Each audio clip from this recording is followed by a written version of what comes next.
Humphrey. McQueen. Revised edition, A New Britannia. An Australian classic which delighted its critics. This is a very bad book. Russell Ward, Overland. New Britannia. Humphrey McQueen scratches for a living in Canberra. Since the appearance of the first edition of A New Britannia in 1970, he has published another 13 books, and a couple of million words in articles, columns, and reviews. He does his bit to keep alive the principles of social equality through the Socialist Alliance and its journal Seeing Red. Bibliography. Includes index. For my mother and father in loving memory. My true name is Labor, though priests call me Christ. Victor Daly. Contents. Preface to the 4th edition. Historians 1. Part 1:1. Nationalists 9:2. Racists 33. Invaders 45:4. Sub-imperialists 55. Japs 57:6. Militarists 72:7. Novelists 82:8. Poets 93. Interlude 9. Pianists 111. Part 2:10. Immigrants 117:11. Convicts 124:12. Diggers 140:13. Selectors 147:14. Democrats 177:15. Socialists 188:16. Unionists 210. 9. 8 Contents. Part 3:17. Laborites 229. Afterword 250. Select Bibliography 291. Chapter References 296. Index 313. Preface to the 4th edition. Deserves to be read as a statement of its time. In the late 1960s, the mood was established by the Great Proletarian Cultural Revolution in China, the Tet Offensive in Vietnam, the May Days in France, the Prague Spring and the O'Shea Strike. At its best, and its worst, this is a book with the wind in its sails. The first edition appeared late in 1970. In 1975, a second reprint let me correct a few more errors. A new introduction stressed that the book was an account of the Australian Labor Party. Changes to the text were minimal. In 1985, Penguin Books decided on an illustrated edition, which required resetting the text. Again, any temptation to rewrite was resisted. Almost all the nearly 1,000 adjustments were stylistic, with the aim of clarifying views held in 1970. Footnoted information was taken into the text. Additions to the chapters on Japs, Socialists, and Laborites strengthened the intention of investigating the Labour Party. Rather than recast the argument in 1986, I added an afterword, sketching my understanding of laborism and racism in the context of monopolizing capitals. In proposing a research strategy, the afterword remained faithful to the argumentative spirit, if not the descriptive tone, of the original. That afterword has been expanded for this edition, principally by bringing the analysis up to the globalist present. In 1986, I quipped that, by then, I knew too much to write but not enough to rewrite it. Today, I see how it could be rewritten. A schema is set out in the revised afterword. Surveying the materials from a different perspective, my 1996 biography of Tom Roberts could have been subtitled The Making of the Australian Petty Bourgeoisie. Meanwhile, the historical profession has suffered a loss of nerve in its scope and scale. No doctoral student today would be allowed to attempt the expanses of Russell Ward or Robin Gollan. More than ever, students are directed to topics that could hardly matter less in a tiny patch covering less than a decade. Meanwhile, the effort to enrich class analysis with gender and ethnicity has ended up by jettisoning concern with state power and capital accumulation. For example, Australian historical studies escaped from politics as the view from government house verandas to slump into an antiquarianism masquerading as postmodern. Humphrey McQueen. Canberra, January 1, 2004. Historians. I do not believe that this rewriting will come from the universities, though they will greatly assist the work of the creative writer. It will not come from the universities, because they, instead of being the fiercest critics of the bankrupt liberal ideal, are its most persistent defenders. Then too they have been made afraid by the angry men of today with their talk about corrupters of youth. C. M. H. Clarke, 1956. The Australian legend consists of two interwoven themes, radicalism and nationalism. In the minds of their devotees, these concepts were projected into socialism and anti-imperialism. 19th century Australia was seen as a spawning ground for all that is politically democratic, socially equalitarian and economically cooperative, while our nationalism is anti-imperialist and anti-militarist.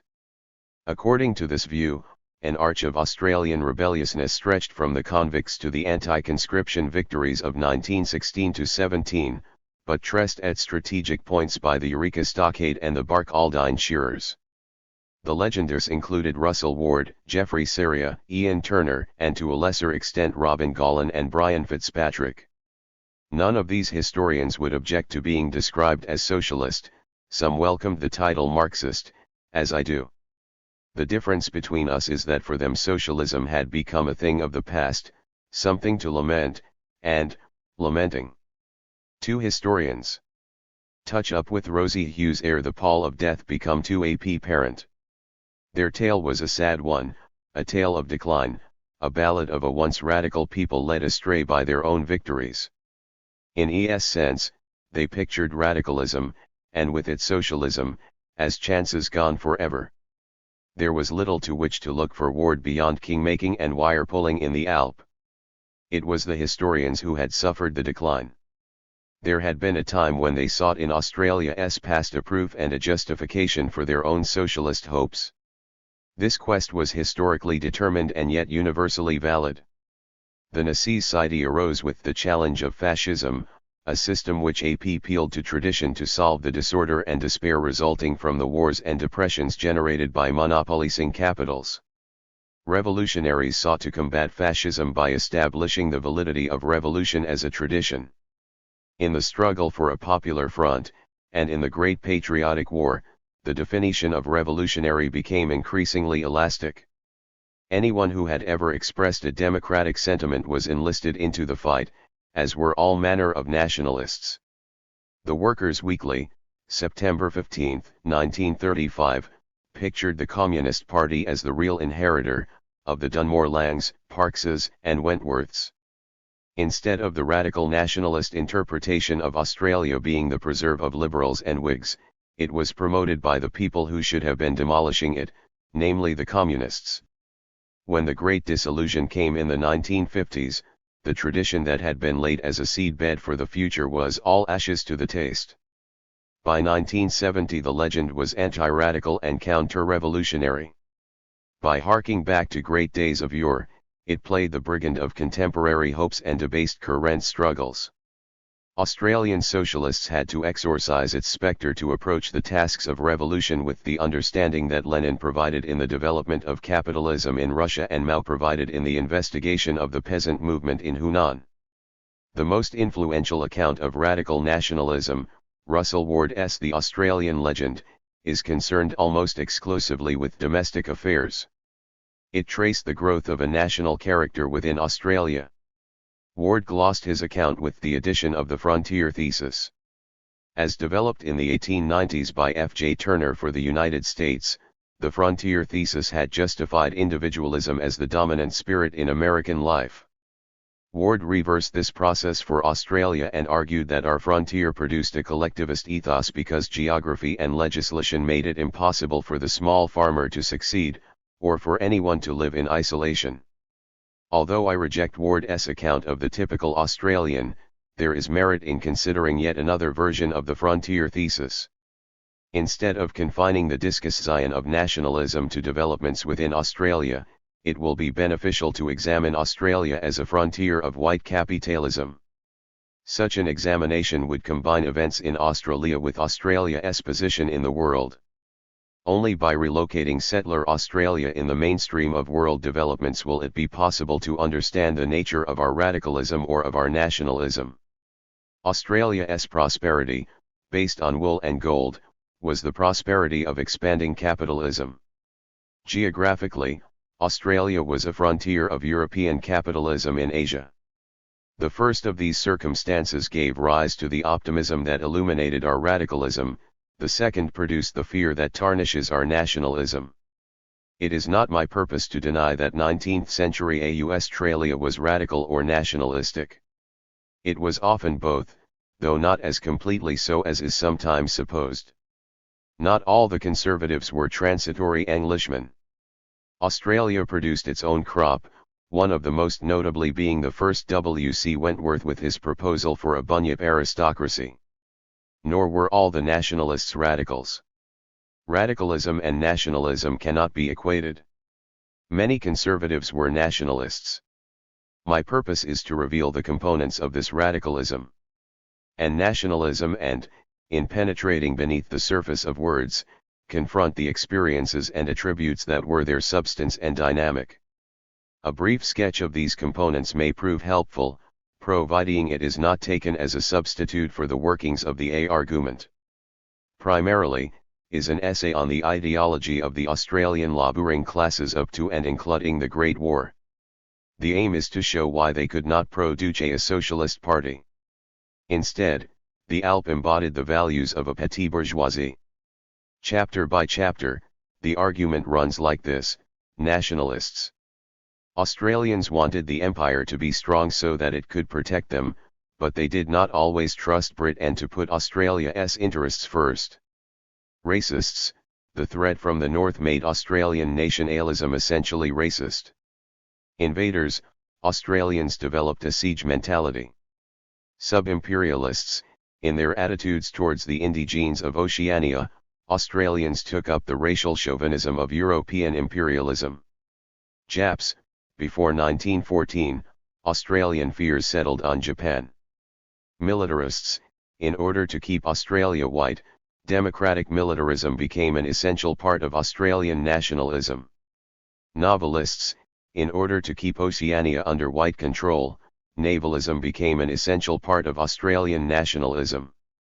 Poets, these attitudes were expressed in the verifying of Lawson and others.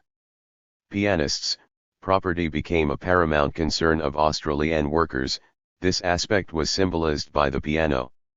Immigrants, in the main, the settlers were the upwardly striving section, those who were dissatisfied with their lot in Britain and thus sought independence and comfort within the more elastic colonial economy. Convicts, the convicts were largely professional criminals who believed in nothing so much as individual enterprise. 1 Historians 5. Convicts did not establish a tradition of mateship. Their acceptance of the acquisitive values of capitalism, and their not infrequent successes, set the pattern for the free laborers who succeeded them. Diggers. Gold had three important effects in the formation of the petty bourgeoisie consciousness of 19th century Australian laborers. First, it often provided an amount of ready capital so they could escape wage slavery. Secondly, the discovery of gold eased the process of capital formation in Australia, the source of capital accumulation, the surplus value of workers, could be softened in Australia. Most important was gold's effect upon the outlook of the people. Gold mining strengthened the ethos of acquisitive competition and underwrote a possessive individualism. Selectors. Most of those who came to Australia wanted to escape from urban industrialization far more than from a system of individual enterprise. 19th century Australian politics were dominated by questions of land ownership and use. From the earliest days, there were demands to unlock the lands. At every point in the campaign to establish a yeomanry, the people were ideologically subordinate. They thought they were avoiding the problems presented by capitalism by escaping into self-proprietorship. They were also organizationally dominated by bourgeois liberals. Democrats. A most important fact about settler Australia is that its entire history occurred after the French and Industrial Revolutions. This timing meant that the issues that split European society into irreconcilable classes were more easily contained within a framework for collaboration. Socialist ideas in Australia were part of the largely pre-industrial environment in which they flourished. Moreover, the requirements of a colonial economy demanded governmental intervention. It was therefore no novelty when the labor movement demanded a program of public works to assist the unemployed, or when they insisted that these works be carried out under a system of day labor. Reeves's phrase colonial governmentalism is a truer description than state socialism. This dependence on the state had consequences in the development of laboring class expectations. Unionists The chronic labor shortage meant that wages in Australia were higher than those obtaining in Britain. This experience conditioned class consciousness. The motto of the unions speaks volumes for their purpose. Although the wording changed from united to relieve not combine to injure to defense not defiance, the meaning remained clear. Union leaders wanted nothing better than to talk to their employers, and when the employers refused to talk, the officials and rank and file wanted the government to make them. The labor parties that emerged after 1890 were in every way the logical extension of the petit bourgeois mentality and subordinated organizations that preceded them. There was no turning point. There was merely consolidation, a confirmation of much that had gone before. Nothing in the behavior of the Labour Party in the 1920s gave any indication that it had changed. 30 or so state enterprises were not socialism by stealth. They were never intended to replace capitalism. More telling was the rich tradition of strike-breaking by labor governments. Afterward, this evolutionary line of argument is rejected in favor of an account of the origins of the labor parties, which relies on the disruptions produced by the switch from free trade to monopolizing capitals in the final quarter of the 19th century. The labor parties are seen as a response to this rupture, not as the outgrowth of the previous 100 years. The version of the self-criticism given in 1986 was amended in 2003 to include the current phase of so-called globalization. Part 1. 1. Nationalists. We are guarding the last part of the world, in which the higher races can live and increase freely, for the higher civilization. Charles Pearson, National Life and Character. 70 years ago Brian Fitzpatrick published his Pioneering the British Empire in Australia. The argument that follows could best be summed up by reversing his title to Australia in the British Empire. Fitzpatrick presented Australia as the victim of British imperialism, whereas it was a willing, often over-anxious partner. The connection between Australia's prosperous optimism and the expansionist confidence of pre-1914 capitalism will be discussed below.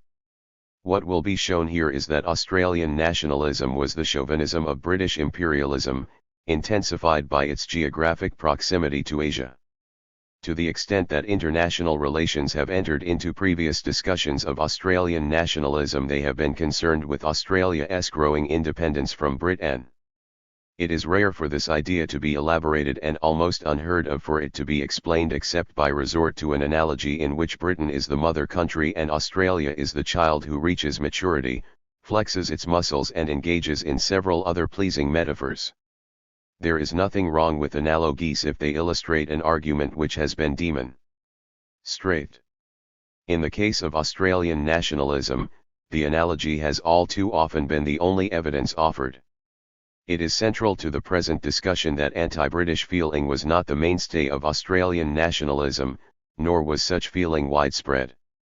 Where it existed, it was a response to Britain's imperial role. Australia's primary concern before 1904 was that Britain should protect her from predatory European powers, and after 1904 that it should protect her from Japan. Most anti-British and anti-imperial feelings arose because Australia was not always treated as if she were Britain's only responsibility. Before 1920, Australians were suspicious of Britain's loyalty to the empire. Anti-British and anti-imperial sentiment in Australia must be seen against this background. Many Australians believed that the British government would put the interests of her polyglot empire above those of Australia, and that Australia would be betrayed in the diplomacy of empire.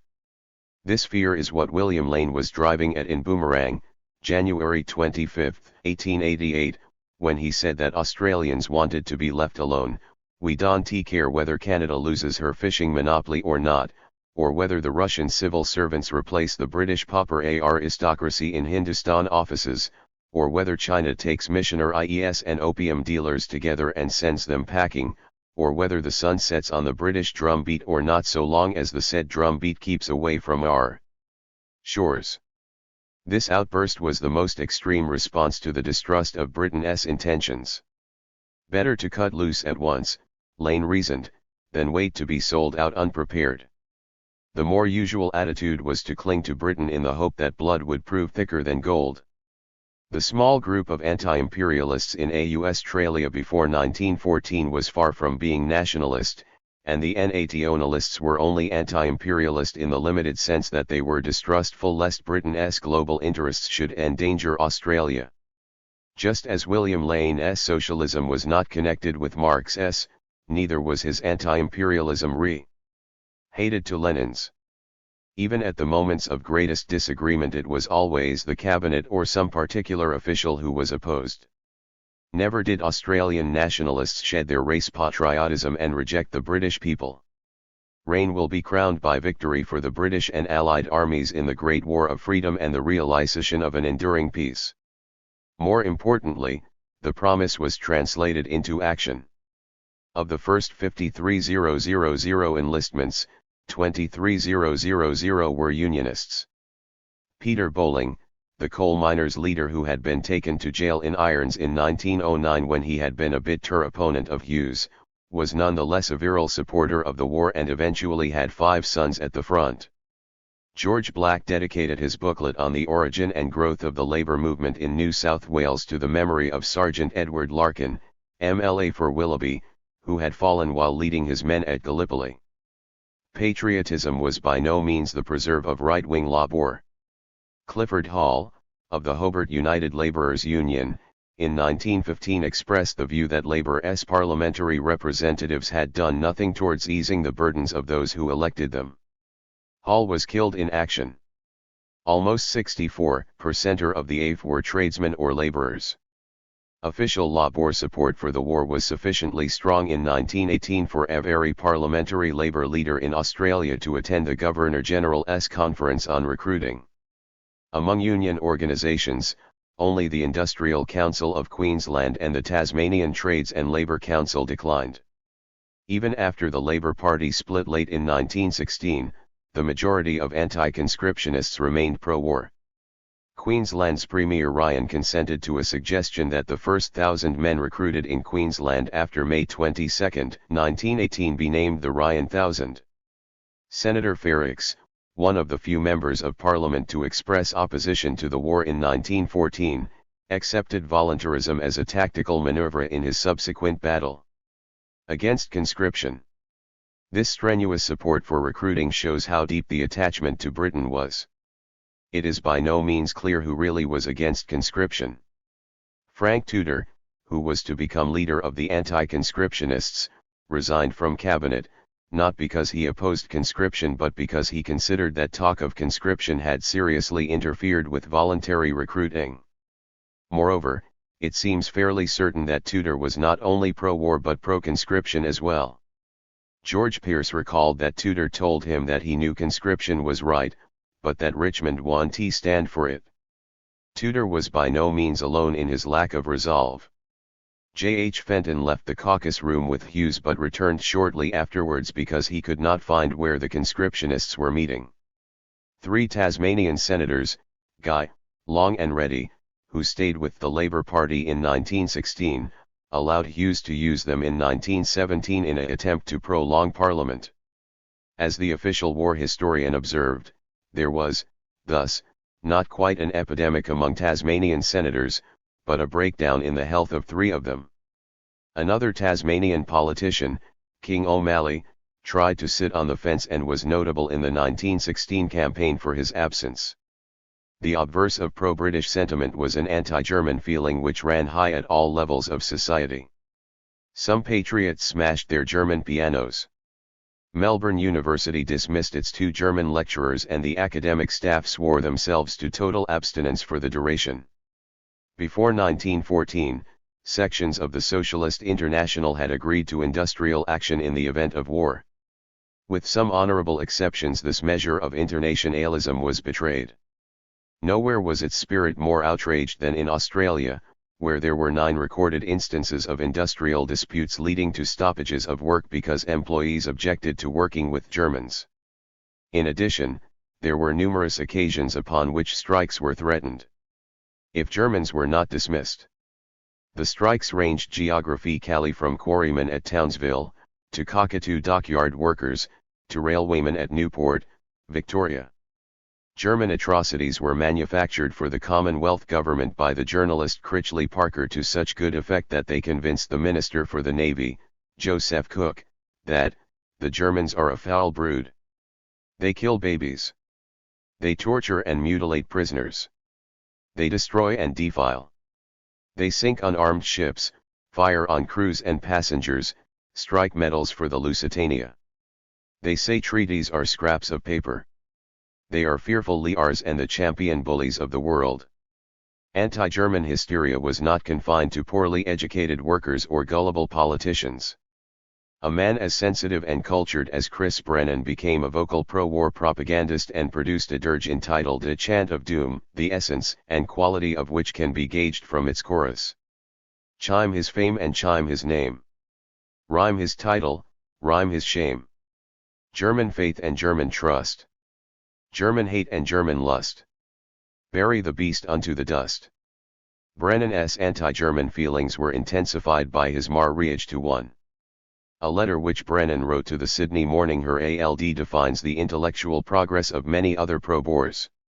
I have written on this subject purely as an Australian, who desires no other abiding city than the city of his birth. But among other things, I was an obscure and undistinguished pro-Boer, as the term was, a convinced and unrepentant one, say of the type of Louis Botha and Jan Smuts. Now, when a man comes along and tells me that those times are back on us again, I can only stare at him in amaze. While writing as an Australian, I cannot forget that I am Irish in blood and bone. My belief in Home Rule has survived. Even the great betrayal of 1891. The Sinn Féin I have judged entirely from their own statements and those of their apologists, and have condemned them only for their alliance with Germany. This is their crime, their sin. While conscription and Ireland were moving a body of Australians away from loyalty to Britain, the war convinced previous doubters that the interests of the Empire and Australia had to be treated as one. 2. Racists. We do not object to a man because his complexion or the cast of his eyes differs from our own, but because his complexion and the cast of his eyes are inseparably connected in our experience with certain qualities of mind to which we do most emphatically object. Toxin, October 4, 19c6. Racism became the pivot of Australian nationalism. It is in their discussion of racism that the radical historians failed most seriously because they attempted to minimize its significance even when, like Robin Gallen, they were painfully aware how widespread was its influence. The most Gallen could bring himself to admit in his study of radical and working class politics is that racism was perhaps an inevitable aspect of Australian nationalism developing under the conditions we have described. His use of perhaps and inevitable indicated that he considered it foreign to the solid core of radical nationalism. Russell Ward was far more brazen in his attempts to relegate racism to the realm of marginal importance. The burden of Ward's defense was that since the typically Australian characteristics were formed before the gold rushes, racism was not necessarily a part of the Australian ethos. To which one is forced to add, neither were.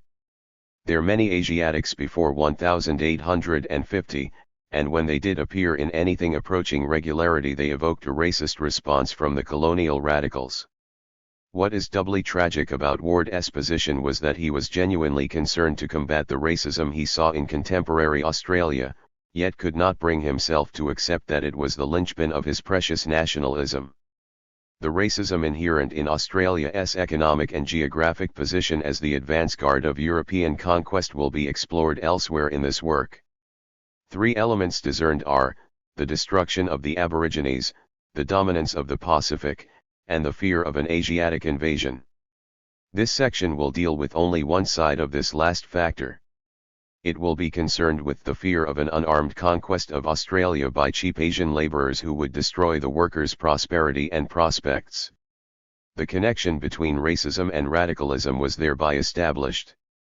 The most usual explanation for racism is precisely this fear of economic competition, and the importance of this fear cannot be denied. Without it, racial intolerance would never have become as deeply embedded as it did. But once started, prejudice did not stop at purely economic objections.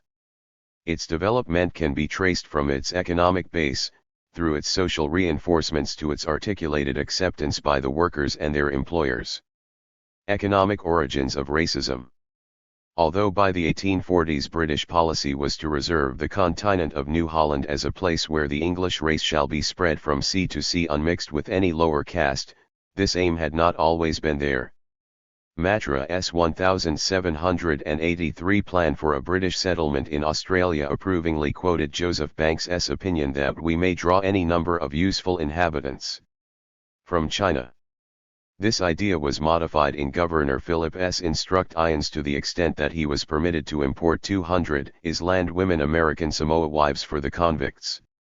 Some reason racial and/or moral decided him against it. However, 2 Maoris were kidnapped in 1793 in the vain hope that they could assist the floundering flax industry at Sydney.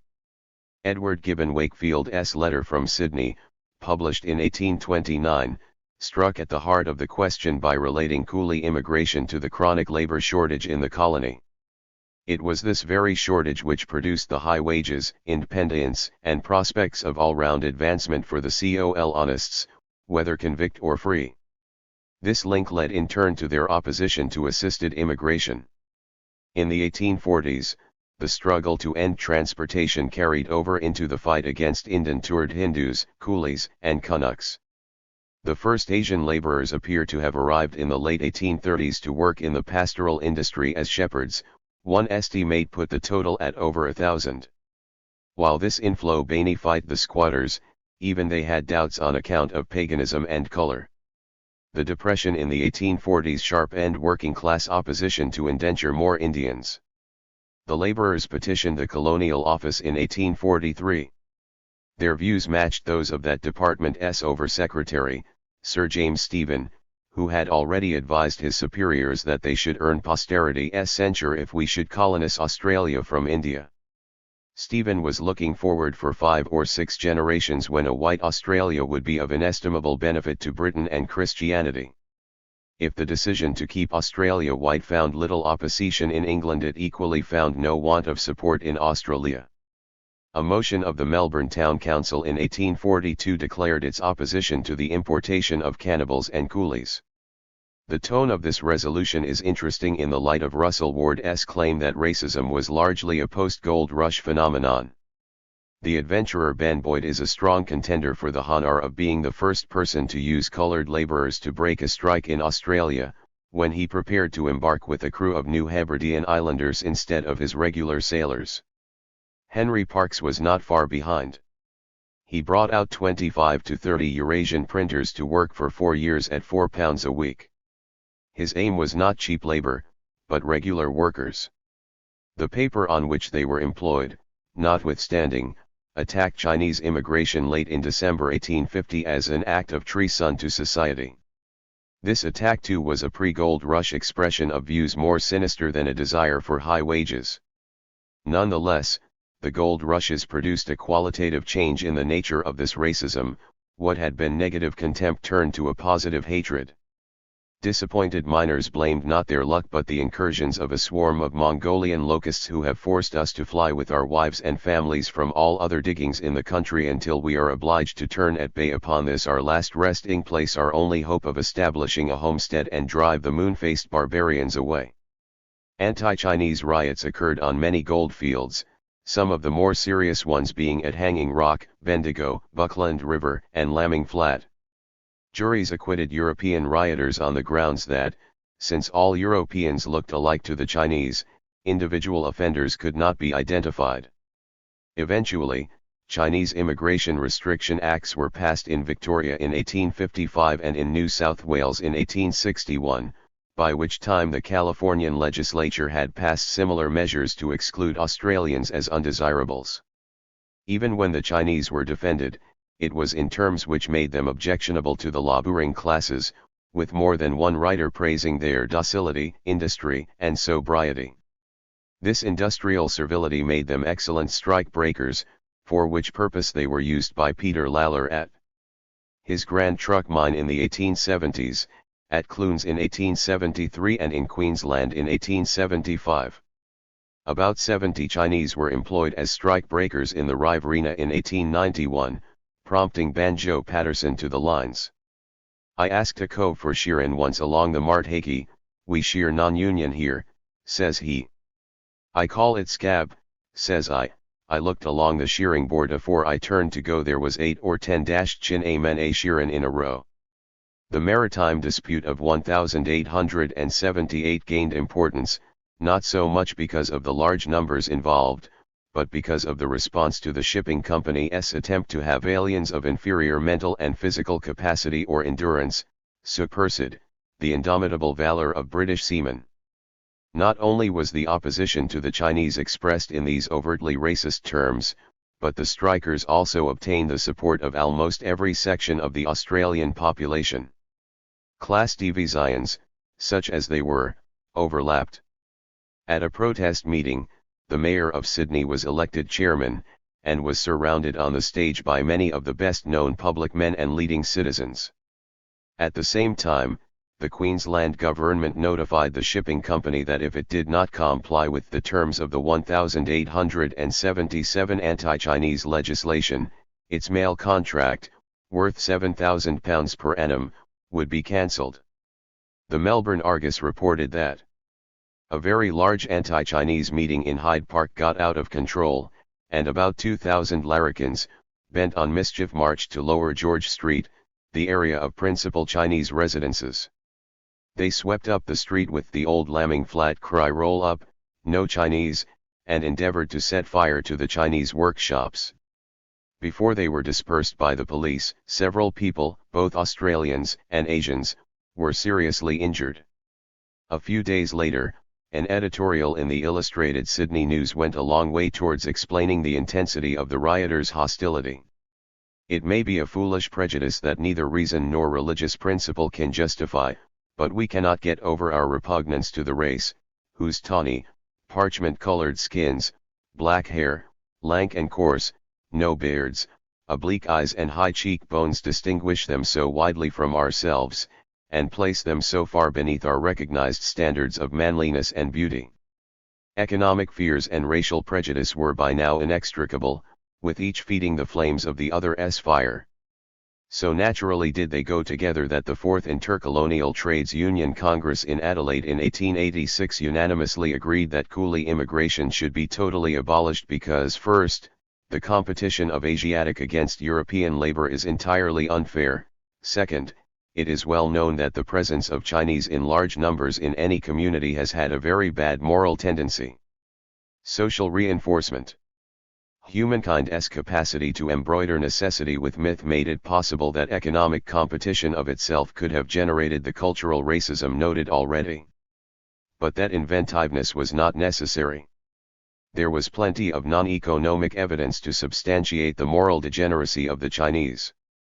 Once the Chinese were perceived as an economic threat, the belief in Anglo-Saxon superiority quickly turned Chinese customs into conclusive proof of Oriental infamy.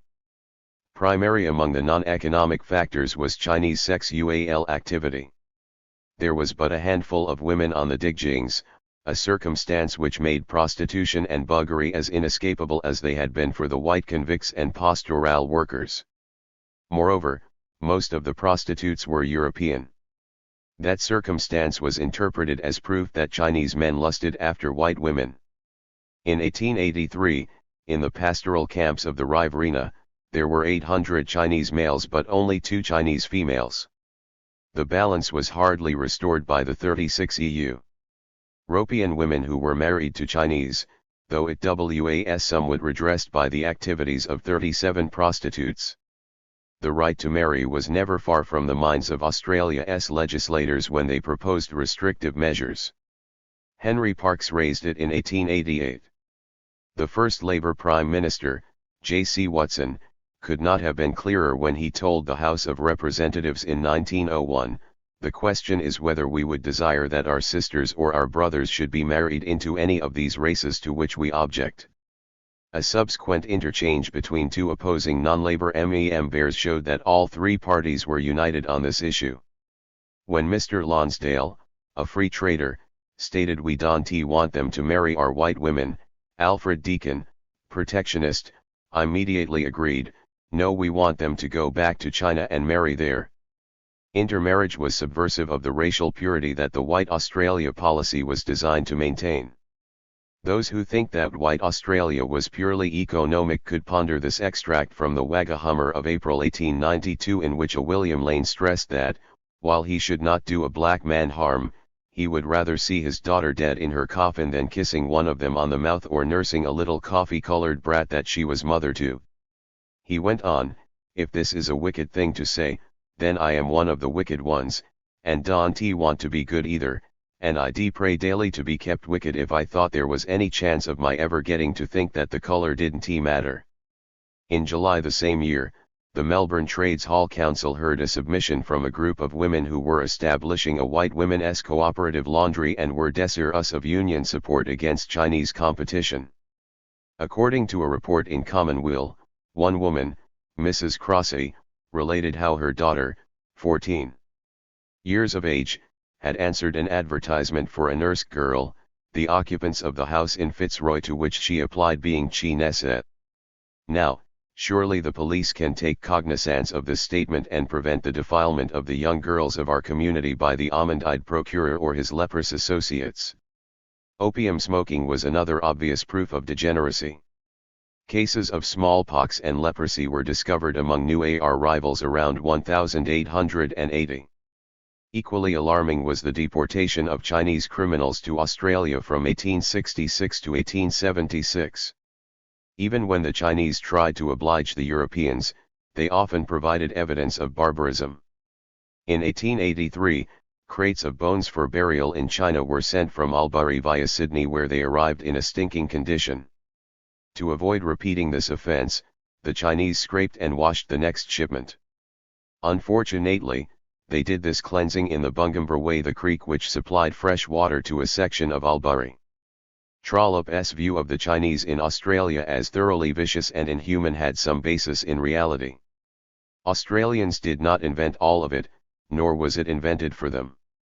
They saw examples of it with their own eyes and, as in all cases of prejudice, they transformed the activities of some into the attributes of all. Despite ample evidence that the Chinese were extremely law-abiding, this docility did not endear them to Australians, who interpreted it as something sinister and threatening. Or, as the Bulletin put it in 1886, when he is simply vicious the vice is destructive, when criminal, a menace to the state, when industrious, he threatens revolution to the social structure. No matter what the Chinese did, they were bound to give offence simply because they were Chinese. The islanders on Queensland's sugar plantations were far less law-abiding, doubtless the result of being totally alienated from their surroundings.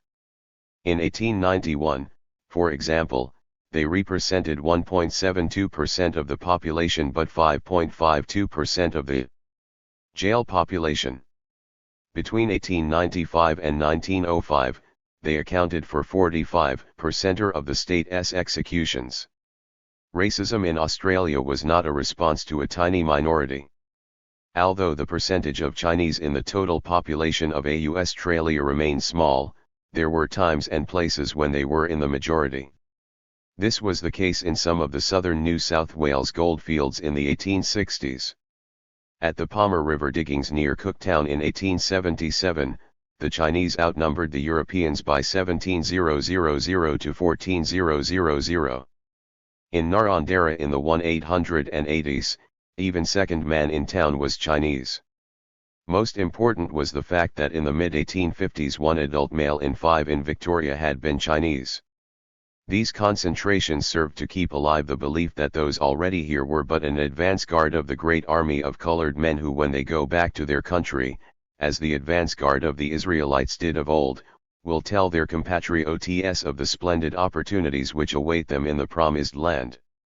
By the last quarter of the 19th century, racism influenced all manner of otherwise unconnected policies. George's single tax proposal was opposed as the most deadly blow aimed at labor because its implementation would abolish the poll tax on Chinese, and thus destroy the security of labor against Mongolian immigration. More directly economic perhaps was the 1896 Victorian Factories and Shops Act, in which a factory was defined as any place where 4 or more persons or 1 or more Chinese were employed. One of the consequences of this act was the formation of a Chinese workers' union which immediately demanded higher wages. Although assisted by the Furniture Trades Union, the Chinese were refused affiliation with the Melbourne Trades Hall Council. Responses: if it is true that propaganda alone cannot create racism, it is equally true that propaganda is needed to inflame and direct it. The tribunes of racism in Australia largely came from the leaders of the Labour Party. Instead of combating racism as a tool of oppression, Labour leaders almost invariably articulated and reinforced it. Indeed, they must bear responsibility for purveying the filthiest lies, and inflaming fears. During the 1901 House of Representatives debate on white Australia, one Labour member claimed that those Asians who do raise themselves to the level of the whites get as cunning as foxes, and, notwithstanding our laws and our detective skill, they beat us at every turn. The early Labour MPs matched the Labour Party in the Rand, which was the first party in the Union of South Africa to make segregation a plank in its political platform. Founding Labour leaders such as George Black and William Lane were outspoken racists.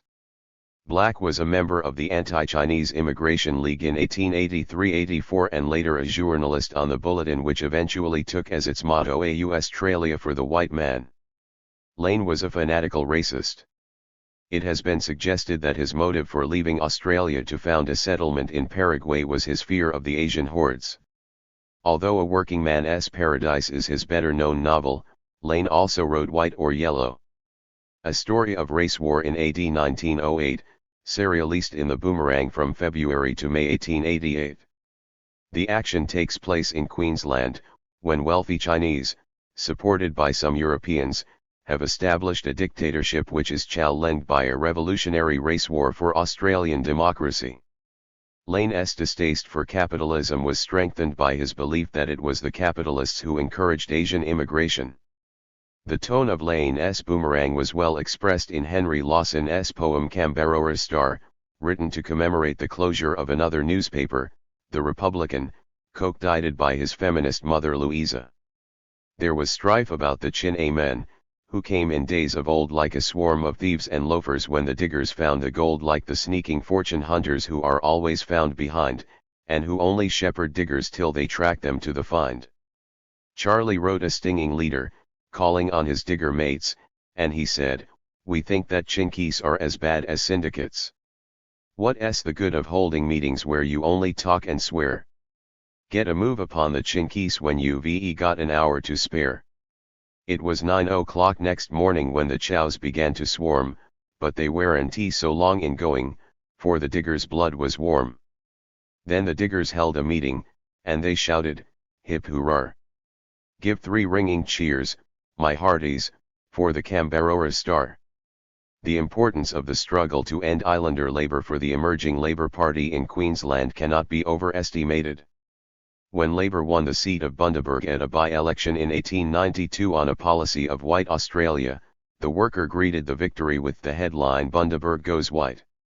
Labor's opposition to Canuck Labour prevented its opposing capital punishment in the first decade of this century, because so many of the condemned were islanders. In 1901 the worker commented on one such hanging.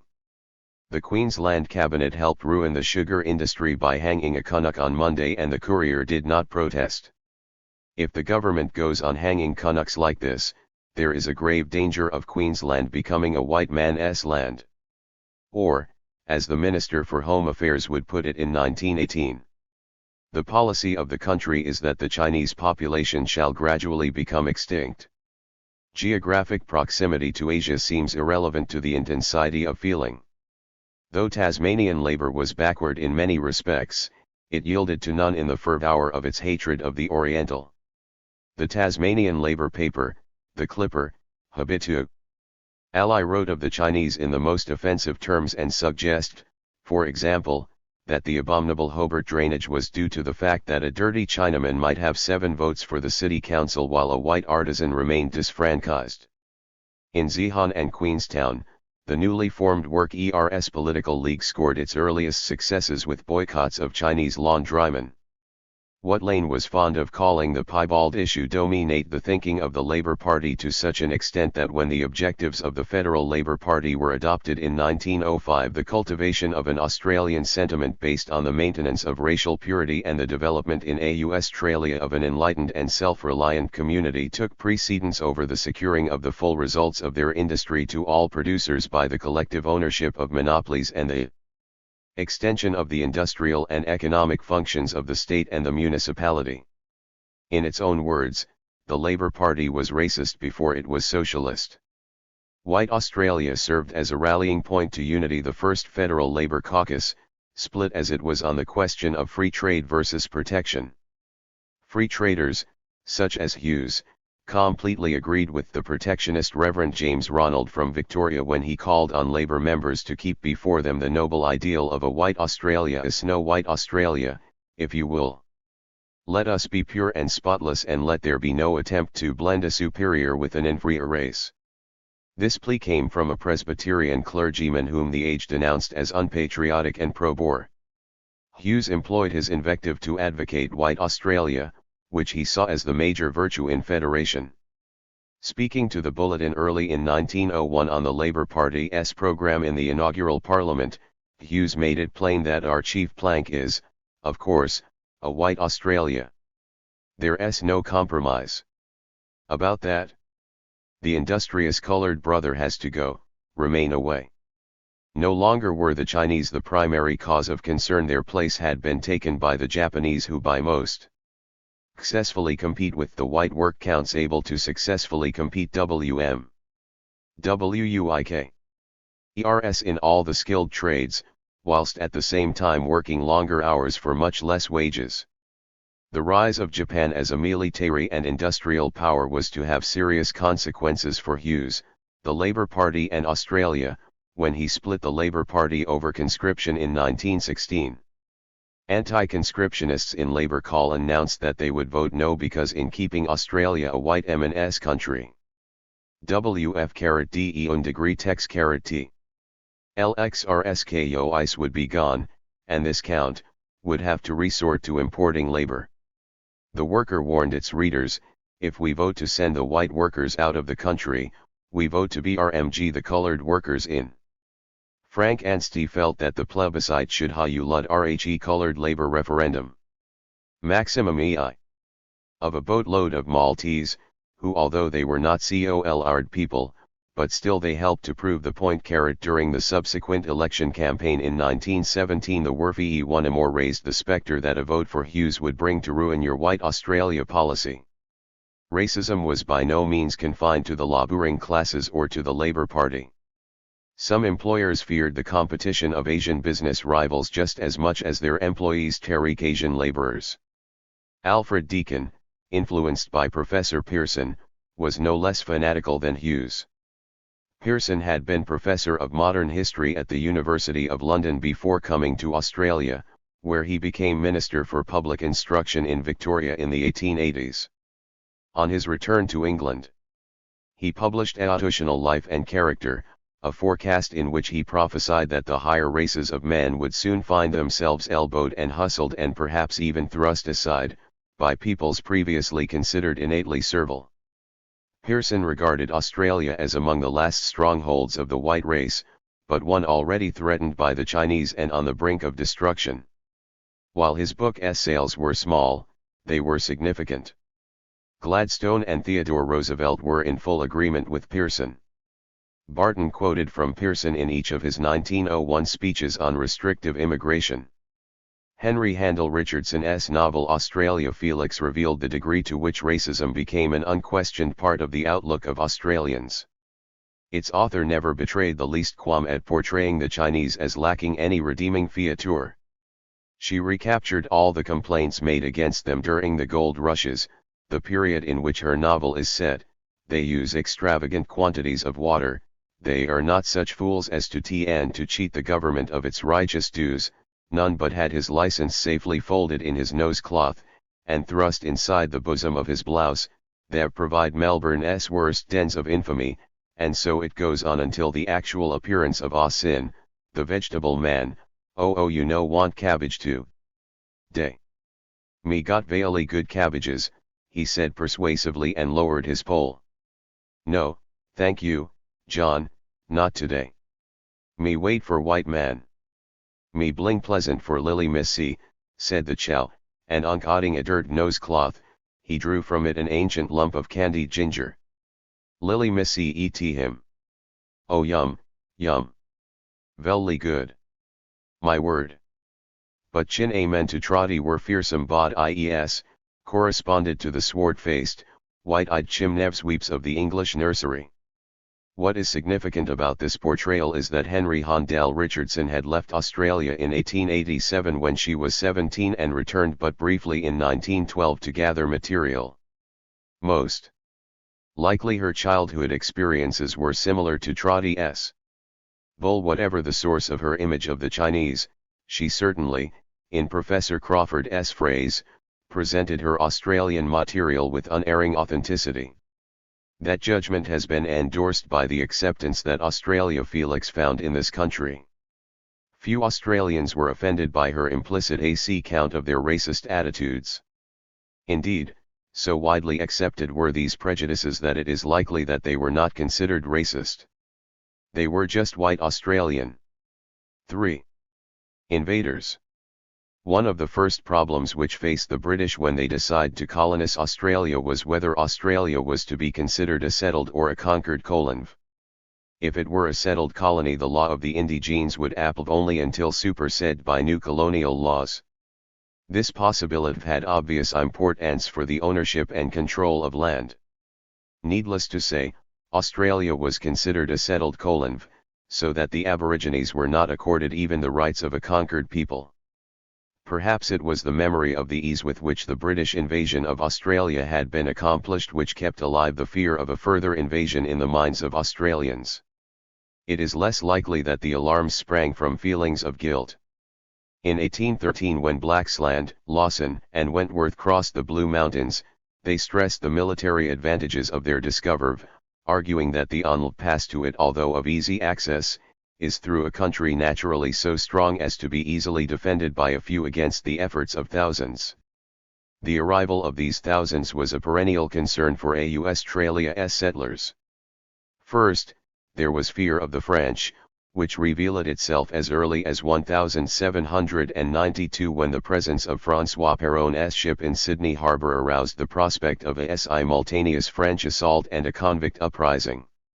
Next came the belief that Australia had been marked down by Bonapartist cartographers to become terra/apo/don.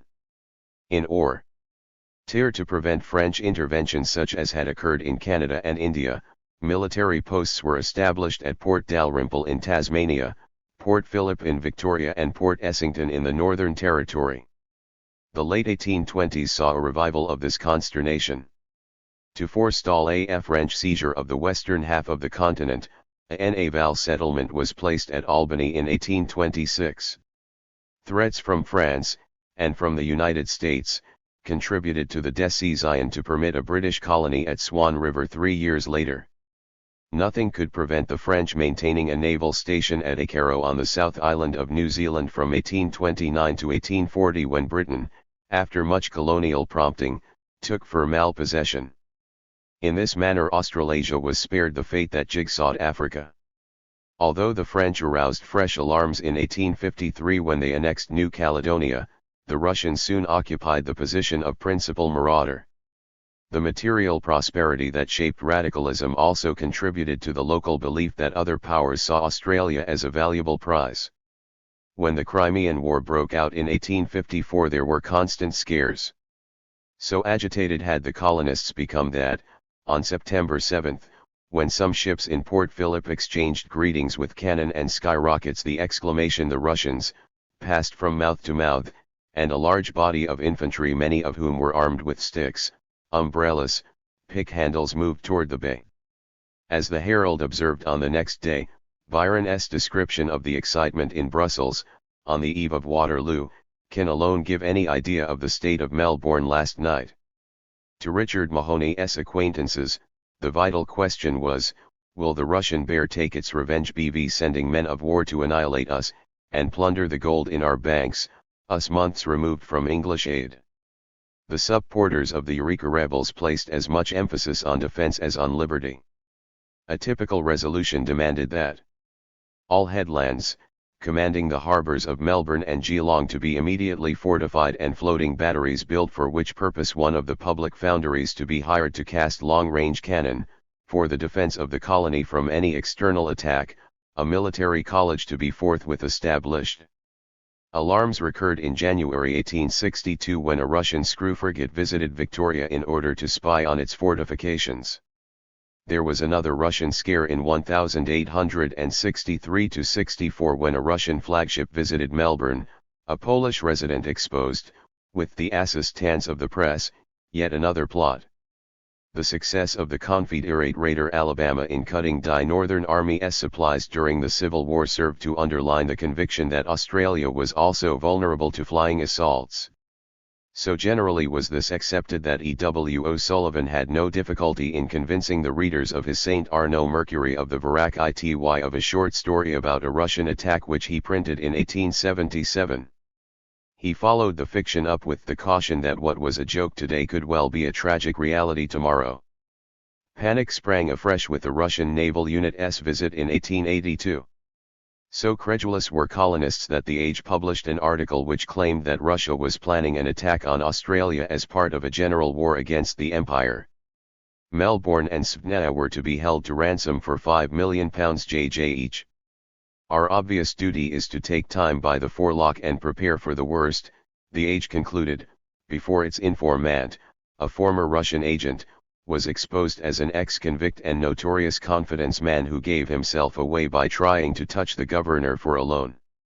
Not to be outdone, the Sydney Morning Herald on February 5, 1885 warned that the citizens of Sydney might awake to see 4 or 5 swift armoured cruisers in position across the harbour, their guns ready to lave the town in ashes if the required ransom of £5 million were not paid in 48 hours. Asia in the 19th century did not present a military challenge, although Sir Henry Parkes was fond of quoting Napoleon's saying that if only the Chinese had a navy they would conquer the world. The prospect of an unarmed invasion by what the Australasian in 1878 characterized as a swarming race of 300 million, which lately had shown such an inconvenient disposition to mobility, was terra inaugra, without conjuring up a militarily potent Asia.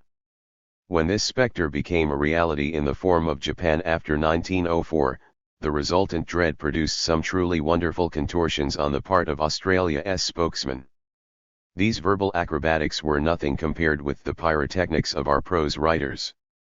Around 1909 England enjoyed a surfeit of invasion literature, the literary counterpart of the "we want aid, we won't wait" mentality that sprang up in the wake of the Dreadnought scare. L.E. Currer peopled his novels with German spies. Major Guy du Maurier's play, An Englishman's Home, in which the mudded oafs of the football field confronted the disciplined hordes of clearly Teutonic invaders, drew multitudes to Wyndham's theatre. This genre enjoyed a similar success in Australia, but with one vital difference: the invaders were not German but Japanese. Literary forms for these fantasies varied from novels and short stories to plays, one of these latter being F.R.C. Hopkins' Reaping the Whirlwind, in which the villain, a socialist agitator in the pay of Japan, initiates a general strike during which his Oriental masters, with the connivance of Great Britain, take over. This plot is unusual inasmuch as it usually is the conservatives who ally with the Celestials in order to obtain cheap labor. The dastardly role of Britain was a constant feature and a reflection of hostility towards the Anglo-Japanese alliance. Two novels, The Australian Crisis by C. H. Kermesse and The Big Five by Ambrose Pratt, revolve around the establishment of an extensive colony of Asians in the Northern Territory. The first of these works has been described as extremely realistic. The British play their habitually treat-share-us role by withdrawing their warships from the Pacific. Despite the valiant efforts of the White Guard, the Northern Territory is swamped by the Japanese before the novel ends, with its author reminding the world that Australia is the precious front buckle in the white girdle of power and progress encircling the globe. The Bulletin by Aldridge Evelyn is little more than a rehash of the ideas that were the stuff of defense and foreign policy debates at the time. The central proposition is that once England is involved in a war with Germany, the Japanese fleet will be free to move in the Pacific. Stage 2 is the arrival of the Japanese off Sydney Heads despite the gallant resistance by the newly formed Royal Australian Navy. Stage 3 is a peace treaty which, in the author's words, will allow every Chink and Jap under the sun to land in Australia and become a citizen. Salvation is at hand in the person of a providential squatter who had privately bought and secretly assembled a submarine for just such an occasion. The enemy is destroyed and the story ends with the vessel's captain happy in the knowledge that his daughter's Australia shall be white. 4. Sub-imperialists. They speak as giants of the South Pacific, and treat the islands as their stepping stones. James Macaulay, True Discovery of Australia. Just as Australians were anxious to prevent seizure of any part of the continent by a foreign power, so they were concerned to keep the Pacific as a British, indeed an Australasian, reserve. In the process, they developed their own Monroe Doctrine. Having secured the continent by 1829, they demanded the annexation of New Zealand. Similar pressures persisted right up till the signing of the Versailles Peace Treaty in 1919. These demands found their dynamic in continual commercial hopes and in the fear of attack from an enemy strategically placed nearby. These sub-imperialist enterprises not only reacted on the prosperity of the colonies but were coupled with notions of racial superiority, such as those expressed editorially by the Fiji Times of May 24, 1873. True to the instincts of the Anglo-Saxon race, we have come to this ultima thule of creation, to bring a savage race within the pale, and to partake of the benefits of our civilization. Let us hope to bring them beneath the sway of the British scepter, and thus to open up more fully a new and profitable field for British enterprise. A white settler was less circumspect about the white man's burden. Is it not an insult to this house, and to every white man in the country, to have an old nigger like the king set up, as he is being set up? King indeed, he would be more in his place digging or weeding a white man's garden when he would be turned to profitable account. The Brisbane Courier of January 30, 1919 echoed these sentiments. It must be our business to teach the native, who is too lazy to work unless he has to, that his physical and moral salvation lies in having an occupation which imposes on him a physical tax. The island population is diminishing because of the enervating effects of idleness. These attitudes penetrated the radical tradition in Australia. When the Victorian Labour Party issued its federal election manifesto in April 1910, it was sanguine in its hope that, when a majority of the people of the principal nations, such as the United States of America, Germany, and Great Britain, are convert to the Labour gospel, war as we know it will cease. The only use for armies and navies then will be to police the world, and keep the small and less civilized nations in order. It is significant that Japan and China were not mentioned as principal nations, although neither could be dismissed as small. Similar attitudes had quickly developed towards the Australian Aborigines.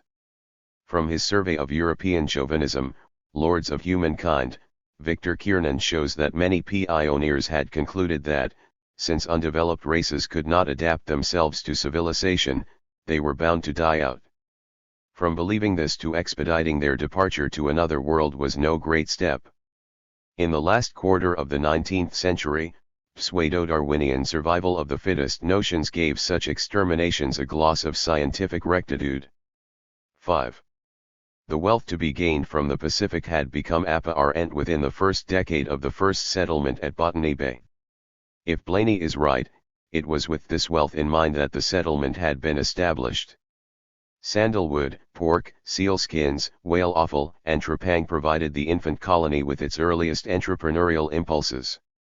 Indeed, export income from the sea exceeded income from wool until around 1835. Yankee whalers began the century-long competition with Australians for the commercial profits of the South Pacific. New Zealand was the most important prospective area for expansion, with William Charles Wentworth attempting to purchase 20 million acres for £200 a year there in the late 1830s. The gold rush there in the 1860s greatly assisted Australia's economy to recharge after its own post-rush depression. As Brian Fitzpatrick pointed out, as far as 19th-century economic development is concerned, New Zealand must be considered as an integral part of Australia. New Zealand's own ambitions centred on Fiji and were summed up by the Speaker of the House of Representatives in 1903. And now that we have visited the islands, great and small, we find, as a possession, Fiji the best of all. A land with room for thousands. A country bound to rise, where rich reward assuredly awaits on enterprise. Later in the century, the Pacific provided yet another profitable activity, blackbirding for the sugar plantations of Queensland. British reluctance to accede to colonial demands for annexations was influenced by a desire to suppress this traffic in indentured labourers. In 1885 the Governor of Victoria, Sir Henry Locke, confirmed that there are many men in the colonies who would not hesitate under certain eventualities, to dispatch them to see Samoa, the New Hebrides, or any other place or island on which they had set their desire. That point had been brought home when Queensland had attempted to annex eastern New Guinea 2 years previously. Britain's opposition to these sorties placed Australian radicales in a quandary. On the one hand, they saw Britain's unwillingness to act in support of colonial demands as further proof of her untrustworthiness. Yet they opposed expansion into the Pacific because they rightly saw its connection with the Islander trade and its threat to the White Australia policy. All Australians could oppose France's dumping convicts in New Caledonia, from where 247 of them arcade recorded American Samoa escaping to Australia between 1874 and 1883.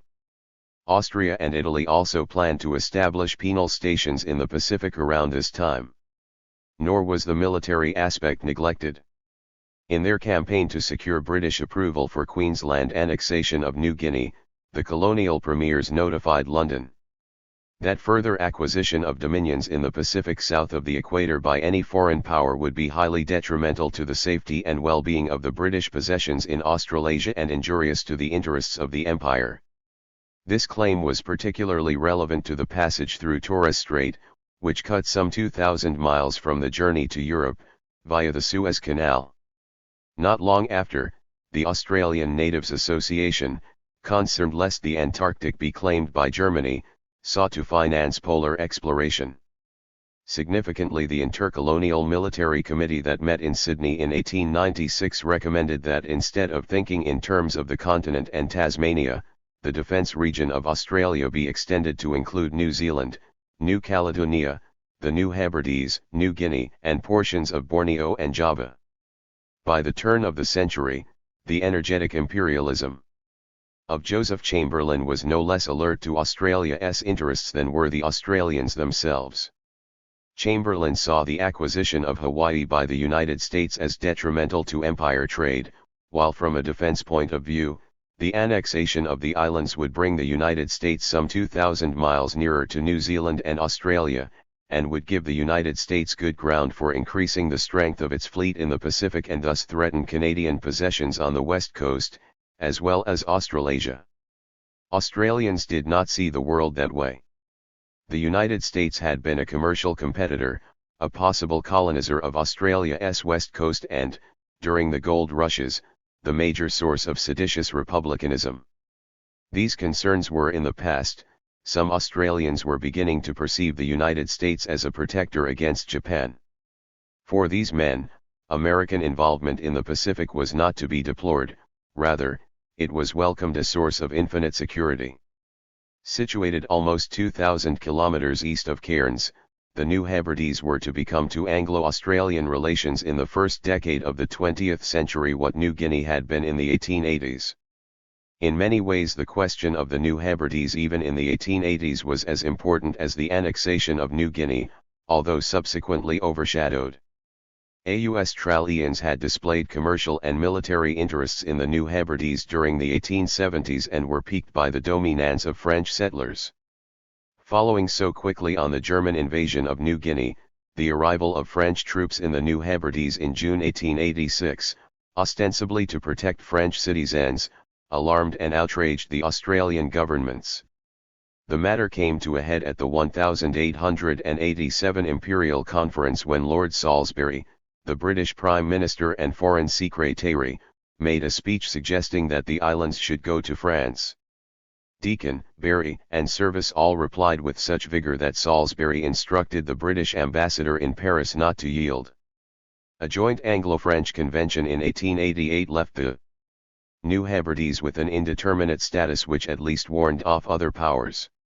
Britain was willing enough to act on Australia's behalf but genuinely failed to see that the possession of the islands by France could pose any threat to Australia's security, seeing that France already had New Caledonia which was a good 300 kilometers closer. From a strictly military point of view, the British were doubtless correct, but they ignored the vision splendid that Australia had of itself in the Pacific. They ignored the hope expressed by John Dunmore Lang in 1871, that such principles will be recognized and established, with the concurrence of the imperial government, as will make this city of Sydney, like the ancient city of Miletus in the flourishing period of Grecian colonization, another mother city of a whole series of flourishing colonies in New Guinea and in the numerous and beautiful islands of the Western Pacific. In his biography of Deacon, Professor Lawnos paid special attention to the New Hebrides as the earliest piece of foreign policy undertaken by the Commonwealth. So important did the Barton Cabinet consider the matter that one of its first decisions was to approve the journey. With expenses paid secretly, of an agent to secure information about the state of affairs there. The spy reported at the end of November 1901.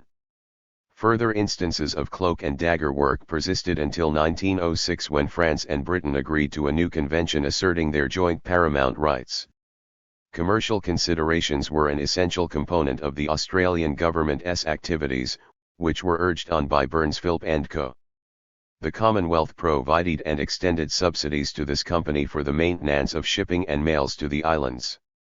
Negotiations between Britain and France over the islands followed their rapprochement of May 1903 but, much to Australia's annoyance, were conducted without her involvement. Deacon urged outright annexation or purchase but accepted the joint rights formula after he learnt that German firms were buying properties in the New Hebrides. He was by no means pleased with the way matters had been conducted or how they had turned out. Professor Lawnos concluded, the Australians saw only a failure to appreciate the true interests of the Empire, which appeared to require that Britain should act to secure whatever might seem wise to United Australia, in this case the long-cherished hope of seeing the New Hebrides made part of the Empire.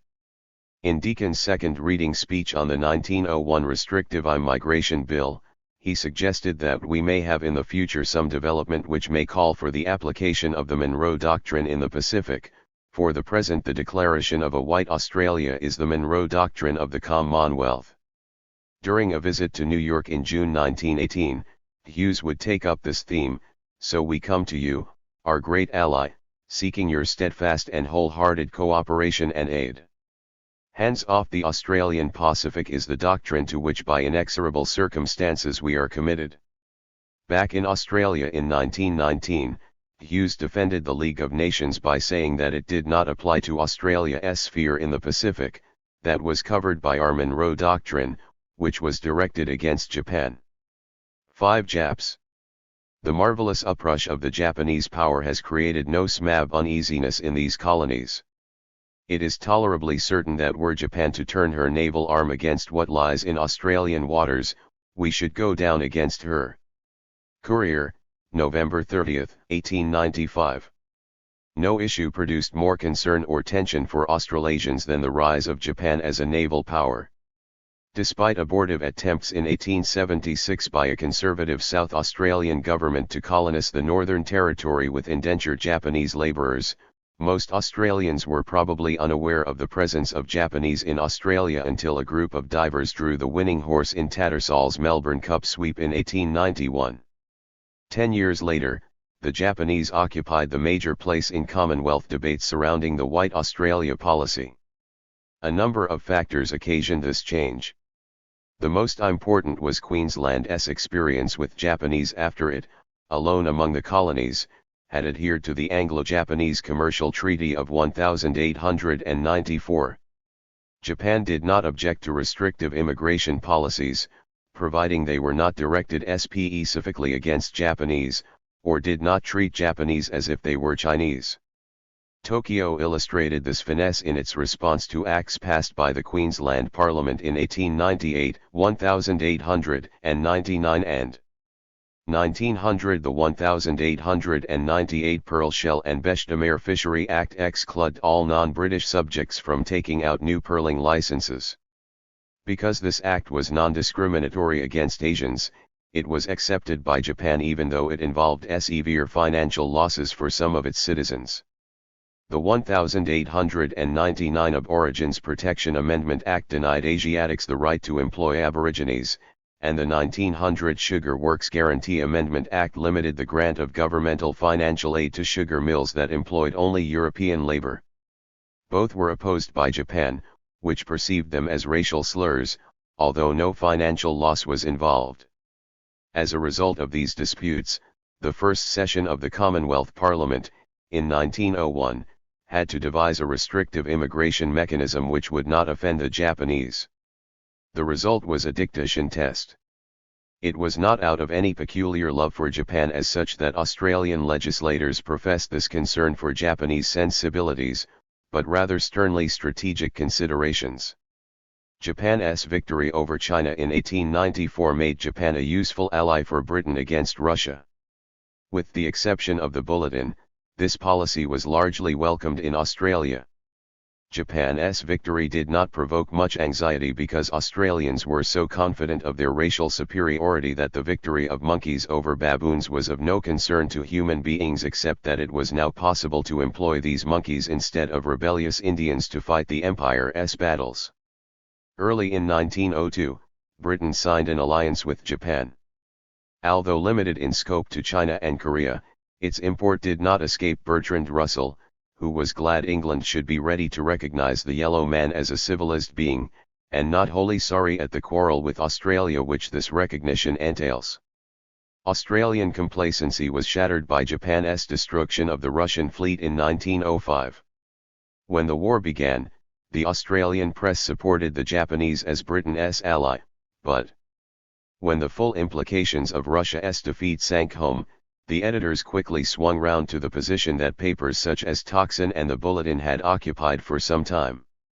The extent of the panic that ensued can be seen in a speech by a Victorian member of Parliament opposing the extension of municipal suffrage to married women which, he alleged, introduced a very important problem, whether the extending of the suffrage to women involves the same responsibilities and duties as attached to men in the maintenance and defence of the state. He continued, that problem must be considered. As the conditions in Australia are very rapidly changing, prior to the war between Japan and Russia the question may arise in Australia very shortly whether it will be necessary for every man who is able to shoulder a rifle to undergo a course of military training. We know that women cannot be expected, and are not physically able, to perform this duty in defense of their state, so that it could not be expected that they should be asked to do so. With half the voters in this country 7 women, who are naturally predisposed to peace, how are we going to maintain a defense against the hordes of Asia? George Pearce, later Minister of Defense, gave up his anti-militarist convictions as a direct consequence of Japan's victory. The 1905 Interstate Political Labor Conference supported citizen military training and only narrowly defeated making it compulsory. A year later, the Labour Party fought the election partly on the Yellow Peril theme. Japanese spies began to appear. Our early military intelligence service was concerned solely with the operation of Japanese pearling luggers in northern waters. A visit by a Japanese training squadron late in 1906 provided the bulletin with an opportunity to engage in its wildest racist fantasies. Japanese sailors were accused of distributing pornographic postcards, while visitors to the ships were reportedly shocked by the presence of naked prostitutes. In the decade between Japan's victory and the outbreak of the Great War, numerous Australians made it their business to travel to Japan. One of these was Dr. Maloney, Federal Labour member for Melbourne. Maloney had been pro-Boer and anti-empire. The Japanese menace ended all that. With the help of a journalist, Maloney gave an account of his journey in a 1905 booklet entitled Flashlights on Japan and the Far East. The journey commenced at Thursday Island, which was entirely in the hands of the Japanese, replete with prostitutes and assassins, and their absolutely unscrupulous cohesiveness. Maloney drew conclusions from what he saw. In this decade or in the next, the East will most assuredly insist on what she may regard as her rights, and those rights may include the domination, if not the occupation, of the Eastern Hemisphere. How stand we then? Little will all that avail us if once the whole volume of the East is permitted to break on our shores. The dividing line must be drawn on the ocean, and far to the north of Cape York. He attacked Britain for not building up Russia against Japan, which he believed would claim leadership of China and India. The nature of Australian anti-imperialism became clearer when Maloney advocated granting India her independence in order to prevent her falling into the clutches of Japan. But this concession can be no more than a delaying tactic, since the awakened East, which, obedient to the natural laws of expansion, or in retaliation, or in the undying and unchangeable desire of conquest, must seek to advance. Consequently, it is the business of the Commonwealth to begin forthwith to arm every man, to fence with the latest and most terrible scientific devices, every port, to establish armories, and arsenals, to put its people in a position both to make and wield arms, so that the whole may stand as one strong man, well armed whenever the foe may seek to intrude. Anticipating Curtin by 36 years, Malina ended with a call for an alliance with the United States. The road thither may be very distasteful to much that is aggressively, rather than self-sacrificingly, British. But even if, with cap in hand, it were better thither, and with that purpose, than ultimately, with sackcloth on our loins and ashes on our heads, to put our neck beneath the heel of the Eastern conqueror. Maloney was far from being alone in his advocacy of a U.S. alliance, often in preference to ties with Britain. On July 1, 1911, Lone Hand pointed out that against the two white peoples with important establishments in the Pacific, the United States and Australia, are arrayed the millions of brown men, ambitious, arrogant and poor. On March 17, 1914, Winston Churchill told the House of Commons, if the power of Great Britain were shattered on the sea, the only course of the 5 millions of white men in the Pacific would be to seek the protection of the United States. Hughes reasoned that nothing but the fact that America possesses a population of 80 million, and that any attempt to crush such a country would demand the forces of a nation at least similarly numerous, causes Japan to hesitate to declare war. Although Australia had a population of 5 million, we are isolated from the rest of the world, and we have a second-rate, or third-rate, naval detachment, which under the terms of the naval agreement, may, at any moment, be withdrawn. The practical impetus came from the Prime Minister, Alfred Deakin, who in 1909 made a proposition of the highest international importance when he suggested to the British government that the protective guarantees of the U.S. Monroe Doctrine be extended to cover the South Pacific. The year before, Deakin had caused a sensation when he bypassed the Foreign Office to invite the U.S. fleet to Australia. His request was a twofold snub to Britain. First, it indicated Deakin's lack of faith in the Royal Navy.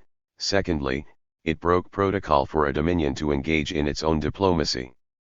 Deakin was not worried about Britain's sensibilities, as he confided to Richard Jebb, the visit of the United States fleet is universally popular here, not so much because of our blood affection for the Americans, though that is sincere, but because of distrust of the yellow race in the North Pacific and our recognition of the Entente cordial spreading among all white races who realize the yellow peril to Caucasian civilization, creeds, and politics. Not that the U.S. visit was without its racial problems. The Age, very much in favor of the visitation, nonetheless played up the fiendish appearance of black crewmen, as in its report OT the robbery of a woman in Auckland, or their lack of civilized manners and childlike coonery as seen in a Sydney bar. New Zealanders were, as usual, somewhat more reluctant to break with Britain, as was underlined when one member told the House of Representatives that he was not going to Auckland to welcome the American fleet as the future saviors of this dominion from the yellow fiend, to go there and grovel before our visitors and say John Bull is too old and feeble now to protect us. We come to you, Uncle Sam, to save us from the Chinese and Japanese, but if the time does come when the white race has to fight the yellow one, it will not be only the stars and stripes that will float in the Pacific Ocean. The Union Jack will be there also to the front as usual, and I dare say the fleets of other nations as well. Although the speaker may not have been in sympathy with the proposal to ally Australasia with the United States, he left no doubt that such an alliance was the issue. The reasons for such an alliance were clearly stated bv the Wellington Evening Post for August 10, 1908, instead of inspiring us with the enthusiasm it aroused in the mother country, the Anglo-Japanese alliance, more particularly in its later and more intimate phase, has been received here with not a little suspicion and uneasiness. If she had no white colonies in the Pacific, Britain's alliance with Japan might be an admirable thing from every point of view, but she cannot expect it to be so. Regarded by free colonists who see their country exposed to the risk of being turned from white to yellow by her entanglement with an Oriental power. As the champion of white ascendancy in the Pacific, America, therefore, represents the ideals of Australia and New Zealand far better than Britain has hitherto been able to do in this respect. Imagine, if possible, the effect that the following item would have upon the Australian population were it to appear in tomorrow's newspapers. It was announced today in Washington that the Senate has ratified a treaty between the People's Republic of China and the United States of America. Complete details of the treaty will not be made public, but it is reliably understood that the United States will withdraw most of her forces from the Pacific in order to concentrate on her Atlantic responsibilities. American obligations under ANZUS will henceforth be fulfilled by Communist China. Although no comparable announcement was ever made by Britain in relation to Japan, it eventually became clear to Australasia that the practical consequence of the Anglo-Japanese alliance was of this character. Before the Anglo-Japanese alliance was signed in 1902, the Dominions were neither consulted nor unduly alarmed. Only after Japan's martial, or rather naval, prowess revealed itself in 1904 did the alliance become a source of concern. Britain had initiated the treaty in order to contain Russia. With the destruction of the Russian fleet, Britain felt free to remove 5 battleships from the China station. Australasia did not share this summation. Rather, it felt that the emergence of Japan should have led to an increase in the size of British forces in the Pacific. For, as Billy Hughes observed, save for our alliance with Japan, never were people in as parlous a position as we. No simple solution arose to the problems presented by the alliance. Unlovely as Japan appeared as an ally, the prospect of Japan as an enemy, moreover as an enemy tied to Germany, was far more horrific. This ambivalence persisted until 1921, when Hughes, who had been very rude to the Japanese at the Versailles peace settlement in 1919, fought hard to preserve the Anglo-Japanese alliance. British reluctance to spell out the full import of the alliance was matched only by Australia's unwillingness to find it out. A moment of truth came when the new Labour Prime Minister, Andrew Fisher, went to London for the 1911 Imperial Conference. Before leaving Australia, Fisher told a meeting at Ballarat that he would not hesitate to haul down the Union Jack if Australia's interests demanded it. In other words, he would ally Australia with the United States if that were the only way he could save Australia from the Japanese. Once in England, Fisher began to see the wisdom of Sir Edward Grey's argument that if we denounce the Japanese alliance we can no longer rely on the assistance of the Japanese fleet and we must prepare for the possibility that Japan may enter into arrangements which may bring her into hostility with us. Fisher ended up by advocating a policy of all the way with Edward Grey. By promising Britain total loyalty, the Australasians, particularly the New Zealanders, hoped to secure Britain's unequivocal support in return. Matters did not remain at this pass. More and more, Britain concentrated her navy in the Atlantic and delegated the task of defending the Pacific to Japan. Moreover, a new First Lord of the Admiralty, Winston Churchill, had spelt out to the Pacific dominions what his predecessors had been so solicitous in concealing from them. Even then, the Prime Minister of New Zealand, Massev, had difficulty in grasping the situation. "I do not want to do Mr. Churchill an injustice," he said, "but if he means that the people of Australia and New Zealand are to be satisfied with the protection afforded by Japanese ships and Japanese sailors, then Mr. Churchill is very much mistaken." The Australian Prime Minister, Joseph Cook, was no less astute and declared that when Australia was asked to rely on the Japanese treaty alone for peace in the Pacific a very serious situation was created. It was all very well to have a scrap of paper with the Japanese signatures upon it, but surely no one could trust slit-eyed devils who, as Hughes had said, possessed vices so terrible that they could only be hinted at. Australia's worst fears were realized with the outbreak of war in August 1914. In the preceding May, George Pearce, in response to a request from the Governor-General, had outlined Labour's attitudes on defence. He laid particular stress on the role of naval defence, insisting that there ought to be a British fleet for the Pacific. Without it, we are compelled to allow our policy to be dictated by our ally. The truth of this comment became all too clear when Australia failed to occupy all of Germany's Pacific possessions because it was fully involved in tracking down German battleships.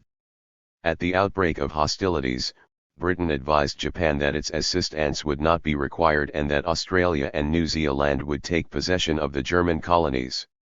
This plan was upset by the escape of von Spee's squadron into the Pacific. The Japanese Navy was called in and visited German possessions north of the equator. Pressure built up in Japan to annex these lands. The Colonial Office tried to outmaneuver Japan, but by November, when the Australian expedition was ready to leave, Japan had occupied all important islands north of the equator. When it looked as if Japan might relinquish her newly won control of the island of Yap to the Australians, riots in Japan provoked fears that, if concessions were made, the pro-British party would be replaced by pro-Germans. Australia was surprised and hostile, yet as always had to walk the tightrope between restricting Japan and retaining her goodwill. By the end of 1914, Australia and Japan were direct neighbours, each had advanced towards the other in an atmosphere of mistrust. When the European war did not end by Christmas, Britain was reluctantly forced to call upon Japan for more assizure/carrot. His reliance posed a serious problem for Australia. One he more * Britain leant on Japan, the greater would be Japan's say in * New York post-war settlement. In particular, Japan would most certainly annex the Pacific Islands it was holding and might even make demands lower immigration rights to Australia. Conscription. Conscription disputes of 1916–17 tell a different story in the light of this most uneasy of alliances. All the old reasons, ranging from outraged Irish feelings to Hughes' vanity, retain their relevance. Accounts that ignore the government's perception of a Japanese menace are inadequate to the point of being wrong. The traditional version of Hughes' decision to introduce conscription gives central importance to his visit to London in April 1916, where it is alleged he was deshessed and deceived concerning recruitment figures. Both of these might well have happened, though Hughes was the least likely Australian to fall for zither. He heard more grievous matters, as he explained to his deputy, Pearce, in a letter dated April 21, 1916. The position is aggravated. I will not say it is critical bv the fact that Britain has approached Japan with a view to obtaining an aval say in the Mediterranean, and that the Japanese government, while ready to grant this, asks for some evidence of Britain's friendliness to her in order possibly to justify her action or placate the opposition. And, as Grev saves, if we say, well, we are very friendly towards you and we want our aid to win this war, but you must not get any concessions in China, your people cannot come to Australia, you are not to be allowed most favored nation treatment with Australia, Japan can hardly be expected to treat our protestations of friendship very seriously. That Gray had sounded Hughes out as to what concessions could be made to Japan is evident from another passage in the letter to Pearce. I told Gray that Australia would fight to the last ditch rather than allow Japanese to enter Australia. Upon that point we were adamant. Before the end of the year, Hughes had come to believe that the best way to keep the Japans out of Australia was to lessen Britain's dependence on Japan. Australia's last-ditch fight would take place in France with conscripts. On Hughes' return from England he spoke in Adelaide of the danger from Asia. His speech was censored under the War Precautions Act, which forbade criticism of Allied nations. This rule applied particularly to criticism of Japan. Any insult might provoke a crisis in Japan and result in a pro-German cabinet there. The censorship was effective, and it is consequently impossible to determine from newspaper reports how much importance Hughes and his colleagues attached to their fear of Japan in their pro-conscriptionist campaign. We are not reduced to Hughes' April letter to Pearce, since the government's increasing concern with Japan is evident in its actions, if not in its published statements. In May 1916, the Australian government cabled Britain requesting a reallocation of Allied warships so as to remove Japan's vessels from Australian waters. In June, the Defence Department brought a lecturer from overseas to teach Japanese to selected Army staff cadets.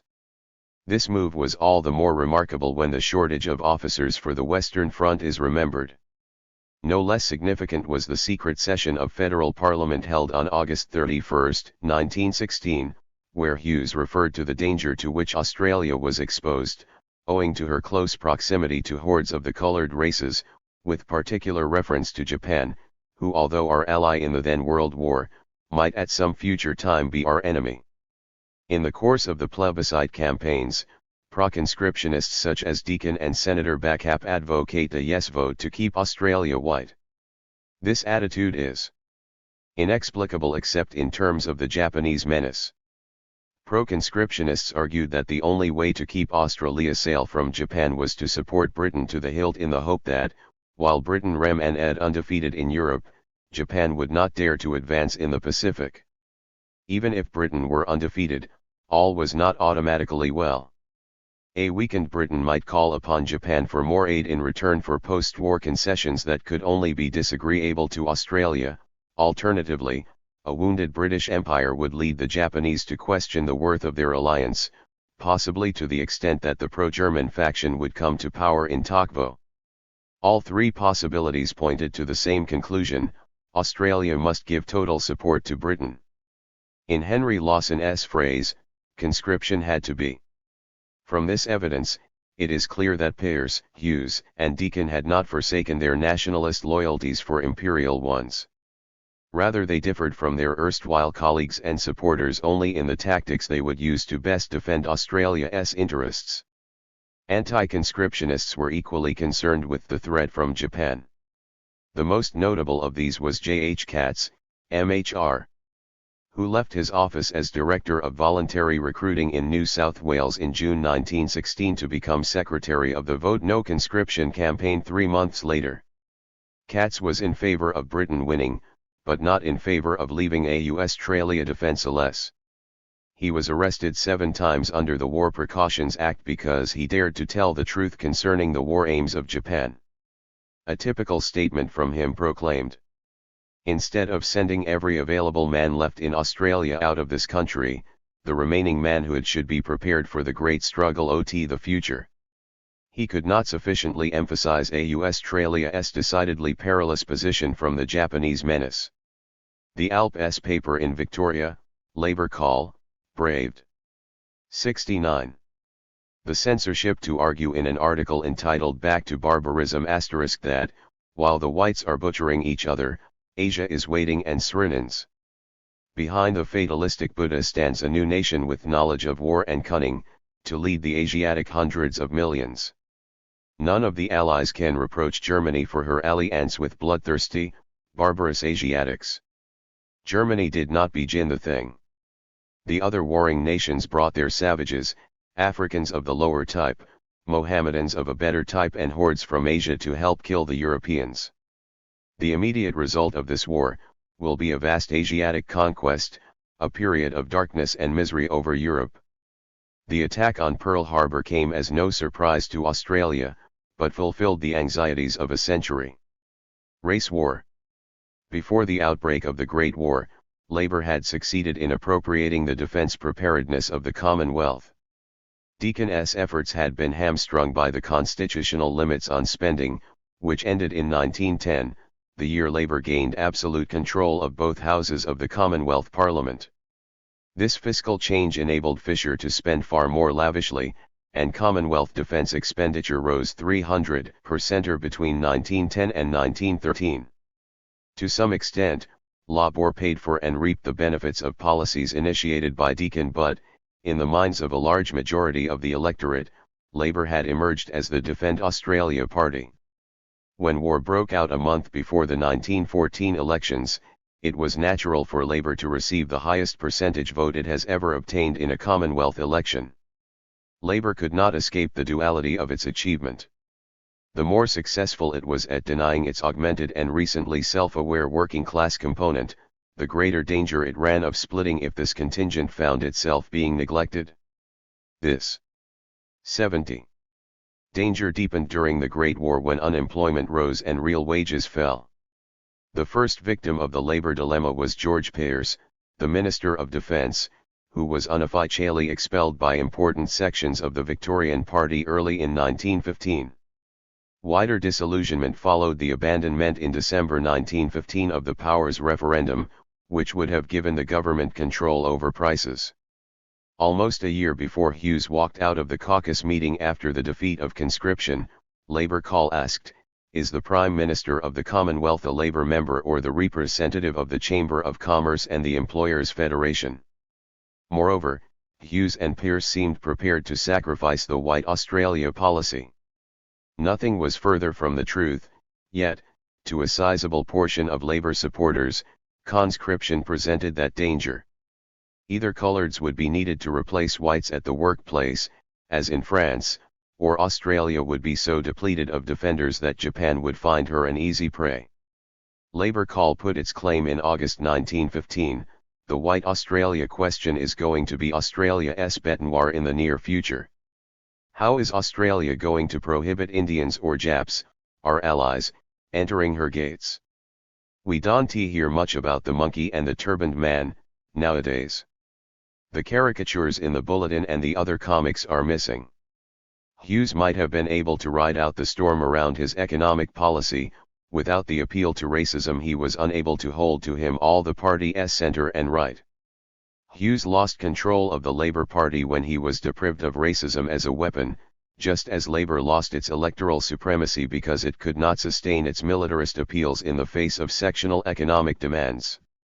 Conscriptors of the last man marched one way, while collectors of the last shilling departed in the other. Labour's resurgence in 1940 returned to this point. As the custodian of White Australia, the Labour Party had the advantage once the military threat came from Japan. The electorate could trust Labour to be implacable in its opposition to a yellow peril. A pro-war government advertisement in April 1942 confirmed this venom. "We've always despised them," it said, "now we must smash them." 6. Militarists. The martial spirit is strong in all the colonies.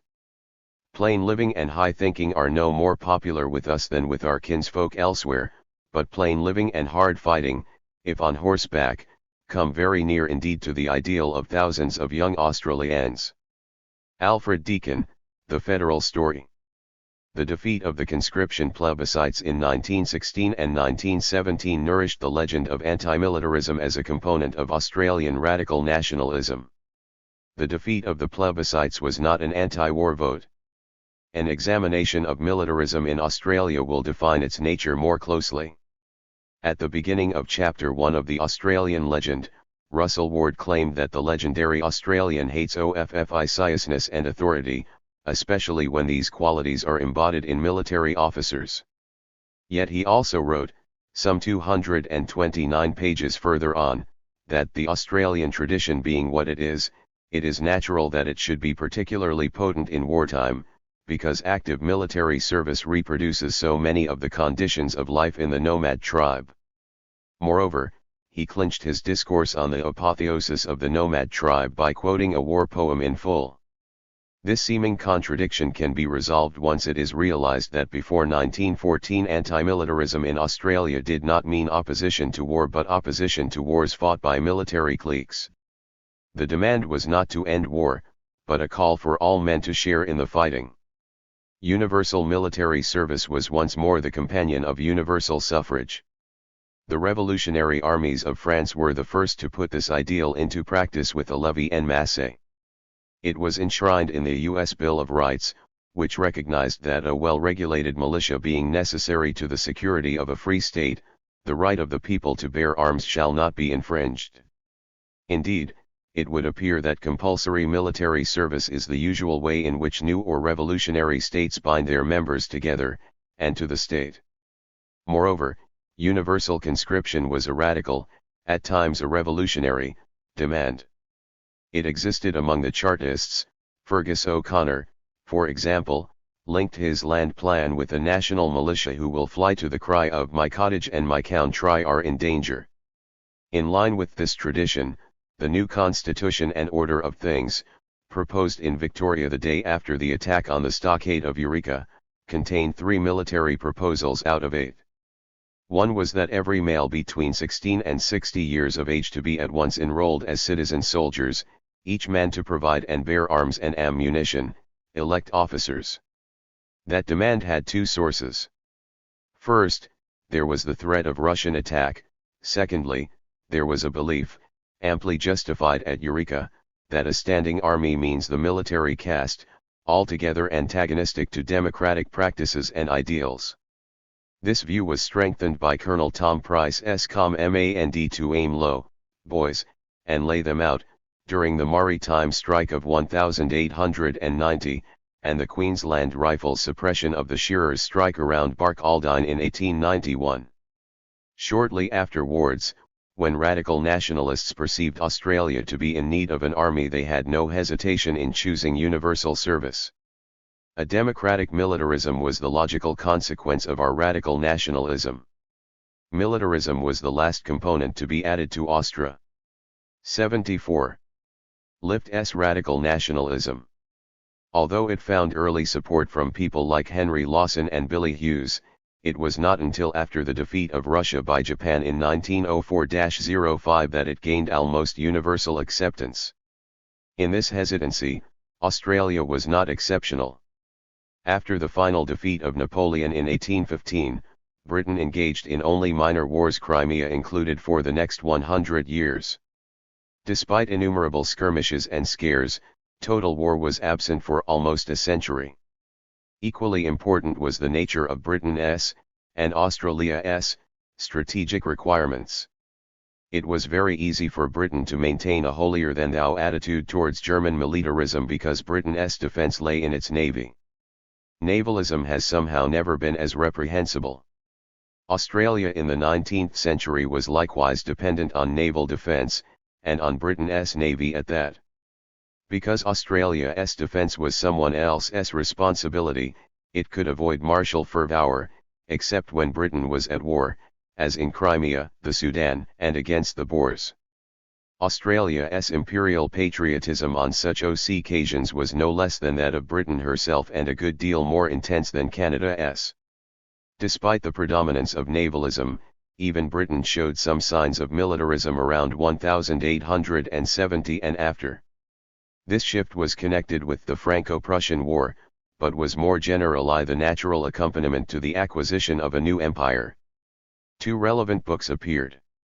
Chesney's Battle of Dorking in 1871 told of the repulsion of an invasion of England and heralded a revival of British pride in her fighting men. Clausewitz's On War was published the following year. Writing in 1902, Herbert Spencer observed that for a generation past, under cover of the forms of a religion which preaches peace, love, forgiveness, there has been a perpetual shouting of the words war and blood, fire and battle, while certain hymns are used in a manner which substitutes for the spiritual enemy the human enemy. The working class was not immune to this transformed theology. Thanks to the work of the Salvation Army, Henry Lawson's militarism swelled in praise of Booth's drum. Militarism in Australia had proponents before it became a way of life. An Age editorial in July 1883 claimed that our men are splendid material for an army, very much above the average of the line in physique and intelligence. As Victorian Minister of Public Instruction, Pearson made every effort to prepare his charges for war. By 1890, some 14,000 state school children were taking military drill and about 2,000 were being trained as cadets to form a reserve, from which the militia could be quickly recruited in any emergency. S. G. Firth argued that the pre-1914 education system gave children proper ideas of conduct and proper attitudes to important issues, Australia's obligation to Britain, the true meaning of patriotism, the glory of war, Britain's place in history, the difference between good literature and bad, the hierarchy of races, the causes of progress. He went on. About subjects such as these the public schools offered their pupils something more than mere facts, they offered them the truth. Moreover, the child who came to believe in the world of the Commonwealth school paper would have been, a person proud of belonging to the British race and the civilization which it was tacking to inferior races, confident that British courage and armaments held the secret of British victory, determined to do his duty and play the game like a true patriot, ready to die for his country and empire, and aware that he might soon be called upon to make that sacrifice. William Lane's Boomerang was often criticized for its militaristic utterances by the Sydney anarchist S.A. Rosa who, in 1895, published a novel entitled Oliver Spence, the Australian Caesar, which described the coming to power of a radical military dictator. The Boer War broke upon the new century and the new Commonwealth with the militaristic ardor that was to stamp their characters. Chris Brennan's poetic sequence The Burden Degree. T. Tyree expressed his horror at the appearance of the militarism he had learned so much to dread during his years in Ger Many. H. B. Higgins lost his seat in Parliament because of his anti-war opinions.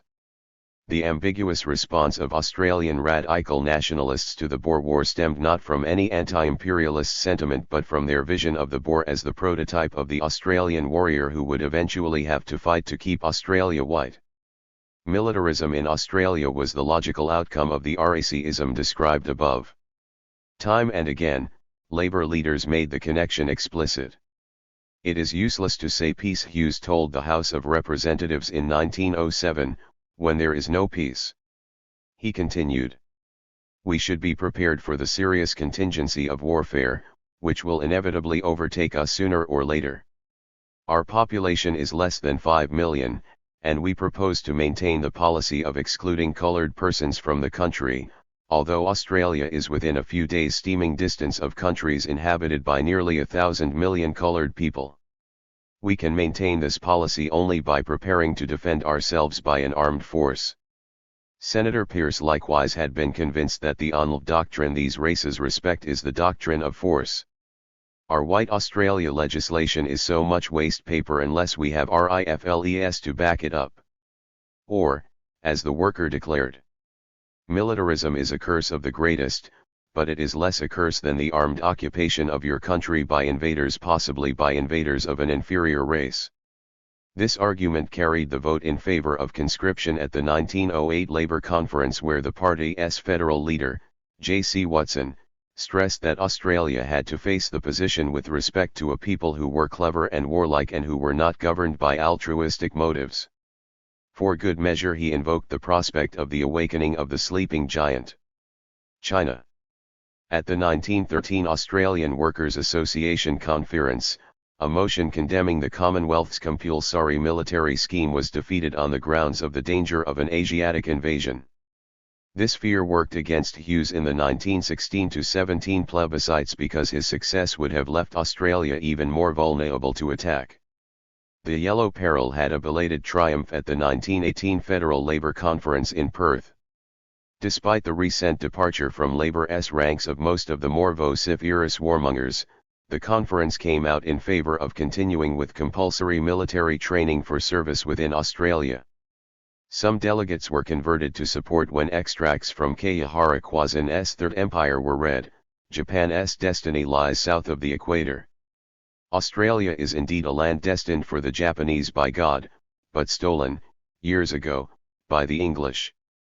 There is really no need for hesitation in our desire to go to Australia. According to a letter of Don Cameron's, which was intercepted by the censors, the fear of Japan resulted in some delegates voting against continued support for recruitment for the European war because it was leaving Australia helpless in the face of a probable Japanese assault.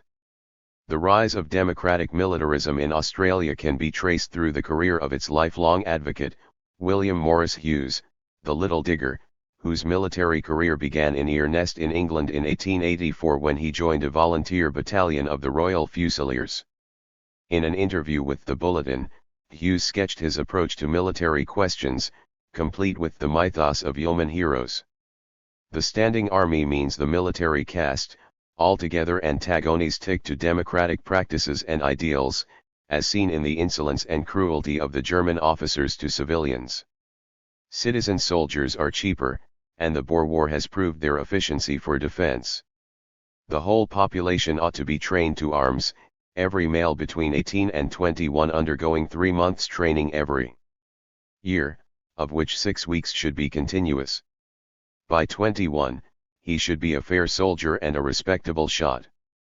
After 21, the term might be shortened so long as he kept his shooting up to a standard.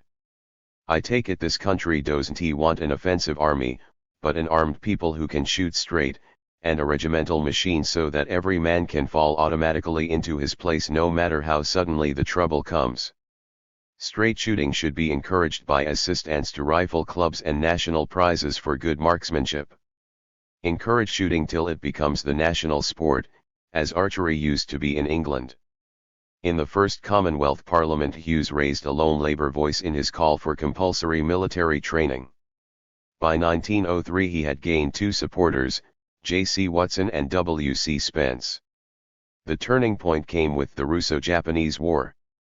The year 1905 brought the formation of national defense leagues which counted among their numbers almost every Labour politician in the country, notably Hughes, Pearce, Holman, Maloney and, somewhat surprisingly, the Liberal H.B. Higgins.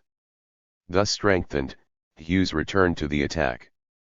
In August 1907 he initiated a parliamentary debate on the motion that in order to effectively defend the Commonwealth against possible enemies, it is imperative that all able-bodied adult males should be trained to the use of arms and instructed in such military or naval drill as may be necessary for the purpose. Supporting his motion, Hughes spelt out the connection between universal suffrage and conscription. As we have gone so far in establishing an order of things in which every man and woman has an equal right to all the privileges and benefits conferred upon any person in the country, we must at least do something towards fitting ourselves to maintain this happy but unusual state of affairs. It must, then, I think, be admitted, that it is the duty of every man in a democracy to defend his country. He concluded with an argument designed to appeal to his ICS on the left. Socialists believe in compulsion and therefore should support conscription. The socialists remained unconvinced. At the 1908 Labour Conference they were in a minority of 7 against the 24 who supported the principle of compulsory training for all males, as the only method of giving effect to the plank providing for a citizen defence force. Armed with Labour's official sanction, Hughes' 1909 defence speech presaged his wartime oratory. He treated Parliament to an emotional declamation of the oath of a Swiss soldier, in which he reached great heights of militaristic ardour. So extreme had Hughes become that a week later the deputy leader of the New South Wales Labour Party, W.A. Holman, called upon all Labour men to repudiate publicly any idea that the movement to which they belonged was to be robbed of the opportunity of working out social reforms because of a mad spirit of jingoistic nationalism of militarv extravagance. Holman's plea went unanswered. In 1910 the Fisher Labour government introduced compulsory military training for all young adult males. Australia was the first country in the English-speaking world to adopt such legislation in peacetime. During the 3 years in which Labour held office, 1910-13, defence expenditure increased fourfold, until it accounted for almost a third of Commonwealth finance. War gave Hughes an emotional environment in which his oratory reached such peaks that the professor of classics at Melbourne compared it to that of Demosthenes. The Don translated some of it into Greek to prove his point. By 1916 Hughes was propounding that war prevents us from slipping into the abyss of degeneracy and from becoming flabby. War has purged us, war has saved us from physical and moral degeneracy and decay. In order to maintain a steady flow of these superior types, the minimum height of recruits was lowered from 5 feet 6 inches in August 1914 to 5 feet in April 1917. The case for militarism as a component of Australian radical nationalism remains incomplete without a word from the poets. Patterson, the Kipling of the South, spent the war years as remount officer with Allenby in the desert. Lawson's devotion to militarism is explored in another chapter. K.S. Inglis's 1965 study of C.J. Dennis's The Moods of Ginger Mick traced Mick's progress from a larrikin to a dead hero at Gallipoli, in the course of which Mick's pride o' class is replaced by pride of nation and race.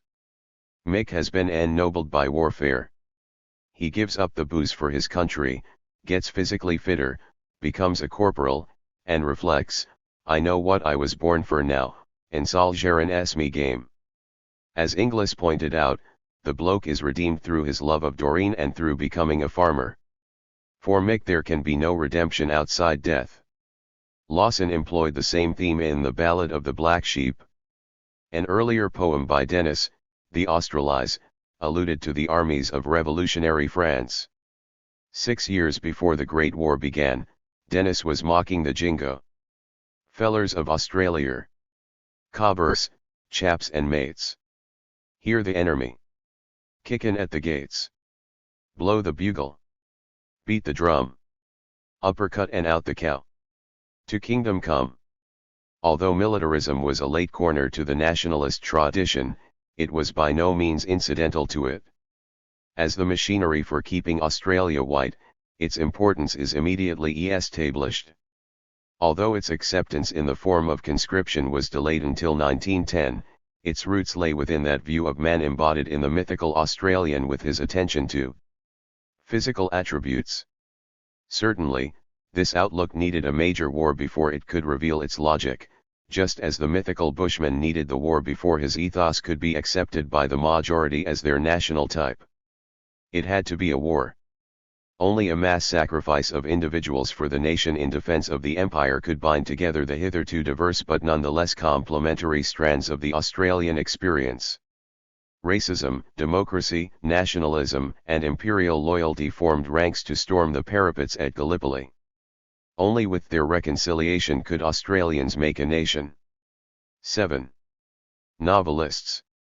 By naval predominance, and that alone, the way has been kept clear for the unimpeded development, on British constitutional lines, of a group of flourishing states forming one continent isle whose bounds are the girding seas alone. E. Scott, Terra Napoleon. For a country with 20,000 kilometers of coastline and situated 20,000 kilometers from its principal market and major defender, it was natural that Australia should become highly sensitive to naval questions. Attention has already been paid to the fear of invasion, to democratic militarism, and to racism, particularly in reference to Japan. Analysis of the naval relationships that existed between Britain and Australia before 1914 will weld these forces into a pattern, within which disagreements between Britain and Australia were worked out. Australia would have preferred to have been able to rely completely on Great Britain. Britain had demonstrated that it was not entirely reliable, since the interests of its nigger empire were not always synonymous with those of Australia. Consequently, Australia followed a seemingly contradictory policy of alternatively falling all over Britain and of breaking away from her. If Australians were trying to have it both ways, most knew that their long-term interests lay with a strong Britain. The rise of an Australian navy illustrated this conviction. Early fears were confined to the possibility of a flying raid by Russian warships. Crimea in 1854 stimulated the Victorians to purchase a 580-ton war steamer which would serve as a floating battery in Port Phillip. So concerned were the Australian colonies with their defences that in 1859 they alone of Britain's possessions were paying more than 50% of their defence costs. Victoria, with the most to protect, paid £94,000, while Britain provided another £76,000. Britain was becoming more economy conscious. In 1862 the Mills Committee on Defence Planning decided that the colonies would be responsible for internal law and order, while Britain would help with protection from external attacks. All through the 1860s, Melbourne requested additional naval defences, but none of the schemes devised suited the Victorians, the Admiralty, and the British Treasury. The disputes dragged into the 1880s. In 1881, for example, the Intercolonial Conference decided that colonial naval defences were entirely inadequate and ought to be increased by imperial expenditure. Britain was not being obstructive without cause.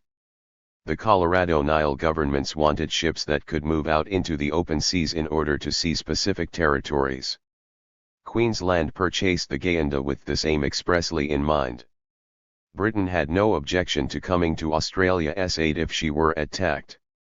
Whitehall resisted being dragged into a European war because some colonial premier had attacked a French or German ship in order to indenture a few more labourers. Matters came to a head after Britain refused to ratify Queensland's seizure of New Guinea in 1883.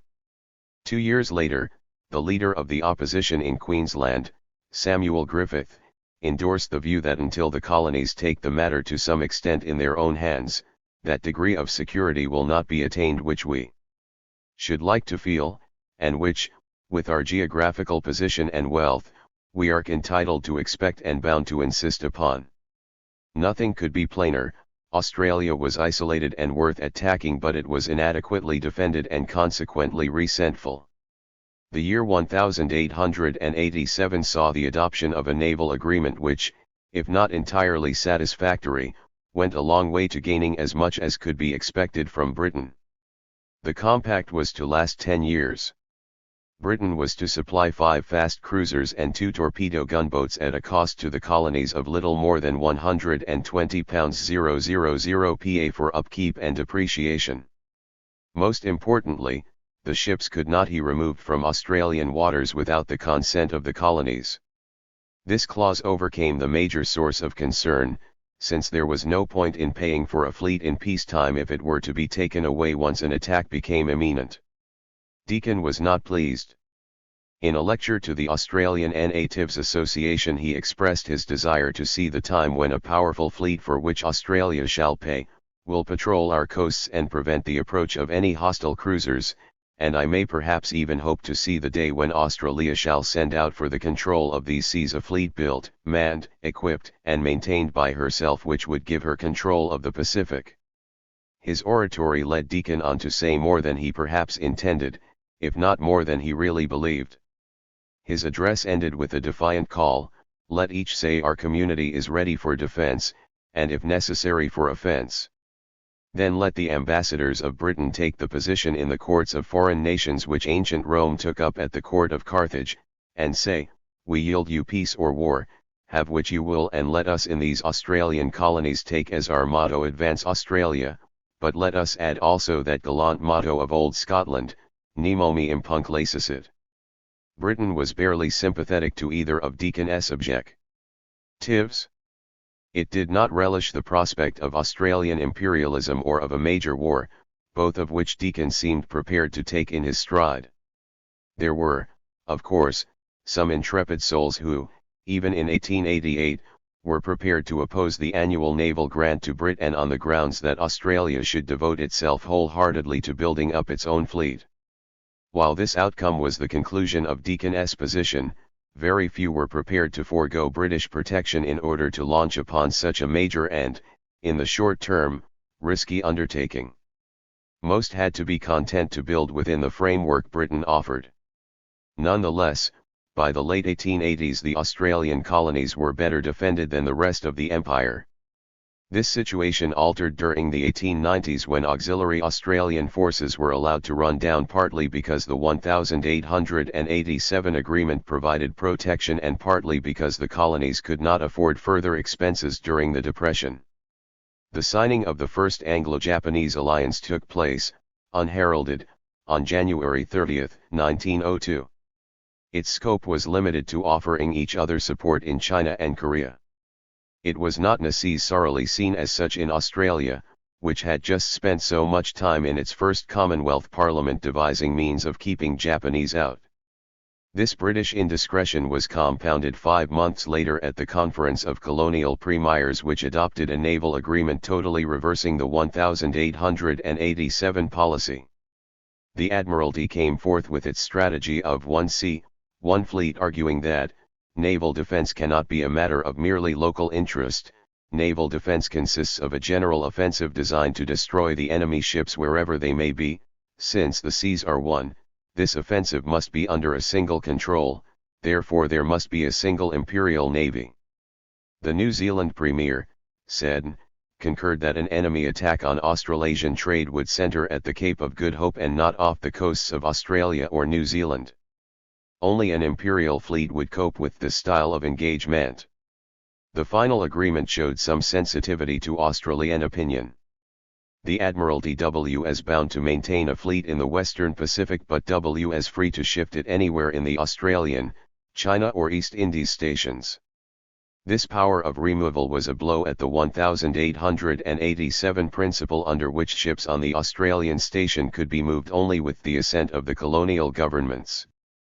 After 1902, as the naval historian A.W. Jose pointed out, the new squadron was not theirs at all, nay, it was deliberately assigned for imperial duties in the very sphere the China Seas, to which a large body of Australians had already taken grave objection. Responses in Australia were predictably hostile. Barton's reputation suffered irreparable damage as a consequence of his acquiescence.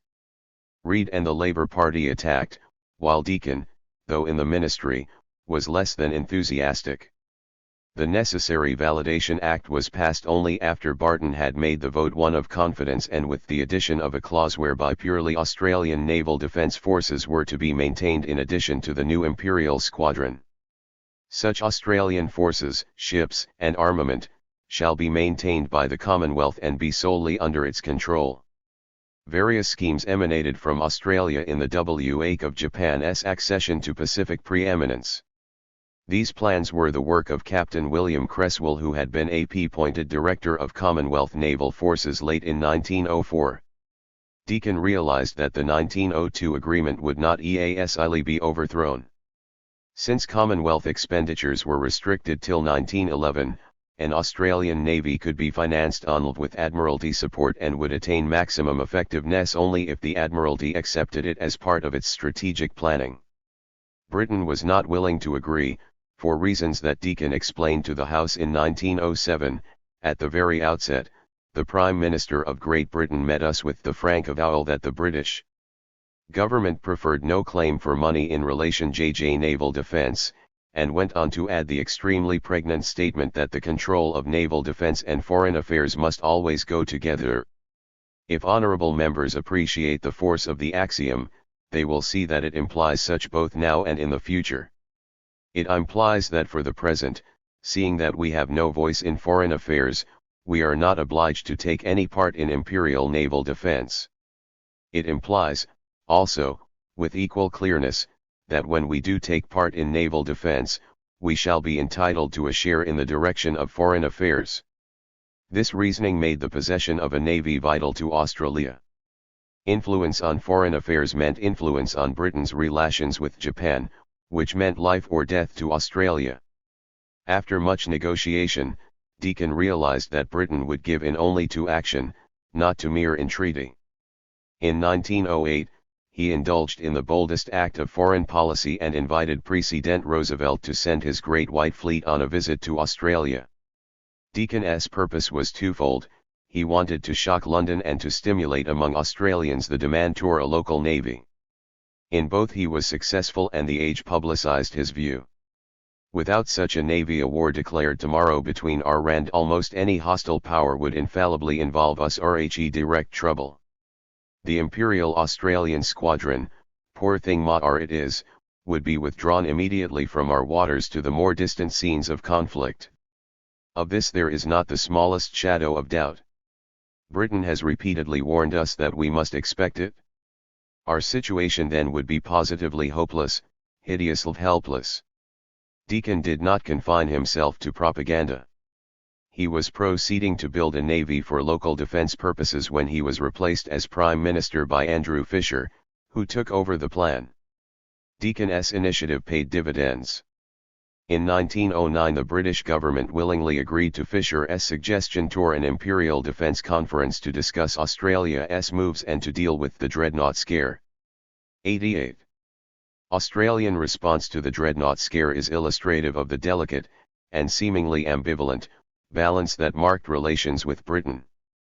Australasians wanted Britain to rule the waves. Whenever it appeared that she might no longer do so, they rushed to assist her. The matter was never simple. There were other threats, other alliances, particularly with Japan. New Zealand recognized that it could never provide itself with adequate naval protection, and so did everything it could, by word and deed, to increase the power of the imperial forces. In 1909, it gave Britain a battleship for reasons which Churchill most eloquently explained to the House of Commons 5 years later. In giving a splendid ship to strengthen the British Navy at a decisive point, wherever that point may be, according to the best principles of naval strategy, the Dominion of New Zealand have provided in the most effective way alike for their own and for the common security. No greater insight into political and strategical points has ever been shown by a community hitherto unversed in military matters. 2 or 3 Australian and New Zealand dreadnoughts, if brought into line in the decisive theatre, might turn the scale and make victory not merely certain but complete. The same 2 or 3 dreadnoughts in Australian waters would be useless the day after the defeat of the British Navy in home waters. Their existence would only serve to prolong the agony without altering the course of events. Their effectiveness would have been destroyed by events which had taken place on the other side of the globe, just as surely as if they had been sunk in the battle. By this time, New Zealand was not so sure of the wisdom of its action. New Zealand's attachment to Britain was not purely a matter of sentiment or climatic similarity, but the result of its total dependency. It never considered, as some Australians did, that it could stand alone. New Zealand had but one course it could follow, that of complete involvement with Britain. Australia was in a position to spend some taxes either way. This division was apparent in Australia's reply to the Dreadnought Scare. Deakin and the Age, both of whom had campaigned vigorously for years for a local navy, came out in favor of donating a dreadnought or its equivalent to Britain, the alternative being preferable because it might mean an increase in local forces. Fisher spoke for the Defend Australia faction and refused to budge from the demand for a local fleet, though he was prepared to make compromises in order to achieve it. In his study of the Dominion Partnership in Imperial Defence, Professor D.C. Gordon pointed to 3 problems associated with the creation of an Australian Navy. 1. Australia was not a sovereign state, yet its ships would range the high seas, making Britain responsible for their actions. 2. How could Australia legislate for control of its sailors once they were outside its territorial waters? 3. How could uniformity of training and discipline with the Royal Navy be secured so that there would be ample opportunity for promotion and integration should the need arise? Fisher confronted these problems in 1909 when his party was in a minority and hard-pressed by the embryonic coalition of oppositions around the issue of defense. To placate British and local distress, Fisher agreed to the following: 1. When the ships went beyond the Australian station, they would be under the command of the senior officer of the Royal Navy on that station. 2. Naval discipline could rest with the Royal Navy. 3. In time of war or other emergency, all vessels would come under the control of the Admiralty. This final point was withdrawn by Deakin in 1910, restored by Fisher in 1911, and acted upon by Cook in 1914. When the Conference on Imperial Defense met in July 1909, it adopted a scheme which, if it had been carried out, would have satisfied at one extreme those Australians who wanted their own navy, and at the other extreme those New Zealanders who believed in augmented imperial forces. It was decided to establish a Pacific Fleet based on 3 units: an Australian one to be provided wholly by Australia, an East Indies one by Britain, and a China one by Britain, using the New Zealand Dreadnought as its armoured cruiser. As it transpired, the new agreement was broken in 2 important respects. First, the New Zealand was placed in the North Sea and not in the Pacific. Second, Britain failed to furnish a third vessel similar to the New Zealand and the Australia for the East Indies unit. Moreover, both were done without consultation. This failure resulted from Britain's increasing concern at German naval strength in the North Sea and Churchill's plans to station all the dreadnoughts at Gibraltar, where, as he told the House of Commons on March 26, 1913, they would be 28 days' steam from Sydney, 32 days from New Zealand, and the Channel a very much shorter time. The message finally penetrated to New Zealand, which in December 1913 authorized expenditure on its own naval force because, the Defense Minister, Colonel Allen, pointed out, the chief partner of the 1909 agreement, namely, the mother country, has failed to carry out her obligation. Professor Gordon's conclusion was apt: when the war came there was no Eastern Fleet of the Empire. The most powerful vessel on the China station was of the pre-dreadnought era, and the most powerful form of British power in the Pacific was the Australian unit, which had alone been carried to completion along the lines of the 1909 understanding. The bulletin could lament that the Pacific was now a Japanese sea. Australia's commitment to a White Ocean policy for the Pacific was evidenced in a speech by the Labour member for Melbourne, Dr. Maloney, to the House of Representatives on Novelists 91. August 28, 1912. Maloney subsequently issued the speech as a pamphlet under the title Proposal for Building an Empire Fleet, which sums up his intention. Significantly, he began by recalling that he was returned to the state parliament as an avowed Republican, but returned from that visit to the East with my views modified, and with the intention, so far as I was able, by thought or speech, to keep firm and strong the links that bind us with the homeland. Ever since his visit to Japan in 1904, when his eyes were first permitted to see something of the concentrated millions of the East, the subject to which I propose to address myself today has occupied my thought. Just how great this attachment to the empire had become revealed itself when he described his proposal as coming from one born in Australia, and loving his native land, with the blood from an English mother coursing through his veins, and desirous of giving to the country that gave his mother birth the best of his help as far as voice, vote, or hand can do it.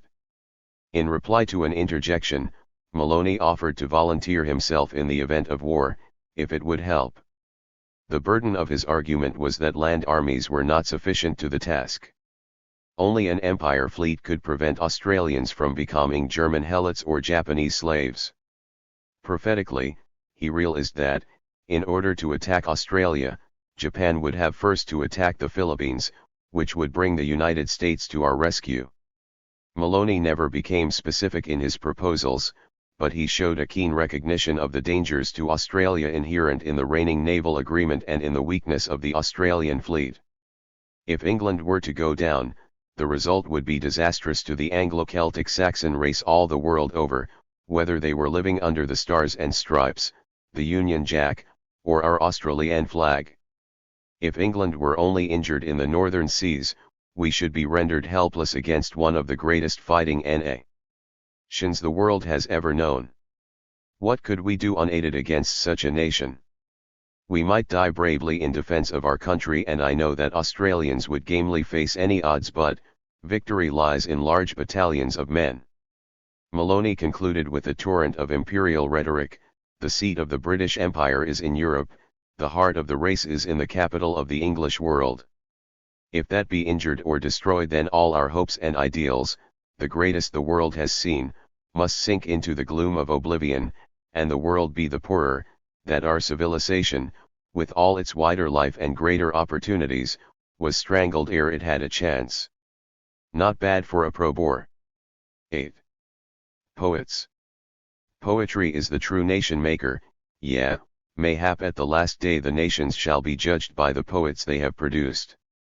Bernard O'Dowd, 1904. There are those whose historical good sense makes them doubt statistics, quotations, footnotes, and other paraphernalia of scholarship. If any such have opened this book, they will not have read any of the preceding chapters, but, knowing gold from dross, will have turned to the chapter on poets, who are the true measure of Australian radicalism and nationalism. Even readers who have followed the argument from the first page may be wondering what the balladists and versifiers thought about the goings-on recounted, and it would be impolite to leave so many unconvinced through lack of their favorite evidence. Notice will be paid to three poets, Bernard O'Dowd, A. H. Adams and Henry Lawson. It is difficult to disentangle O'Dowd the social reformer from O'Dowd the nationalist. Indeed, he often considered social reform as a step towards Australian greatness rather than as a good thing for its own sake. His most widely known poem, Australia, begins by counterposing possible futures. Last sea thing dredged by sailor time from space, are you adrift Sargasso, where the west in halcyon calm rebuilds her fatal nest. 94. Ordellos of a coming sun god's race. Are you for light, and trimmed, with oil in place, or but a will-o'-wisp or marshy quest? A new domain for mammon to infest? Or lurks millennial Eden neath your face? The conclusion, however, is optimistic, since there is a cross upon your forehead sky, a virgin helpmate ocean at your knees. This sonnet was written before 1901. Any doubts O'Dowd may have had concerning Australia's greatness were soon dispelled, and in our land Australia becomes a new Jerusalem, from northern strife and eastern sloth removed. Australia and her herald gods invite a chosen race, in sternest ordeals proved, to guard the future from exotic blight. Testimony to O'Dowd's humanity and gentleness is legion. It is, therefore, indicative of the power of racist militarism that even he could write, yet on our margin other folk are set who, it is well, should keep a while away, too long apart to mingle wisely, yet will we steal us to the death to fight in such poor means alone avail home or Asian throng, or island brown, or white blood brother would cloud our prospect fair, to guard the future from exotic blight. Combined with O'Dowd the pacifist and humanist, there was, inexorably, O'Dowd the Australian, who could not escape the passions that ruled his chosen race. O'Dowd's mistress and fellow poet, Marie Pitt, had no qualms in demanding severe penalties for white Australians who had sexual relations with Chinese. First offenders were to be deprived of their citizenship rights, while second offenders were to be deported to China. In a slightly earlier verse, O'Dowd had been less reticent in his racism and recognized, in language reminiscent of Lawson's, Australia's position as the vanguard of European imperialism, which he called civilization. And not alone to feel the mouths of children at her breast, Australia wafts her Sibyl call wherever white men are, but, warden of the boundaries, lone outpost for the West, she dare not risk the paling here of splendid Europe's star. Out in the night we seem to see piratic dangers sparkle, and, on our moon's horizon growing, omens grimly darkle. O come ye of the white race hither, come ye to her call. 'Tis not alone for us the word she sends you o'er the sea. As ye shall rise while up we soar, our failure means you fall, the fall of truth, the fall of love, the fall of liberty. Remote from O'Dowd's archaic style was the epigrammatic voice of A. H. Adams, who succeeded A. G. Stevens as editor of the Bulletin Red Page in 1906 and later became lone hand editor. Much of Adams' verse was personal in character, but where social questions arose no one was more devastating for sustained racism. Adams described the Jew as the lord of all, the spoiler of his kind. Who, now his retribution nears, and now the tale is told, and all the strokes of all the years must be repaid in gold.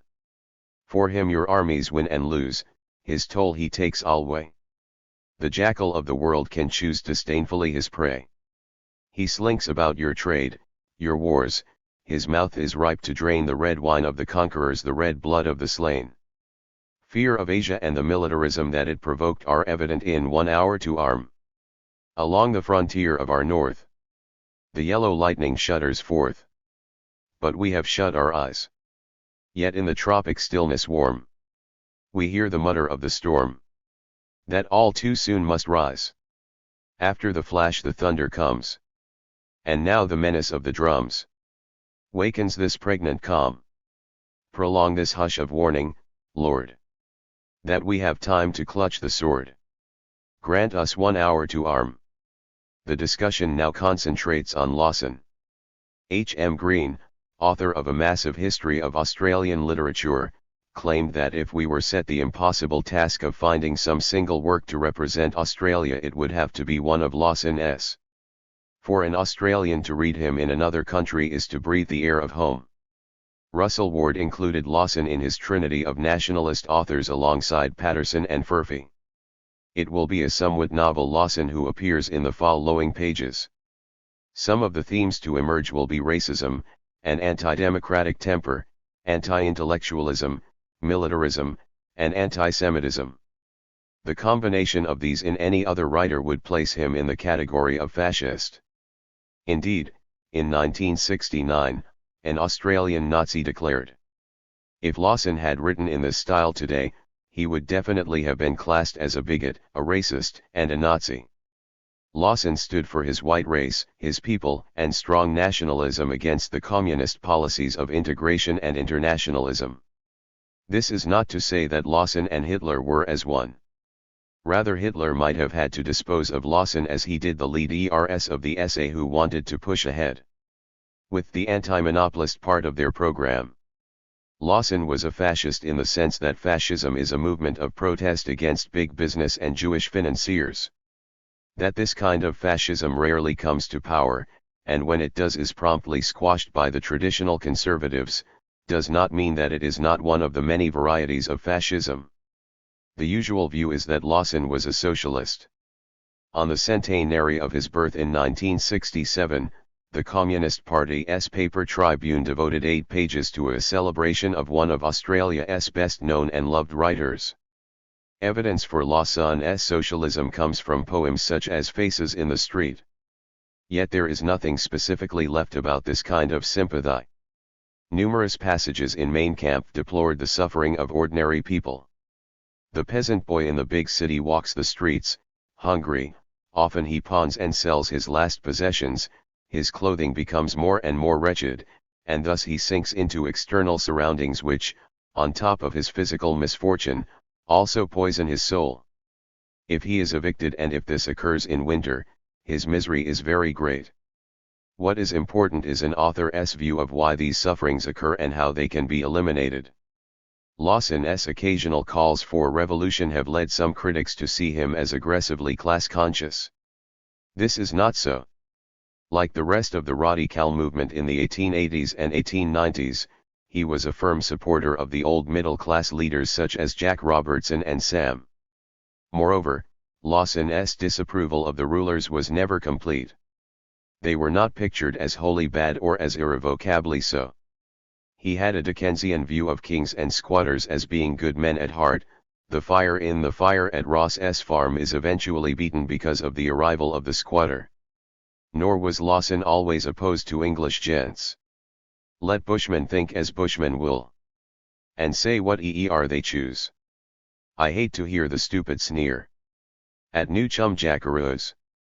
And in After the War, Lawson told his readers that he never believed that a dude could fight till a Johnny let us. Then we buried his bits in the rear that night for the honor of Pitt Street men.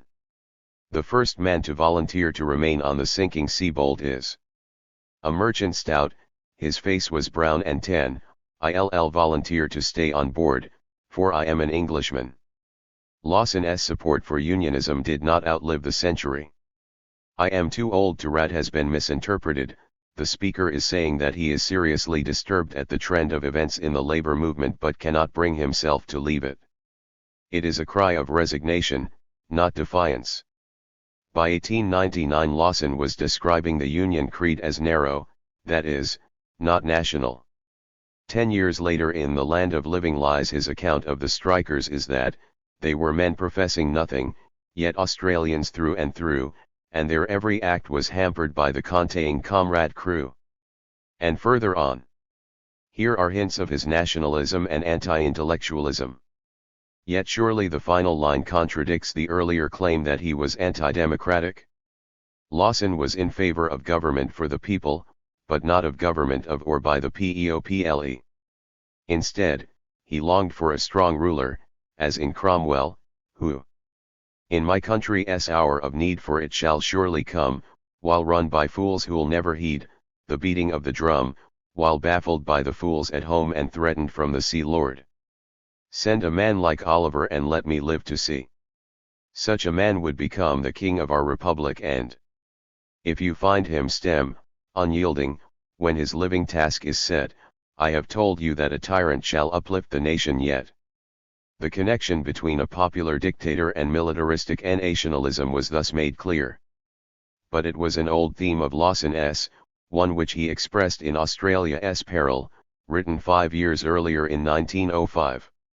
"Listen through House and Senate, listen from east to west for the voice of one Australian who will stand above the rest, who will lead his country's dawning, who will lead in his manhood's noon. The man will come with the hour, but the hour may come too soon."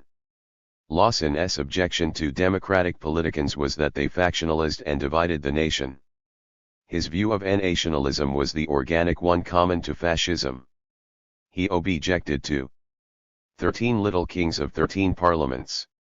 Attacks on those who opposed the oneness of Australia, political as well as geographic, became more frequent in the poems Lawson wrote from 1905 to 1910. His paramount concern was not a class one but a national one. He believed that the destiny of Australia was to produce the dynasty of man. Yet this destiny was imperiled by a combined assault from international Jewry and Japanese monkeys. He Jews planned to use the Japs to destroy this new paradise. There was a heavy populist strain in these writings as, for example, in Freedom on the Wallaby, where the promise is to make the bankers feel the sting, or in Australia's Peril, which contends that with the Jews we belied the farmers. Lawson's account of the Boer War was that the dirty Jewish talon reached from palaces and slums till 100,000 English died to stop the farmers' drums. Indeed, he believed that most wars are engineered by the syndicates and a monarch in with the Jews. Jews were also blamed for Australia's economic distress in the 1890s, and Lawson suggested that if the crimson flag was hoisted 'twould be bad for prophets such as Jacob. All the references to Jews in his poems were unfavorable except in Joseph's Dreams and Reuben's Brethren, which, having painted the Jews as people who sell their brothers, and that for more than twice his worth, fell back onto the cliché. Late in 1893 Lawson published a pseudonymous poem defending Arthur Desmond, an anti-Semitic revolutionary who saw himself as the literary reincarnation of Wotton. The substance of the defense was that Desmond merely had the courage to say what everyone else felt. The anti-Semitism of European fascists festered not only on the supposed financial power of Zion but also on the image of the Jew as the carrier of the new ideas associated with the liberal professions. This element did not arise in Lawson's anti-intellectualism, perhaps because of the level of intellectual life in Australia. He nonetheless warned that when things were better organized the rich and educated shall be educated down, and he objected to the psychological dramas of Ibsen and Shaw. Australia's future, he maintained, rested with boys who are slight and quiet, but boys who are strong and true, dreaming of great inventions always something new, with brains untrammeled by training, but quick where reason directs, boys with imagination and unclouded intellects.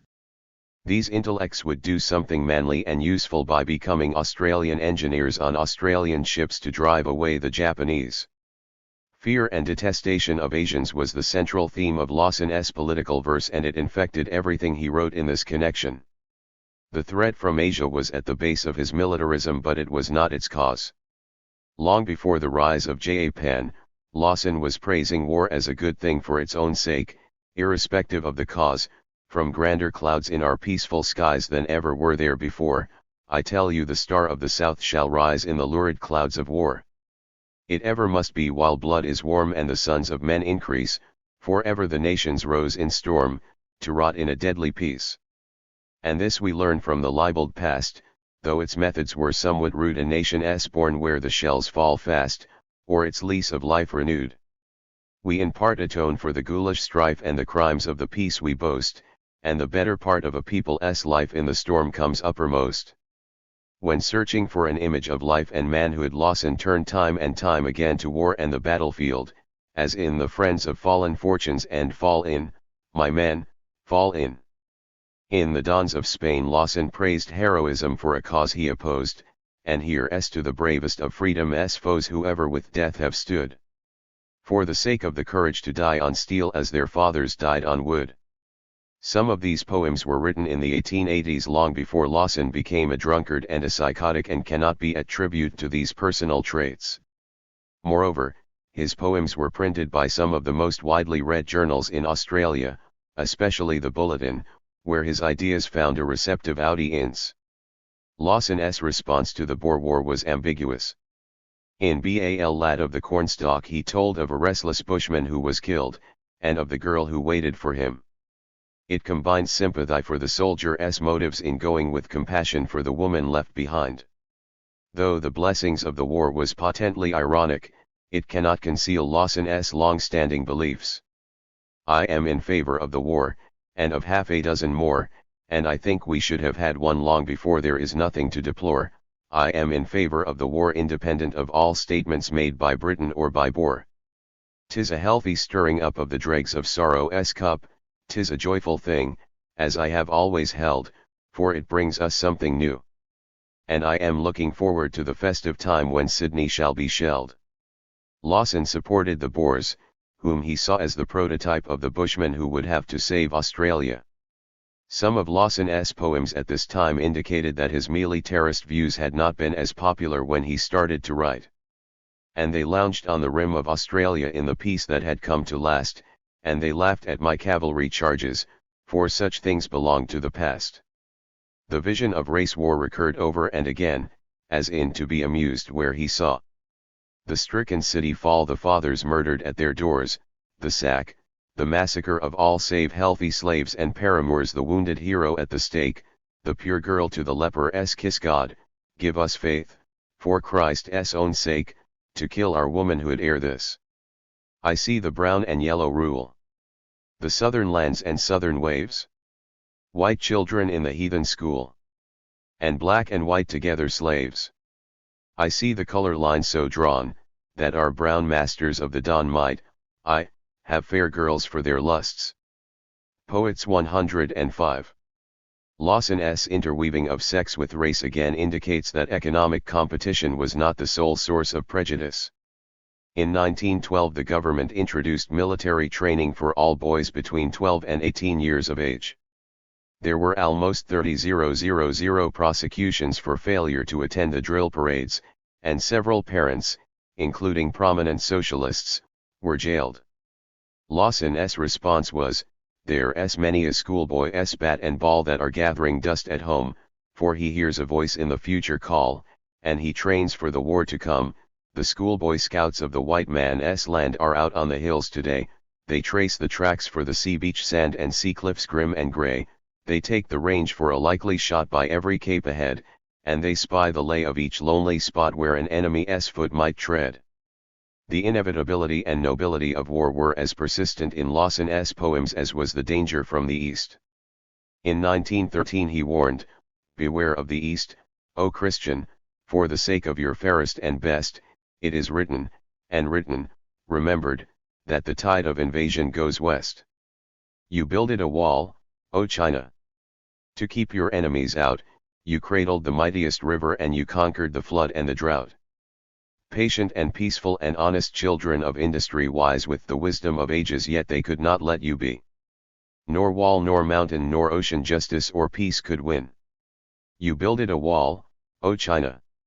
Let them see that it keep you in. This stanza shows that Lawson realized that the Europeans had provoked the Asians, but his conclusion was that it would result in a war of races, not of classes. Moreover, he was not blind to the virtues popularly attributed to Asians: patience, endurance, industry. Like so many others, he feared those very virtues most. They were virtues only as long as the Chinese remained walled up inside China. Lawson once pictured a Chinaman in a favorable light, in the story Ah Soon. Commenting on this tale he wrote, "I don't know whether a story about a Chinaman would be popular or acceptable here and now, and, for the matter or that, I don't care. I am anti-Chinese as far as Australia is concerned. In fact, I am all for a white Australia. But one may dislike, or even hate, a nation without hating or disliking an individual of that nation." Some of his best pals were Chinks. He had used the same defense against the charge of anti-Semitism. It is a part of racism that the race should possess characteristics not found in individual members of the race. When war broke out in 1914, it was not the war Lawson had looked forward to. It was not race war, but a war between Europeans. Hence, he has the foreign father tell Australians, who make sport your ideal, down there by the Southern Sea, there's a menace more deadly and real than ever the German could be. He nonetheless supported the war and Britain and conscription, since it would make men of weeds. Give muscle thought and feeling. Reduce the fat. Give brains to brawn. The pregnant time is stealing close to our shores. You shall know it then. Fear not the plunge. If we can only strike it, the track is clear to perfect nationhood. And you'll get used to discipline and like it, for I was disciplined and found it good. Some 12 months earlier, Lawson had put the same ideas in different words, through the mouth of a German. You say that our discipline is brutal, because you are paying the debt. You say that conscription is deadly, it hasn't killed Germany yet. See the weeds in your southern cities hawk and spit between raceboard and pot. Would discipline make them or mar them? Or your citizens miss them, or not? Lawson was convinced that war, violence, and discipline would produce men. His view of man is purely physical, the view that Mussolini had of himself. Events in Russia in 1917 confirmed Lawson's fatalistic view of history and of the inevitability of war.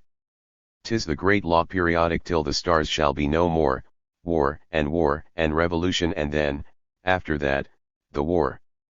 Lawson maintained a sympathy for ordinary people, and some of his most effective lines describe the horrors suffered during war, as in Antwerp. "Blue smoke from the embers curling, and the morning is fresh and fair, and the dead and the charred and the mangled, and the wounded are everywhere.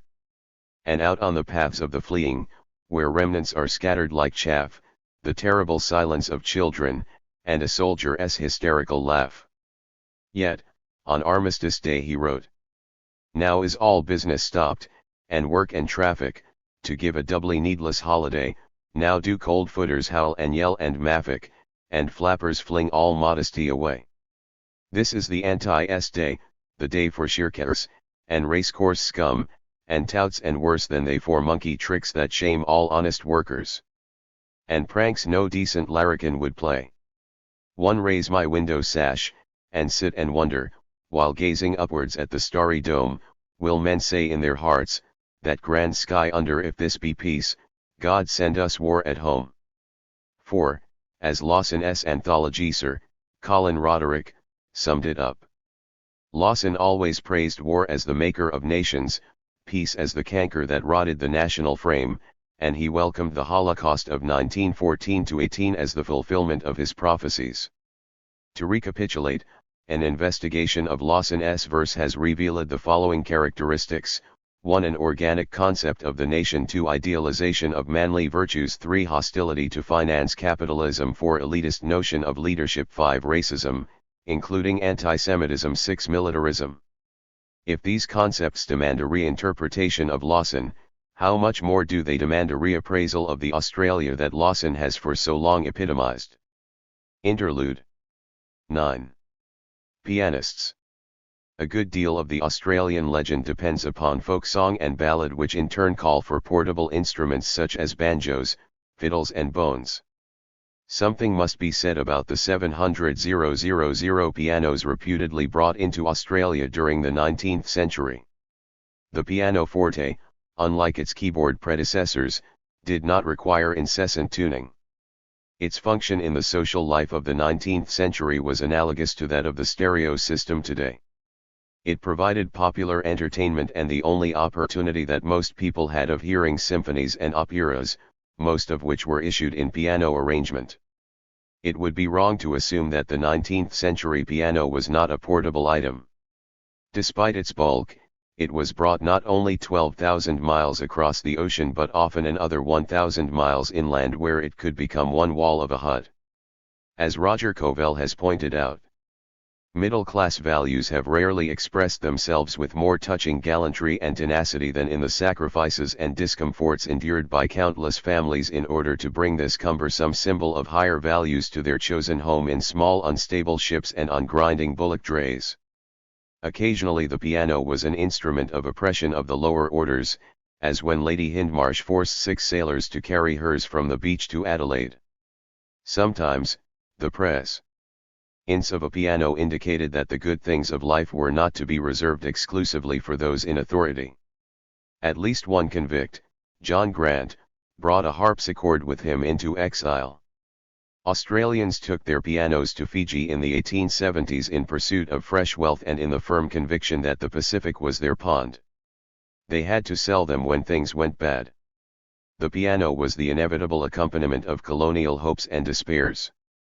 Richard Mahoney's first desire for his wife was to buy her a piano all her friends had one. On the day he made £2,000 on the stock market, he fell asleep to the happy refrain, "Now she shall have her piano, God bless her." The best that money can buy. If its purchase gave Mahoney pleasure, its eventual sale to his erstwhile servant upset him more than anything else. Not only did it signal the collapse of his old life, it reminded him forcefully of the upward social mobility that he had found so distasteful. Pianos were often the final evidence of some past dream or splendor. It was as if to sell the piano was proof that it was all over.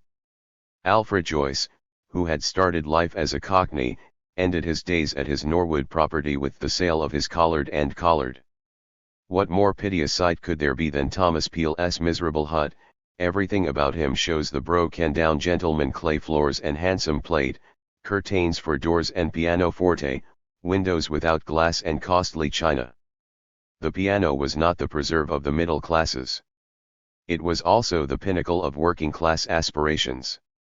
In the fulfillment of these hopes, Mahoney's servant was not exceptional. In 1892 the young radical critic Francis Adams observed that the urban tradesman generally owned a small, iron-framed, time-payment piano, on which his daughters, returning well-shod and too well-clothed from the local public school, discoursed popular airs with a powerful manual execution.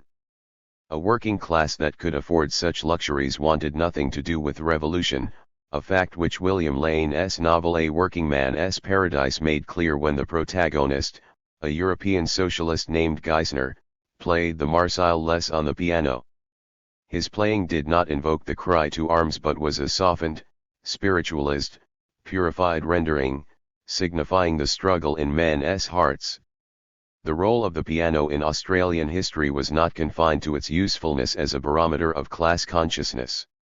It was not a passive partner in the making of the Australian legend but an active participant, as an examination of the origins of Waltzing Matilda will reveal. The story began in Victoria in 1865 when Alice Macpherson played the piano for a bushranger, Morgan, the night before he was shot. Shortly afterwards, the Macphersons escaped from the selection acts and took up a new property, Bundooroo, in Queensland. In 1895, Banjo Patterson holidayed there and heard the yarn that provided him with the theme for his ballad. But, argued John Manifold, nothing might have come of it if fate had not thrown a piano and singer in his way. With the assistance of Alice Macpherson's daughter, Christina, Patterson produced the work that has come as close as any other to being a national anthem.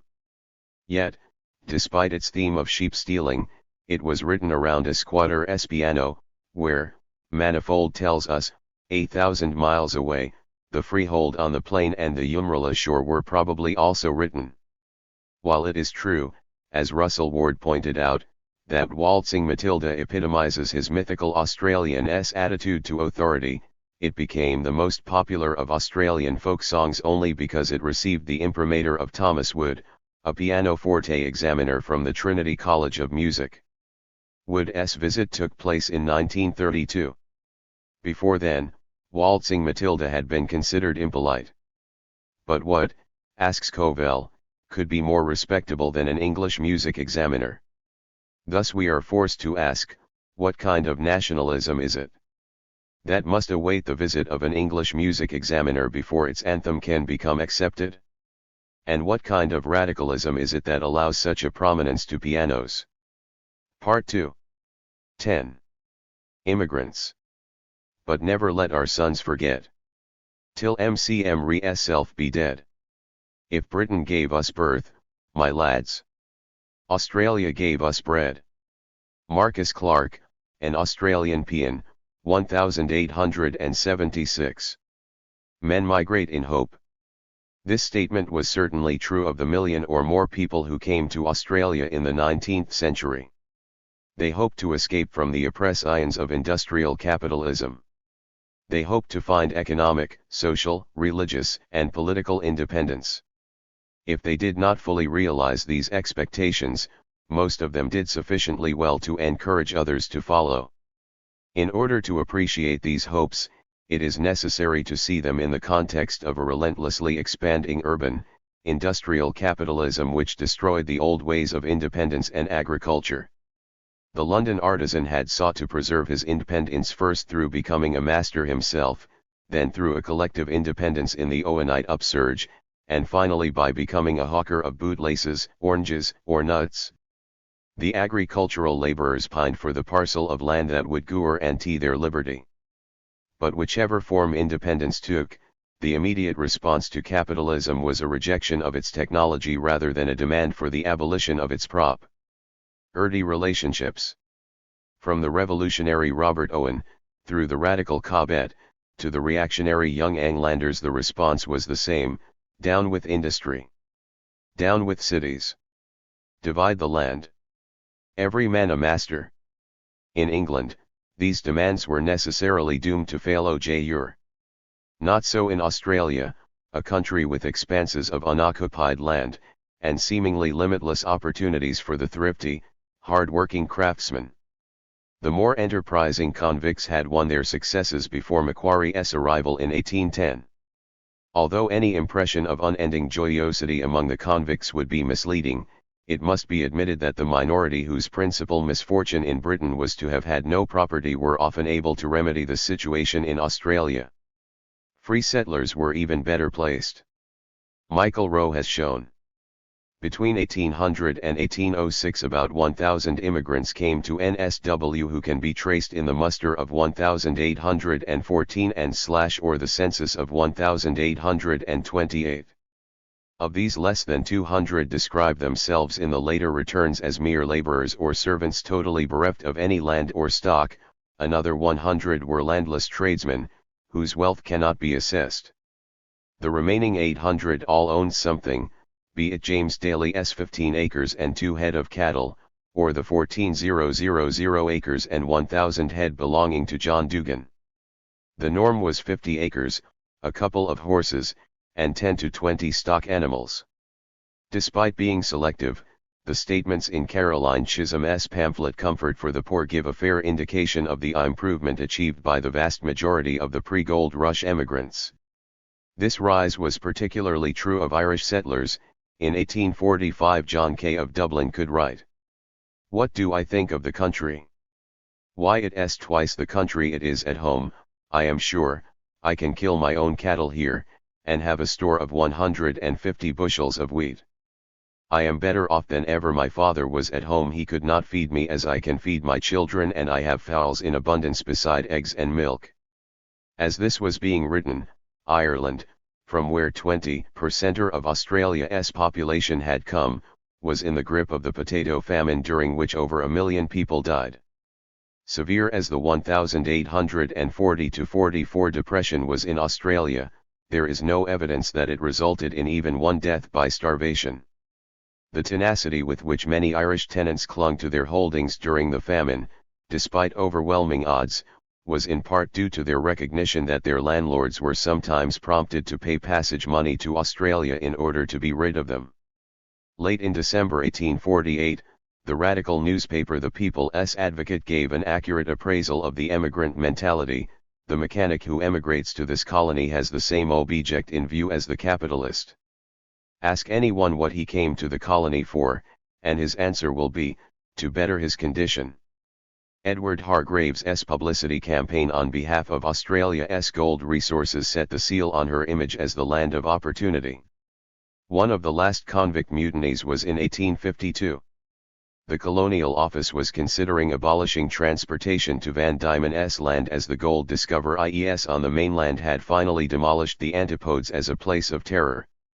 Fearful that their sentences might not be carried out, convicts in the hulks at Woolwich mutinied and impudently asserted that the government had broken faith with them. Even in the 1820s, a magistrate had testified that many persons have asked me what extent of crime would ensure them transportation. Early hopes that sufficient gold could be won to enable permanent retirement into gentility were soon replaced by the hardly less attractive prospect of finding enough gold to set up in business or to equip a farm. Gold established the dominance of wealth as the social barometer. In 1852 it was reported that the claim "I landed in this colony without a shilling, and am worth £100,000" held more charm for the Australians than did the boast "I am the descendant of a lord, and am as poor as a rat." A man did not have to find gold to be well off.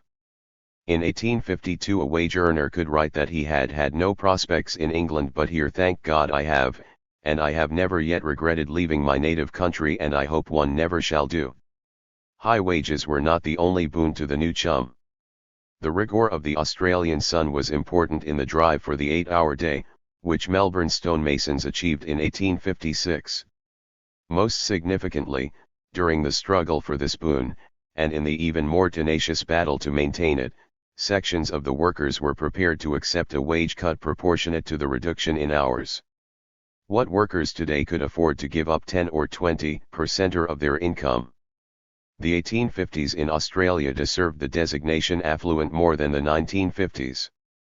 It was no wonder that, in 1857, John Askew advised every working man in England who could afford the fare to emigrate to Victoria, where anyone willing may find plenty of work, and skill and perseverance are sure to lead to affluence and independence. He continued, compare the state of the working man in Victoria with that of the English workman. The former has from 10s to 15s per day and full employment, whilst the latter in many parts of England has only 10s. And sometimes even 7s per week. The one has animal food for every meal and other luxuries besides, while the other does not taste animal food more than once or twice a week, and at some seasons not oftener than once a month. Material prosperity among the lower orders was matched by their participation in the political life of the colonies. Sir Henry Parkes arrived in 1839 as a penniless immigrant. In 1857 William Westgarth observed that already, in Victoria, the tradesman and the artisan have been preeminently conspicuous for originality, influence, and usefulness in public life. Adult male suffrage in Victoria, New South Wales and South Australia was a decade in advance of the Second Reform Bill in England. This economic and political mobility played havoc with the none too firmly established social barriers of colonial life. The United Service magazine reported to its English subscribers in 1852, "In so new a country there can manifestly be no aristocracy, properly so called. Industry, skill, and capital are the only qualifications necessary to win success. If he possesses these, and uses them to advantage, one man is as good as another. Hence, the temperature of the social atmosphere is calm and undisturbed. Russell Ward accepted all this evidence, for it is basic to his legend that the lower orders had an independence of spirit. Moreover, he pointed to the relatively very small middle class and the absence of a traditional aristocracy in Australia as important factors in intensifying the breakdown of English social distinctions and in the establishment of a more egalitarian ethos. In support, he quoted the 1841 census. 4,477 upper class, 1,774 middle class, 5,158 lower class. He concluded that because of the disproportionate weight of the lower class group, their values came to dominate the Australian ethos. Such reasoning is an example of the numbers game at its most banal. Numerical superiority does not mean ideological supremacy. More important than sheer weight of numbers is the total environment in which a class is formed. Ward appreciated that the total Australian environment led to a mood of independence among the lower class. This claim merely scratches the surface. The total life experience of the lower class on the Australian mainland, especially in the half-century from 1840 to 1890, was such that even if some were treated violently, the overwhelming majority were convinced that acquisitive competitiveness produced improved circumstances. The acceptance of this outlook by the lower class was a triumph for bourgeois hegemony. What happened can be seen by referring back to the 1841 census figures. The recentness of the upper class and the smallness of the middle class resulted in a lower class dominated by the prospect of establishing not a classless society but a one-class society, and that one class would be petit bourgeois in orientation. Even those who failed to become self-employed were subject to the attitudes of those who succeeded. Or, as the Radical Journal had observed, the mechanic who emigrates to this colony has the same object in view as the capitalist. Optimism thus leavened the character of Australian radicalism and nationalism. 19th century Australia was a comparatively radical society, but it was radicalism of an aspiring petit bourgeois kind. The Australians sought to avoid or escape their proletarianization within capitalism. That objective was worthy, and easier to achieve than the creation of a socialist society. They reformers supported a socialism that would obtain such governmental support. That backing would install the establishment of a utopia of independent proprietors. Inasmuch as Australia represented the material embodiment of these hopes, the continent became the object of nationalistic reverence. High living standards, moreover, depended on the exclusion of cheap labor. The optimists became nationalists via racism. Optimism is not a self-sustaining state of mind but requires more than occasional success to persist. The remaining chapters will look at economic manifestations among the convicts, the diggers, the selectors, and the unionists, and at political consequences among the Democrats, the socialists and the laborites. The social implications for mateship will be considered in respect to each. 11. Convicts. Upon the same principle, there is some risk that transportation will be considered as one of the surest roads to honor and to wealth, and that no felon will hear a verdict of not guilty without considering himself as cut off in the fairest career of prosperity. Rev. Sidney Smith, 1803. In 1922 Professor Arnold Wood asked the question that expressed the folklore that was growing up around Australia's founding fathers: is it not clearly a fact that the atrocious criminals remained in England, while their victims, innocent and manly, founded the Australian democracy? Atrocious criminals, such as Viscount Castlereagh, remained in England, yet the 166,000 odd souls who were transported were, on the whole, anything but innocent and manly. Lloyd Robson's statistical analysis of the convicts has shown that at least two-thirds had had previous convictions. Equally fallacious is the notion that they were merely poachers or political offenders. Less than 1% were poachers and only about 3% were in any sense political exiles. Indeed, the majority came from the professional criminal elements in the major cities. Yet it is these very convicts who, according to Russell Ward, were the founders of the Australian tradition. Ward claims that all we know about the convicts shows that egalitarian class soul. Identity was the one human trait that remained to all but the most brutalist. From this claim, we must conclude that Ward knew little about the convicts and that he misinterpreted the scaricks he did know. It is misleading to clothe the convicts in the aura of class struggle. For its first 50 years at least, settler Australia did not have a class structure, but only a deformed stratification which had been vomited up by the maelstrom that was redefining class in England. If a class formula can be applied to the convicts, it must be lumpen proletarian, or petit bourgeois.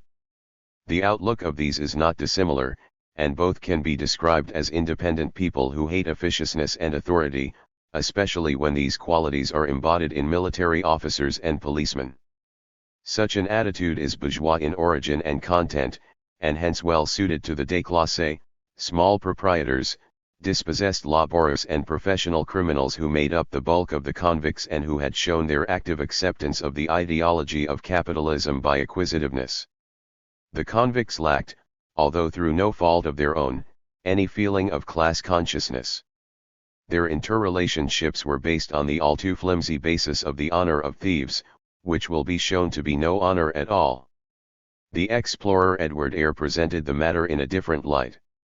Many of them were most excellent, careful, industrious, trustworthy servants. The worst almost had a sort of honor among thieves, and though they might rob anyone else, would rarely plunder their own masters. If the convicts to a man were very intent upon their liberty, they were by experience only too ready to acquiesce to the only legal means by which it could be obtained and guaranteed individual effort. While the emancipists were the enemies of the rich settlers, they shared their opponents' belief in the efficacy of hard work, since such legal rights as they had depended upon that virtue. Moreover, when the source of their advancement was threatened, they joined forces with the squatters to defeat Governor Gyp's land policy.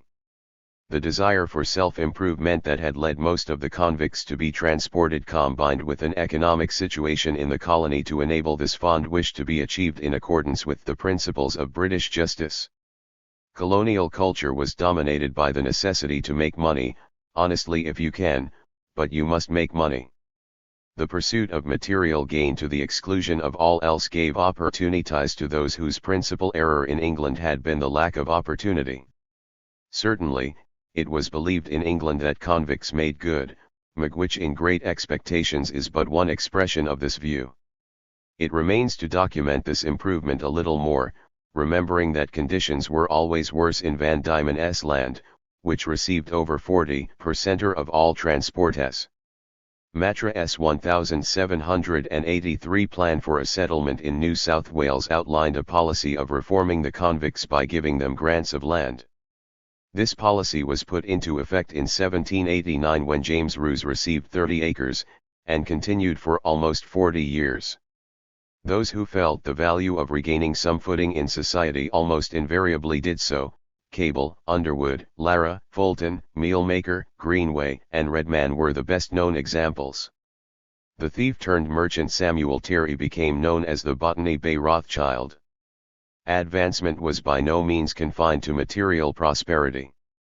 John Pascoe Fawner, the son of a convict, was himself convict of abetting convicts to escape, but is rightly remembered as one of the co-founders of Melbourne, where he sat in the Victorian Legislative Council for almost 2 decades. William Henry Groom arrived as a ticket of leave man in 1849 and was convicted on a further charge of theft in 1855. This background did not prevent his becoming Speaker of the Queensland Legislative Assembly in 1883 and a foundation member of the Commonwealth Parliament. A number of ex-convicts shared in the rum trade. A.G.L. Shaw pointed out that the officers have often been too much blamed for the activities of their ex-convict competitors. Roger Hainsworth's study of the shipping interests, like all detailed investigations of the economic life of the period, confirmed that, for a very substantial number of felons, transportation provided a golden opportunity which they grasped very effectively. Of about 127 owners so far identified in the period 1800 to 1821, no less than 54 were emancipists or time-expired convicts, 16 were probably ex-convicts. Asked by the House of Commons Select Committee on Transportation in 1812 how many convicts chose to settle in Australia, ex-Governor Hunter replied, "I cannot say what proportion, but there were many who did return to this country. When I returned to England, numbers applied to me for permission to go out again, for they said they could live there but they could not live here." Advancement awaited the convicts' children who otherwise rejected their parents' station and habits. Despite the imbalance of the sexes in the colony, Commissioner Biggie found that the sons of convicts were unwilling to marry convict women, owing chiefly to a sense of pride approaching to contempt for the vices and depravity of the convicts even when manifested in the persons of their own parents. Sir William Burton, Chief Justice of New South Wales from 1833 to 1838, found that the currency lads were the most law-abiding section of the community, even more so than free labourers. The pursuit of wealth extended to the youngest members of the population. Joseph Holt's son, Joshua, at the age of 13, was earning £60 a year as overseer of a gang of 20 convicts. There was nothing unusual about a 13-year-old working in the early years of the 19th century. Children worked in England but were not offered the same opportunities as they were in Australia, where their spirit was not broken by methodism and repetitive exhausting tasks. If young Ir.D.I.MS grew up uneducated, they did so in open spaces and with an open future. The pressures that were then forming the working class in England did not begin in earnest in Australia until the 1880s. Even when forced to work for wages, the ex-convicts were better paid than their English counterparts, and sometimes, as in whaling and sealing, they shared in the profits. Moreover, said Hainsworth, the sealers would receive their earnings in a lump sum. The far-sighted might reckon that 1 or 2 sea sons on the grounds could earn them enough capital to establish a business or buy a farm. The method employed by lesser-known emancipists and ticket-of-leave men was not always that of honest and diligent exertion. According to Governor Bligh, instead of reaping a benefit either from their labor or skill in any mechanic branch, the greatest part of them became hucksters and dealers in various articles of food, and especially during the famine, enhancing the price of every commodity on the people, and making them their prey. Old habits obviously found new opportunities for reward in Judd Carrot-Ether's Reminiscences, published in London in 1863, gave the following picture of the effect of transportation. Even in the class of the more depraved convicts transported for a serious crime, the instances of a reformed character were numerous and gratifying. London pickpockets and convicts from Dublin, Liverpool, and the large towns of the United Kingdom, who from their childhood upwards had been brought up in ignorance, and had led lives of habitual crime, if not from principle, from obvious motives of interest in the prospect of becoming independent in a land of abundance, altered their course of conduct and became industrious members of society.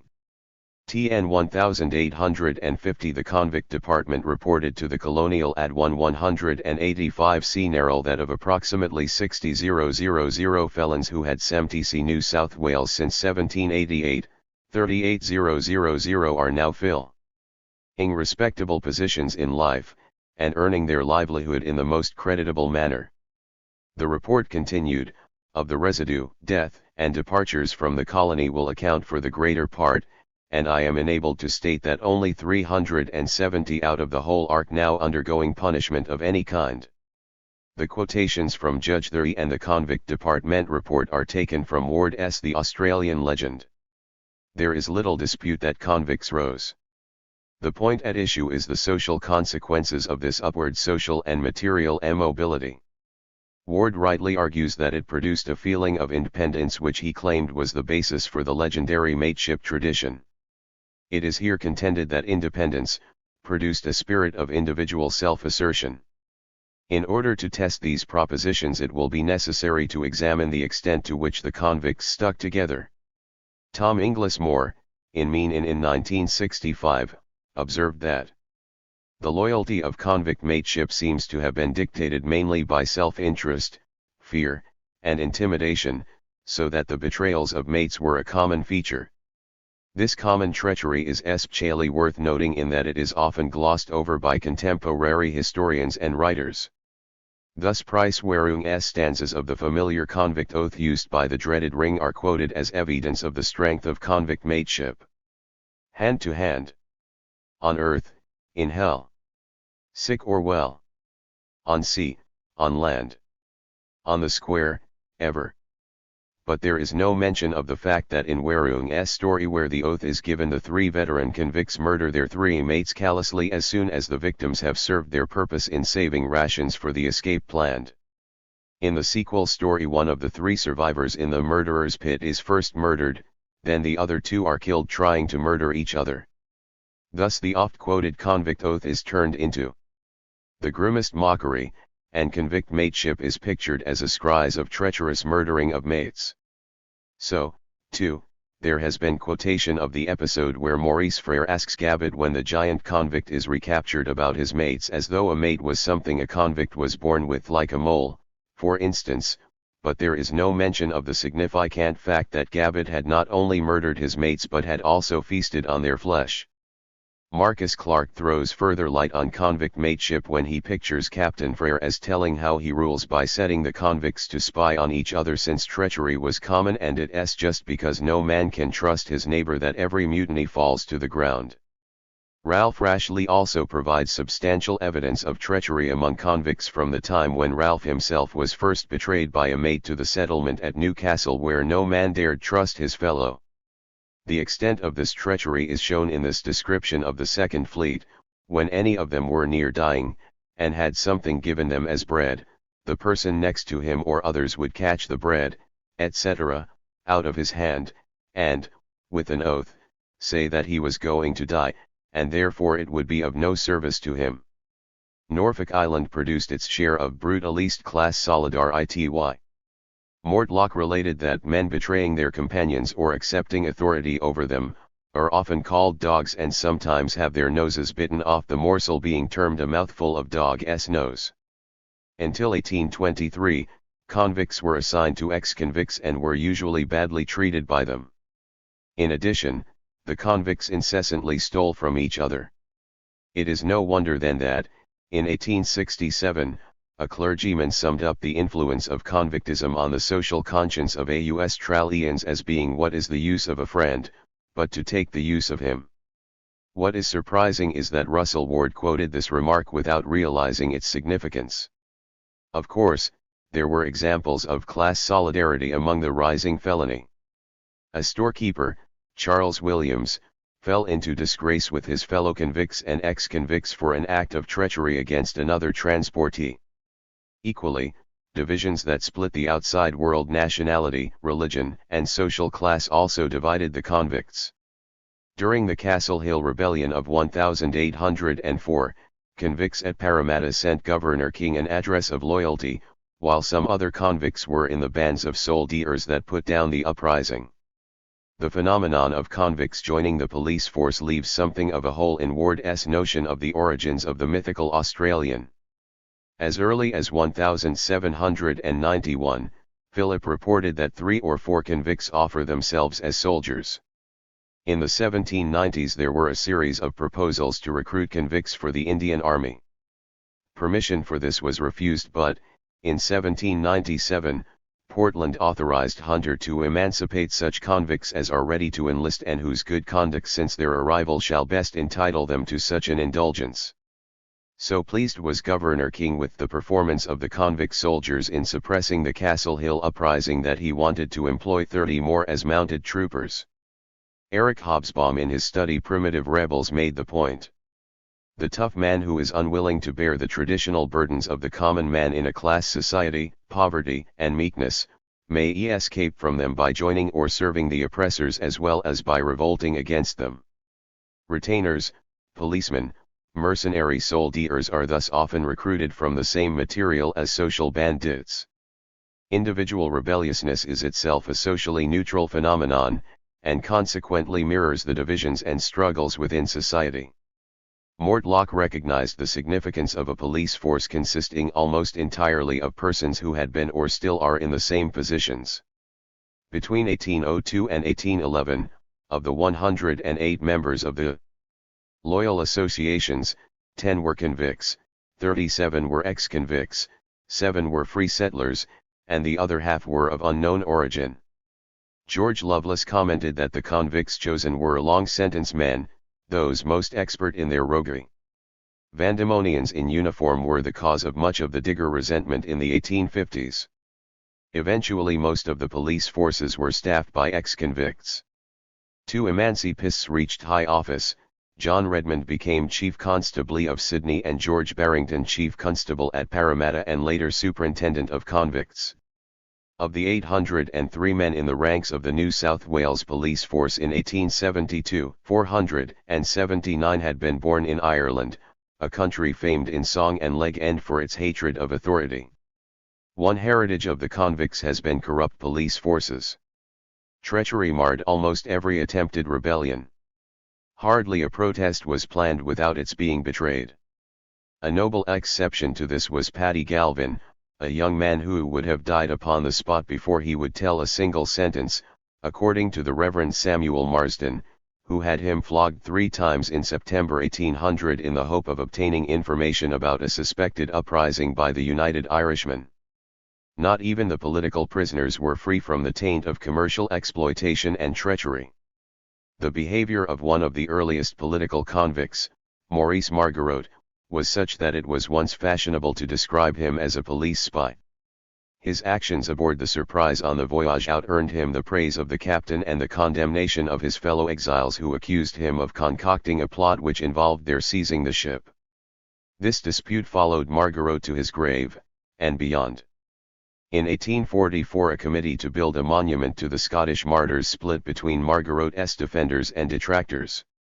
If Margarot epitomized the factiousness endemic in colonial politics, his fellow Scottish martyr, Muir, was the earliest ex-convicts 133. Ample of a political convict accepting the mores of the materialistically dominated culture of New South Wales. On his voyage out he commenced dealing in the rum trade. This interest in alcohol was deep-seated and he was often under its influence as early as 8 in the morning. Muir was so well treated in his early days in the colony that he felt that gratitude would ever bind him to the officers, civil and military one. Palmer and Skirving also participated in the rum traffic. The Cato Street conspirators of 1819 had been convicted as a result of the activities of an agent provocateur. Nonetheless, they had agreed to his prompting to assassinate the entire British cabinet as a signal for revolution.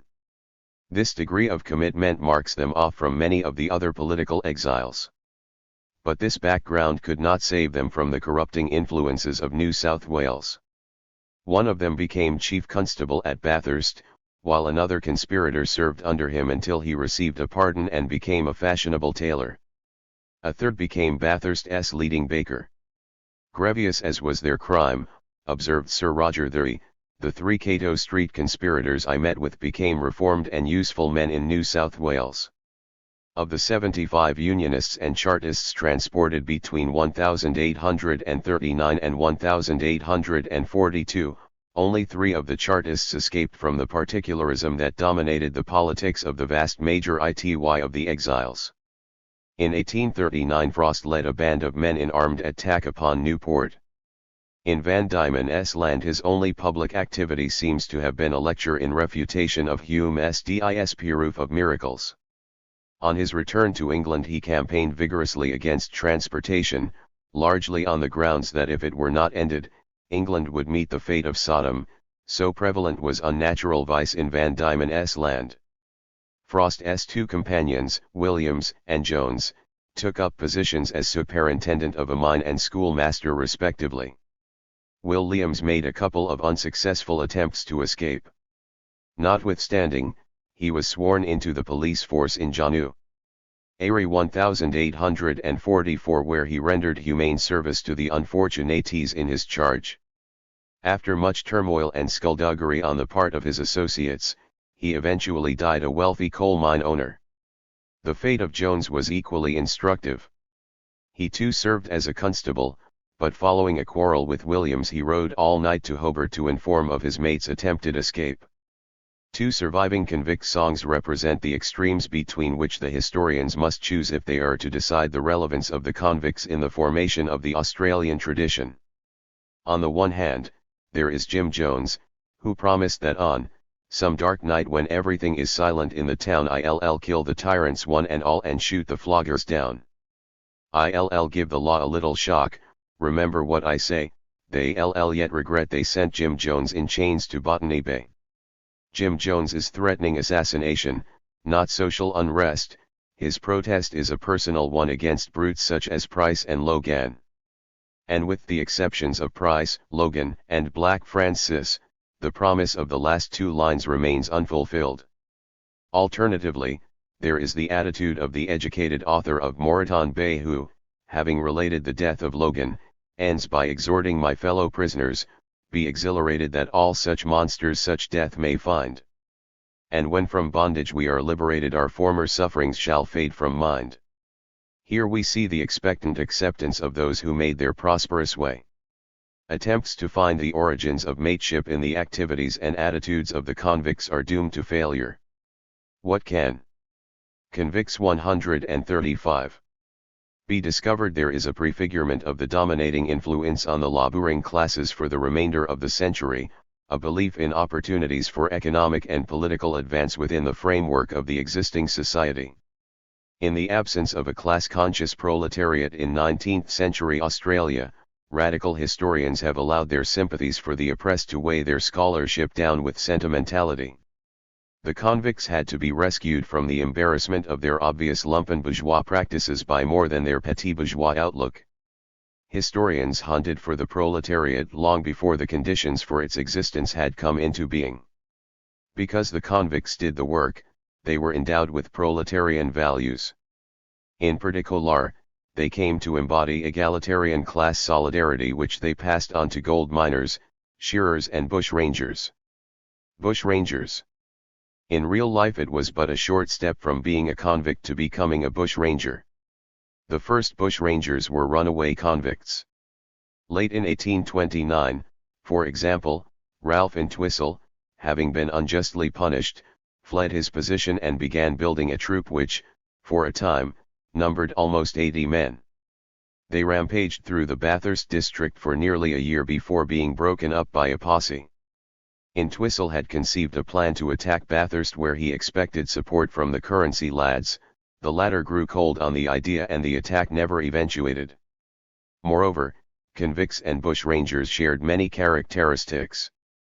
Most of the points already raised in connection with the consequences of convictism for the Australian tradition apply equally to bushrangers. Before discussing the implications of the legendary bushranger, it will be beneficial to examine the species in its habitat. 136. Overwhelmingly, bushrangers were no more and often a good deal less than louts of the contemporary B.KTE variety. They roamed the countryside terrorizing small farmers and stealing their poultry.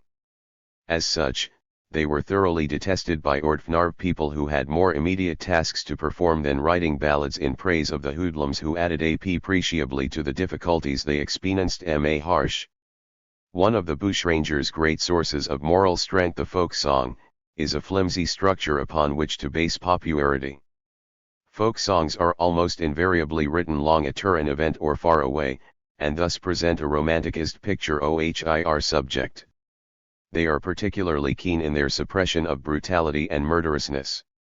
How much credence, for example, can be placed on ballads recounting Ned Kelly's chivalry? Omit to mention that at the age of 15 he sent a neighbor's wife a pair of bullock's testicles with the suggestion that they might be of use to her husband.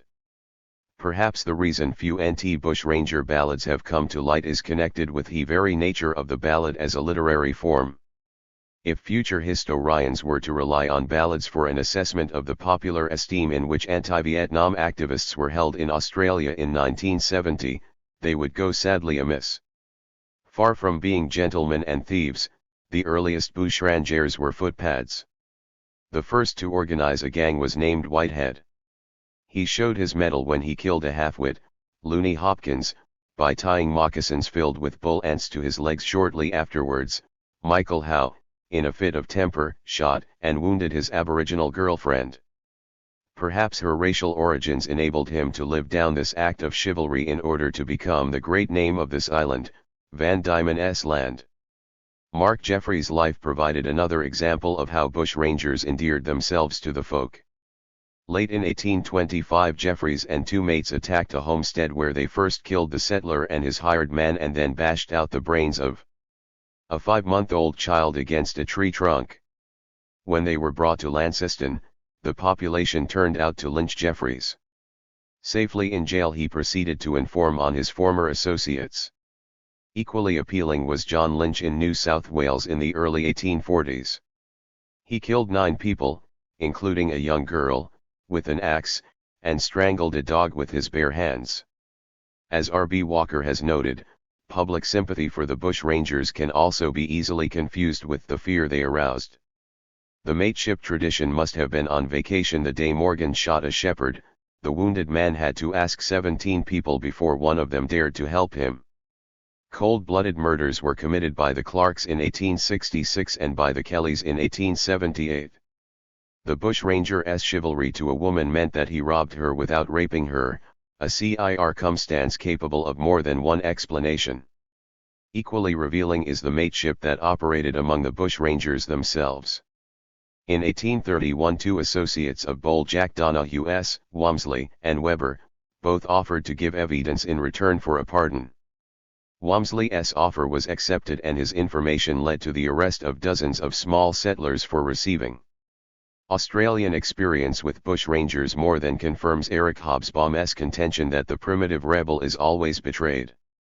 Many minor figures, such as Gordon, Linham, Scarry, Lloyd, Baldwin and Foran, were captured or killed as the direct result of intelligence received. Riley was betrayed by his girlfriend, who turned him in for the reward. Gilbert was similarly treated by the grandfather of one of his associates. The most notorious treachery was Aaron Sherritt's betrayal of the Kellys. A second generation of bushrangers arose with the gold rushes from the 1850s and 1860s. Instead of stealing food from farmers, the bushranger could now take gold from the diggers, with whom bushrangers became far from popular. A miners' protection committee was set up at Kiandra, for instance, to frustrate Gardner's raids. When Gilbert and Gardner and some others attacked the gold escort from the Aurelian field in March 1865, they were driven off by 50 diggers who had rushed out to protect their gold. If the diggers contributed to the mateship tradition, they would have been hard put to include the bushrangers within its compass. Diggers did not sympathize with the men who stole their gold, rather they lacked sympathy for the police who were supposed to protect it. Opposition to the police does not mean support for thieves. It more likely means that there would be demands for more efficient police to wipe out the bushrangers. Yet another aspect of this popular antipathy appears in Adam Lindsay Gordon's poem The Sick Stock Rider. With his dying breath, the stock rider recalls the pleasure of hunting down dingoes and bushrangers. One of the bushrangers' constant fears was that they would be given poisoned food by the farmers upon whom they depended for information. Morgan accepted nothing but boiled eggs. Bushrangers were often forced into further robberies in order to make their generosity equal the rewards being offered for them. Even the beloved Kelly found it expedient to insult his telegraphs with a percentage of his takings.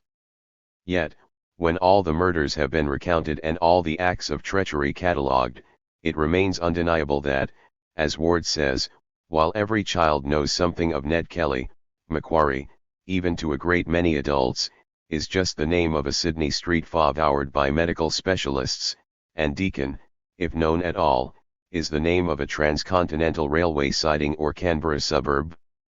It is this fact which is singular and demands some explanation. What are we to make of Ward's further claim that the old Australian elements of the population tended to look upon the bushrangers as themselves writ large? In order to accept that idea, it would be necessary to distinguish the louts who ranged the bush from the occasional victims of injustice, who were forced outside the law. These outlaws could become an embodiment of the universal expectation of a material advance, especially to the extent that they expressed an idealist selector discontent. Australians who chose a racehorse and a bushranger as their heroes expressed the same get-rich-quick, tat syndrome. 12. Diggers. California and Australia are two cases which were not provided for in the manifesto, creation of great new markets out of nothing. They must still be put into it. Engels to Marx, August 21, 1852. The title, The Rush That Never Ended, that Geoffrey Blainey gave to his account of mining remains an excellent summation of this vital aspect of Australian history. But Blainey did not explore the wider implications of his title to the extent he did later with The Tyranny of Distance. He was so fascinated with mining techniques that he was unable to spare time for the social and political consequences of his theme. Where he did comment, his observations were apposite. Gold had a magnetism which the welfare state has dulled. To win gold was the only honest chance millions of people had of bettering themselves, of gaining independence, of storing money for old age or sickness, of teaching their children to read and write. The 1840s had been a decade of revolution and misery and famine in Europe, and now across the globe was a gigantic lottery in which all had a chance and the strong-armed laborer the highest chance. Gold was the magic formula in an age without football pools or state lotteries or social services. In August 1851, Engels had given a wider context. It is to be hoped that the Australian gold should will not hold up the commercial crisis. However, it momentarily creates a new, mainly fictitious market and raises the price of wool, since the flocks of sheep are being neglected. Apart from this, it's a very fine business. Steamers round the world will be in full swing in 6 months, and our prophecies about the supremacy of the Pacific are being realized even more rapidly than we could expect.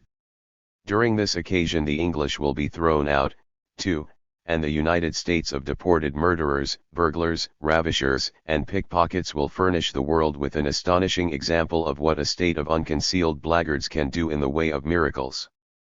They will beat California hollow. While in California at least it is the blackguards who are being lynched, in Australia one will lynch the Honeydees gens, and Carlyle will see his aristocracy of rogues established in full glory. This chapter explores some of the social and political effects of these rushes. First, it will be necessary to catalogue the more important strikes that made mining so important that by 1900 mining towns contained 1/8 of Australia's male workforce. To restrict the golden age to the 1850s would, as Blainey showed, be a mistake. True, those were the years of discovery when the first rush of excitement caused gentlemen to froth at the mouth, ladies to faint and children to throw somersaults. If the succeeding decades did not produce as much gold for as many people, they nonetheless still held out the promise of sudden fortune. Their effect on social consciousness was immense. The rushes sustained the belief that advancement was possible, that the small man could make good, that capitalism was incompatible with independence. And so the hopeful made pilgrimages, if only of the mind, to New Zealand in 1861, Young and Forbes in 1862, Gympie in 1867, Ravenswood in 1868, Charters Towers and Etheridge in 1872, Palmer River and Hodgkinson in 1873, M.T. Morgan in 1882 and Croydon in 1886, and to 101 other offers. Even those who stayed at home were able to participate by playing the stock market. Share buying was not the preserve of the well-to-do. Indeed, because of the employees' intimate knowledge of the mines, they made the first killing.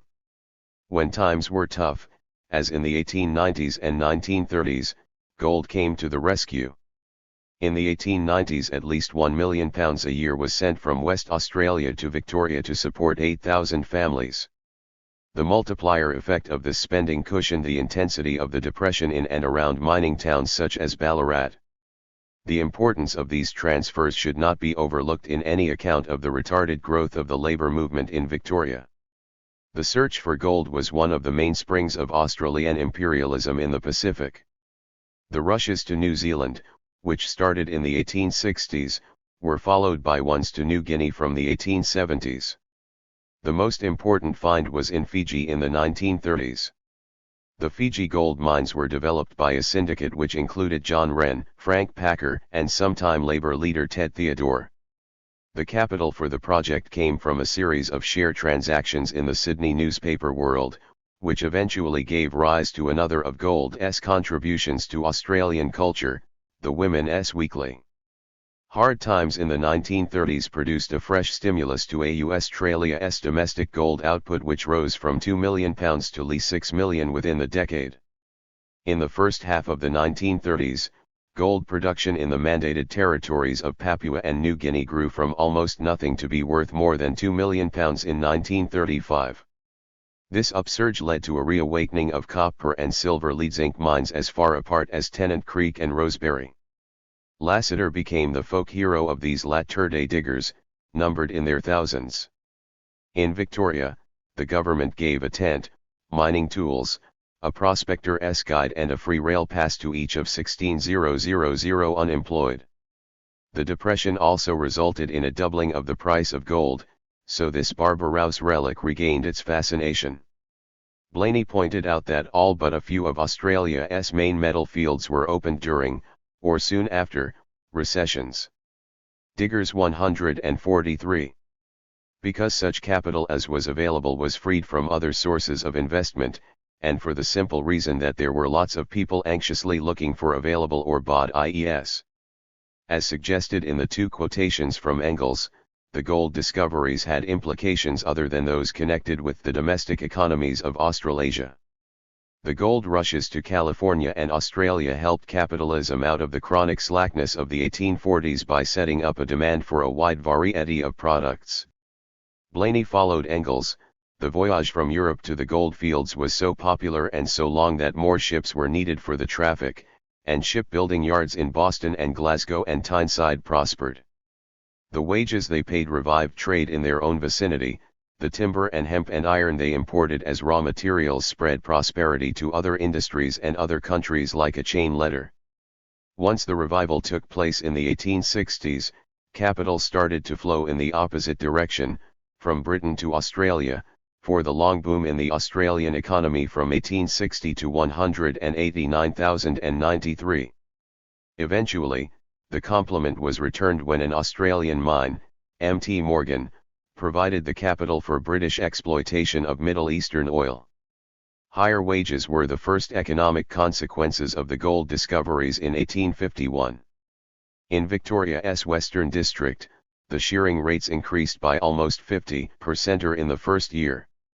By 1854, wages on average had doubled.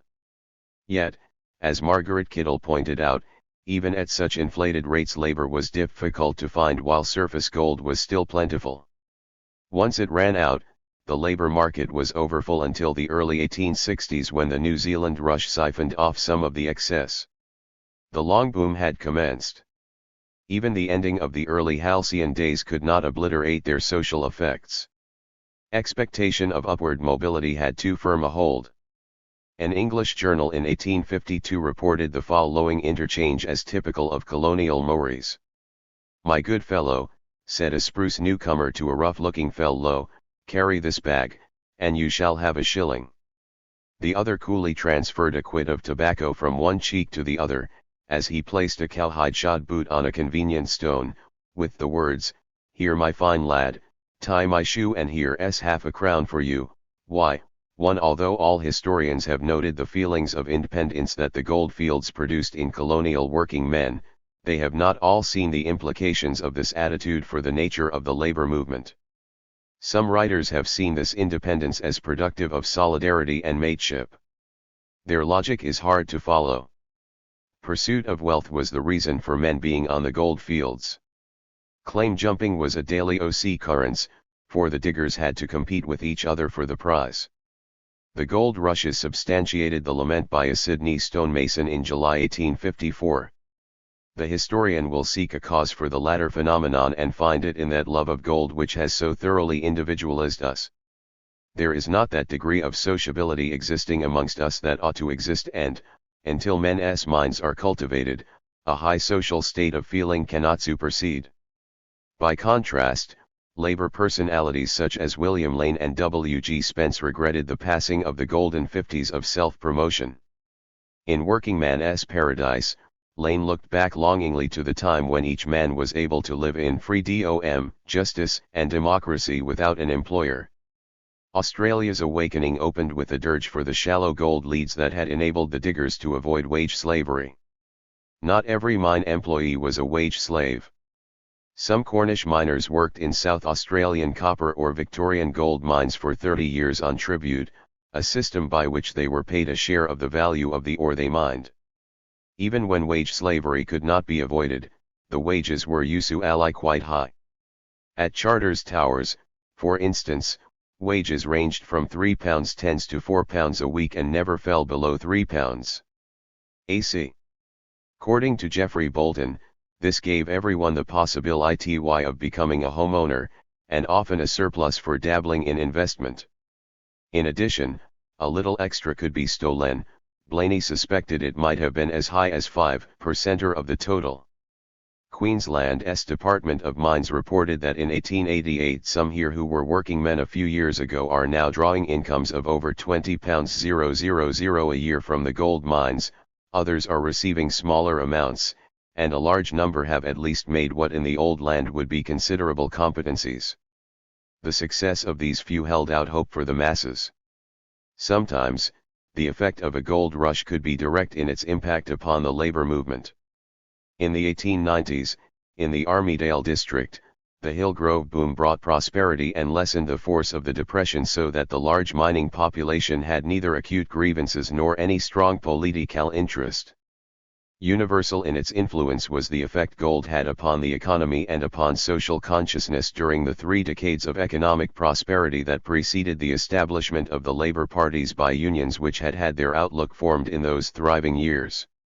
Gold contributed to the consciousness of the laboring class in a number of ways, all of which served to reinforce the belief that there was something to be gained under capitalism, perhaps that most prized of all possessions, economic independence. The direct economic contribution of gold ranged from higher wages to relief in a depression. More important were its mythopoeic properties.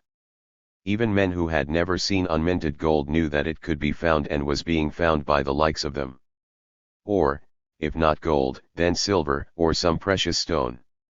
Gold combined with land to sustain the hopes of aspiring laborers, to hold out to them a chance of escape from wage slavery. Gold might never offer sufficient to retire, but a man could set up a small business or a selection.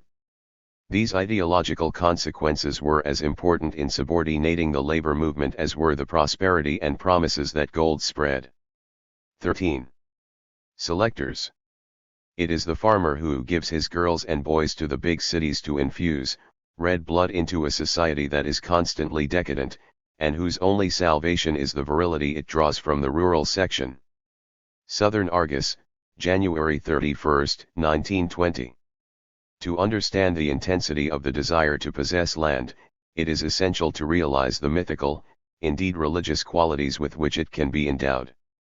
Fascist propagandists exploited this connection with their emphasis on the soil as the source of life, food, and blood.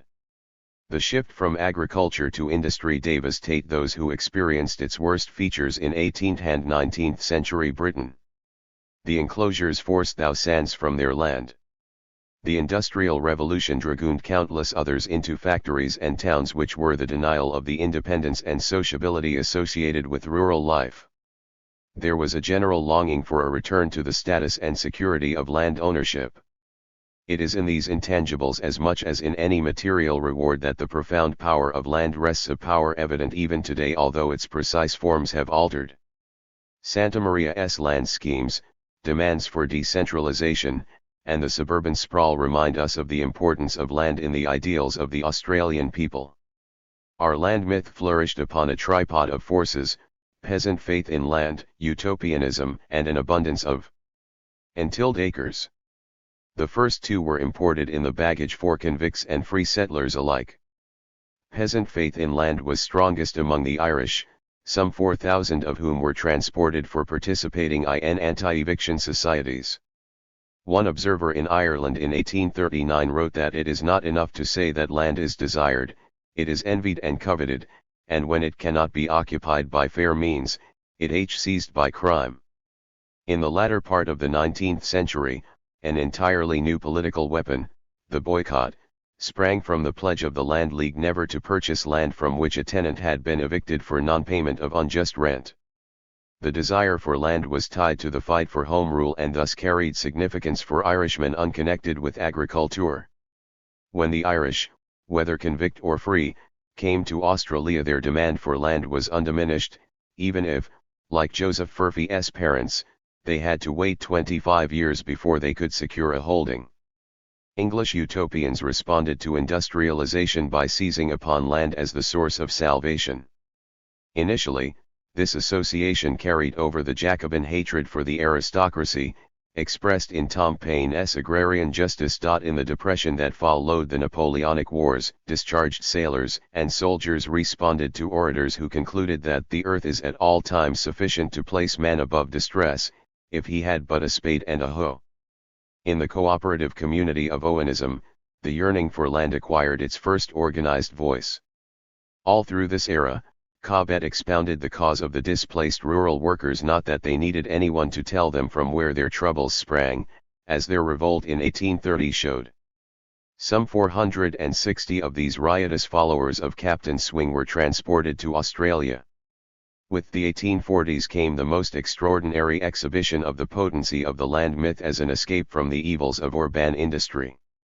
In the years 1845 to 1848, Fergus O'Connor enrolled into his Chartist land plan almost 70,000 contributors, who recognized that they had very little hope of ever finding their names on a list of chosen settlers.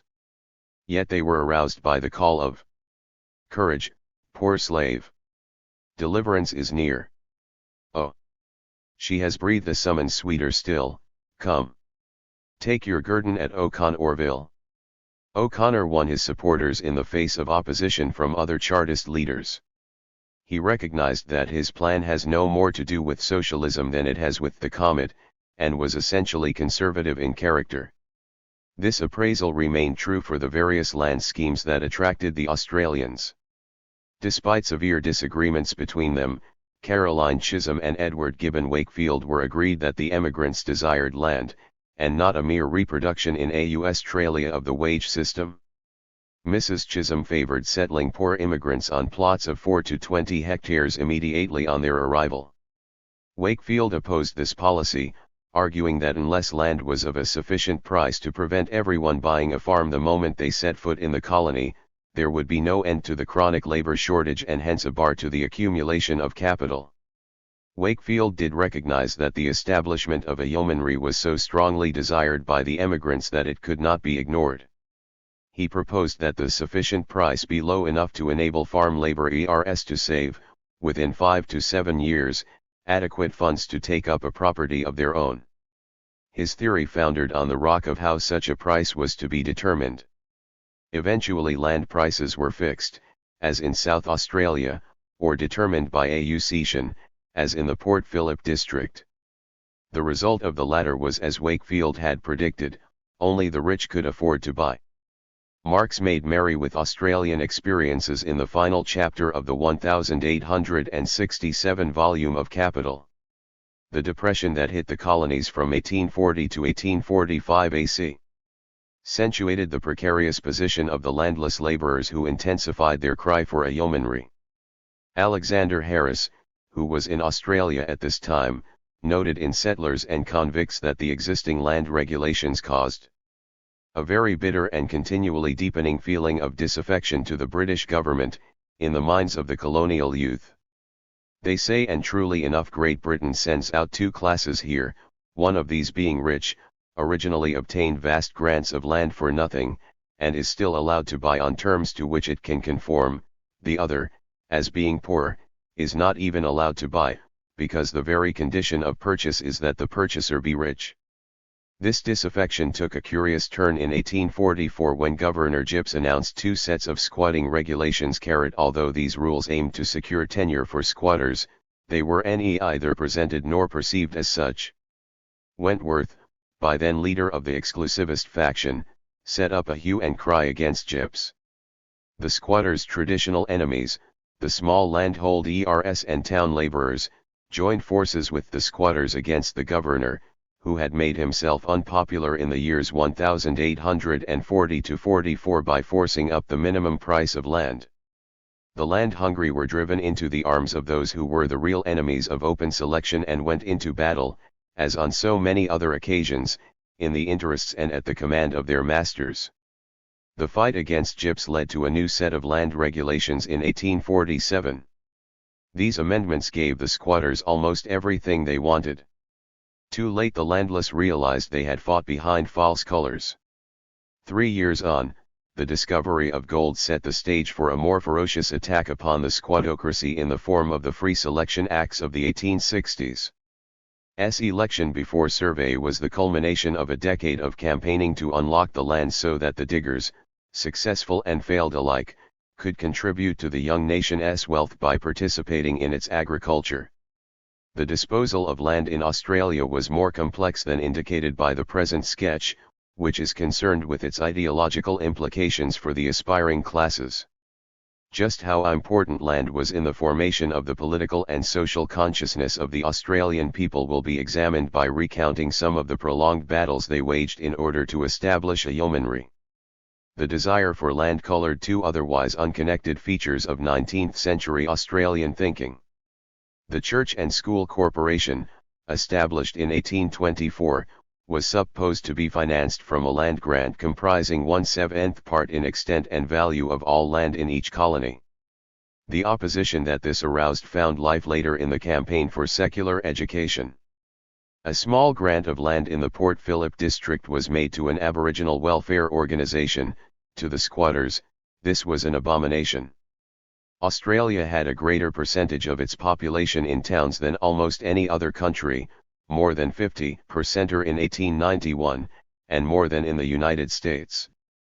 For, as James Macaulay wrote in his fragment from The True Discovery of Australia, though they praise the inner spaces, when asked to go themselves, they do rather not.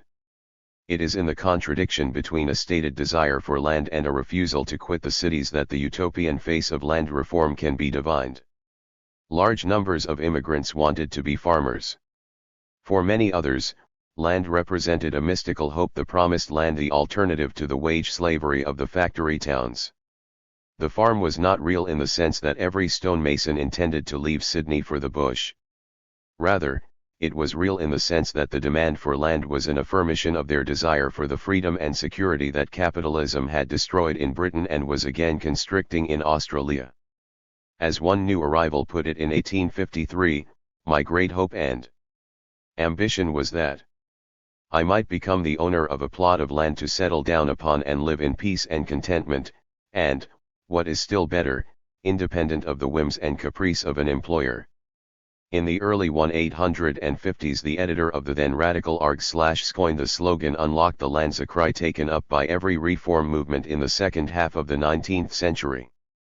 In range of political sentiment, the clamour united the quasi-Marxist Democratic Association of Victoria and the New South Wales landowner John Robertson. In time, it extended from the Ballarat Reform League at Eureka in 1854 to the Australian Labour Federation around Barcaldine in 1891. Because of the opposition it encountered in the squatter-dominated legislative councils, land reform became integral to democratic reform. Whether its particular manifestation was a selection act, a village settlement or a single tax league, the view of land as the source of wealth and security proved central to the thinking and practices of the burgeoning labour movement.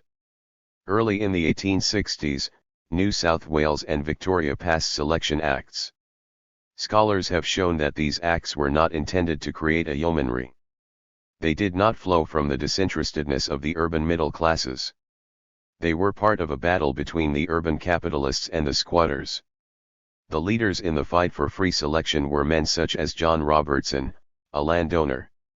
The labouring classes tied their hopes to the bourgeois, only to have them dashed once more. The workers were political pawns and their demand for land became a stepping stone for the politically ambitious. Unlock. Unlock. Throw open wide the portals of your land, let all enjoy those blessings given by an all-bounteous hand. Then to the poll, your votes enroll, each tradesman, farmer, thrasher, unlock the lands. Cry out all hands, and vote for Morris Asher. Granbury in Victoria in 1877 used the demand for a progressive land tax to gain the premiership, though he was far from sympathetic to the proposal. That the Selection Acts were an instrument in a struggle between fractions of capital, and because the laws put so few people on the land, does not diminish the popular support for access to land. Indeed, the politics of the second half of the 19th century were notably for the consistency with which the demand for land recurred, to be woven into all other proposals for progress. The battles also revealed the immaturity of the laboring classes, first, in their belief that the land offered an escape from capitalism, and secondly, in their political obeisance to bourgeois liberals. It remains to trace out the contours of these relations.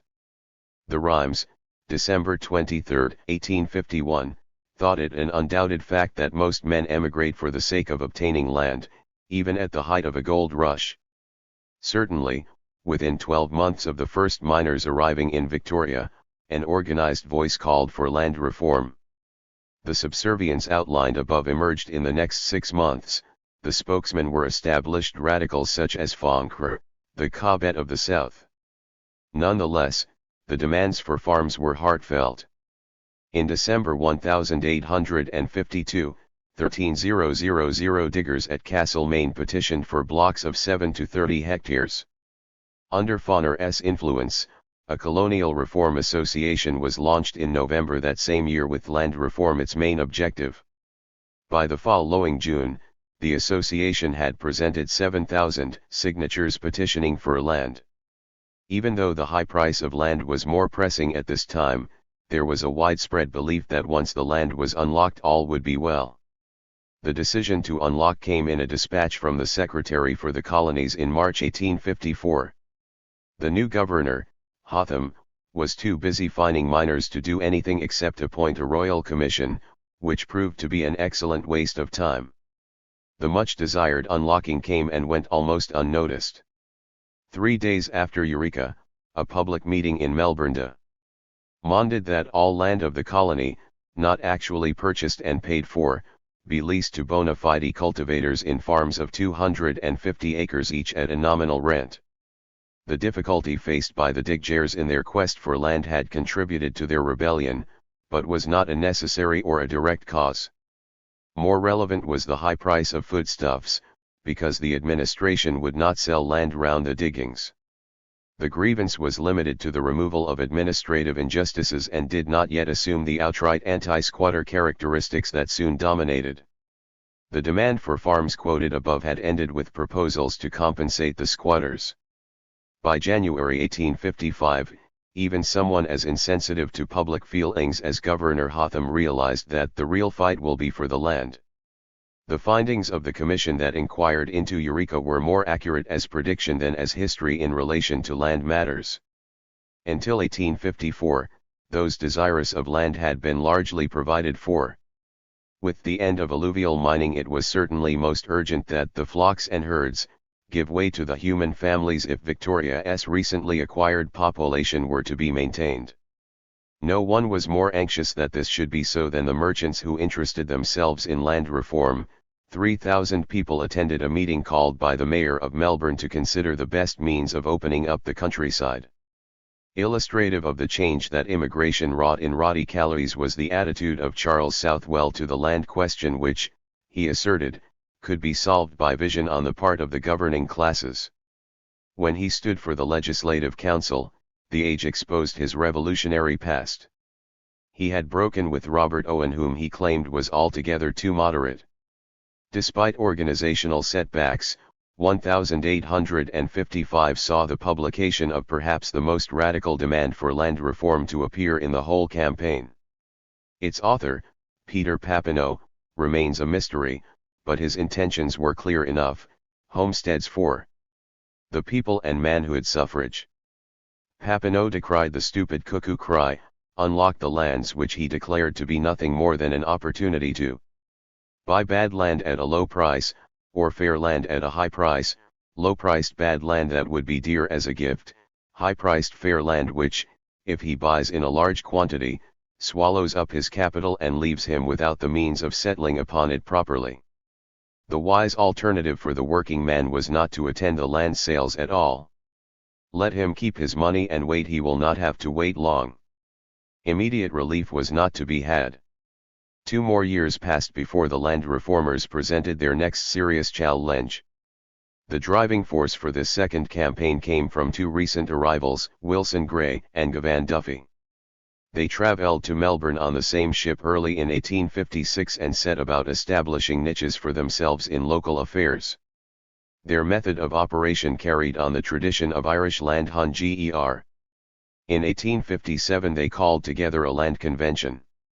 Duffy's later explanation of his activities doubtless contains many efforts at self-justification, yet it is noteworthy that he saw land reform as a counterpoise to the political power of the diggers who, when they became unfit for that trying pursuit, might become dangerous to the public safety. Whether or not this containment was Duffy's intention at the time, the total effect of the land issue in the 19th century was to divert social protesters into innumerable blind alleys. Trade union leaders made themselves prominent when the Land Convention met in Melbourne in July 1857. Delegates were elected at public meetings to attend the convention, which was seen as an extra-parliamentary assembly where the demands of the people could be voiced. The particular cause of agitation was a new land bill which offered perpetuity of tenure to the squatters, in fact if not in law. About 70,000 people signed a petition against the bill, at the same time demanding democratic reforms. Rising unemployment gave a cutting edge to the demands. When the bill, known as the Squatters' Charter, was defeated, holidays and bonfires spread throughout the goldfields. The convention represented the most radical political force in Victoria, a fact recognised by politicians such as Duffy and Higginbotham, who were annoyed at being outflanked on the left. Although some speakers called for a vote, a rifle, and a farm, this phrase was sloganeering rather than settled policy. One ardent reformer is supposed to have set off with the party to unlock the lands by force, but went only as far as Flemington. These kilometers were further than revolutionary endeavor extended. For 2 years the convention met weekly. It organized hundreds of public meetings and dozens of demonstrations. It so roused public opinion that all governments were forced to initiate radical land legislation. The convention was also loosely allied to reform associations in country towns and to the United Australians and the National Reform Association. While these links gave it support, they accentuated the tensions that existed between country and metropolis, and between various leaders. Union spokesmen such as C.J. Don had been associated with the convention from its inception. Some unions, such as the carpenters, had linked themselves directly with the convention. Early in 1859 they were beginning to break away in the hope of securing direct representation in Parliament through a political Labour League. The League's policy on land and democracy was identical with the convention's policy on land and democracy, but had added planks on an 8-hour day and repeal of the Masters and Servants Act. The League collapsed after the election and always cooperated with the convention. The impulse to break free of middle-class domination was present, but feeble. Protectionism was breaking up the convention's dominance of radical politics.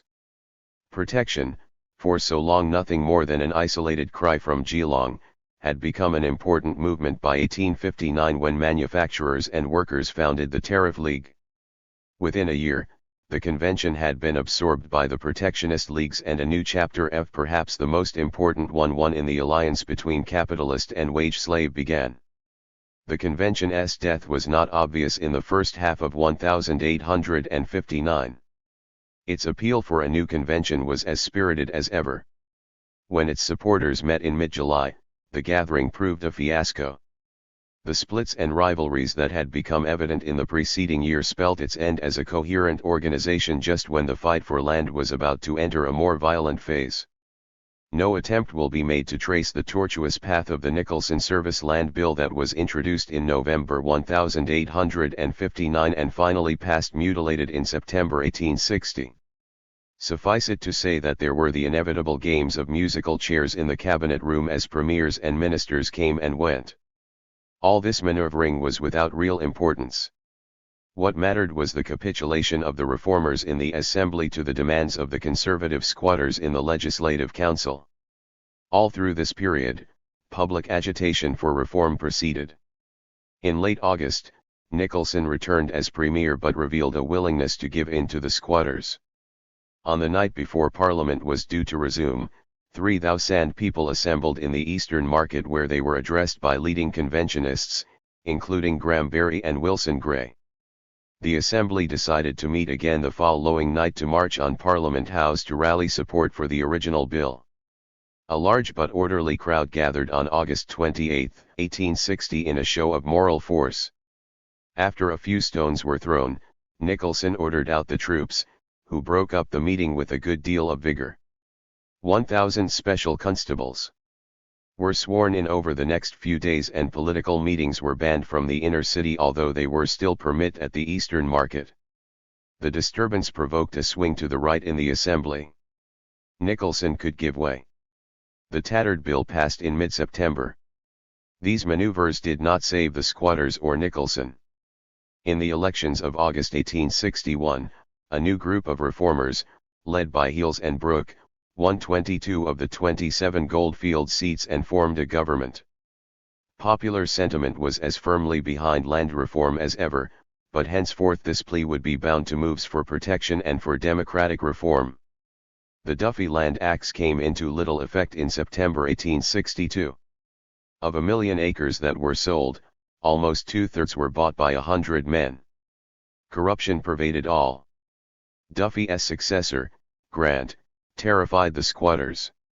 Though he did not succeed in separating them from their land, he often threatened to separate their heads from their bodies. He is alleged to have told a meeting at Camperdown in 1865 that he carried a guillotine in his heart and swore by his Maker that he would cut off the heads of the squatters rather than that they should have the land. Guillotines, lamp posts, and the like figured heavily in his speeches, which were as full of spirit as Grant himself. Throughout the 1850s in Victoria, the desire for land reform pervaded every aspect of public life. The tens of thousands who signed petitions, the thousands who demonstrated, and the hundreds who organized, showed by their actions that it is impossible to separate land reform from the politics of the time. Even when protection took over, its preeminence did not mean that the people had suddenly become reconciled to industry. The earliest demands for protection came from farmers demanding corn laws. If every man were to have a farm, it was only natural that he would want to be able to sell its produce. Some land reformers wanted democratic reforms to break the power of the squatter-dominated legislative council. Others sought land reform so that democracy and property ownership could remain compatible. While the former is the more radical, both indicate the important place that land occupied in the mid-19th century radicals' view of the good society. Unlocking the land lost its privileged place in Victorian radicalism partly because it had become so generally accepted and partly because it was impossible to implement it until further reforms were made to the squatter-dominated legislative council. Attention turned towards democratic reform, not for its own sake but so that desired economic and social advances could be effected. Pressure for land reform in New South Wales was as intense as in Victoria, although the increase in population had not been so great. Radicalism was as firmly established. A few small groups had a purely working-class membership. These associations remained feeble. When the New South Wales Land League was formed in 1857, it showed little independence and supported liberal or even conservative politicians. The desertion of its president to the Conservatives to become Minister for Lands sealed its fate, before it collapsed completely in 1860, the very year its proposals became law. Despite this organizational weakness, there had been no lack of propaganda. The poet Charles Harper and his brother Joseph were prominent. The latter became a confidant of the sponsor of free selection, John Robertson. Continuing pressure for free selection came from papers such as Parkes' Empire and the more radical People's Advocate, which, on July 1, 1854, carried a letter from an Trish laborer and Republican telling the readers that they can no more secure an acre of land unless at 50 to 100 times its value, than you can secure it in the domain of the Duke of Norfolk, Devonshire, or Northumberland. This impediment was particularly galling since they had expected to find a new home in this new land, capable of supporting millions of your fellow men. The aim of all interested in the progress of the country had been spelt out editorially in the same paper 2 years earlier when it called for the establishment of a yeomanry, that is to say, small independent farmers who should be the cultivators of their own ground which they should hold immediately from the government. The report of a select committee on the condition of the working classes of the metropolis in 1859 revealed that living conditions in Sydney's working class districts were as appalling as those of the major European cities. These circumstances found one utopian outlet in demand for land. The absence of independent working class organizations enabled middle class politicians to exert their influence. These politicians had an interest of their own to further, which they did by harnessing the working man's discontent. The workers were no less pleased to be led by gentlemen. The occasional outbursts in favor of cheap land as well as for free selection did not impair the relationship between the workers and the middle classes. Even when working class spokesmen recalled the fate of Charles I, the bourgeoisie had little to fear, since the workers' aim was to abolish monopoly, not capital. Monopoly meant the squatters.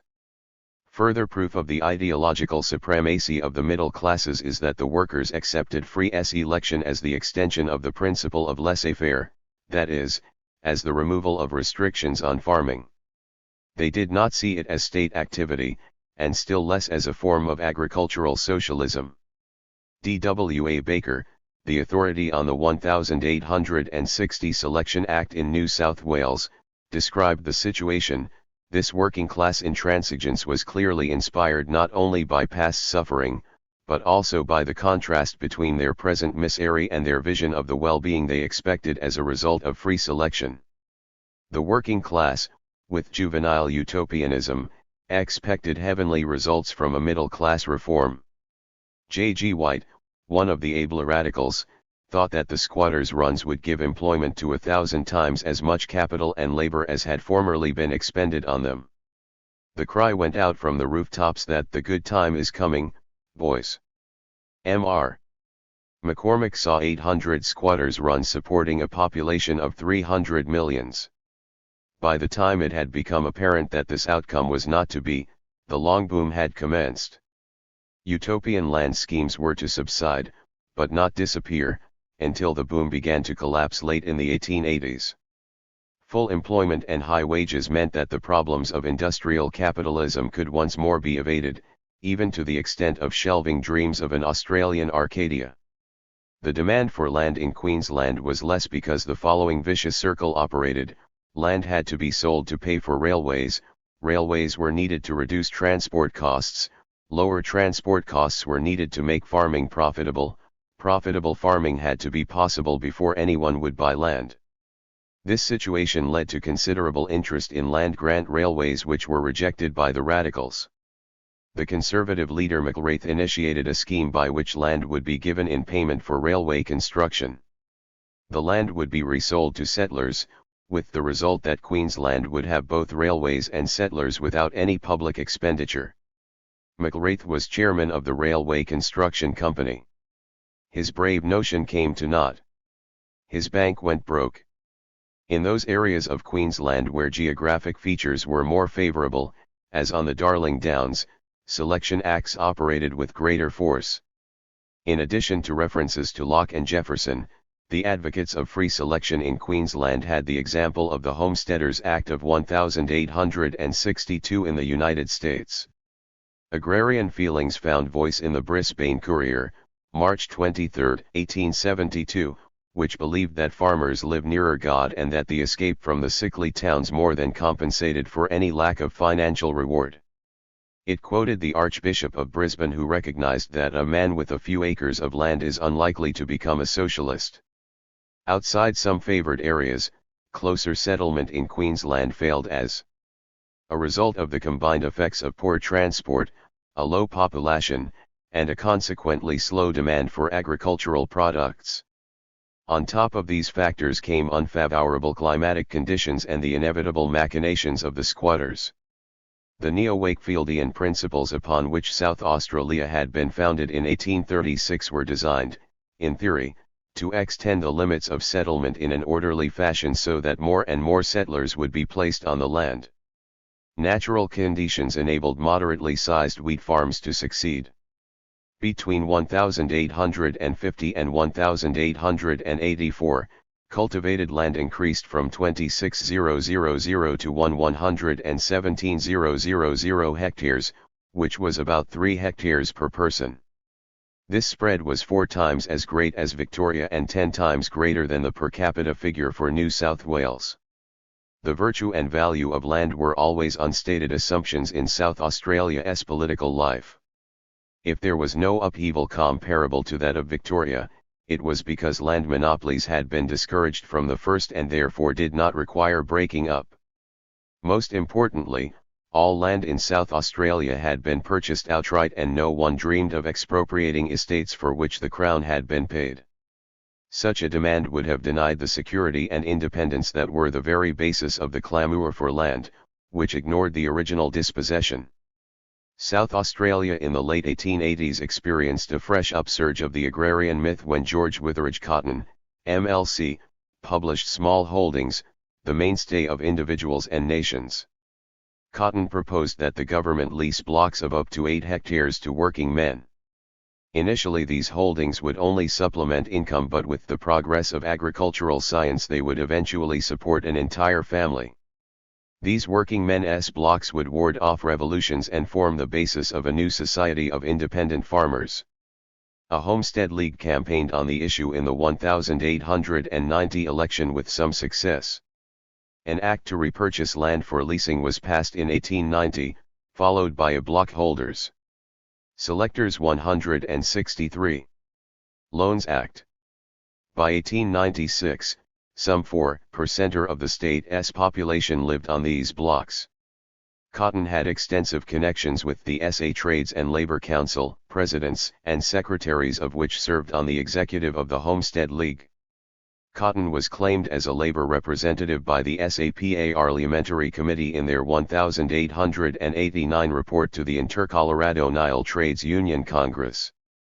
The extension of working men's blocks was part of the South Australian Party's first electoral platform in 1891. The success of Cotton's ideas was related to the economic depression in the colony, a depression that would soon hit the eastern colonies with greater force. At times of stress, the belief in land as the source of relief came to the fore. As the long boom of 1860–90 collapsed, the demand for land was once more raised by laboring men. William Lane's settlement in Paraguay was one measure of this demand, both in terms of the success he had in gaining recruits and in its eventual failure.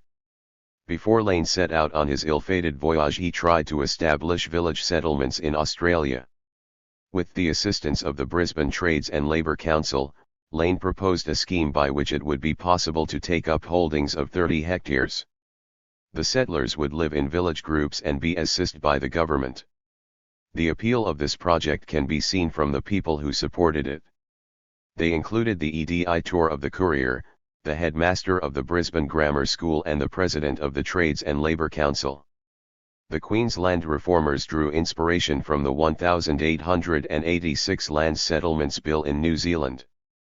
At the height of the 1891–94 shearers' strike, moves were made to avoid further disputes by escaping from the bonds of wage slavery.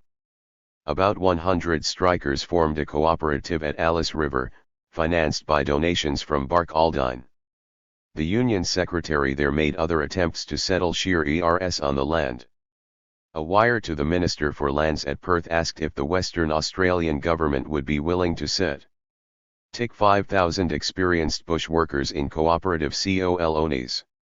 In response to a similar request to the Argentine, the government in Buenos Aires replied that it was willing to provide land and some facilities, but could not supply free transport. As Union funds were soon exhausted on the strikes, neither proposal was acted upon.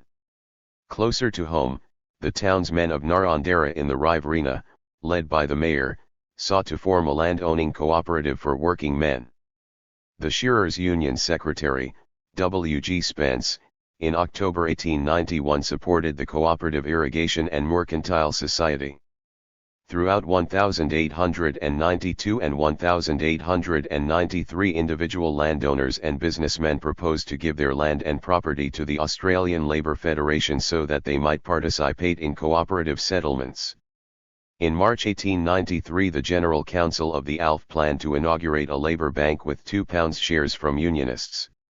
Money thus raised would be used to establish cooperative communes having a population of about 100 families each. Later on in New South Wales, Holman reported that the task of organising trade unions in the pastoral industry was impeded by the shearer who was also a small farmer. To him shearing is not a livelihood but an incident. His hope is to establish a homestead to become a small proprietor. In 2 or 3 years he will be out of it an employer himself. So he stays outside the union and scabs. All along, the Unionists cum farmers recognized that their success as smallholders would depend on governmental aid, which is what most of them understood by socialism. Emergent labor parties pressured governments to pass a variety of cooperative land settlement schemes.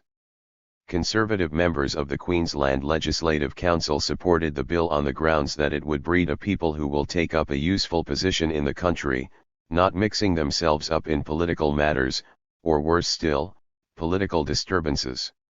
In South Australia, the Trades and Labour Council saw to it that village settlement clauses were added to the 1893 Crown Lands Amendment Act. By 1906 all states had passed closer settlement legislation. Most had established agricultural banks to assist farmers. The 2 states that did not introduce cooperative land settlements before 1900, Tasmania and Western Australia, were also without Labour parties. With the discussion of single tax we again come into contact with ideas and activists influential at the birth of the Labour Party. Single taxers presented a new and seemingly more sophisticated twist to the call to unlock the lands. When they spoke of rent, they drew upon the vocabulary of classical political economy, and not common usage. Nonetheless, they were the inheritors of those assumptions, indeed were often the very same people who had waged the battles outlined above. Onto the earlier notions of land as the source of morality, the followers of Henry George welded the idea that land was the source of all wealth.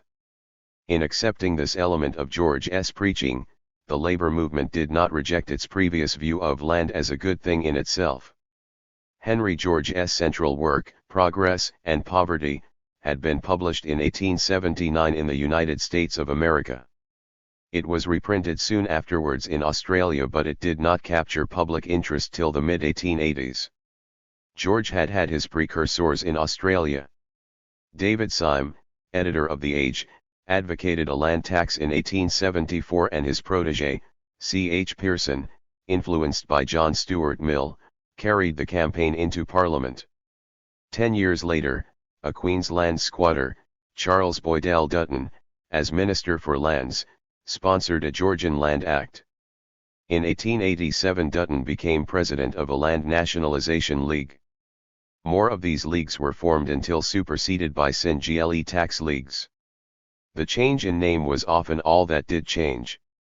So great had George's influence become even by 1885 that the bulletin was reduced to ridicule. Phrenological practitia.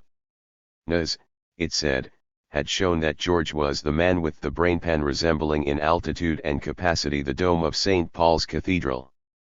In one sense, the variety of ideas that passed for the true Georgian gospel were as confused and confusing as phrenology.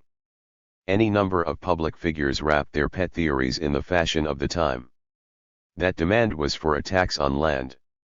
This tax could be a sliding one, it could apply to all land or it could exempt cultivated land, and/or estates under a certain value, it could be a revenue measure or a panacea for the world's woes.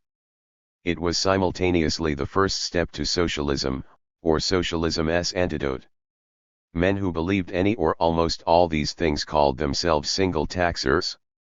Not all the land reformers recognized Henry George as their prophet when he toured Australia in 1890. C. L. Garland, MLA, and president of the NSW Single Tax League, sponsored George's visit, which lasted from March 6 to June 11, 1890. The League had numerous branches throughout the colony, as well as producing two newspapers, the Standard in Sydney and the Nationaliser in Lithgow. This latter venture had the support of the South Australian woman reformer Catherine Spence.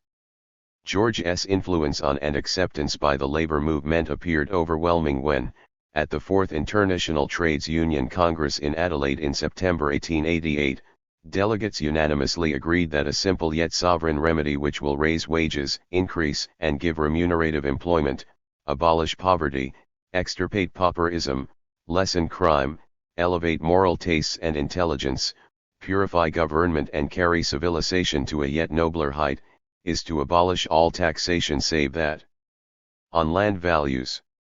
This resolution was almost word for word from Progress and Poverty.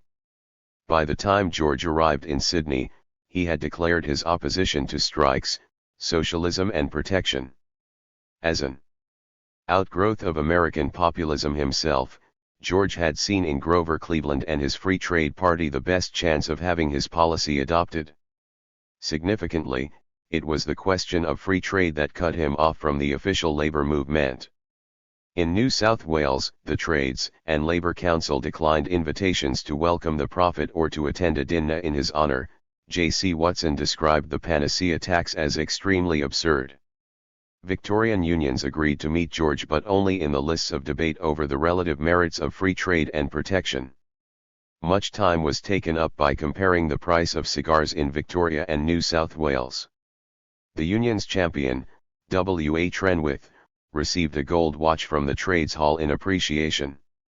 George had to content himself with the support of rich landowners and free trade politicians such as George Read and B.R. Wise.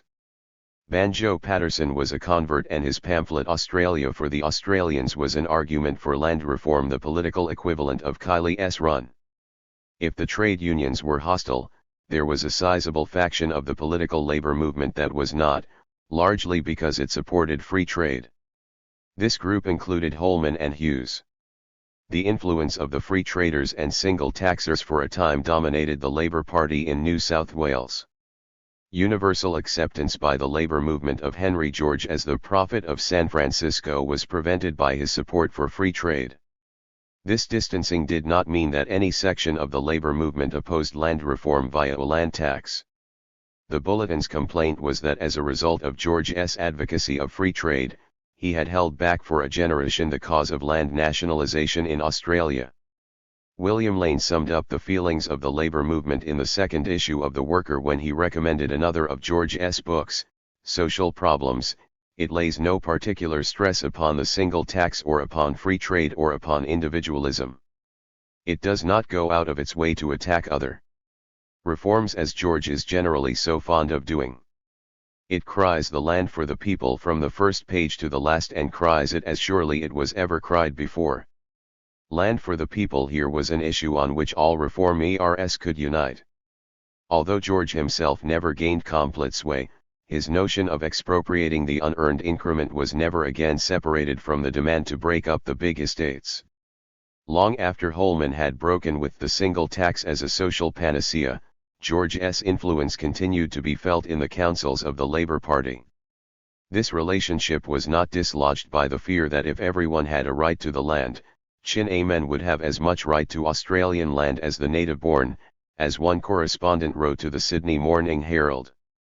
The high point of the Labour Party's enthusiasm for a naturalist single tax movement came with the Federal Party's first outright victory in 1910.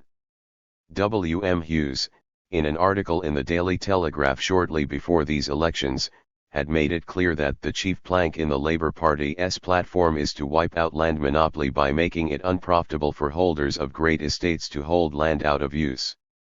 This stance was the result of a long campaign. Between 1884 and 1907, most of the colonies had passed land tax acts in response to popular pressure.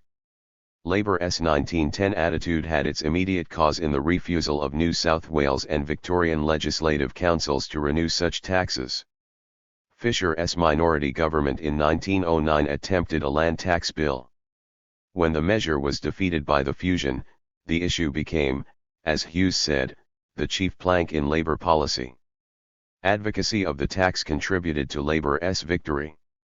Jimmy Scullin attributed his success in Corangamite to the proposed tax. He also pointed out that Labour held 23 of the 36 country seats in the House of Representatives. Following the rejection of earlier protectionist legislation by the High Court, all references to social reform were omitted from the bill itself. These were reserved for the supporting speeches, which overflowed with schemes to divide large estates, develop the country and establish honest smallholders. An act to establish Canberra was passed the same year. In deference to Henry George, all land in the Capital Territory was to be publicly owned so that the unearned increment would accrue to the people. Labour leaders never lost sight of the fundamental and religious associations of land. In June 1904 Hughes told the House of Representatives that settlement upon the land is the basis of everything, though it is not the end of everything. Frank Anstey's pamphlet Monopoly and Democracy attacked the landed interests. In support of a progressive land tax to break up the big estates, Anstey quoted the Bible, "The earth is the Lord's and the fullness thereof." The relationship of the frontier to the formation of a national consciousness, which became central in U.S. historical writing, has received scant attention in Australia. F. J. Turner's original thesis was that the expanding frontier in the United States had acted as a safety valve for social discontent and that American individualism was traceable to the independent small farmers produced by a conjuncture of a favorable CLI-mate and Homestead Acts. This treatment provided an afterword to Russell Ward's Australian legend. Ward reversed the claim for Australia, reasoning that because our environment was inimical to the small farmer, and because the Free Election Acts largely failed, the mythic Australian had been formed around collectivist notions. The plain fact is that the typical Australian frontiersman in the last century was a wage worker who did not, usually, expect to become anything else. The loneliness and hardships of outback life, as on the American frontier, taught him the virtues of cooperation, but his economic interests, unlike those of the American frontiersman, reinforced this tendency towards a social, collectivist outlook. By loyal combination with his fellows he might win better conditions from his employer, but the possibility of becoming his own master by individual enterprise was usually but a remote dream. 224, emphasis added. This view of the Australian frontiersman did not tally with the evidence Ward had used some 50 pages earlier in his defence of bush morals. Ward quoted a squatter, Thomas Major, to the effect that the bushman with all his faults he not infrequently marries and settles down to farming and raising children perhaps a degree less flash than himself. The godfather to Ward's legend, Francis Adams, explained that the bushman's visits to the township are with a view of entering his cheque to his account, or of forwarding it by post office order to his old woman at the homestead hundreds of miles away. Ward failed to realize that it was not necessary for bushmen to have their farms beyond Bourke. They could have one closer in, and go out back for the shearing season. Evidence of this mobility is not lacking. Henry Lawson's story The Drover's Wife would not have made sense had the husband not spent half the year as an itinerant bush worker and the other half trying to run a farm. In the Riverina in 1891 there was general relief among the striking dray drivers when they learnt that fines imposed could be taken only from wages and not from property. Their concern suggests that, in the heartland of Joseph Furphy and the Hummer, the bushman was not as landless as Ward made out. Far to the north, gold miners opposed island laborers on the sugar plantations because their indenture made large estates possible and thus limited the miners' prospects of becoming cane farmers. Nor were townsfolk unaffected by this phenomenon. Indicative of the soldier settlement schemes that awaited the conquering Anzacs is the fate of the sentimental bloke and digger Smith, both of whom went farming. The soil became the source of the bloke's redemption from larrikinhood. Was Australia a big man's country? In places, yes, but these zones were not where the bulk of the non-urban population lived and worked. South Australia below the goiter line was a smallholder's frontier. The same could be said of important pockets in the southwest of Western Australia, northern Tasmania, Gippsland, the Darling Downs and a deal of the Riverina. It was true for coastal patches of Queensland and northern New South Wales. Successful small settlement in New Zealand should be included in the experiences that sustain the belief in the possibility of landed proprietorship in Australia, especially when the high rate of transmigration is remembered.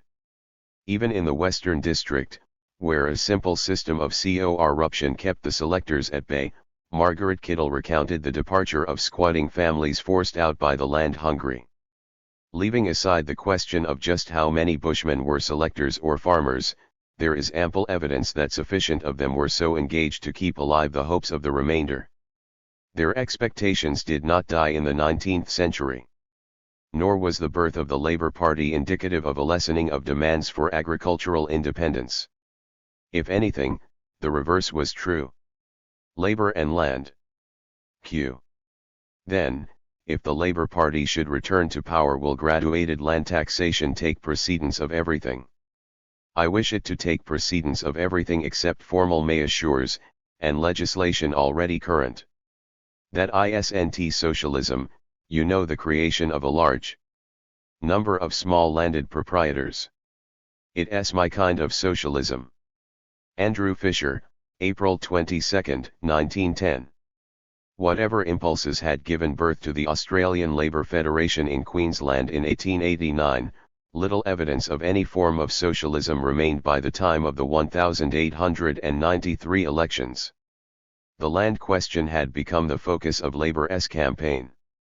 When Chief Justice Sir Charles Lilly stepped down from the bench to fight land grant railways on behalf of the Liberal Party, the Labour Party gave him its support. Matt Reid, who was shortly to unseat the Conservative Minister for Railways, proclaimed, if Sir Charles Lilly came out with a platform in harmony with the workers, he held that it would be their duty to put him in as senior member for North Brisbane. Eventually, Lilly's programme was acceptable to the Labour Party. Sir Charles urged that the government open the land by village settlements, by homestead areas and some reservations. In this policy, he reaffirmed an opinion he had expressed in 1867. I hold that the state is not a merchant selling land, but a trustee holding it for equitable distributions among the people, so that it may be occupied and cultivated. Throughout the colony the question of land disposal occupied Labour speakers, no less in Brisbane than in country districts. On the Darling Downs, the party attempted to forge an official bond with the Queensland's Farmers Alliance. Its land policies were identical with that of the ALF, except for the addition of some agricultural matters. The farmers rejected these formal overtures but nonetheless gave Henry Daniels, Labour nominee for Cambria, their overwhelming support. New South Wales had experienced similar moves in 1885 when the Land and Industrial Alliance held a political conference in Sydney. Some trade unions gave their support and E.W. O'Sullivan served as secretary of the alliance as well as of the Trades and Labour Council. By 1891 nothing remained of this alliance except the memory, which the secretary of the Wagga Shearers Union tried to revive when he circulated the local farmers' union and urged cooperation with Labour. He cited the cooperation between the U.S. Farmers Alliance and the Knights of Labour as a model that could be followed in Australia in order to defeat monopoly. Once again it was the farmers who declined the invitation. Labour continued to woo the farmers, and apart from an occasional electoral success, these efforts came at the expense of the emancipation of the working class. The farmers made no secret of their attitude. A meeting in Sydney in 1906 established a Commonwealth Farmers' Organisation with the express purpose of defending acquired rights in land and capital, machinery and money against the declared objective of the Labour Party, the nationalisation of the means of production, distribution and exchange, in order to establish a cooperative commonwealth of industrial workers, directed by bureaucratic officialdom, under the control of an elective parliament. Such socialist impulses as existed among farmers in the United States and Canada were absent in Australia largely because the railways were publicly owned here. Australian farmers were not at the mercy of the railroad octopus of Frank Norris's eponymous novel. The farmers demanded state accession, but this request was limited to their sectional interests. They wanted the governments to socialize their losses and inefficiencies. Labour's attitude to the farmers was brought into open debate at the 1919 Commonwealth Conference in an interchange between two Victorian delegates. E.J. Hogan, later a Labour premier, observed that some people had said the cry of the small farmer was a bogey. He, however, was of the opinion that if the Labour Party found it right to fight for the workers in the industrial factories, it should also fight for the workers on the land. D. L. McNamara, later Federal Secretary of the party, disagreed, arguing that it would be better if they had some regard for the struggling workers instead of running around to get votes which were theirs one day and not theirs the next. Pursuit of the farmers' vote presented the Victorian Labour Party with some peculiar difficulties arising from the singular position of the Victorian Farmers' Union, which had its base among the marginal farmers of the Mallee. Many of its supporters had been Labour Party members before the war. Some were drawn from the labouring class and maintained direct links with it, either through their own seasonal work at timber mills, mines, and pastoral stations, or through a close relative who filled those occupations. A Jerilderie delegate to the Farmers and Settlers Association conference in 1907 remarked on the presence in his branch of men with small holdings, but large families. The sons had to go out into the labor market, and the fathers naturally had sympathy with their children. 4 farmers' union candidates were elected to the Victorian Parliament in 1917. By 1920 their number had grown to 13, which, combined with Labour's 20, provided a bare majority in an assembly of 65. There were moves for a formal coalition, but these seriously divided both parties and their relationship was limited to opposing the government. On July 21, 1921, for example, the government was defeated when it tried to decontrol wheat marketing. The Premier called an election for August 30 and denounced the Farmers' Union's proposal for grower control of the wheat pool as syndicalism, an extreme form of French communistic trades unionism, of which an American variant is the notorious IWW movement. After the elections, which had little effect on the state of the parties, Labour's leader, Prendergast, announced that in half a dozen constituencies we deliberately drove Labour electors over to vote for farmers' union candidates. In 1924 the compliment was partially returned when the Country Party kept Prendergast in office just long enough to frighten the Nationalists into agreeing to give the Country Party half of the seats in a coalition cabinet. One of the first actions of the Scadden Labour government on coming to power in Western Australia in 1911 was to raise the maximum agricultural bank loan available to farmers by a third to £2,000. Electorally, this inducement paid off. After the 1914 poll, the 26-member Labour Party won support from the 8-member Country Party, Australia's first. The West Australian Farmers and Settlers Association had grown out of a move to combat the unionisation of agricultural workers before it was captured by the poorer farmers of the state's wheat belt, who gained relief from the Labour government. Proposals for the 8-hour day were adopted by the NSW Labour Party in 1895 but were amended a year later by adding "where practicable" in order to appease the farmers. 30 years later, the deputy leader of the party, Peter Lachlan, opposed the extension of the 44-hour week to agricultural workers. How would it work at harvest time? He asked. In the years 1905 to 10, a radical section of the NSW Farmers and Settlers Association attempted to sustain the small farmers' support for the Labour Party. Organizationally they failed, but the capture of the FSA by Conservatives did not greatly alter the voting patterns of the smallholders. The Merriwa delegate told the 1909 FSA conference that 2/3 of the members of his branch belonged to the Political Labour League. 2 years later, the Pastoralists' Review was forced to admit that agricultural discontent is telling in favor of the Labour Party. Undoubtedly, the Labour Party made every effort to win and maintain this support. Queensland Labour was obsessed with land settlement and the problems of the smallholder. The Worker, January 18, 1902, claimed, "If there is one class more than another in the state from which the Labour Party has a right to expect support, it is the farming class." As 176. The land is the basis of life, so agrarian reform is a fundamental principle of the gospel of labor. Labour's 1915 policy speech was largely concerned with the needs of the small farmer and the cane grower, and with land settlement generally. No individual Labour leader was more taken up with these matters than Queensland Premier E.G. Theodore, who had a genuine belief in the potential of small farming in North Queensland, where he planned hydroelectric schemes and mining projects. His elder brother, Stephen, became a cane grower at Tully in 1923 and a Labour MLA in 1940. Theodore opposed the ALP's 1921 socialisation objective on the grounds that it would frighten the small farmer away from labour.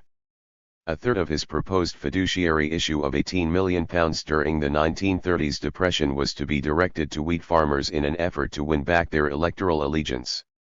Labour's support for the farmer was tied to its nation building as a means of defence. The Worker, April 12, 1923, consequently described Theodore's policy as one of the finest contributions to the science of state building, a science entirely neglected by all save Labour, ever delivered in Queensland. In this way, Theodore tried to rescue the nationalist plank of Labour's old objective, the dropping of which he had opposed 2 years before. 14. Democrats.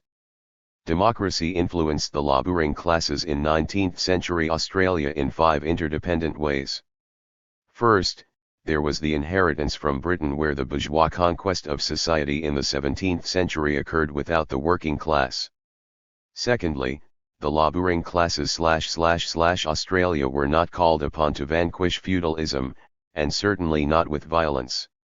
Thirdly, the open nature of Australia's political system from the mid-1850s to 1890, and in some areas beyond, did not bring the labouring classes into sustained political conflict with the bourgeoisie. Fourthly, middle-class radicals were able to maintain dominance over the labouring classes well into the 20th century. Finally, the demand to fulfill the promise of complete democracy remained a major aspect, and sometimes the crux of Labour's demands. Perry Anderson has argued that the failure of the British working class to develop a defined socialist policy and strategy was linked to the imperfect nature of the English bourgeois revolution. Although Anderson's argument may be wrong in particulars, there can be no doubt that, compared with France or Russia, the political role of the bourgeoisie and working class in England was different, if only because the victory over feudalism was accomplished largely in the 17th century. 178. Tory, well before the appearance of a working class. Eric Hobsbawm pointed out in Industry and Empire. Nominally, England was not a bourgeois state. It was an oligarchy of landed aristocrats, headed by a tight, self-perpetuating peerage. Yet, as the foreigners saw much more clearly than we may do, the grandees of Britain were not a nobility comparable to the feudal and absolutist hierarchies of the continent. They were a post-revolutionary elite, the heirs of the Roundheads. This circumstance meant that the industrial working class in England was never called into civil battle on behalf of the bourgeoisie, that it never experienced an openly revolutionary period such as occurred in France or Russia, that it consequently produced no revolutionary tradition or consciousness, and that it did not experience the degree of bourgeois viciousness that marked France with relentless regularity in the 19th century. The point is not whether the English experience was normal or peculiar, merely that it happened. Or rather, that it, the bourgeois revolution, did not occur in the lifespan of the working class. Revolutionary and Napoleonic France coincided with a political counter-revolution in England. Victims of this repression, those fortunate enough to escape the gallows, were transported to New South Wales. But this counter-revolution, devastating as it was not nearly as socially divisive as the French experience. English workers fought a valiant but defensive battle, while in France the defensive aspect followed upon an offensive which generated a revolutionary consciousness. To the extent that English workers felt they were outside society, their experience rarely took them beyond a defensive position vis-a-vis the existence of that society. This consciousness was transferred to Australia, where it set the limits of political activity within the framework of capitalism. Later, it served as a rod against which it was possible to measure and marvel at the great advances that had been made in Australia. If this inheritance cannot be ignored, neither should it be assumed to have been transferred unaltered to Australia. Squatters did not represent a local House of Lords, despite William Charles Wentworth's proposals to make them its imitation in dress and title. Australia was in every sense a new society. Try as our upstart exclusives might, they could not reproduce the English class structure in Australia. For as the Sydney Atlas observed early in 1845, the law of the institutions of a new country is not stability, but progress. The implications of Keith Hancock's statement that the history of settler Australia occurred almost entirely after the French and Industrial Revolutions cannot be overestimated. Australia existed without their equivalents. There was not great and prolonged civil strife in 19th-century Australia. Convict resistance to vile mistreatment was prolonged but never great, despite the numerical importance of the Castle Hill rebels in 1804. Eureka and Barcaldine were brief and small-scale, and their importance stems from their elevation upon the level plane of class passivity last century. They were the kind of outburst that happened almost every other day in Europe, where they rated no more mention than they deserved as outbreaks of discontent. Instead of being evidence for a revolutionary tradition in Australia, they are in fact the opposite. They are interesting because they are so different. This evaluation does not say that the diggers and shearers were wrong, or that one would not have taken up arms with them. It simply points out that compared even with English upsurges such as the Chartist March on Newport in 1839, the Australian ones were essentially defensive manoeuvres. It was the troops who attacked the diggers in the early hours of that Sunday, December 3, 1854. Those leaders who did ponder revolution in Queensland in 1891 were few, and their ire was direct against squatters, not capitalists. The armed shearers spoke the language of dispossessed smallholders, which many of them were in fact, and most were in spirit. Gallen's conclusion that the early 1890s saw Australia sharply divided in class conflict in which the very basis of the capitalist system had been brought into question is plainly untrue. Neither was the violence sufficient to justify this belief. Gallen acknowledged this view in his chapter in Greenwood's Australia. The strike was not seen as part of a mass movement directed towards the violent overthrow of the state but simply as the only available means, under the then conditions, of defending the principle of collective industrial agreements. Nor were the attitudes of the strikers such that the right to own private productive property per se was attacked. Class relations would never be the same again, but the laboring classes were reluctant to recognize this change. They persisted in their attempts to restore the pre-strike situation. Economic changes had made this impossible. Under these altered conditions, a proletariat began to be formed. Arguments in England around the Second Reform Bill drew upon Australian experience with democracy, Lowe and Marsh putting the case against, with Pearson coming to the defence. In dispute was the nature of a democratic legislature. Was it of necessity corrupt, ignorant, and riotous? The contours of the argument need not detain us. All that has to be recognised is that the privileged political position of Australian working men vis their English counterparts was appreciated in both countries. Emigrants often gave this situation as one of the reasons for their departure. Australians accepted parliamentary democracy as one of the virtues of their new land, despite several limitations. Having the right to vote for lower house elections in Victoria and New South Wales was not as important for the integration of the labouring classes in the prevailing system as was the method by which the franchise had been extended. There was no revolution, virtually no violence, and not even a mass movement comparable with Chartism. Impetus for reform came from the colonial middle classes and from the colonial office. the broad mass of people were enfranchised free of charge. Consequently, they did not come into conflict with the bourgeoisie over the nature of the colonial constitutions to the extent that they were forced to develop even defensive ideological or organizational positions. Alliance is too strong a term for this relationship, as it implies near equals in pursuit of a common aim. It was far more a matter of the leaders and the led. Economic conditions in the colonies added ballast to the stability of this political situation. Gold not only increased the respectable section of society but also gave vast numbers of others a stake, no matter how small, in the country. This prosperity undercut many of the usual objections to the extension of political rights to the masses. As The Age noted early in November 1855, where property may be possessed by every industrious man, and when it is actually possessed by a vast majority of the population, there is no fear of anarchy. Democracy here assumes a different aspect, and acquires a different meaning, from what it does in England. Where there are no class distinctions, and no aristocratic monopoly of property, democracy itself becomes conservative. Victoria's governor, Sir Henry Berkeley, agreed, adding that the attachment to land was a decisive factor in keeping up an undercurrent of conservatism. The conservative Argus Ariason that every Australian citizen is interested in defending the just rights of property, and the smallest freeholder will as earnestly maintain these rights as the large capitalist.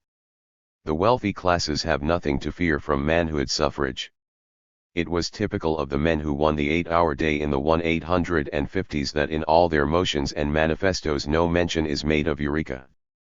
In 1857 the 8-hour day marchers all wore black as a mark of respect for the governor's wife, who had recently died. Force was rejected both in practice and as a threat, not only rejected but never considered. Having established their leadership in the campaigns of the 1850s, the bourgeoisie maintained it in the free selection contests that followed. Their leadership was not so much imposed from above as accepted from below.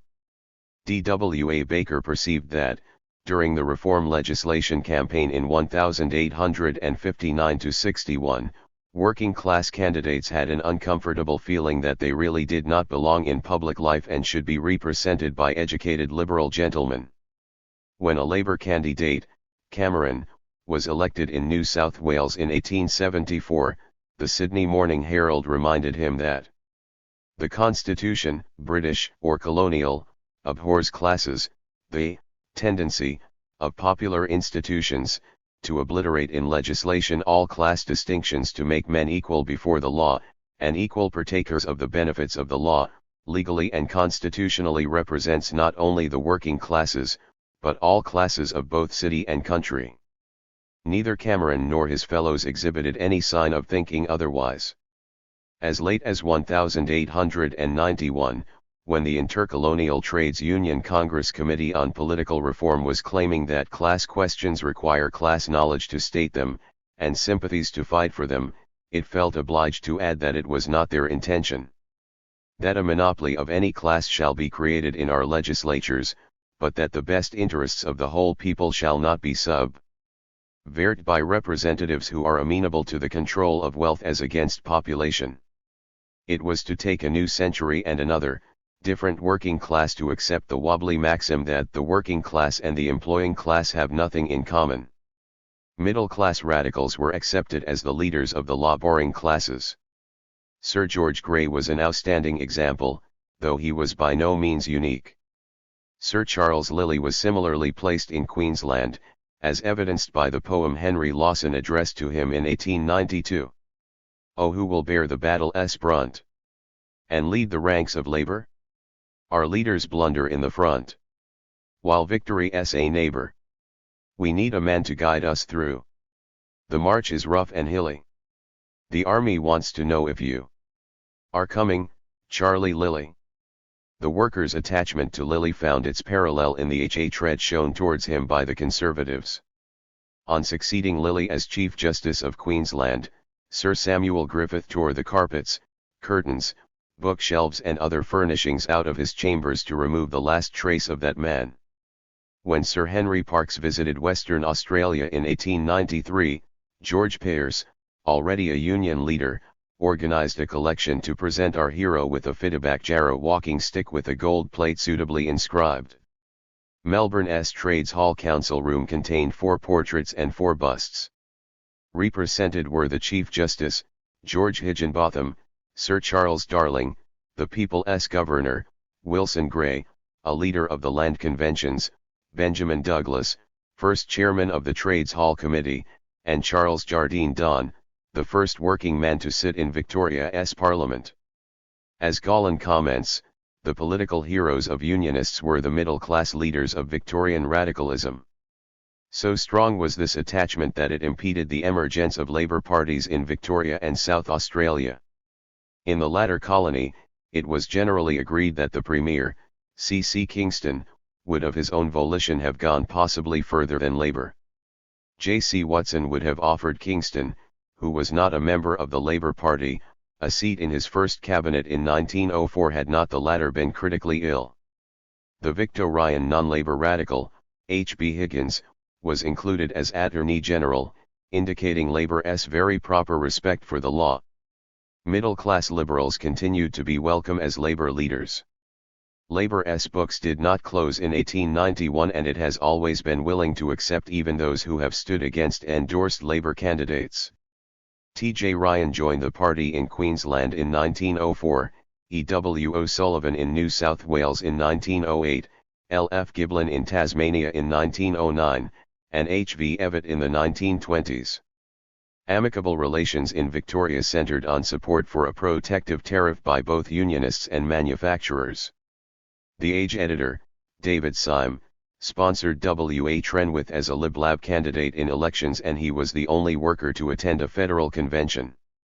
Bonds were never this close in New South Wales, although in 1886 the President of the Trades and Labour Council addressed the first meeting of the National Protection Association in company with the manufacturer. In Queensland, as elsewhere, individual merchants gave a Saturday half-holiday and other concessions long before they were obliged to by law. Samuel Griffith revealed radical leanings with a proposed bill to establish 18th-century-style rights for property and labour. This idea, of course, came before the 1891 strikes. Yet, as W. P. Reeves pointed out, the project retains interest, if only for its symbolising of the middle-class spirit in Australia. Once the labouring classes were strong enough to form their own organisations, they did not immediately break their dependence on bourgeois liberal politicians or parties. A variety of coalitions appeared. In New South Wales they took the shape of support for concessions. In Queensland, in 1904, the Labour Party gave electoral immunity to Morganite Liberals. A Liberal Labour cabinet had been formed there in 1903. A similar situation prevailed in South Australia from 1905 to 1909. Victorian politics were long marked by country party Labour alliances. Maintenance of the alliance was striven for on both sides. When the first Labour candidates appeared in Victoria, The Age commented that they were nothing more than Liberals under a new name. There is nothing whatever in their programme to distinguish them from the men who made the Liberal Party the power it has been since 1877. As late as 1901, the paper described Labour as the advance guard of liberalism. For their part, Labour spokesmen were pleased to agree that Labourism is simply liberalism up to date. Laborites are the Liberals of a decade ago who have moved on. Achievement of an improvement on the past need not lead to satisfaction. The more progress is made towards an unrealised goal, the more is demanded. So it was with democratic reforms in Australia. Having attained manhood suffrage with little exertion, the Labour movement turned its attention to completing the process by making every vote equal in worth. The cry "one man, one vote" became urgent in the 1890s as the Labour parties endeavoured to increase their representation. Abolition of plural voting headed the list of 14 demands when the Parliamentary Committee of the NSW Trades and Labour Council reported in April 1890. Electoral reform was the even more succinct first item on the 1891 Labour League platform.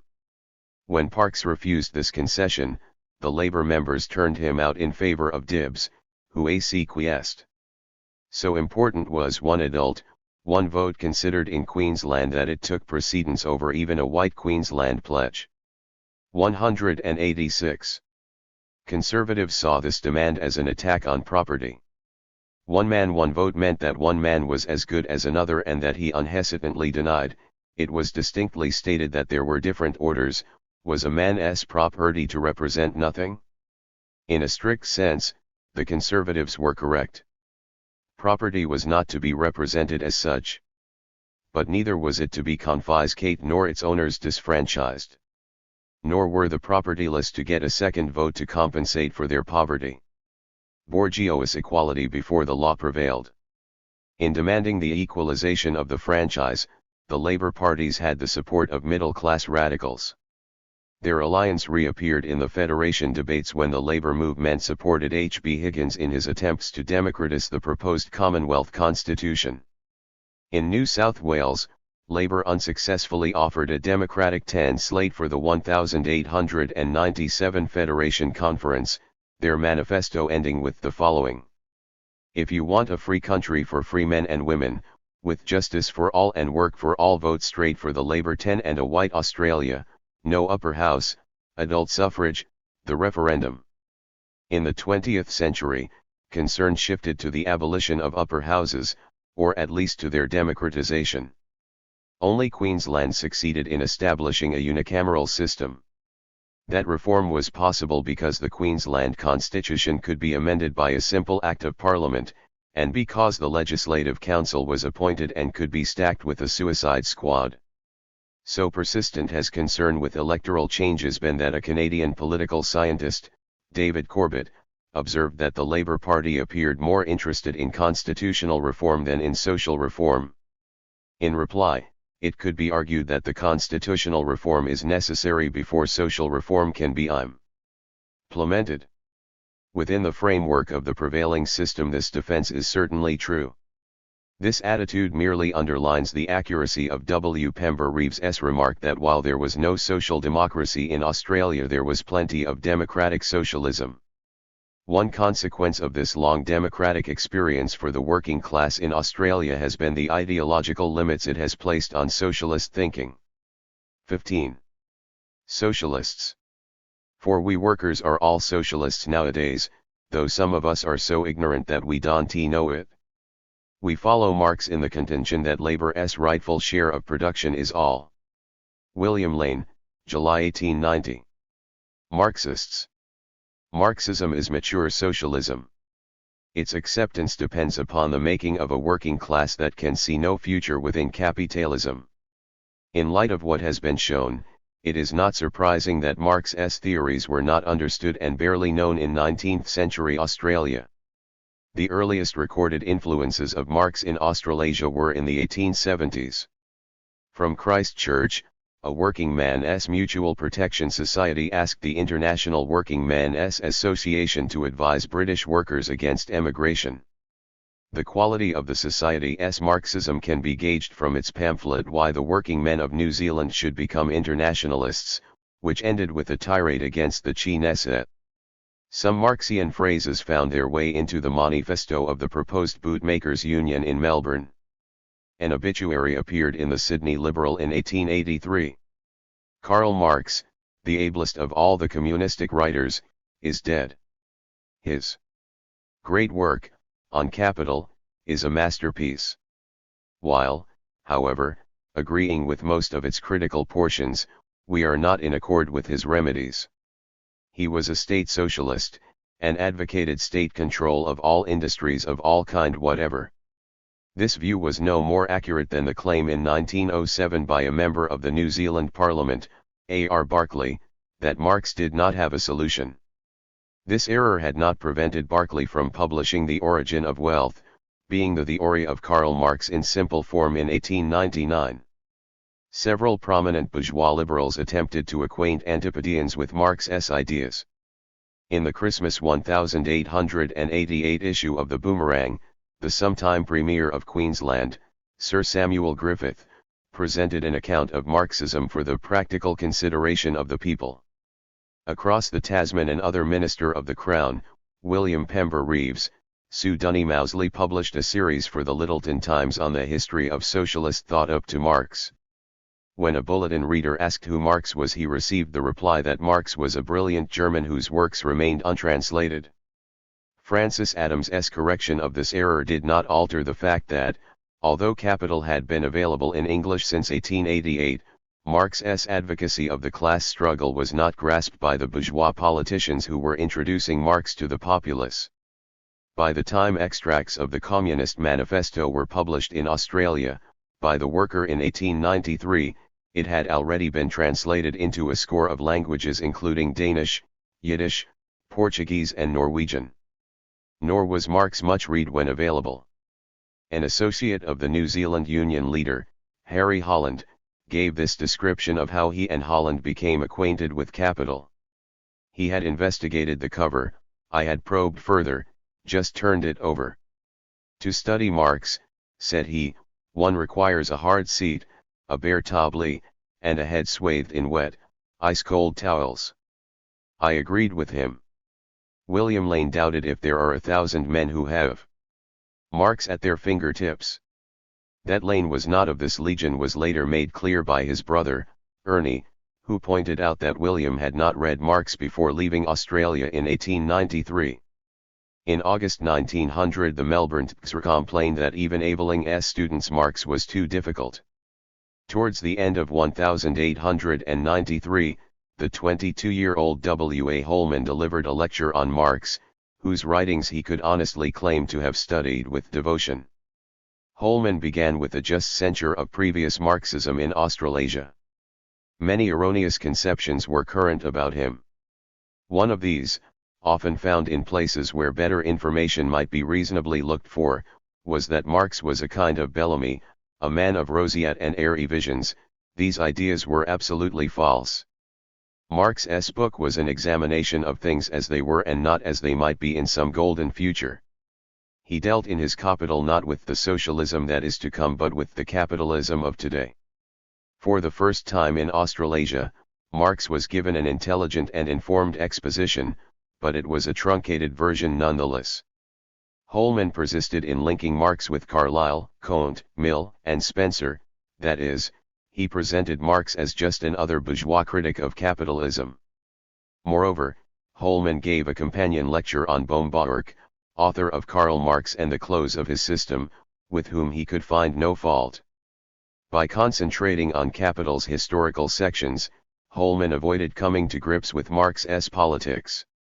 It is one thing to realize that Marx was not another utopian dreamer, and another to accept that socialism can be achieved only by the destruction of the ruling class, more particularly by the replacement of its state by a proletarian dictatorship.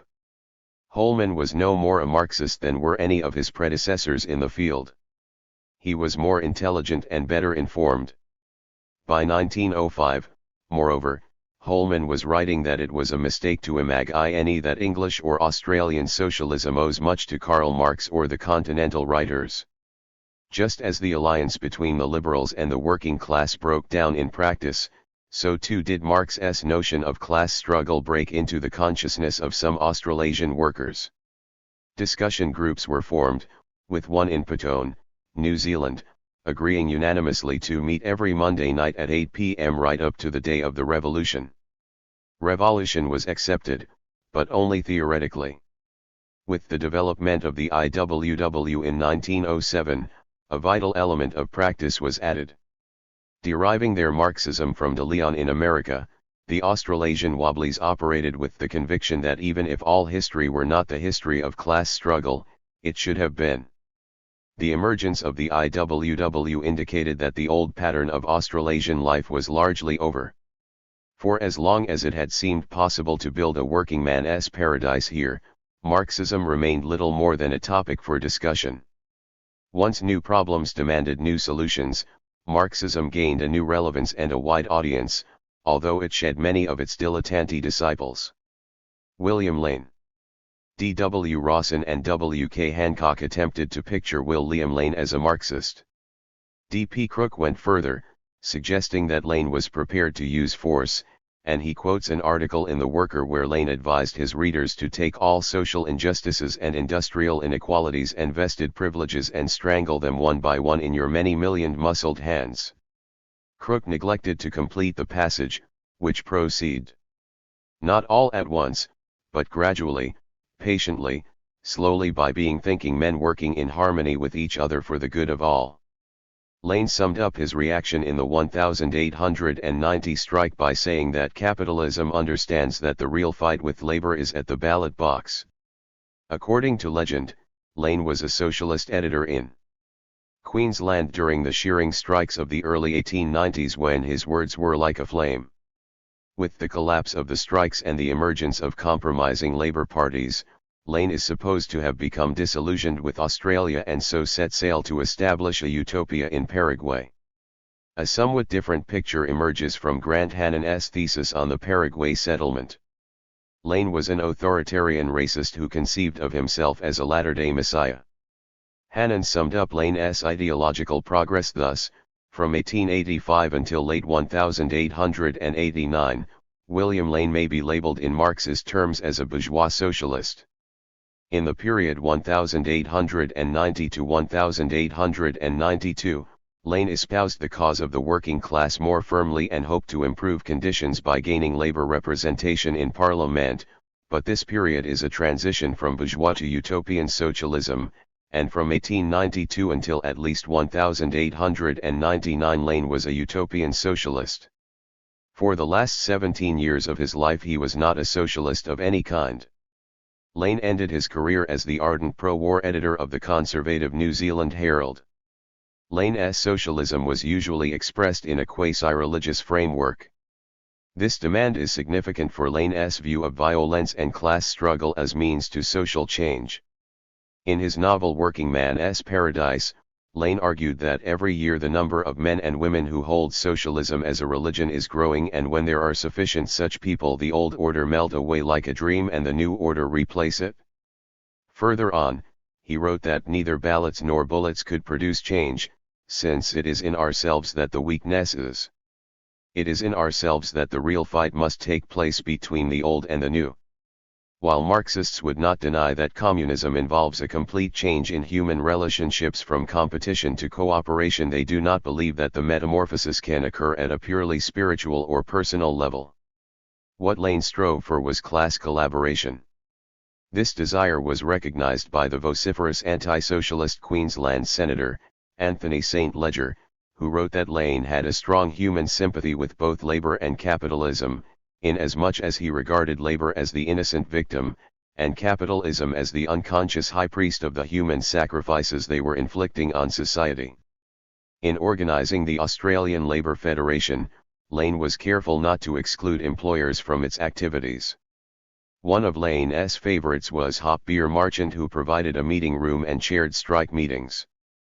Marx might well have had Lane as his model when, in the Communist Manifesto, he described utopian socialists as men who want to improve the condition of every member of society, even that of the most favored. Hence, they habitually appeal to society at large, without distinction, nay, by preference, to the ruling class. For how can people, when once they understand their system, fail to see in it the best possible plan of the best possible state of society? Hence they reject all political, and especially all revolutionary, action.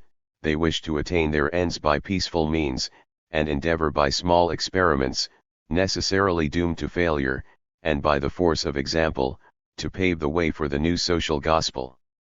This account gives Lane to a T, his messianic delusions, his New Australia experiment in Paraguay, his appeals to businessmen to build the cooperative utopia, and, above all, his rejection of violence. In an article in The Worker in March 1891, Lane used his journalistic skill effectively by beginning with the revolutionary statement that they who rule by force and by force alone, can claim no consideration if by force, their outrageous claims are questioned. Having thus established his credentials, he proceeded to the burden of his argument, which was tolerate still, not because rebellion, i.e. armed resistance to established authority, is wrong, but because we should endure to the utmost for the sake of humanity which shrinks from violence. Lane's revolutionary phrases were always a prelude to his anti-revolutionary intentions. His political outlook was expressed in the Worker for April 4, 1891, "One seat won in Parliament is worth more than a successful strike." Socialists. The relationship between ideas and the experiences of those who advocate them is far more complex than can be conveyed by formulae such as ideas reflect experience. It may well be true that the majority of people accept ideas because they're late to their experiences. This equation cannot account for the theoretician. Few, if any, petit bourgeois philosophers have been shopkeepers. And Australia did not produce any theoreticians, only popularizers whose relationship to experience is more direct and immediate. Popular reading matter for the labor movement consisted largely of utopian fiction. The most influential work was Edward Bellamy's Looking Backward from the Year 2000, serialist in The Worker during 1890. Bellamy's hero awakes after 100-year sleep to find himself in the perfect society. The ease of his rebirth parallels the means by which society itself had been transformed. When the hero suggests to his host that such a stupendous change as you describe did not, of course, take place without great bloodshed and terrible convulsions, the host replies, "On the contrary, there was absolutely no violence. The change had been long foreseen. Public opinion had become fully ripe for it, and the whole mass of the people was behind it. There was no more possibility of opposing it by force than by argument." Yet another American influence on Australian socialism was Lawrence Grinlund's Cooperative Commonwealth, which attempted to present socialism in a form digested by a mind, Anglo-Saxon in its dislike of all extravagances, in its freedom from any vindictive feeling against persons, who are from circumstances what they are. This work was seen as presenting Marx to an English audience. Needless to say, Grinlund defined socialism as the extension of the functions of government. The absence of a coherent theory meant that measures of a socialist character effected by labor governments were in no sense an assault on the citadels of capitalism. This anti-intellectualism owed as much to its impoverished English origins as it did to the egalitarian ignorance of the Bushmen. Most of all, gradualism was part of the pragmatism that accompanied contented progress. Theory is required only when problems cannot be coped with in practice. And the socialist practices of a labor government needed no theoretical apparatus. Much of what passed for socialist thinking in 19th century Australia was little more than a collection of random remarks from socialist thinkers. This habit of mind is common to the self-educated and showed itself in the stray but curious facts that inhabit the columns of the radical and labor press.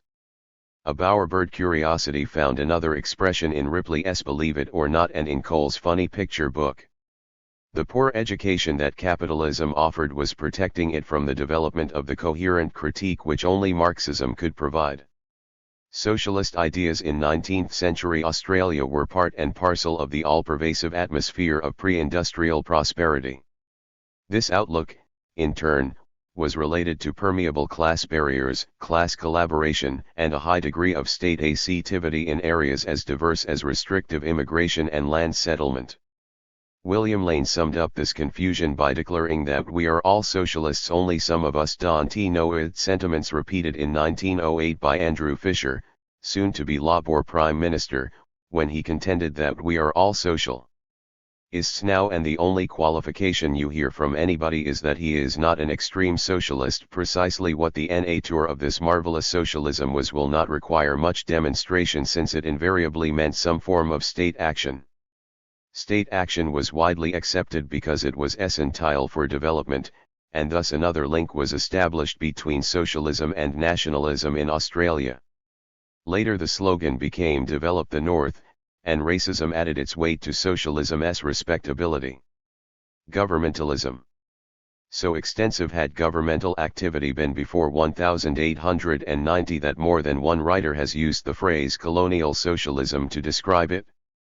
During the long boom, Australian governments borrowed heavily on the London market to finance developmental works. Almost half the capital inflow went on public expenditures. State action united all manner of divergent views. David Syme, for example, approved of his book Outlines of an Industrial Science being described as a vindication of protection. More closely examined it will be seen to be rather in the direction of state socialism. In Parliament in 1889, E. W. O'Sullivan, sometime President of the Trades and Labour Council in New South Wales, defended the colony's lending seed wheat to farmers in these terms. I think that when the government can step in to assist any interest or industry, they should do so. I disagree with the doctrine of my free trade friends, that we should leave things alone. The greatest states in the world have been built up by the active interference of government, by means of protective tariffs, state subsidies, or the application of the intellect at the command of people in the shape of government to assist the operations and industries of the community. In this way, great interests are built up, especially in young countries. I say that the governed merit has a perfect right to step in whenever it can benefit any class in the community, because it cannot benefit one class without benefiting the whole. There was no class bias in this proposal. Nor was there any in the constant demands for state action in arbitration. When unemployment became widespread in the 1890s, socialism was the stock phrase for the state employing men on relief works.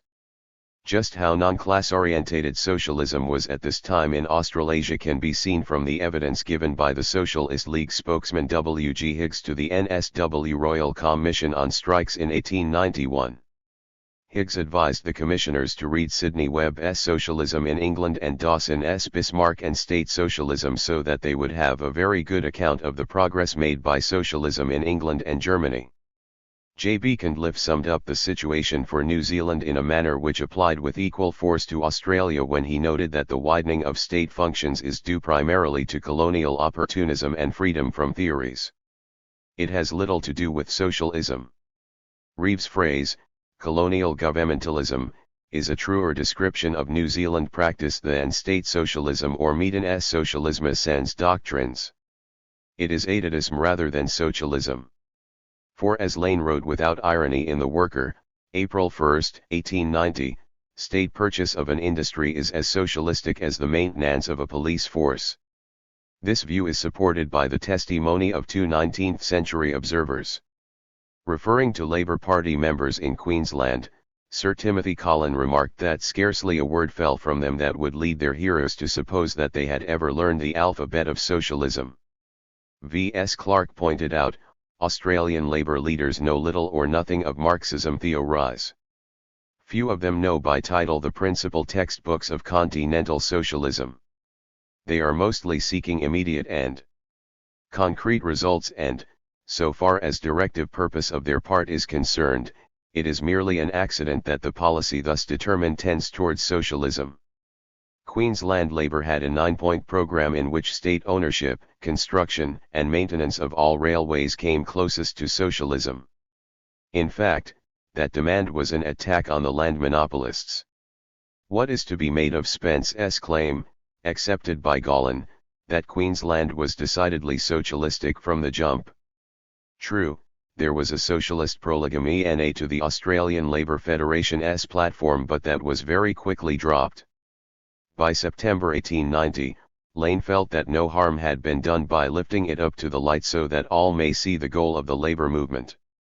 Queensland also had the reputation of being the most socialistic in regard to the establishment of state enterprises.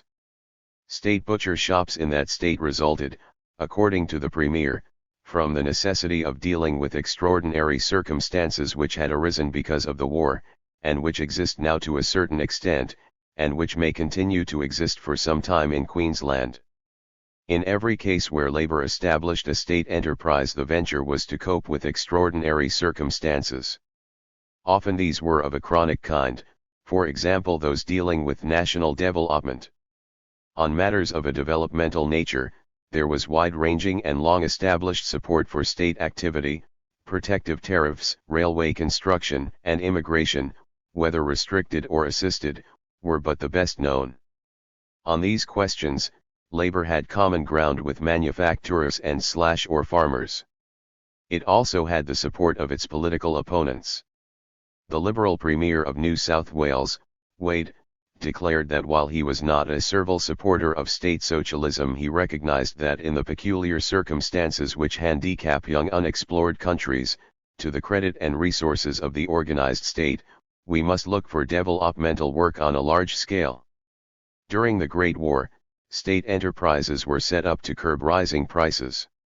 That they were designed to compete with and not replace private enterprises was never in doubt. Other state works were inaugurated to supply the government's own requirements. State bakeries sold bread only to governmental institutions such as hospitals and prisons. State brickworks sold bricks to the government for public works, while state timber mills were the logical ancillary to government railroad construction. Most of these enterprises were profitable and, in terms of their stated objectives, successful, at least in the initial stages. Not all of them employed union labor, even under a labor government. R.S. Parker's study, Public Enterprise in New South Wales, detailed that state enterprises were not a significant Labour Party contribution towards its avowed program of socialisation, if only because they operated in fields which were not vital to the economy as a whole, or if vital, were unprofitable to private enterprise, though a necessary condition for its development and continuance. Socialism for the Labour Party often meant nothing other than state intervention to aid capitalism. In the one instance where the establishment of a governmental enterprise conflicted with the interest of a private company, it was the Labour government which gave way. Plank 6 of the party's fighting platform for the 1910 election called for a state iron and steel works, and legislation to this effect was introduced into the New South Wales Parliament. This policy was abandoned when the Labour government subsidised the Broken Hill Proprietary Company instead. One public enterprise merits further consideration, partly because it was the most successful, and partly because of its contribution to the legend of Humphrey's bank nationalisation. In the 1910 debates on the Commonwealth Bank, only one Labour member spoke in favour of nationalisation. Prime Minister Fisher stated that he was not making an attack on the banks. Hughes observed, "The opposition bitterly regrets that the bill is a practical measure, gives no hint of a millennium, no suggestion of printing presses working overtime manufacturing paper money throughout the 24 hours for the happiness of the people. It is a plain business-like practical measure." Robin Gollan pointed to a long conservative tradition calling for a public bank of note issue. The functions of the Commonwealth Bank were summed up by John Curtin while he was editor of the Westralian Worker. It was, he said, a banker's bank, which fell far short of nationalisation. The Money Power. A novel by Ignatius Donnelly, Caesar's Column, showed what would happen if the bankers rather than the workers were triumphant. Significantly, the enemies were bankers and not capitalists in general. The bank crashes of the 1890s fed these attitudes, so that in 1893 the Sydney Worker attacked Russian Jews, who, like their Australian brothers, are principally bankers, loan mongers, peddlers, and pawnbrokers. They are hated and hunted for their deeds, not for their religion. In Russia, the government is still strong enough to tax the Jews. In Australia the Jews are powerful enough to tax the government. They dress in purple and fine linen, and they fare sumptuously every day, but who knows one of them that could not be spared? Did anyone ever see a Jew work? At manual labor, no. It doesn't pay to work when others are anxious to do it. Anti-Semitism became a persistent theme of the bulletin. As late as 1947, when the Amalgamated Engineering Union was calling for bank nationalization, it noted that the Rothschilds were Jewish bankers, as if their Semitic origins proved something. Banking and funny money proposals dominated Labour's financial thinking long before anyone had heard of Keynes. In the middle of the 1893 Depression, O'Sullivan advocated a state bank which could buy the issue of national notes, construct reproductive works, and in due course we could redeem those notes with the money derived from those works. The most notorious attempt at nationalisation in Australia's history was aimed at the banks. As Rawson explained, For 25 years after the adoption of the socialization objective of 1921, the party's attention, to the extent that it paid any attention to socialization at all, was concentrated on the nationalization of banking. This was an issue on which party opinion was united. Anstey on the left, Forgan Smith on the right, Humphrey somewhere in the center, and Lang, who can only be regarded as sui generis, all added something to this emphasis on bank nationalization. Of all major reforms of a socialist character, this was the one which would be least unpalatable to small producers, and particularly to the indebted farmers. Opposition to the money power is a traditional populist appeal. Because the money power counterpoised a tiny minority of bankers against the people, it avoided class analysis and was compatible with the ALP's self-perception as the community's protector. In the Commonwealth Bank of Australia, Robin Gollan showed the extent of this style of thinking. The money power syndrome did not lose any influence as a result of the bank's establishment in 1910. The Kingdom of Shylock, which Anstey published during the First World War, was a blast against bankers and bondholders. So the nation can levy men but not money. Men may die, money lives. Men come back armless, legless, maimed and shattered. Money comes back fatter than it went, loaded with coupons, buttered with perpetual lien. Acceptance of the money power thesis did not necessarily involve people in the belief that there was an actual committee which controlled the world. There will often be some concentration on a particular institution or person, but this identification will be buttressed by a complex of precepts concerning the proper functioning of the financial system. Talk of balanced budgets, the need for confidence, and arguments against repudiation are no less evidence of a money power analysis than are its direct expositions. In 1915, when Fisher dismissed Anstey's attack on the war budget by wagging his finger and repeating finance, finance, finance, both were acknowledging the same hidden God.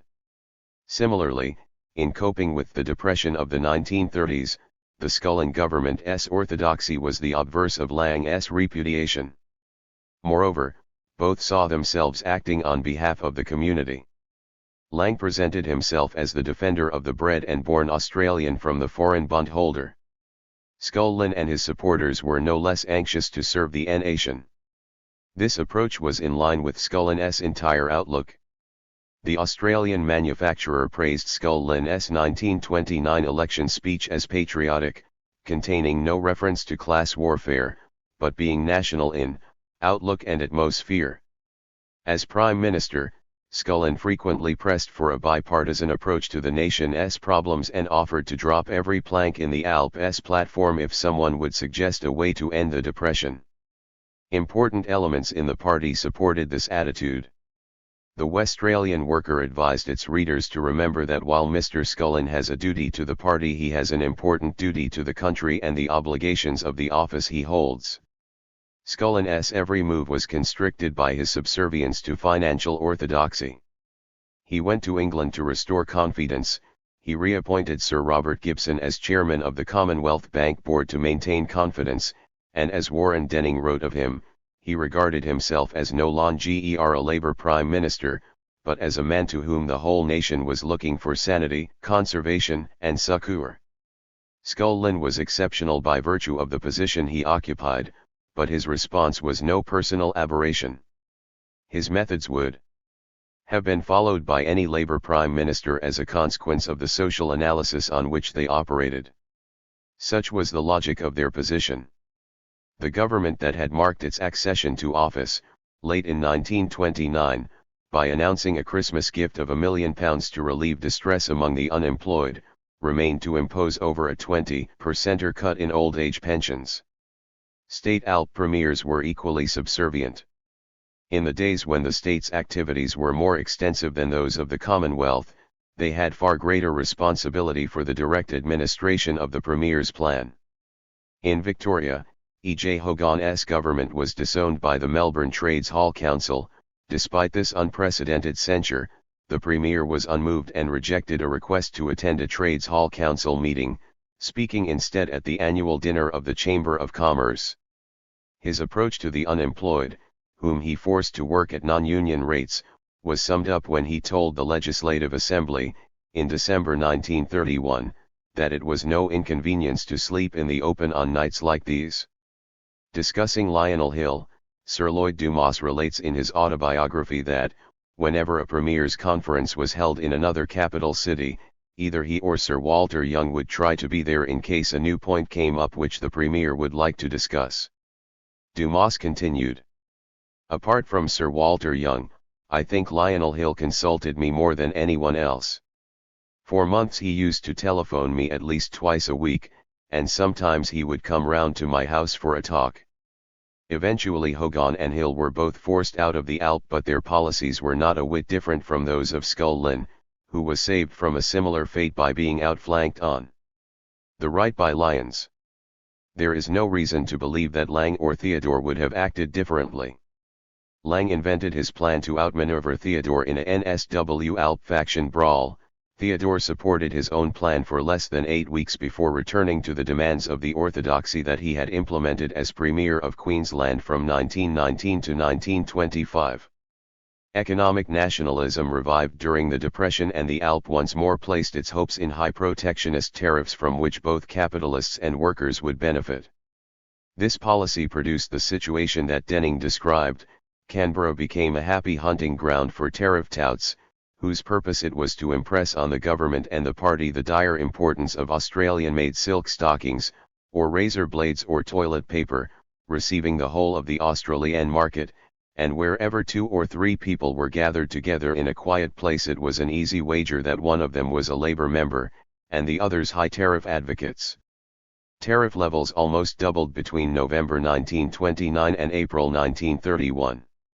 With the adoption of the Premier's plan early in 1931, the basis of the protectionist argument gained a new direction to become equality of sacrifice.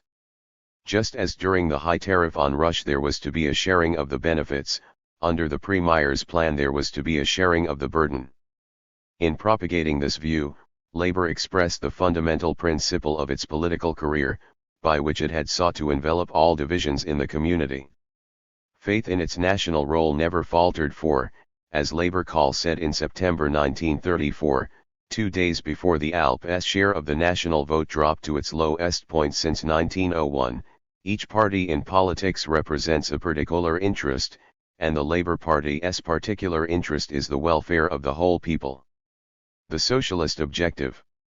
Labour's approach to socialism has seemed hypocritical to many of its opponents who have difficulty in reconciling stated objectives with the administrative competence shown by Labour in office. One such critic, Senator Anthony St-Let GER, went so far as to claim in his book, Australian Socialism that the main work of the Labour Party has been to profess this socialistic gospel on the platform and to suppress it in Parliament, in order to hold the balance of parties in every state house and in the Commonwealth Parliament. In other words, that its parliamentary, as distinguished from its platform and special press campaigns, have been one long deception of the public. Because of this deceit, the socialist, especially of the extreme type, that is the type which clearly says what he means and means what he says, was generally regarded as an unsafe man for the parliamentary platform. His honesty was his Dan-ger. A conspiracy approach is not necessary to explain the phenomenon that upset St. Ledger. The truth of the matter is that the Labour Party is not and never has been a socialist party. Its approach was summed up by an 1895 worker editorial. We plead with the people not to be led away by the extravagant interpretation put upon our methods and speeches by the opponents of reform of any and all kinds. We do not ask that all our political program should be set in operation at once by a single parliament. We know that cannot be, such a thing being contrary to the laws of evolution and that spirit of compromise which is said to be civilization. Because we range ourselves under the flag of socialism in our time, we cannot expect to realize a perfect collectivist state in our day any more than the follower of Christ can hope to establish in his time on earth peace, goodwill toward men. The analogy with Christianity's 2,000 years of struggle for the perfect society was popular with Labour speakers who reassured their listeners that if God himself could not make much progress in 2 millennia, there was little to fear from the socialist objectives of the Labour Party. Its gospel was that the rich would be always with us. Not all conservatives maintained this high state of alarm. W.G. Spence observed approvingly that the rich anti-socialists soon discovered that the socialist premier could be trusted with big business affairs. Cardinal Moran approached the matter from a slightly different angle but concluded that if men in the advancement of their political interests choose the name socialists, I say again, what's in a name? Moran on more than one occasion defended the Labour Party from attacks by overzealous fellow Catholics such as Encyclical Kelly. Labour in Tasmania also received aid and comfort from the churches in the persons of the Catholic Bishop, Delaney, and the Anglican Bishop, Mercer. Socialism was defined as state action by the party's federal leader in 1904. Another leading figure, Andrew Fisher, AC, acknowledged that no party worthy of the name can deny that its objective is socialist, but no socialist with any parliamentary experience can hope to get anything for many years to come other than practical legislation of a socialist character. An examination of Labour's practical but socialist legislation reveals that, despite a high level of activity in this field from 1910 to 1920, there was no overall plan and certainly no attempt to subvert capitalism by stealth. As a source of social dislocation, the Great War produced a shift to the left by a sizable section of the Australian workforce. Partly as a consequence of this upheaval, the ALP altered its platform in 1919 to include what was the most radical demand it has ever made: emancipation of human labor from all forms of exploitation, the obtaining for all workers the full reward of their industry by the collective ownership and democratic control of the collectively used agencies of production, distribution, and exchange. The 1919 conference also held a record for the number of successful motions favoring nationalization of particular industries. But Labour's new objective was not primarily an indication of a leftward shift. Rather, it was an attempt to contain this movement. For, as E.J. Holloway pointed out at the time, discontent in the ranks of Labour is due to the fact that people are looking forward to getting something new, and conference should make the objective more up to date. It will be the fault of those responsible for shaping these things if the active spirits are lost from amongst us. Holloway was thinking in purely electoral terms, but the effect of his proposal extended far beyond the ALP's parliamentary prospects to constrain the burgeoning socialist movement. Holloway did not have to perceive the full implications of this matter. By concentrating on the demands of parliamentarism, he had the effect of circumscribing new ideas within the prevailing system. At the 1921 conference, a starker objective was adopted: the socialization of industry, production, distribution, and exchange. The 1919 maneuver had failed to ensnare the socialists. Hence, further verbal acrobatics were demanded. Scullin defended the objective with the claim that if there was any conference in history trying to prevent revolution by force, this conference is doing it at present. But the ALP could not compromise itself entirely for the integration of its troublesome left. That 1921 objective was immediately qualified by the addition of the Blackburn interpretation: that the party does not seek to abolish private property, even of an instrument of production, where such instrument is utilized by its owner in a socially useful manner without exploitation. The NSW branch of the ALP waited 10 years before endorsing the new objective. Even then the adoption was, in the words of Jack Lang, a matter of political expediency. The business of explaining away the objective had hardly commenced. Theodore told the worker that, although the objective was socialism, the platform and methods were not, but were palliatives tending towards socialism. Yet even the methods proved too socialist. The 1927 conference watered down every section of the 1921 proposals and removed the call for an elective Supreme Economic Council. Not even the depression of the 1930s forced the ALP along the path of socialism. Scullin opposed bank nationalization on the grounds that the time was not ripe for plunging the economy into further turmoil. His solution was to maintain our equilibrium, play the game, meet our obligations, and, when possible, evolve a better system. Lang remained as hostile to socialism as ever and fought furiously, if sometimes covertly, against the socialization units. Lang's tactician, Harold Macaulay, had devised a scheme to ride the socialist tiger until it dropped from sheer exhaustion. At the 1931 NSW Alp Conference, the socialization units succeeded in having socialism taken from the realm of an ultimate objective and placed at the head of the party's fighting platform.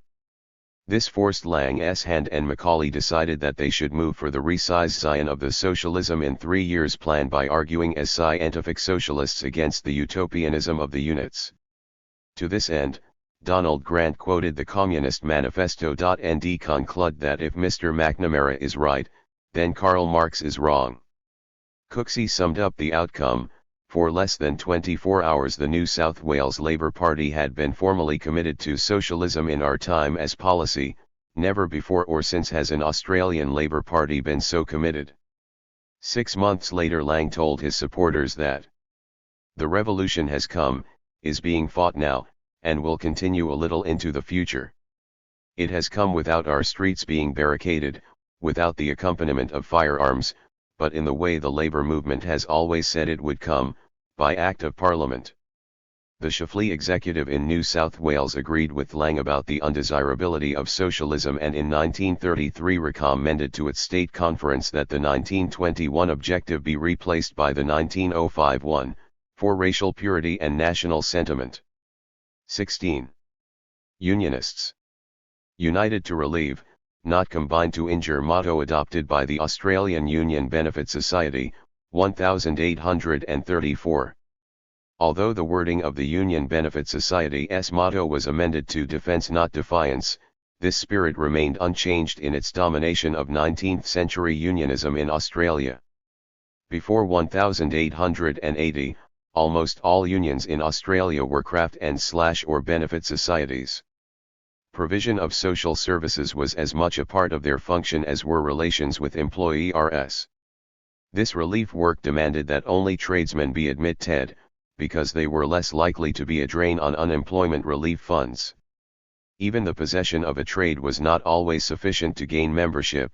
The Amalgamated Society of Engineers protected its welfare reserves by refusing to accept some applicants because they wore spectacles. Similarly, they refused benefits to any member whose illness was occasioned by drunkenness or fighting or any disease improperly contracted. Most importantly, benefit funds could not be allowed to run down as a result of strikes. Union welfare schemes acted as a brake on militancy, though this limit was hardly necessary given the social outlook of the unions. Although unionism was illegal in Australia for most of the 19th century, the relevant provisions of the Master and Servants Acts and the Common Law Conspiracy Statutes were rarely applied to prevent union organisation. Indeed, union demands were sometimes supported by government intervention. During the 1856 stonemasons' strike for an 8-hour day, government representatives threatened one of Melbourne's 2 major builders with prosecution for breach of contract if the strike held up work on the Houses of Parliament. The builder immediately agreed to the union's terms. Enforcement of a White Australia policy resulted in an even stronger united front of unions and governments. In 1878 Queensland threatened the Union Steamship Co. with the loss of a £10,000 mail contract if it persisted with its plans to replace European seamen with Asians. In their turn, the Seamen's Union offered to assist by every legitimate means in their power the police in the execution of their duty, and if necessary to arrest all of their comrades who violate the law. N.B. Nairn enumerated the socially responsible attitudes of the New South Wales Trades and Labour Council from 1870 to 1890. Respectability was the keynote of union organisation, especially where union membership was just one more way by which the urban tradesman could ensure that improvement of social standing so dear to his heart. This attitude was pronounced in the printing trade, where the Victorian Typographical Association's journal emphasised display of learning, musical accomplishment, and abstemious living. As late as 1902, it declined to participate in politics. Temperance played an important role in the social fabric of 19th-century Australia, and not without results. Although the population doubled in the last 30 years of the century, the consumption of spirit-use beverages in New South Wales went up by only 25%. Early radicals such as Charles Harper were lifelong campaigners for total abstinence, gaining the support of both the Protestant and the Catholic clergy. One incentive for building the Melbourne Trades Hall in 1857 was the objection of members to meeting in hotels. This influence remained strong in the labor movement well into the 1930s. Regular resolutions called for restrictions on the grog trade. In 1916 the worker wrote, "Nothing short of nationalization and then total abolition as laid down in the Labour Party's platform will adequately meet the case. 6 o'clock closing, however, will doubtless be a step nearer the goal, and because of that let us have it, but nationalization's the thing." Brewing interests reacted shrewdly. Their method of defeating prohibition was to unite with the socialists in a call for the nationalization of breweries. American experience showed prohibition to be a real threat. Acute understanding of the Labour Party turned nationalization into an insurance policy for the breweries. A study of temperance movements in the United States, Symbolic Crusade, by Joseph R. Gusfield, observed, abstinence was becoming a symbol of middle-class membership and a necessity for ambitious and aspiring young men. It was one of the ways society could distinguish the industrious from the ne'er-do-well, the steady worker from the unreliable drifter, the good credit risk from the bad gamble. Seen in this way, temperance bears a resemblance to the piano. Both were outward signs of an inner striving, although the former was a means to that end, and the latter evidence of its attainment. Although relations between masters and men were rarely harmonious, they were conducted on a direct personal basis. A few unions admitted employers as honorary members. Joint action by manufacturers and their employees to secure a protective tariff was another force binding them together. Most of the overtures for this cooperation came from the employees. The degree of amicability reached in employer-employee relations was possible in the skilled trades because of a porous economic environment and the largely pre-industrial nature of production. Metallurgy was one of the few areas with any degree of industrialization, but, as has been shown in the chapter on diggers, various economic and ideological factors undercut the development of working-class consciousness even here. W. G. Spence's association with the Amalgamated Miners Association has led it to be categorized as one of the new unions, which broke through and away from the NAR-Rower guidelines and membership provisions. Whatever the explanation, the claim is unjustified since all Spence did was to bring together the existing local societies. The bias of the AMA's activities before 1890 can be seen from the allocation of its expenditure, £6,600 on strike relief and over £100,000 on accident and funeral benefits. Typical of the Unionists whom Spence united were those who formed the Miners' Protective League at Lambing Flat late in 1861, when they agreed to police the goldfields and to hand over to the authorities any criminal they apprehended. They also planned to promulgate the Word of God throughout their district. Religious influences were particularly strong among Cornish miners in South Australia. A strike meeting there in 1874 began with the Wesleyan hymn "And Are We Yet Alive?" and ended with the doxology and benediction. A Thanksgiving service marked the strike's settlement. Most miners had been self-employed and retained many of their old attitudes and aspirations. Union leaders at Mt. Lyell advocated that their members work hard and buy shares. Just as the militant shearers were often frustrated smallholders, some of the mining activists were failed mine owners. Dick Sleeth, Union Secretary at Broken Hill in 1892, had been a company promoter and provisional director of the defunct Broken Hill Smelting and Refining Company.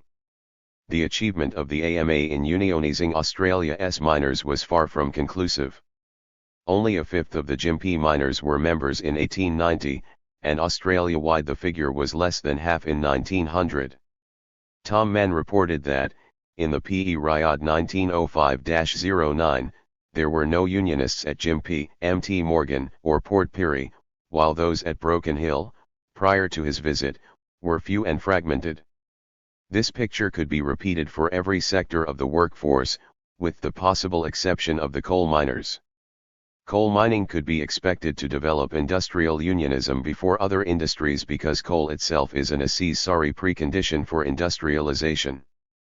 Despite the dangerous and onerous nature of the work, and persistently rapacious provocation by the mine owners, the miners themselves were only marginally less reluctant than the workforce at large to accept the implications of their position under capitalism. Doubly damned convicts, including Castle Hill rebels, were Australia's first coal miners. These men were slaves in every sense of the word. The free labourers who succeeded them benefited from the general labour shortage in the colony. When mine owners sought to overcome this problem by importing indentured labour from Britain, they found that the new arrivals soon broke their engagements, and quitted the coal fields. Similarly, miners often celebrated their arrival by striking for higher wages, despite the fact that the agents in Britain were instructed to ensure that their recruits were of a type unlikely to cause trouble when they arrived in the colony. Gold discoveries made the miners even more demanding. In 1853 a shipload of migrants struck for an increase of 4s a ton for getting coal. The strike failed because the old hands refused to lend their support. Strikes in the 1860s did not lead immediately to an improvement in union organization or interest. One secretary claimed that he took office because he thought he might as well have the £2 per quarter as anyone else. Cooperative ventures were encouraged, but for reasons of profit as much as in solidarity. James Fletcher, president of the Miners' Union, started a cooperative mine in 1861. 13 years later, he claimed that the interests of capital and labor were identical and hoped that the men would always recognize this fact in their union activities. Fletcher was by no means the typical miner. He later became a proprietor, owner of the Newcastle Morning Herald, and was a member of the Legislative Assembly for 10 years. His proposition concerning the unity of capital and labor was not the yelping of a worker trying to ingratiate himself with his masters. Rather, it articulated what many miners believed to be the facts of their calling. In his studies of the New South Wales coal miners, Robin Gollan showed that when the unions agreed to a sliding scale of payments for coal hewed, they accepted the intellectual position of their masters, who reasoned that wages were a function of earnings. By accepting the proposition that their wages should rise and fall with company profits, the unions bound themselves in two ways. First, they denied themselves the right to struggle for a higher proportion of those profits. Secondly, the miners needed the price of coal to remain high, so that profits, and hence wages, would also be high. This link meant that the unions had an interest in maintaining their employers' oligopoly and price-fixing arrangements. As Gollan observed, when in 1878 the Vend began to show signs of weakening, the Union set itself to strengthen it.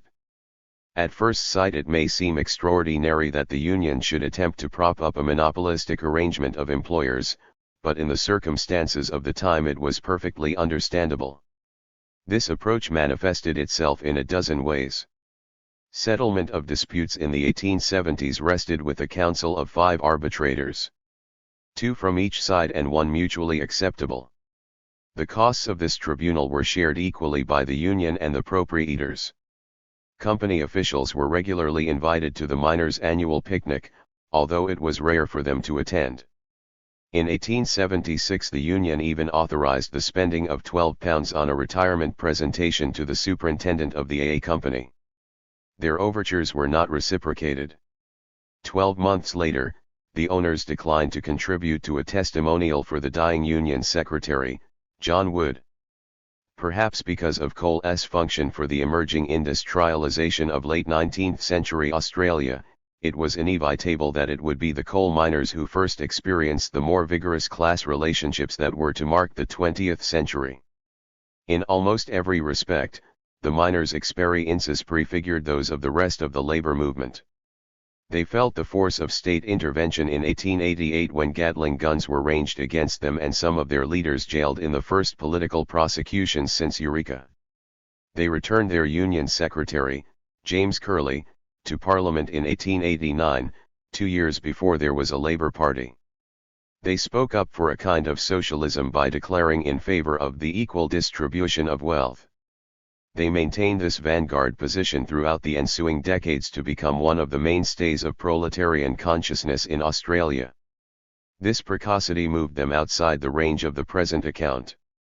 Romantic nostalgia for the internationalism and class solidarity of 19th-century unionism reaches its zenith in discussions of the 1889 London dockers' strike, which was victorious, so the legend has it, because of the donation of £30,000 from the Australian unions. 3 elements need to be added to this tale. First, the strike had the support of the London merchants, who were anxious to get rid of the medieval constitution of the Port of London, the main cause of the decline in London's harbour trade. This bourgeois backing extended to Australia. In Queensland, for instance, the Brisbane waterside workers gave £150, the none too liberal Premier, McQueen, gave £50, and other politicians a total of £236. The Relief Committee contained employers and unionists, the Lord Mayor undertaking its organisational responsibilities. Secondly, Engels judged that the Australian Union's donation was designed to ward off a sudden mass importation of English workers. Finally, there is the fact that Australians, being richer, had always given large sums to imperial collections, such as the relief of soldiers and their families who suffered in the Indian Mutiny and the Sudan Campaign. W. E. Murphy, who had been secretary of the Melbourne Trades Hall, saw the donation as proof that Australia had indeed become. Writing in the Centennial magazine for February 1890, he claimed, "In future the working classes of Great Britain will have to do little beyond organising their strikes, the funds will be supplied from Australasia, just as Moses struck the rock and made the water flow, so will any appeal to the industrial democracy of Australia from a deserving class meet with ready response until victory is assured, until the poor downtrodden industrial serf of Great Britain is enabled to tread the soil of freedom with the elastic step of his Australasian brother." One feature of the strikes of 1890–94 was the ease with which they were broken by the superabundance of volunteer labour. All the employers' plots in the world to smash unionism and maintain the principle of freedom of contract would have come to naught had there not been at least 2 volunteers ready to replace every striking unionist. Spence claimed that unionism came to the Bushmen as a religion, since it had in it that feeling of mateship which he understood already, and which always characterized the action of one white man to another. This passage was used by both Gallen and Ward. In his History of the AWU, Spence offered a number of alternative explanations for the success of Bush unions. It was the half-crown cut which enabled us to arouse and enroll men and lay the foundations of the organization, and the organizers saved the union from defeat. When they failed to reach a shed, in most cases it was lost. By 1891 only about 5% of the Australian workforce was unionised, and of these more than half had joined in the preceding 3 years. In Australia in 1891 there were almost twice as many domestic servants as unionists. There was no general strike, only a great strike in comparison with what had gone before. Compared with what followed, the strikes of the 1890s gave little indication of labouring class solidarity. Cardinal Moran certainly did not believe that the 1890 strikers were unreasonable or excessive in their demands, and he championed their cause to such effect that 10,000 of them responded to a call for 3 cheers for the Cardinal when a protest march passed St. Mary's. Respectability and responsibility had been the watchwords of the unions before 1890, and the strikes generally made little difference to their behaviour. Throughout 1890 the Australian Labour Federation in Queensland bent over backwards to reach accommodation with the pastoralists. The Worker for June 1890 reported that the Federation had offered to admit all non-unionists to Bushmen's unions without penalty, that is, to overlook blacklegging.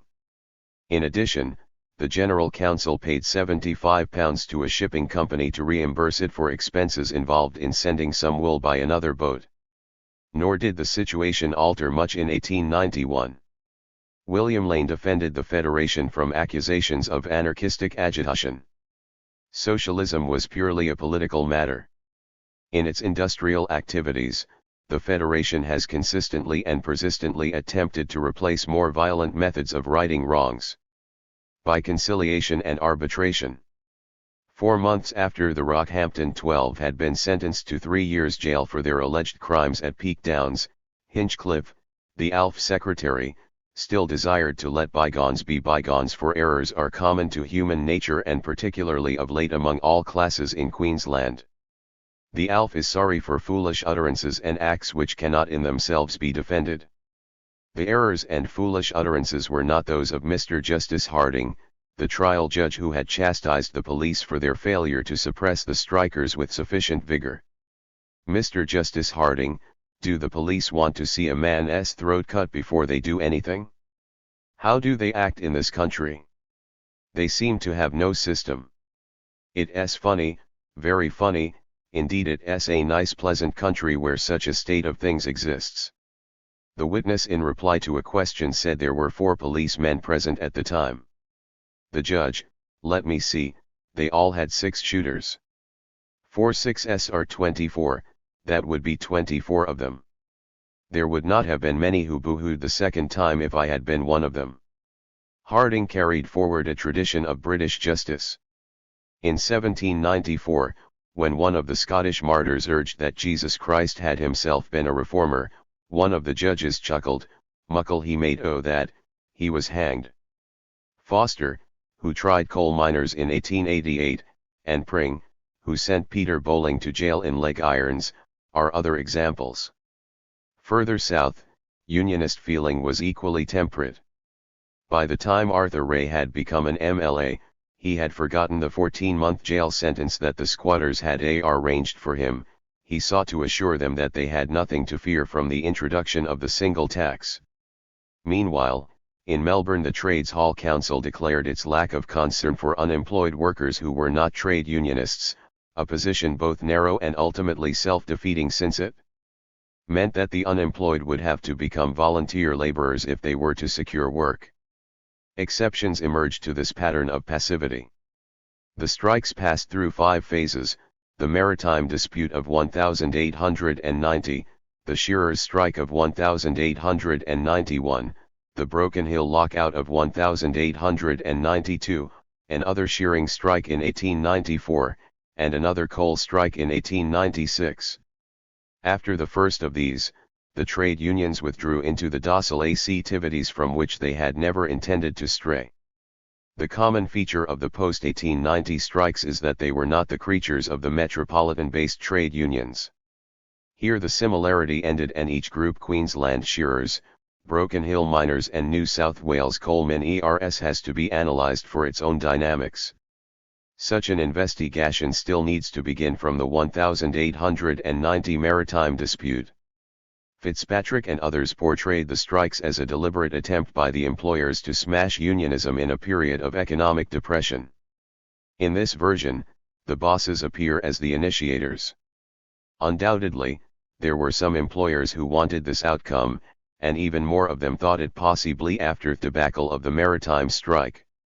But N.B. Nairn has shown that this explanation for the origins of the maritime strike is not plausible. First, the employers were seriously divided. Secondly, the pastoralists' unions had agreed to employ only union labor as from the 1891 season. Thus, concluded Nairn, it was not the pastoralists who plotted the strike. That responsibility rests upon the secretary of the Shearers' Union, W.G. Spence, who had grown overconfident and overanxious. In order to terrify the pastoralists into bringing forward by 1 year the institution of all union sheds, Spence constructed a paper alliance of as many unions as he could. He did not intend to call a strike, his plan was to scare the pastoralists with his paper tiger. The unexpected happened when one of the unions that Spence had brought on side to bolster up the shearers became involved in a strike of its own. 221. So the shearers were on strike not to secure all union sheds but in consequence of an alliance designed to work in the other direction, or rather, not to work at all. Nairn established Spence as the prime mover. But what motivated him? Nairn hinted at pride, but these motives are neither explored nor are they convincing. If William Lane had done these things, one could accept megalomania as the explanation, but not with Spence, who from all accounts was a restrained, almost lenitive, unionist. Of course, personality does not rule out a temporary aberration. An alternative account disagrees with Nairn only on the point of Spence's motivation. Rather than picturing Spence as an adventurist, the alternative explanation shows Spence the moderate, that is, Spence in character.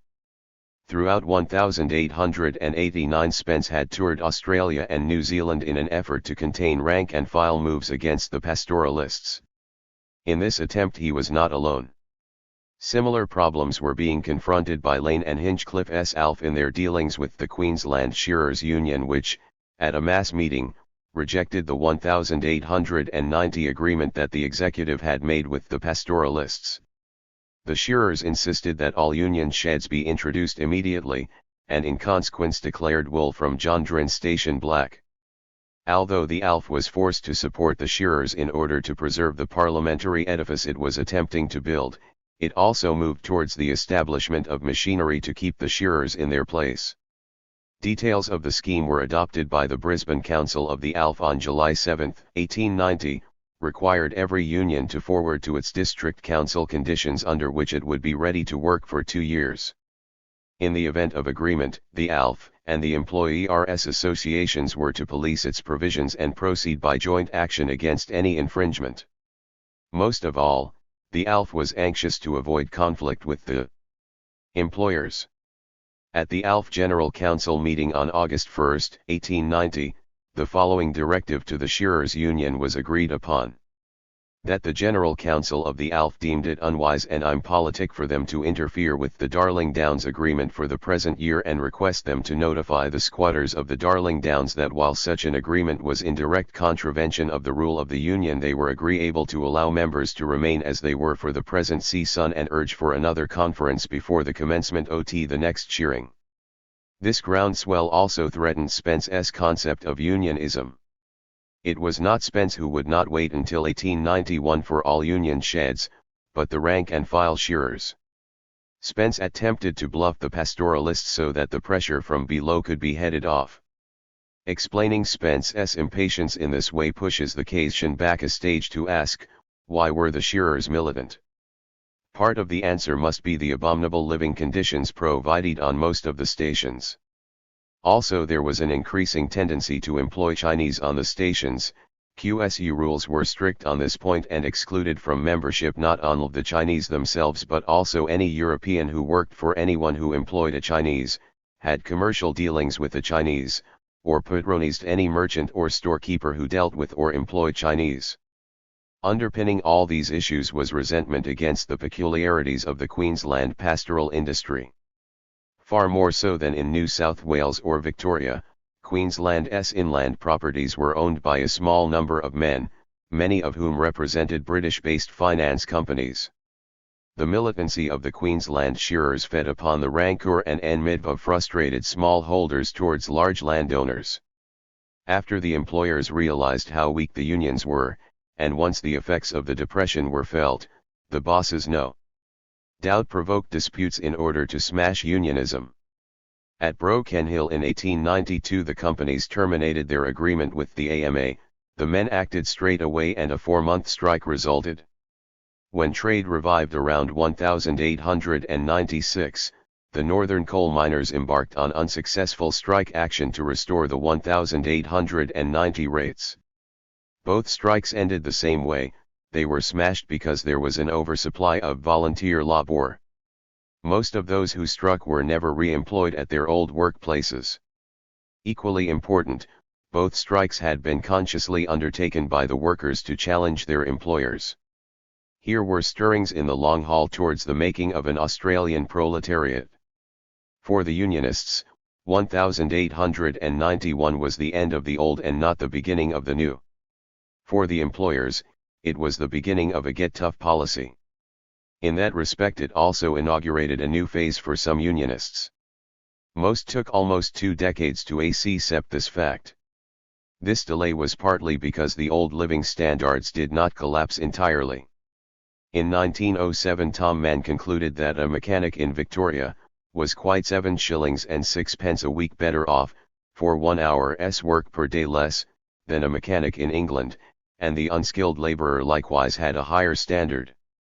Jurgen Kosinski highlighted the peculiar environment in which the Australian working class was reformed. Unlike the 4 other countries that he investigated, the Australian working class developed in a society where the 8-hour day was the rule. Modern machines were installed and these were worked principally by men, not primarily by women, and by children scarcely at all. Moreover, the workers were enfranchised and some elementary defense organizations were at hand. In spite of the hammering that the unions received from the state and from the employers during the strikes, their response was not to reject class cooperation. They concluded that the state must intervene even more, but that this intervention should take the form of forcing the employers to sit down at a negotiating table. Compulsory arbitration became the panacea to restore the good old days before 1890. Acceptance of compulsory arbitration by the labour movement was not achieved until 1895 when it was added to the New South Wales platform, but it had had its proponents long before then.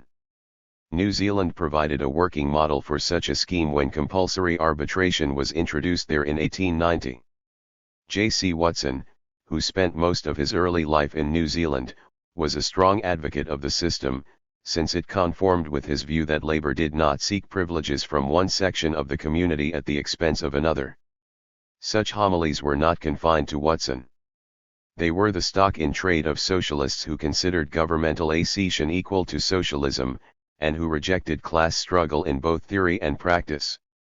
Hughes, for instance, praised the 1903 Commonwealth Conciliation and Arbitration Act as a recognition by the people that a blow struck at any component part of the organism of society is a blow struck at society itself and destroys social peace. Federal labor was supported in this outlook by the various state parties. Mention has already been made of the Queensland ALF's readiness to sacrifice the shearers' demands on the altar of arbitration. In New South Wales, Holman stated his party's attitude when he told the House of Assembly that arbitration substituted the force of law, which in its ultimate analysis is the regulated brute force of the community, for unregulated brute force. Victorian Labour was somewhat less enthusiastic only because of that state's attachment to wages boards. George Pearce in Western Australia claimed to have been inspired to demand compulsory arbitration by the New Zealand example. More likely, his ardour was stimulated by his abhorrence of the violence of the 1898-99 Fremantle waterfront strike. The first WA Trades and Labour Congress in 1899. 225. Accepted compulsory arbitration. The following year it resolved that any member of Parliament who by voting to close the session, or otherwise tries to block the passing of the Industrial Conciliation and Arbitration Bill, will be looked upon as an enemy of labour. Tasmanian Labour voiced its enthusiasm when it criticised the 1910 Wages Board Act because it had not made arbitration compulsory. Kingstonian Liberals were responsible for the introduction of compulsory arbitration in South Australia, in which endeavour they had the support of the small Labour Party. Labour endorsement of compulsory arbitration dovetailed with its support for protection and White Australia.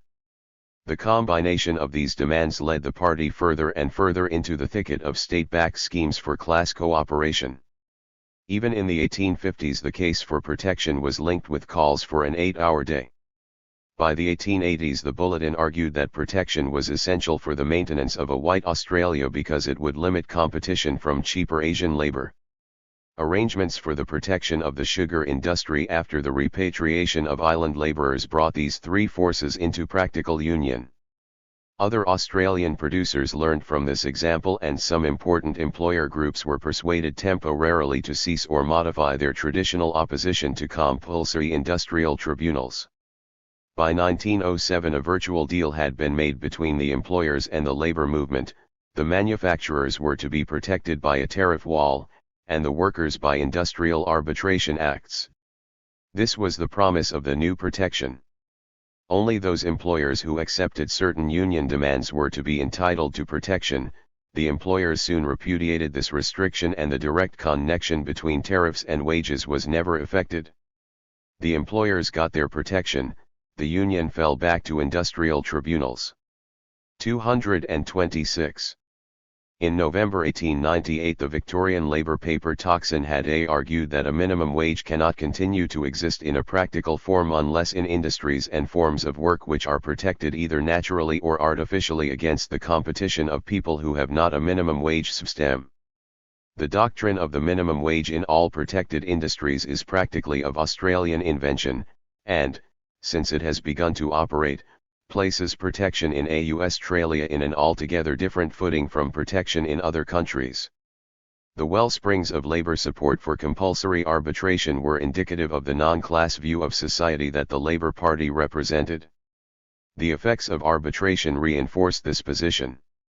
Mr. Justice Piddington reported on the mental change wrought in by constantly seeing and taking part in the judicial methods of investigation and consequent decree.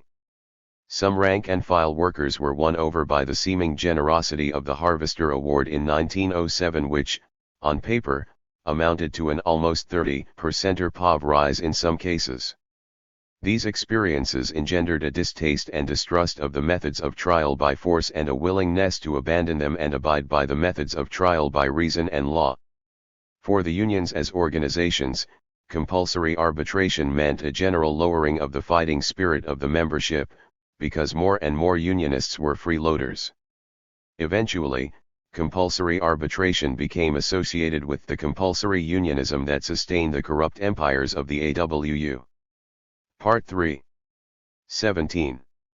The idea of the government getting into power, as is sometimes said, and then taking advantage of the fact that they are in power to do all sorts of revolutionary and impossible things never occurs to the Labour man in Australia. John Story, New South Wales Premier, 1920. Numerous comments on the Labour Party have been made already. It is now time to carry this examination through in greater detail and with more coherence. Almost of what has gone before leads up to the Labour Party, since to discuss a political party it is necessary to examine far more than the inter-NAL dynamics of its organisation. As Gramsci said, the history of a party, in other words, must be the history of a particular social group. But this group is not isolated, it has friends, allies, opponents, and enemies. Only from the complex picture of social and state life will emerge the history of a certain party. Earlier chapters have defined the environment from which the Labour Party emerged and of which it was little more than the logical conclusion in organizational form. The social phenomenon of labourism is precisely the product of the peculiar position that Australasia occupied in British capitalism. In the field of international relations, labour was in the forefront of the clamour for white supremacy, which in turn led the ALP into 230. Militarism. Part 1 of this book showed the extent and specific character of labour's active subservience to the outlook of imperialism. Part 2, by revealing the contours of the economic, political, and social forces operating within Australia, revealed how these open and prosperous circumstances contribute to the further ideological integration of the workforce into the consensus of capitalism. On all these questions, Labour's stance was of necessity conditioned by its Australian origins. Concepts such as capitalism and imperialism must be understood in terms of the environment characterized above, and not in their strictly European sense. The appearance of labourism as a distinctive political form in the 1890s was by no means a break with the past. In every respect it was a fulfillment of what had gone before. The Labour parties carried these social forces through into programs in both foreign and domestic policy. Labour was by no means a passive vehicle for these forces, it proved their active protagonist. Evidence in relation to land settlement, racism, and militarism has already been given. Social forces, no matter how important or how detailed the exposition of them has been, do not equal and cannot be substituted for the particulars of an organization's growth. Attention has to be paid to the procession of events that led up to the formation of the Labour parties before moving on to consider their behavior. If it is true that the Labour Party did not represent a rupture with the prevailing social environment, it should be possible to show that its organizational roots were grounded in the preceding period. In other words, that it was not the result of some shock such as the 1890 maritime strike. Origins. One popular explanation for the foundation of the Labour 231 Party followed the account given by one of the participants, George Black, in the history of the NSW Labour Party. The New South Wales Labour Party in 1891 was the creation of the maritime strike. The workers then discovered that the strike was an expensive and largely futile method of obtaining reforms. This passage was not a comment on the birth of the Labour Party at all. Rather, it was another example of the rejection of strikes by the people who formed the Labour Party. It confirms our view of their attitudes without telling us anything about the causal order of events. Instead of seeing the Labour parties as the result of the Union's expulsion from the mainstream of Australian life, the parliamentary organisations should be viewed as the upshot of the Union's growing confidence within the social system and acceptance by society at large. Unions sponsored their own parliamentary candidates as early as 1859, when Charles Jardine Don was elected to the Victorian Legislative Assembly. New South Wales followed in 1874 with the return of Angus Cameron. These early experiences are not relevant as indicators of an overwhelming desire by the unions to enter Parliament as a separate force. Their importance rests in the lessons that the unions derived from them. Don drifted away from his trade union colleagues and after his defeat in 1864 became licensee of a Fitzroy Hotel where he died a virtual alcoholic 2 years later. Cameron sank into the comfortable embrace of his parliamentary career and finally broke with his Labour origins. The lesson for the unions was obvious: only a party, disciplined and united, could operate successfully. Individual representation was purposeless and dispiriting for both the represented and the representative. Another difficulty facing the unions in securing direct parliamentary representation was that the MPs needed to be supported financially. Demands for payment of members were 232. Nude at the Intercolonial Trades Union Congress from 1884 onwards. Payment was introduced in Queensland in 1886 and in New South Wales applied from 1891, although its enabling legislation had been passed in 1889. The NSW Trades and Labour Council's report to the Intercolonial Trades Union Congress in February 1889 argued that all political efforts should be directed towards the attainment of this measure, without which representation was an impossible burden for the unions to carry. Payment of members was necessary for the advent of a sizeable trade union party. Payment was not sufficient. In Victoria, members had been paid throughout the 1880s without creating a separate party. Agitation for payment illustrates that parliamentary aspirations were widespread before 1890. Victoria's advances in this respect remind us that differences between the various colonies were at least as important as the similarities. The similarities were on questions of policy, the differences were pronounced in the methods of organisation. Outside Tasmania and Western Australia, the stage was set by early 1890 for the appearance of Labour parties of some kind. South Australian delegates to the Intercolonial Trades Union Congress in Hobart in 1889 expressed their pleasure at the election of G. W. Cotton in the Labour interest to the upper house. Brisbane's Trades and Labour Council had sponsored its first president, Galloway, in a by-election in 1886. Queensland made another attempt in the following year to fashion a political organisation from the Village Settlement Committee, the Australian Labour League, the Anti-Chinese Committee, the Local Option League and the Temperance Association. Strange as such an alliance would have been, it was precisely these interests that shortly afterwards sustained the Labour Party. At Queensland's 1888 election, 4 candidates sponsored by the Trades and Labour Council polled a creditable 1,200 votes between them. In addition, Tom Glassy was 233. Returned as an independent Griffith supporter but proclaimed himself to be a Labour man, he later became the party's parliamentary leader. On the Darling Downs, yet another unofficial Labour candidate stood and received almost 40% of the votes. Of all the problems Labour faced in its early years, shortage of willing candidates was not among them. The year 1889 was crucial for New South Wales. In February, the Intercolonial Trades Union Congress unanimously agreed that the various trades and labour councils of Australia should formulate an electoral program in accordance with the resolutions come to at this and preceding congresses, for the support of all interested in labour, and for the acceptance of parliamentary candidates. Further, that no candidate who does not adhere to the Labour program should receive the support of the Labour Party. In September, payment of members was adopted. Less than a week later, the Trades and Labour Council was given notice of a motion that the Parliamentary Committee be instructed to consider at the next meeting the advisability of bringing forward Labour candidates at the next general elections, and the said committee draw up a Labour platform and submit same to Council. Debate continued over several weeks with the fiscal issue as the main point of contention. Almost unanimous approval was given in January 1890. The maritime strike did not commence until August, 7 months later. Within 3 months the Parliamentary Committee had prepared a 14-point platform which was accepted on April 3, 1890.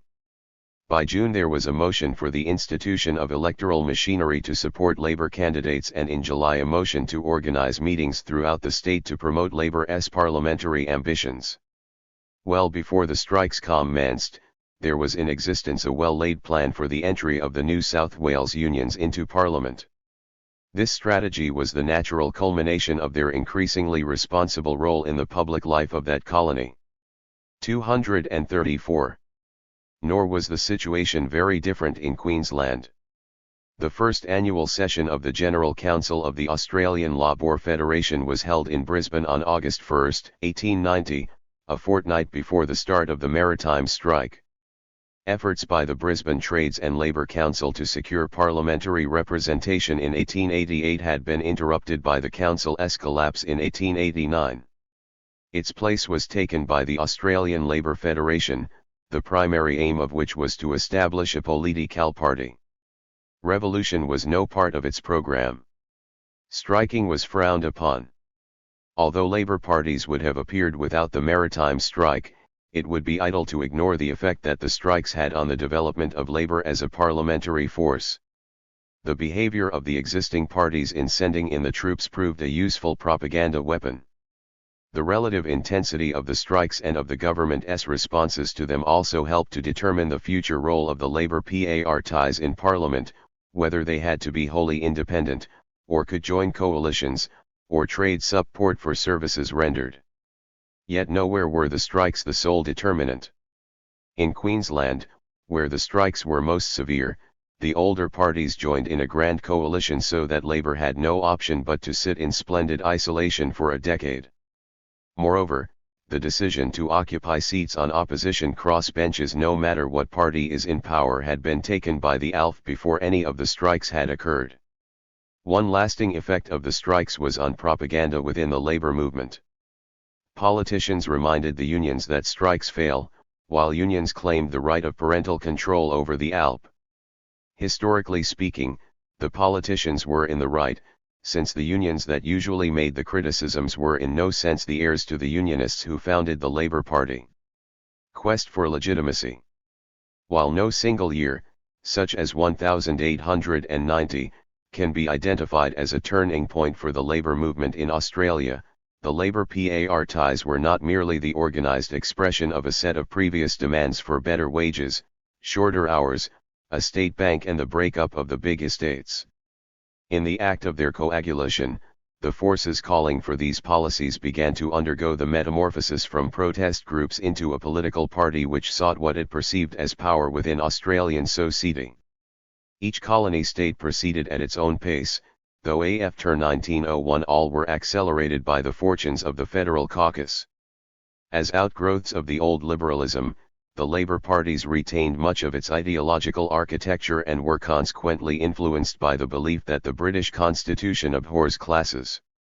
Conservatives used this argument against any form of overt class representation, opposing Labour parties per se. By the 1880s this view held little sway over the Australian labouring classes, who were becoming certain that class interests needed class sympathies to fight for them. In this belief they had the support of most Liberals. Labour should return its own members who, with the wisdom that comes from experience, could be taken into Liberal ministries. Direct class representation did not justify direct class rule. Totally devoid of any appreciation of the Marxist theory of the state, the Australian labour movement found this problem difficult to solve. As one of a number of great interests in society, did Labour have any right to rule by, of, and for itself? It is customary enough today to hear anti-Labour spokespeople claim that the ALP should not be allowed to rule because it is divided, or because its policies are dangerous. It is less common to hear the charge that Labour should not be allowed to rule because it is sectional and consequently does not have the interests of society at heart. Yet in the years 1890 to 1910 this 236 claim was the primary theoretical obstacle in Labour's path. How the ALP overcame this problem to become accepted as a valid constitutional alternative is a prime clement in the story of the ALP as an integrating force over the working class within capitalism. The inheritance of class passivity that dominated the Australian labour movement before 1890 meant that, even when it was directly and openly assaulted by the state during the strikes of 1890 to 94, its overwhelming response was to recapture this past. The state had been temporarily seized by capitalists. What was required was a return to neutrality. This outlook was made clear in the telegrams that the Secretary of the Australian Labour Federation, Albert Hinchcliffe, sent to Queensland's Treasurer, Sir Thomas McLwraith, in September 1890 at the height of the maritime strike. Hinchcliffe appealed to McLwraith to forget that he was a member of the Employers' Association and claimed that everything would be all right if the state officials were left to do their job instead of being replaced by volunteers. As repression continued, the labour movement grew more adamant in its demand that the state be restored to its role of arbitrator. Such appeals left the Labour Party with its sectional nature confirmed. Labour as a party had to break through the self-image. It did so by transforming its view of the state from a neutral arbitrator to a neutral instrument.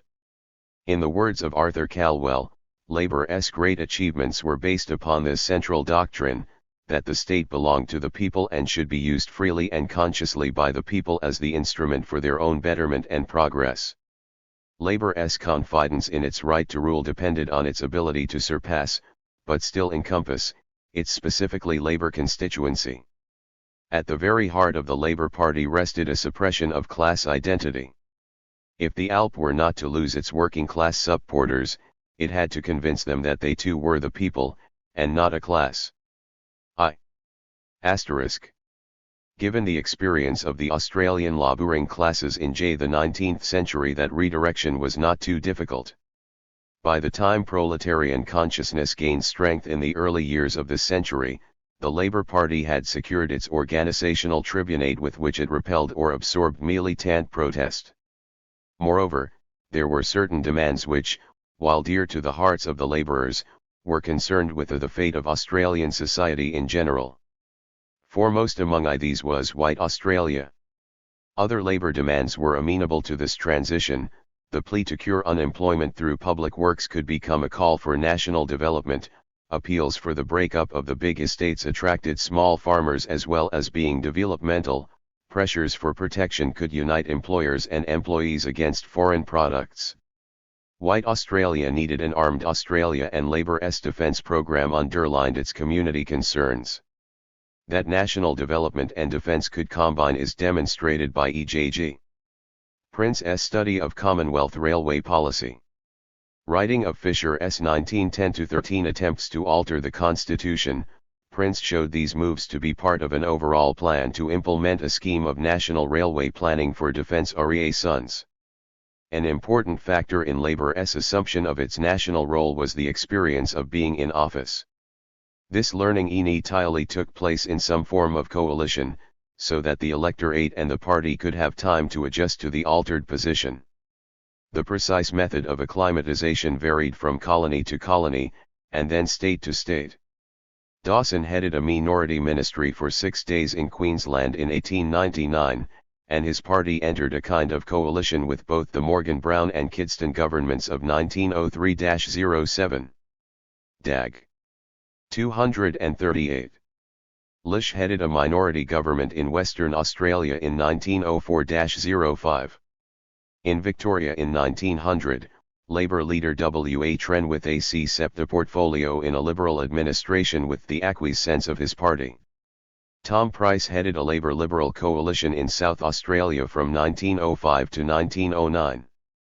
A breakthrough took place in Commonwealth affairs with the formation of Watson's minority government in 1904. Yet, as if to reassure himself as much as his opponents, Watson appointed the Victorian Liberal, H. B. Higgins, as his Attorney General. As L. E. Fitzsardinge put it, the importance, in the long run, of Watson's government lay not in anything it did, but in the fact that it accustomed people's minds to the conception of a Labour government.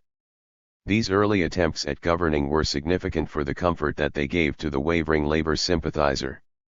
Their effect on the Labour parties was to heighten their expectations and increase their confidence.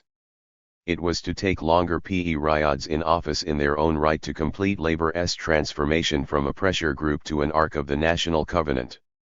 Of course, the Labour Party had been convinced of this role long before the electorate. In November 1903 the Victorian Labour Weekly, Tocsin, proclaimed that the word Labour is synonymous with Australian, without a Labour Party nationality is practically impossible. It went on to present the consequences. The Labour Party is the national party, therefore it cannot be the representative of any coterie or clique. The Labour Party stands for all Australians. Its ideas and aspirations are as wide and expansive as the seas that wash the Australian shores. This view was confirmed by the report of the 1905 Federal Conference, which said that every interest in Australia was represented except the interest of the parasitic classes. Over 30 years later, John Curtin affirmed that Labour is not a class movement, the party belongs to the whole people. Thus, 239. Labour overcame its sectional inhibitions by realising a populist reality.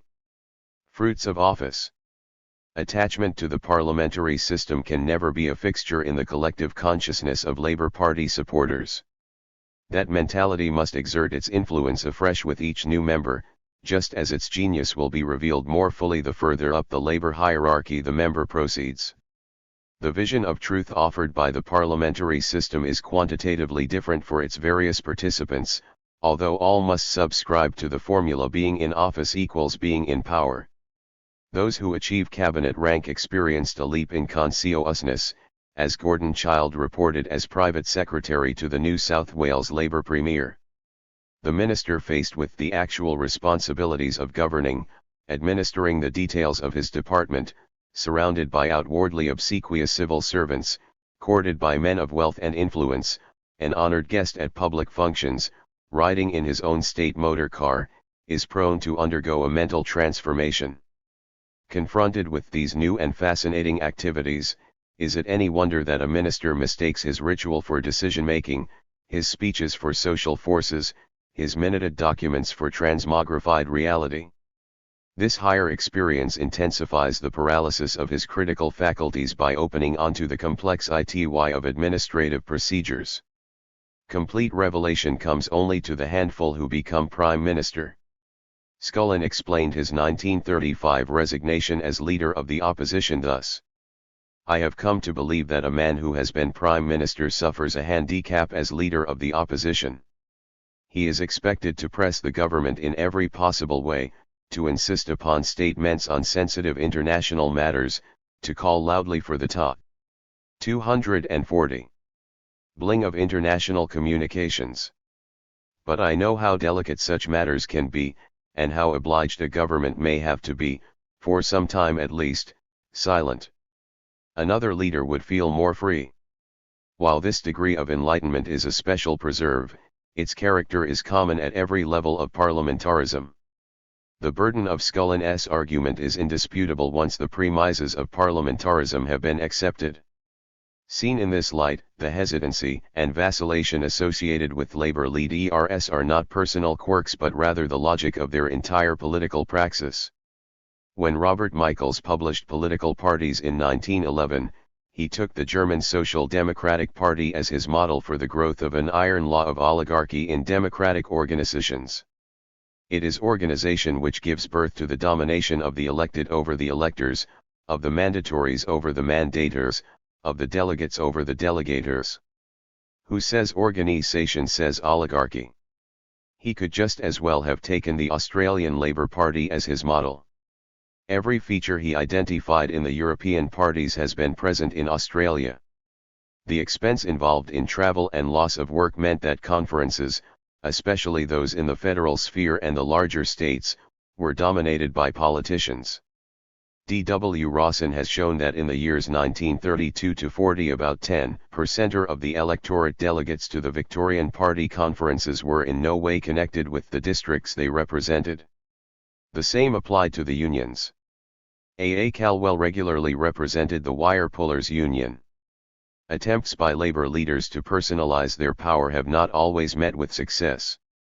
J.C. Watson in 1905 complained, "The leader is supposed, or should have, the most mature judgment amongst the members of the party, yet according to the conference decision he is to be given no greater voice in the selection of his colleagues than the rawest recruits in the party." This situation was not a triumph for the rank and file of the party, it merely meant that a group of professionals, in this case federal parliamentarians, was not going to be subordinate to one man. Caucus election of cabinet in no way invalidated Michels' argument. For many Labour politicians, a political career offered perhaps the only chance they had of escaping from a situation which was well below their capabilities and which only the lack of formal education bound them to. Upward social mobility for the self-educated became possible in trade union and Labour Party affairs. Some Labour politicians who ended up in the Liberal Party were not rats so much as they were men who finally found the position in society that they had sought all their lives. Others have retained nominal Labour membership, content with their personal fortunes. By 1914 Hughes owned a two-storied house at Lane Cove and a farm in Windsor. He was the member for West Sydney. It was unkind of him to present Fisher with a compass when he paid his first visit to the Prime Minister's newly acquired and rambling house on the outskirts of Melbourne. Money was not the only method by which a Labour politician could be enveloped into the system. The use of titles has been far more extensive in the British than in the Australian Labour Party. Gordon Childe suggested that the colonials could be bought for a smaller price. Appointment to the Legislative Council with its title of Honourable and a gold pass for life seemed quite sufficient for many nominees to abandon any ideas they might have had of abolishing the upper house. Attachment to parliamentary place prevented a double dissolution of the Commonwealth Parliament in 1930. Canberra journalist Warren Denning observed developments at first hand. Those who became ministers were so fascinated, so infatuated with their unfamiliar roles that they held to their places in a desperate determination. They overlooked in their almost childish joy, certain deep and vital political considerations. 242. Honest advancement was not to everyone's taste or training. Corruption in one form or another emerged, especially in state politics. Throughout many of these allegations stalked the figure of John Wren. Although the scope of Wren's influence is difficult to establish with certainty, there is some material that at least indicates the range of his ambitions. In 1906 the Queensland worker admitted that one of the members of the party's Senate team had been dropped because of his connection with the notorious tote business, and constituting his senatorship, as it were, a sort of advertising agency for one Jack Wren, who has grown rich by exploiting what was left to the workers after the sweating capitalist had done with them. To be a recipient of some rich man's favor it was necessary to hold a position of some importance in the party, either in the machine or in Parliament. Consequently there was a good deal of spirited competition among hopeful candidates. Dr. Hall, Minister for Justice in the New South Wales Labour government from 1912 to 1916, summed up his experience. The Labour Party was never divided in the old days in NSW, when we were fighting to get power. As long as we had to fight to get there, believe me, all hands were solidly behind us. But when we got the jobs, we used to devote 30% of our time fighting the liberals opposed to us, and 70% to fighting the gang behind us, who wanted to take our jobs from us. Even then we made a fairly faulty division. We should have devoted only 20% against Wade and 80% against the other crowd. In one instance, a candidate's collar and tie was found inside a ballot box. Other ballot boxes were fitted with sliding panels. Labor is not inherently corrupt. What the evidence shows is that a Labor Party which has no perspective beyond gaining power is susceptible to corrupt practices. The case against the ALP as a promoter of working-class interests would be no less secure if corruption had been entirely absent. Yet for significant periods corrupt practices were the norm. To ignore them, as L.F. Crisp did, is to pass over an important manifestation of laborism's imminent weaknesses. Moreover, Australia, like all developing countries where the state plays an important role, is particularly susceptible to corruption. Theodore, for instance, had a firm faith in northern development which extended to his dealings in the Mungana affair. He did not draw a distinction between developments that he initiated as premier and those he organized as a private investor. Early development. It is not always possible to understand the nature of something until we have seen how it develops. The investigation of the Labour Party must be pursued beyond the social environment and the particular circumstances attendant at its birth. Comment needs to be made on the social composition of Labour candidates and representatives, on Labour's politics and practices, and on its organisational style. The first crop of Labour candidates was as diverse as the social interests that Labour proclaimed. In Queensland, the endorsed Labour candidate for Toowoomba in 1893 had contested the previous election as a McLeod independent but had come bottom of the poll. As a Labour man, he fared much better, but once in Parliament he sat with the government. In nearby Carnarvon, the official candidate was editor of the Border Herald and shortly afterwards became manager of a huge station property. Like most of the Darling Downs candidates, he was closer to the Agrarian Alliance than to the Labour Party. Successful candidates included two farmers, a journalist, a bookseller and a publican. 2 years earlier, New South Wales had produced an even odder assortment of Labour men. At Goulburn, Dr. Hollis was first selected by the Single Tax League and then endorsed by the local Labour League. At Lithgow the process worked in Re. 244. Verse. In West Sydney, the Labour candidate sought and obtained endorsement from the protectionist movement. So diverse were the 35 Labour members elected in 1891 that a good half dozen of them never participated in Labour politics from the day they occupied their seats. Many others were more interested in fiscal questions than in social reform. Several who had stood for Parliament in the 1880s now adopted the Labour banner for the sake of variety. Victoria's Labour candidates were more solidly middle class than those in New South Wales or Queensland. Of the 32 who offered themselves on April 20, 1892, 6 had been members of the previous Parliament. Only 12 were artisans. The remainder included a mine manager, a mining investor, an auctioneer, a surveyor, a chemist, and 2 agents, 1 estate and 1 unspecified. Not surprisingly, these laborites had little difficulty in forming a united Labour and Liberal Party to contest the 1894 elections. Tasmanian Labour did not succeed in entering Parliament until 1900. By 1903 its members included a miner and a mine manager. At the party's annual conferences, farmers and orchardists were the largest single group, accounting for more than a quarter of the delegates in 1913. A survey of Labour members of the Tasmanian House of Assembly between 1909 and 1959 revealed that a third were merchants, managers, clerks or shop assistants. Important figures joined the Labour Party after starting their political careers in some other cause. This privilege was by no means reserved for the great. In 1911 2 members of the West Australian Legislative Council joined the Cabinet and the Labor Party in the same move. At least two South Australian protectionists did not leave the Liberal Party until after 1903, a Victorian, Colonel Crouch, did not make the break until the 1920s. A.R. Outram, a former radical Liberal in Victoria, joined the Labour Party in 1904. When King O'Malley arrived in Melbourne to take his seat in the first Commonwealth Parliament, he announced his readiness to join any party prepared to support his idea for a Commonwealth Bank. Thus did he become a member of the 1910 Labour government. As for the temper of Labour representatives, Reeves's comment that nothing could have been less theatrical than the entry of Labour into the new Parliament applies equally to Australia. To all appearances, Reeves continued, it merely meant that half a dozen quiet, attentive, businesslike, well-mannered mechanics took their seats in the House of Representatives.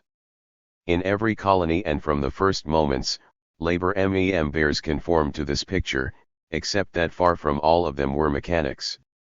McGowan, Labour leader in New South Wales, described his party's relations with the government as being based on judicious tact and diplomacy.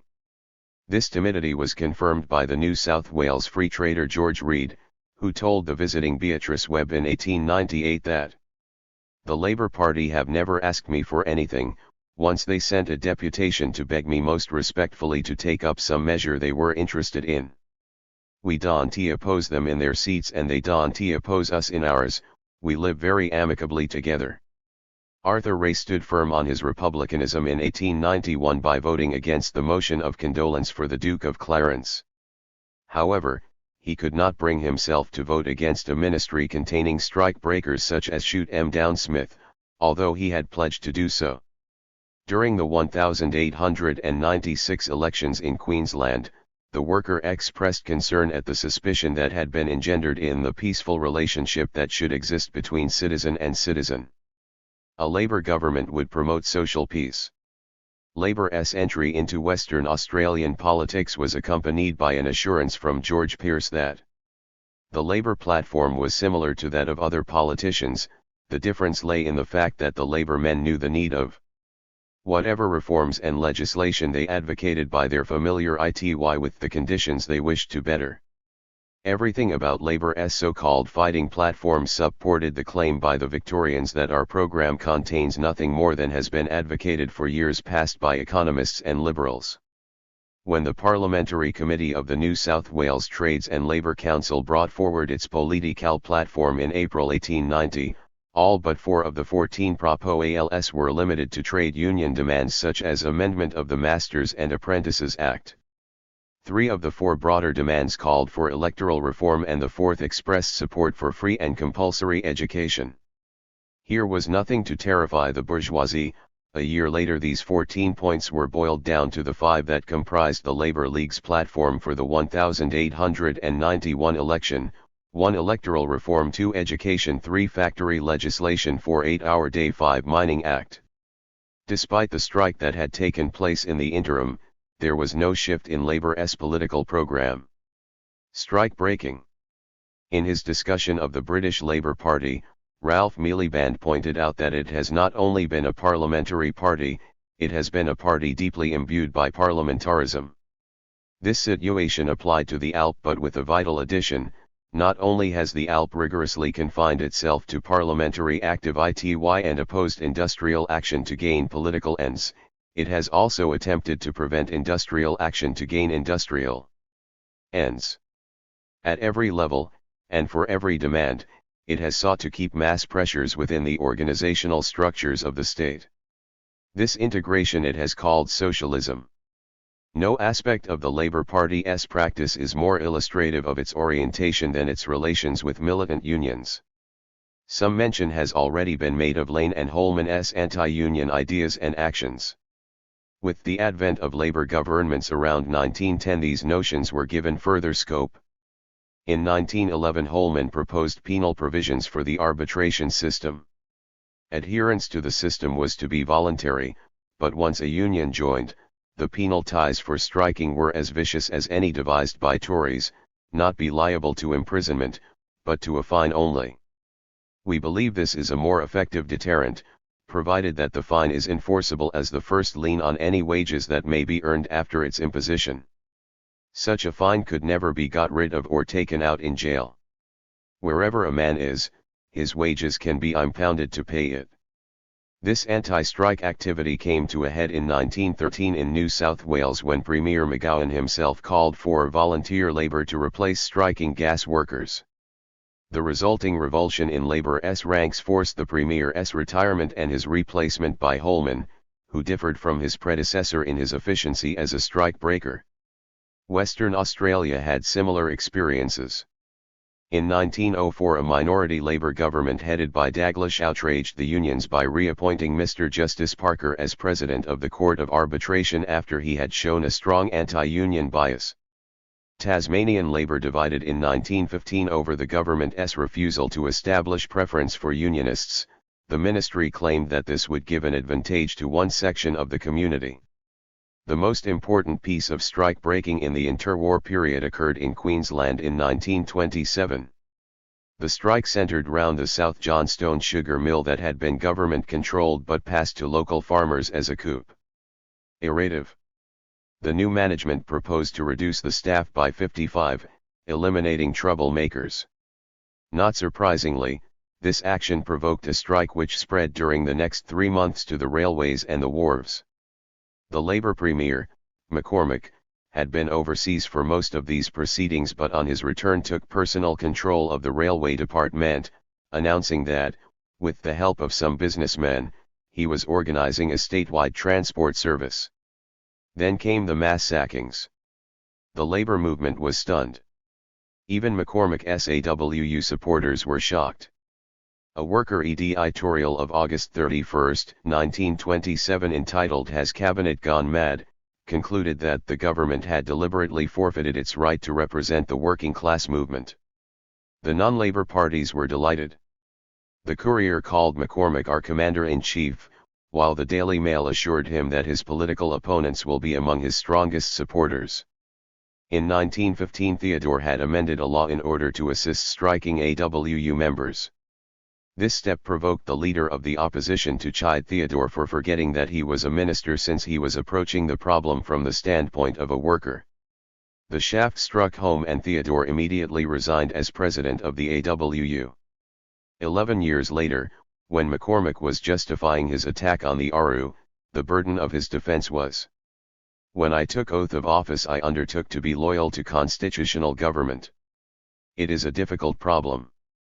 Torn one way with the desire to remain faithful to an allegiance that they probably love and have worked for all their lives, on the other hand faced with the dislocation of constitutional government if they evade their higher responsibility. It would be too easy to dismiss this argument as hypocrisy. It is an acute expression of the ideological dominance that the ruling class exerts over society.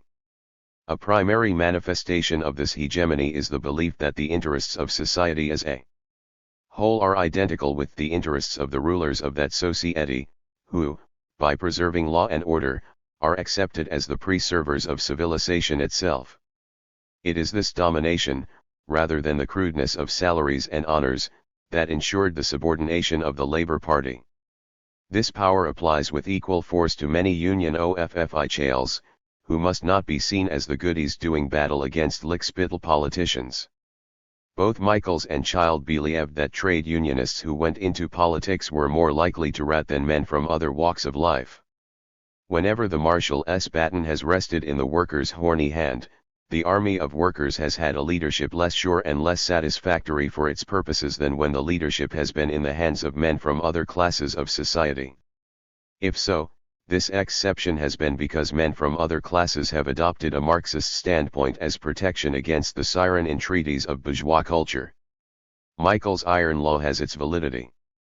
We have seen ample evidence for its workings in the Alp. It is not possible to reduce Theodore's occasional pettinesses to nothing more than class struggle. His behavior acquired its significance within a framework of class struggle. The Alp was the highest expression of a peculiarly Australian petty bourgeoisie whose origins have been traced above. The Unionists and others who found it necessary to oppose the Labour Party were indicative of a different class, of a proletariat.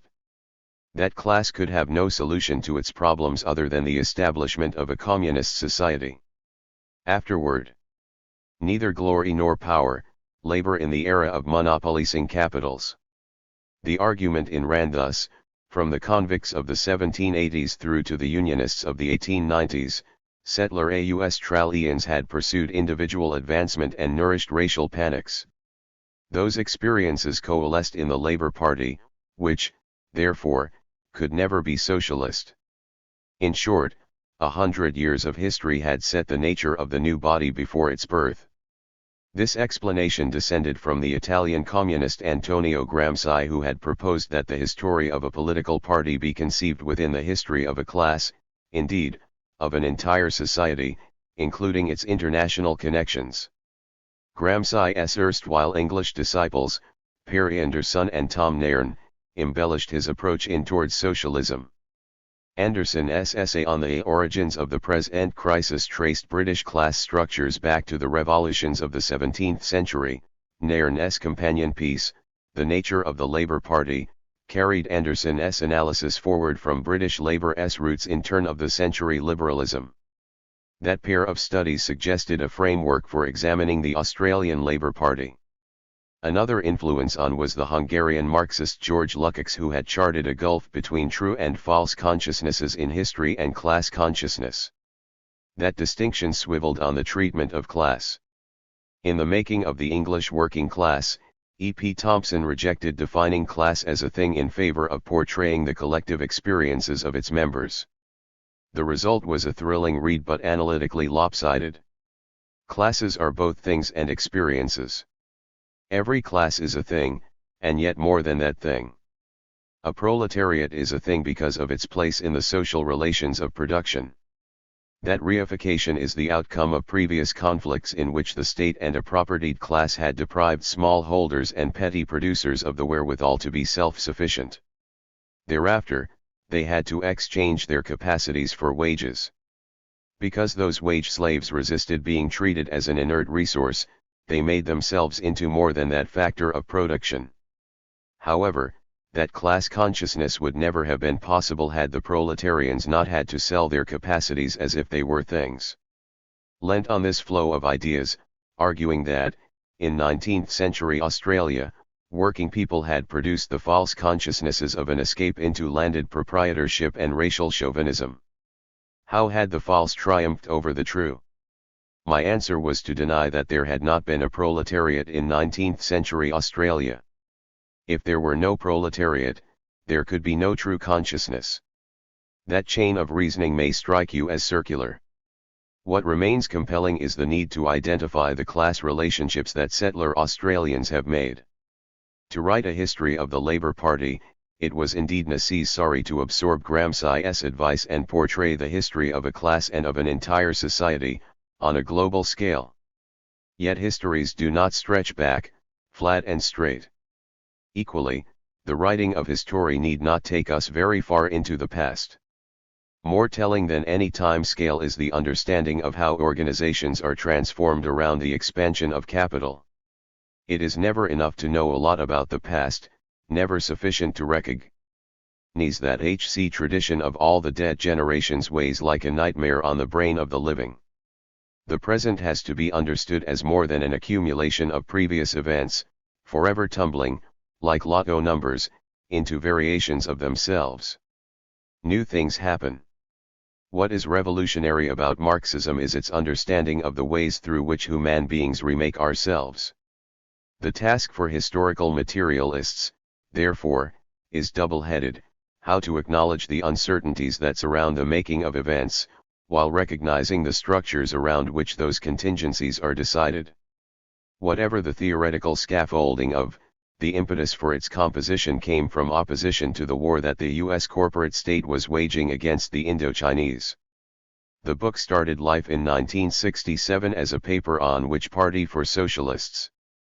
In the aftermath of Labour's 1966 electoral disaster, anti-war activists were asking why the anti-conscription victories of 1916 and 1917 had not been repeated 50 years later. Where was Australia's radical anti-imperialism? S answer would be that nothing had changed. What needed to change was our understanding of that past. The legend of a once radical and independent people misrepresented the substance of those attitudes, which had been individualistic and racist, neither collectivist nor internationalist. Russell Ward's The Australian Legend offered a sitting target for an attack on the earlier view of our past. Ward not only gloried in much of the social development of 19th-century Australia, he also accepted that the new unionism and parliamentary labour could be explained by following their social and cultural links back to the convicts. Irrespective of the merits of our books, mine remained a mirror image of Ward's. We shared notions about the past determining the present. For both of us, the Labour Party was the ineluctable outcome of 100 years of settler Australian experience. When I referred to Australia's labouring people across much of the 19th century as a kind of petit bourgeoisie, this description paired rising expectations with a bountifulness of material circumstance. The aspirations were much as I described them. Conditions of life were harsher, with recessions bearing down on strata of the chronically impoverished. I underpinned the optimism and the living standards with allusions to wool and gold, which allegedly softened the process of accumulation and hence relieved the pressure on the laboring classes. In short, a minor aristocracy of capital had made possible a labor gentry. The closest that this account came to connecting the experiences of working peoples to any expansion of capital was to glance at the triptych of a boom from the 1850s to the 1880s, past an economic trough between the depressions of the 1890s and 1930s, and on to affluence after the 1940s. In place of the several wrongs in that line of argument, it is necessary to ask, what were the class structures of European Australia between 1788 and 1915? Since a class is always a relationship, the answer to that question cannot be found through attention to labouring people. That bias remains the fallacy in labour history. Instead, the analysis has first to delineate the modes of production that have existed across Australia, starting from the indigenous class relations. Pre-contact Australia was classless and stateless, which is what British jurists meant by terra nullius. 30 years passed before the invaders expropriated more than a few swathes of traditional land. The Europeans did not cross the Great Dividing Range until 1813, remaining in enclaves along the littoral, looking out to sea for their first frontier. Hence, Aborigines still possessed most of the continent until 1838, although Van 254 afterward quished in Van Diemen's land. Dispossession advanced between 1828 and 1851, with settlements spreading out from Moreton Bay, Swan River, Port Phillip, and Adelaide. Of course, from January 1788 the invaders had to expropriate some resources, water as much as land. They had just success with the human resource of indigenous labor. The British had not arrived with the intention of killing as many indigenes as possible. They would rather have enslaved them. Employment of the natives was not a priority as long as convict labor was available. As that limited term slavery came to an end, the colonial authorities tried harder to discipline Aborigines into work. In 1840 a West Australian official hoped to wean them from their present erratic habits by making them walk in gangs merely to form a habit before being taught to bring back fallen timbers for the kitchen fire. Finally, they would be given an axe to cut the wood, thus gradually bringing them on by steps to a habit of labor. In the 20th century, shortages of labor would lead to the stealing of generations of kids to train up as station hands and domestics. This recruitment softened the impact on capital of white Australia's ban on the importation of coloured labour. To sum up, within the span of 150 years Aboriginal people had moved from their pre-contact communalism, through barter arrangements with the occupiers, towards the wage labour that typifies capitalism. In the closing chapter of Volume 1 of Das Kapital, Marx distilled his concept of capital as a social relationship into an episode from Australia. Mr. Peel took with him from England to the Swan River district of Western Australia means of subsistence and production to the amount of £50,000. This Mr. Peel even had the foresight to bring besides 3,000 persons of the working class. Once he arrived at his destination, Mr. Peel was left without a servant to make his bed or fetch him water from the river. Unhappy Mr. Peel, who provided for everything except the export of English relations of production to Swan River. In reaction to Peel's melancholy fate, the felonious Edward Gibbon Wakefield proposed systematic colonization for South Australia. This device would prevent immigrants from deserting their duty to the expansion of capital. They would be blocked from buying land for 7 years, during which time they would have to sell their labor power in order to survive. The price of land had to be kept high enough to stop the workers becoming self-supporting in a trice, but low enough to encourage them to work for wages out of which they could save to purchase their independence. The failure of Wakefield's system in practice could not tarnish its validity as a paradigm for the power relations between capital and labor, watched over by the state. Convict labor, as Ken Dallas pointed out, was too valuable to be dumped at Botany Bay. The British used it to establish a naval and trading base on the southern route to China. The class structure of that open-air prison was an exotic, closest to slavery. From 1788 till after the Napoleonic Wars, New South Wales was hardly more than a jail in which profits could be extracted by swindling the naval and military establishments. Little labor power was bought and sold for the production of a surplus. In New South Wales and Van Diemen's Land, the ticket of leave men, emancipists and free settlers introduced capitalist relations of production as a subordinate system. For as long as most labor remained compulsory, the colony could not be dominated by the system of wage labor versus capital. Yet capitalism was also the dynamic element. Merchants replayed their role as a fount of exchange relations. Foreign markets for wool and coal, cedar, seal skins and whale oil added to the social divisions of labor in the colonies. Meanwhile, the convict regime could not reproduce itself, let alone self-expand. Its survival depended on an inflow of limited-term slave laborers. From the 1830s, bonded workers from India and China supplemented them. Moreover, the capitalist embryo was nourished through its umbilical cord to the empire, which was moving towards freer trade. When was New South Wales made capitalist?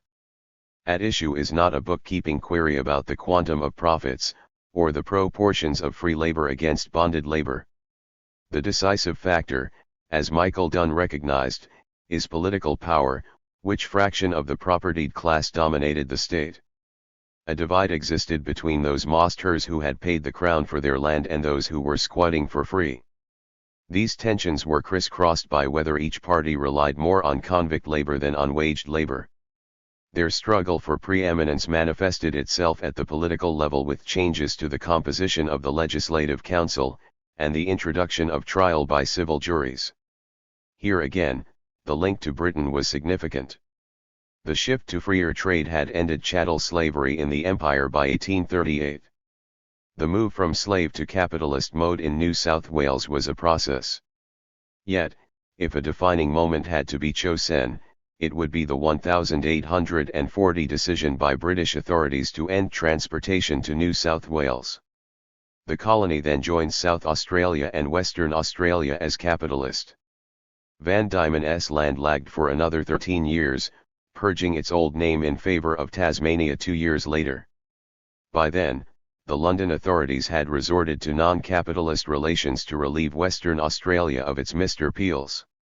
From 1850 to 1868, Britain dispatched almost 10,000 convicts who had to work as directed till the expiry of their sentences.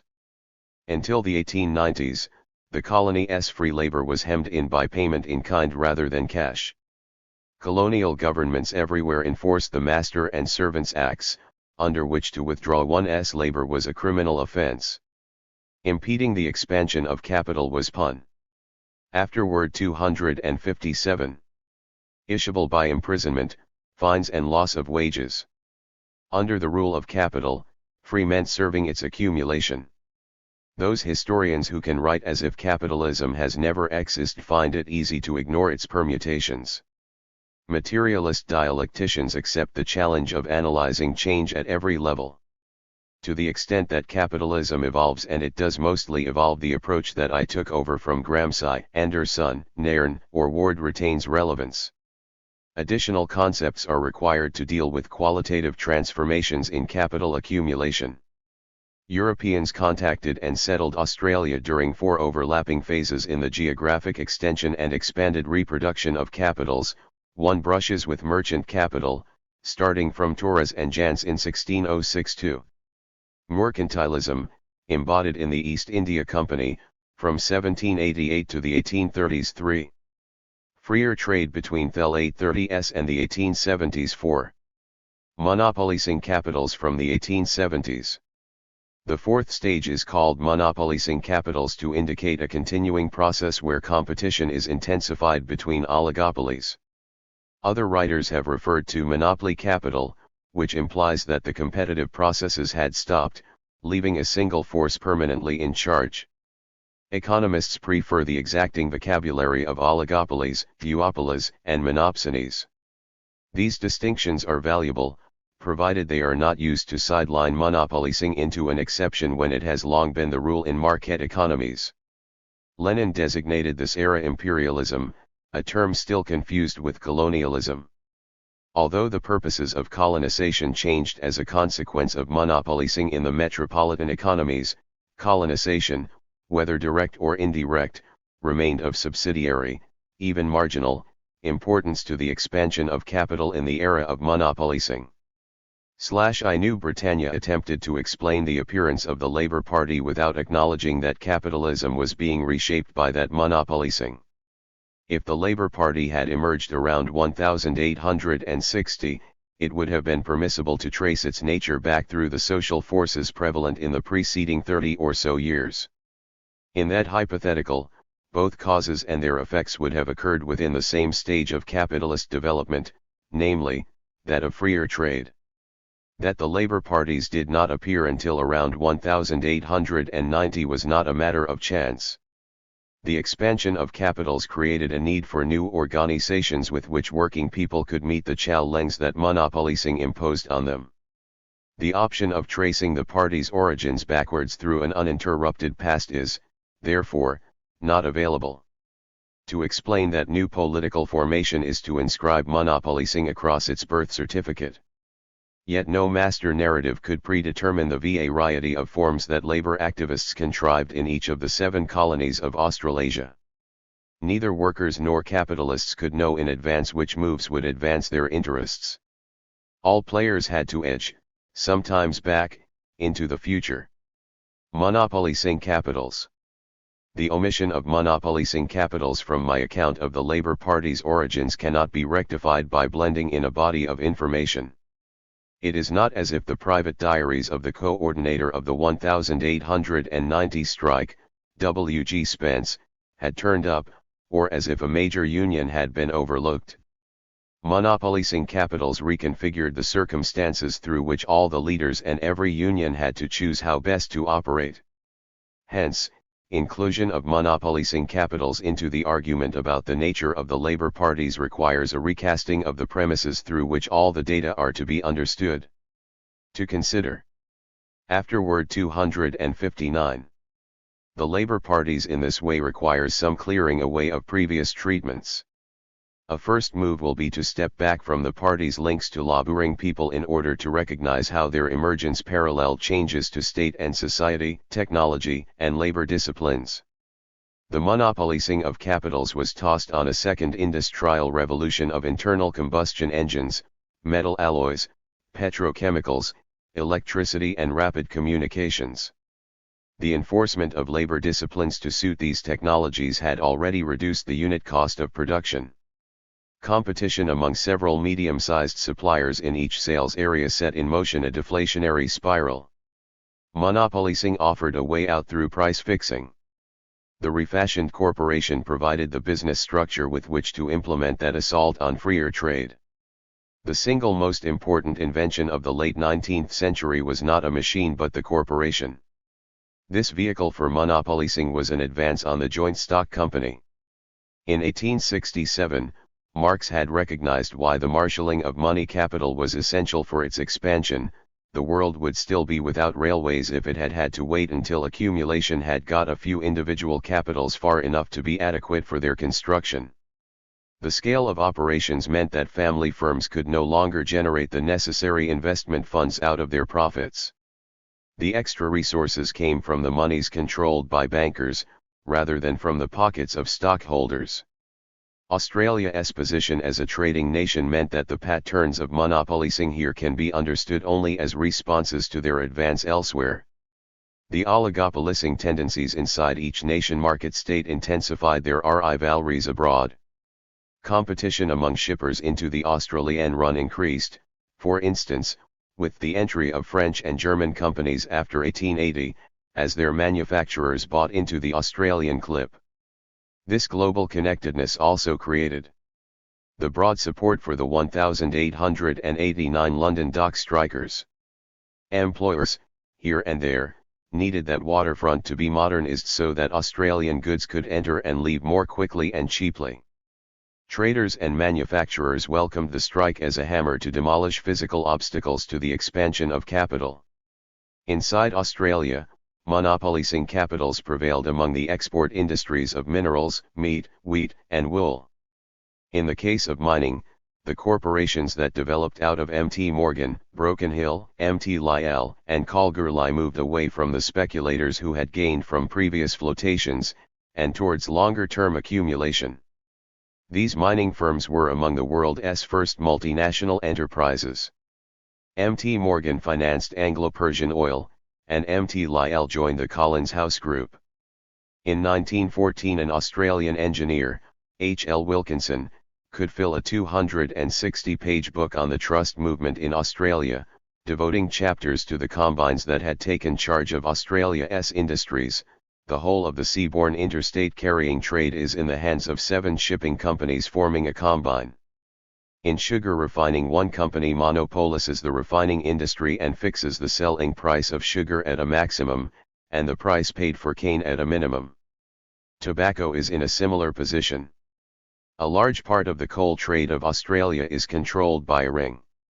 In a more restricted area, industries such as timber, lime, bricks, flour, chemicals, manures, jams and many other necessities of life have come under the control of a few wealthy and influential companies and individuals. They regulate prices and prevent others entering into the trade. Wilkinson also drew attention to the role of the state in supporting monopolizers through tariffs, centralist wage fixing and the nationalist industries. The year after his book AP paired, CSR had its dominance of sugar refining confirmed by agreements with the Commonwealth and Queensland Labour governments. Like many of his fellow progressivists, Wilkinson welcomed the efficiencies that combination brought, yet feared their political clout. That power had 2 arms. One was the state itself, as will be discussed below, the other was the self-organizing by capitalists. Their constant aims were to disorganize their workers and to manage prices. Monopolising stimulated wider associations among businesses. Pastoralists formed their own union in 1891. Employers from several industries organized a federation in 1904. Their trade bodies supported monthly journals, increasingly on an intercolonial basis.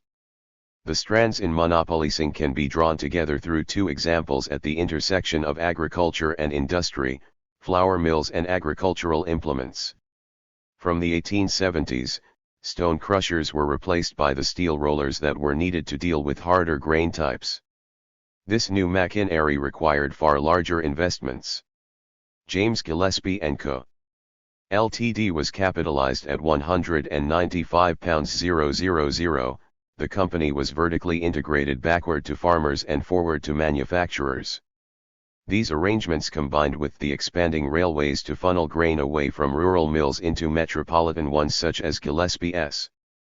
Garnering the crop became the business of H. V. Mackay who, from 1885, directed the manufacture of stripper harvest ERS. His funds came from rural business partners, supplemented by loans and overdrafts on which he was advised by his bank manager brother. Clem Lack stressed that Mackay's triumph was almost as much financial as one of manufacturing and supply. At first, McKay entered into a price-fixing ring with the International Harvester Company of Chicago. When their agreement broke down, McKay protested against monopoly power. Faced by 1906 with competition inside Australia from the North Americans, McKay demanded a higher tariff. Too savvy to attack a fellow Britisher, he beat the drum to repel the American Octopus Trust. This ploy charmed a local bourgeoisie anxious to protect its own kind, while upholding empire trade against the Yankees. Deakin responded with the Australian Industries Preservation Act of 1906. Tariffs became another means to ward off price competition. Protectionism was monopolicing by other means. Because monopolicing intensifies competition between the survivors, each capital sought to reduce its unit labor costs in order to steal a march on its partners in price fixing. To evade wages board supervision, McKay moved from Ballarat in 1904 to the northwest of Melbourne, an area since named Sunshine in honour of the McKay brand. The scale of his operations would allow him to install continuous flow. He structured his workforce to serve the machinofacture of components that was displacing manufacture by skilled tradesmen. McKay's farm machines were themselves indicative of a concentration of agricultural proprietorship. In Victoria between 1891 and 1911, the number of rural labourers doubled to almost 40,000, while the proprietors and working family members remained constant at around 60,000. The effects from purchasing machines and paying for their maintenance ran through the entire economy. The dominance of the capitalist mode of production from around 1840 had not ensured that the exchange of commodities for money permeated rural production. Whereas reaping hooks and scythes could be made or fixed by blacksmiths for barter, McKay's harvesters required cash payments to outsiders. A comparable transformation came with the drift from hand to mechanical shearing. The hand shears could be made and fixed on the pastoral property. Machine shears had to be bought in, and they needed external help to repair. Much the same happened after the safety bicycle replaced the horse as a means of personal transport for itinerants. A horse could be bred at home or traded for produce. A new bike required money. The more of their needs, both personal and productive, that the small farmers had to buy in, the more they had to sell of their produce for money. Once they had to produce commodities for sale, they had taken the first step towards becoming commodities themselves. Hence, the cash nexus disrupted sociable relationships, calling forth defensive responses. The displacement of tools by machines increased social divisions of labor in the countryside on top of the technical particularization required for the production of such machines in the cities. Labor markets. Monopolicing capitals could not produce a labor party directly. That organizational outcome followed a reformation of labor markets and the extension of state activities. The forms that capital took in the era of monopolicing differed from those in preceding phases.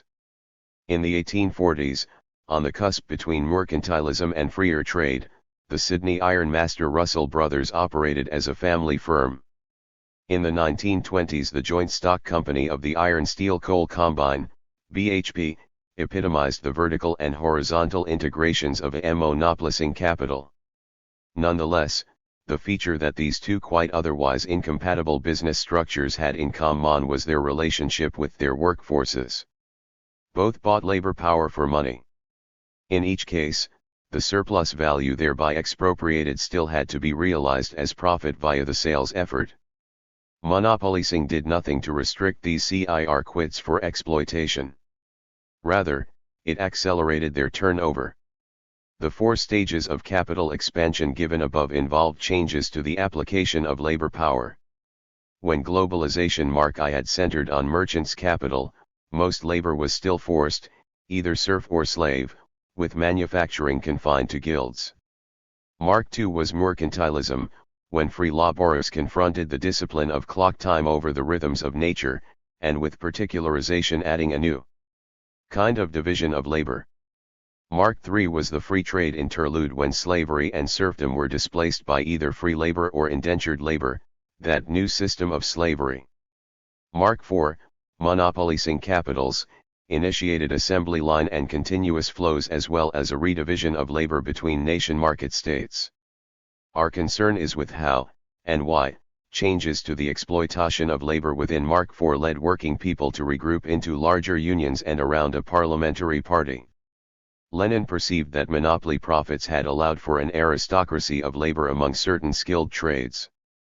Beyond inflating this possibility into an explanation for laborism, a new Britannia traced no connections between the policies or structures of the labor movement and the varying ways by which monopolising capitals increased their controls over the labor time they had bought. Following Lenin, I gave no attention to upheavals in the labor process. At the base of monopolising capitals are two conflicting aims. The first is the attempt to keep up selling prices. Price fixing, however, can never be universal or permanent. Firms cheat each other, stealing a march on rivals. If one corporation can accumulate more rapidly, it will be able to afford newer technology. With that advantage, it will revert to price cuts for as long as it takes to drive out the competitors. Capital's second need is this accelerating drive to lower unit costs of production. That compulsion brought about the installation of equipment to alter operating arrangements at the workplace. These machines did away with some skills, they also drew on capacities from workers previously considered to be unskilled or semi-skilled. Monopolising capitals, thus, brought on a reskilling of the entire workforce, some up, some down, others sideways. Technological advances resulted in contests between equally skilled groups. That was the case with the 1890 strike, which grew out of a tussle for status between maritime officers and ship's engineers in the shift from sail to steam. Such repositionings were not a once-only event, but proved continuous. Indeed, they proceeded at ever more rapid rates. Responses from skilled workers were equally multiform. Several Sydney unions formed a building trades council in 1886, separate from the Trades and Labour Council. Other unions sought to exclude competition, whether from less skilled males, from females, or immigrants, from Britishers as well as coloureds. Coal lumpers in Sydney, for instance, used their union to ward off immigrant workers by striking a 5-guinea admission charge. If competitors could not be locked out, a second tactic was to organise the intruders into a union that would keep them subordinate. The realignments within the labour market did not sever the emerging industry-wide unions from all the practices of the old trade societies. Militant miners favoured a form of individual proprietorship, the darg, under which each man was paid for the volume of coal that he produced. Before the 1890s, craft unions had excluded poorly paid workers who would have been a drain on the welfare benefits accumulated by trade societies. From the 1880s, some edged away from protecting their relief funds to the preservation of hierarchical divisions of labor. The Shearers' Union moved to defend its standards in 1891 by creating a general laborers' union for shed hands who, left to their own devices, might have disrupted the Shearers' Award, either by capitulation or hot-headedness. In 1894, the parent body incorporated the General Laborers' Union into the Shearers' Union, but then did not look after these less skilled members. Faced with the disaster of the 1901-02 drought, the pastoralists assisted in the foundation of the Machine Shearers and Shed Hand Employees Union to shear at lower rates. The employers already had challenged conditions of shearing with two technologies which lowered the socially necessary costs of labor power. Mechanical shears allowed for less skilled workers, who could weaken the shearers on iron. The safety bicycle replaced horses, thereby cutting travel times between stations, and eliminating the costs of adjustment. The flour miller's secretary denounced an attempt by a few members to maintain what he called an aristocracy of labor. Nonetheless, the millers' union stood aside from the 1890 maritime dispute, reserving its funds for its own members. Yet, at the same time, it set about recruiting millers of other grains and organizing lorry drivers who could supply information about the movement of non-union flour. Although Melbourne's Trades Hall Council sought to preside as a House of Lords, its executive could not afford to ignore the cost savings from new building techniques. In the 1880s, the construction of the trades hall relied on cement workers more than on the stonemasons whose achievement of the 8-hour day in 1856 had laid the foundation for the colony's labor movement. The positioning of women within the labor market also shifted. Of course, traditional female occupations from domestic service to prostitution remained. The amount of outwork increased, as did the number of women in factories. In the early 1880s, employers used females to depress wages. One response by male unionists was to treat women workers as honorary Chinese and set about excluding them.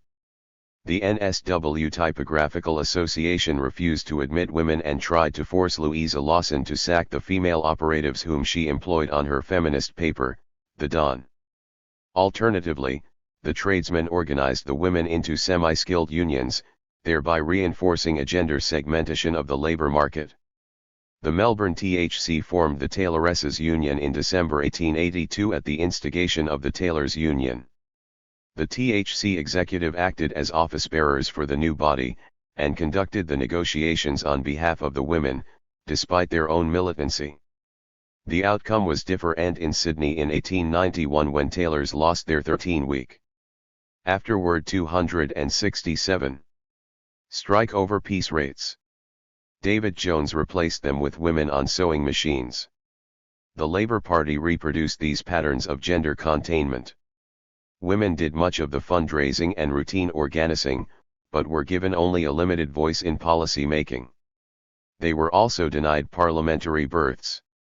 In reaction, Vita Goldstein contested federal elections in Victoria between 1903 and 1917 as an independent socialist and feminist. Monopolising capitals did more than draw unmarried women into the labor market. As investments intensified overproduction, women became the targets of the emerging consumptionist culture. Capitals induced needs to absorb their growing surplus product. These changes gave rise to mass marketeering.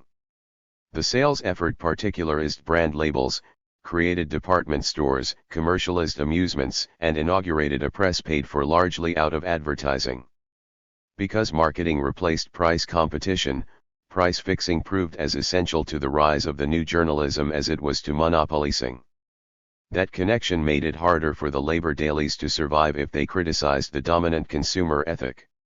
For Robin Gollin, the fundamental reason for the new unionism was the fact that the working class was becoming conscious of itself as a class. This account pictured the reorganization as the result of thinking. An historical materialist would have asked, what changes in the labor process were making the working class self-conscious? In brief, the answer is that the new unionism and political action around the Labour Party were efforts by wage labourers and small proprietors to resist their proletarianization. Farmers battled to remain self-sufficient and to avoid commodity production. In blocking expectations of escape, the newest stage of capitalism fueled attacks on the wages system in general, contributing to the consciousness of a shared class situation. 268 Afterward. Laborism. The construction of new unions and the labor parties required dedicated activists to maneuver around the expanding machinery of the state. They need never have comprehended the connections between the changes in capitalism and their own endeavors. These laborites saw themselves as struggling for nobler ends or narrower goals, for universal mateship or municipal suffrage. Unionists, poets, and editors might not have conceptualized the conflicts propelling capitalism, yet they could be alert to the troubles that followed. By attending to those complaints, a keener account of working-class defenses against monopolising can be construed. The initial burst of parliamentary activism, around 1889–93, was one reaction by smaller interests against a variety of capitalist combinations. Labor's targets were the twin monopolies over finance and land. The expansion of capital was still tied to the quantity of gold in the world's vaults and in circulation. The gold standard fettered production, and benefited the banks more than any capitalists. These conflicts between the money power and manufacturers were being reshaped as bankers took charge of secondary industries in Germany, Japan, and the United States. That integration was much less prevalent in the United Kingdom, where the city made its money by lending to governments across the globe. In September 1890, the threatened collapse of a leading London finance house, Baring Brothers, led to a concentration of banking, and to more watchdog powers for the Bank of England. Campaigners against the money power need never have articulated the significance of the processes to which they were objecting. Their solutions could be as inept as their analyses. Just as anti-Semitism misdirected the blame, a state bank of note issue facilitated the interests of the bankers and their major clients. Yet the prominence given to the money power in afterword 269 indicates some apprehension of the pivotal place being assumed by financiers in the management of monopolizing capitals throughout the world. Working class opposition to the money power thus had hit on a key element in monopolizing capitals as bankers and manufacturers joined together to forge finance capital. The only sugar refiner to stand out against CSR was McQueen, which was backed by the Queensland National Bank. The following tirade was premature more than hyperbolic. The greatest monopoly on earth is the monopoly of money, for it includes all the others. In New South Wales, proprietary banks own our gold, coal, and silver mines. They own the lands, the cattle, the sheep, and the farms and the vineyards. They control the steam and sailing fleets. Every department of commerce, trade, and production is systematically exploited by the joint stock Shylocks and exchange. The failure to specify manufacturing business was typical of the rural bias of the Australian economy, and of its labour movement. Much of the Labour Party's campaigning against the trusts highlighted rural industries. Manufacturing combines were more likely to be attacked if they processed agricultural produce, such as sugar and meat. Combines involved in the financing, transportation, or marketing of rural products were similarly pursued. Because Australia's railways were government-owned, Australian farmers did not denounce the railroad octopus that galvanized agrarian socialists in the grain belts of the United States.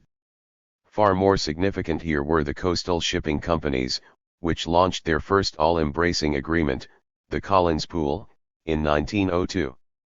4 years later, the Newcastle Coal Vent extended its dominance of the trade by agreeing to sell only through the associated shipping companies. The consequent forcing up of the price of coal deepened the resentment already felt against mine owners and shippers as ruthless employers. The Labour MP who denounced the money power, Frank Anstey, had suffered as a seaman. In Australia, the attacks on the money power were wound around hostility towards the land monopoly. Despite some concentration of holdings, most pastoral properties remained in the hands of wool growers and cattlemen. Monopolising pressures came through financing and marketing, via mortgages and brokers. Across much of Australia after 1856, land had become more readily tradable as the Torrens title system replaced the common law method. Henceforth, the state kept a register of deeds, which replaced personal responsibility for tracking transfers back to the original Crown grant. Land could join human capacities in the catalogue of commodities. W. G. Spence demanded that the labor movement never rest until it had destroyed usury and land monopoly. The urban land boom in the 1880s and the bust of the 1890s stiffened this determination. 50 deposit banks closed within 2 years.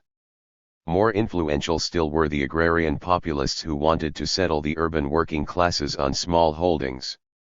Those reformers denounced financial houses during the 1890s when they foreclosed on rural borrowers.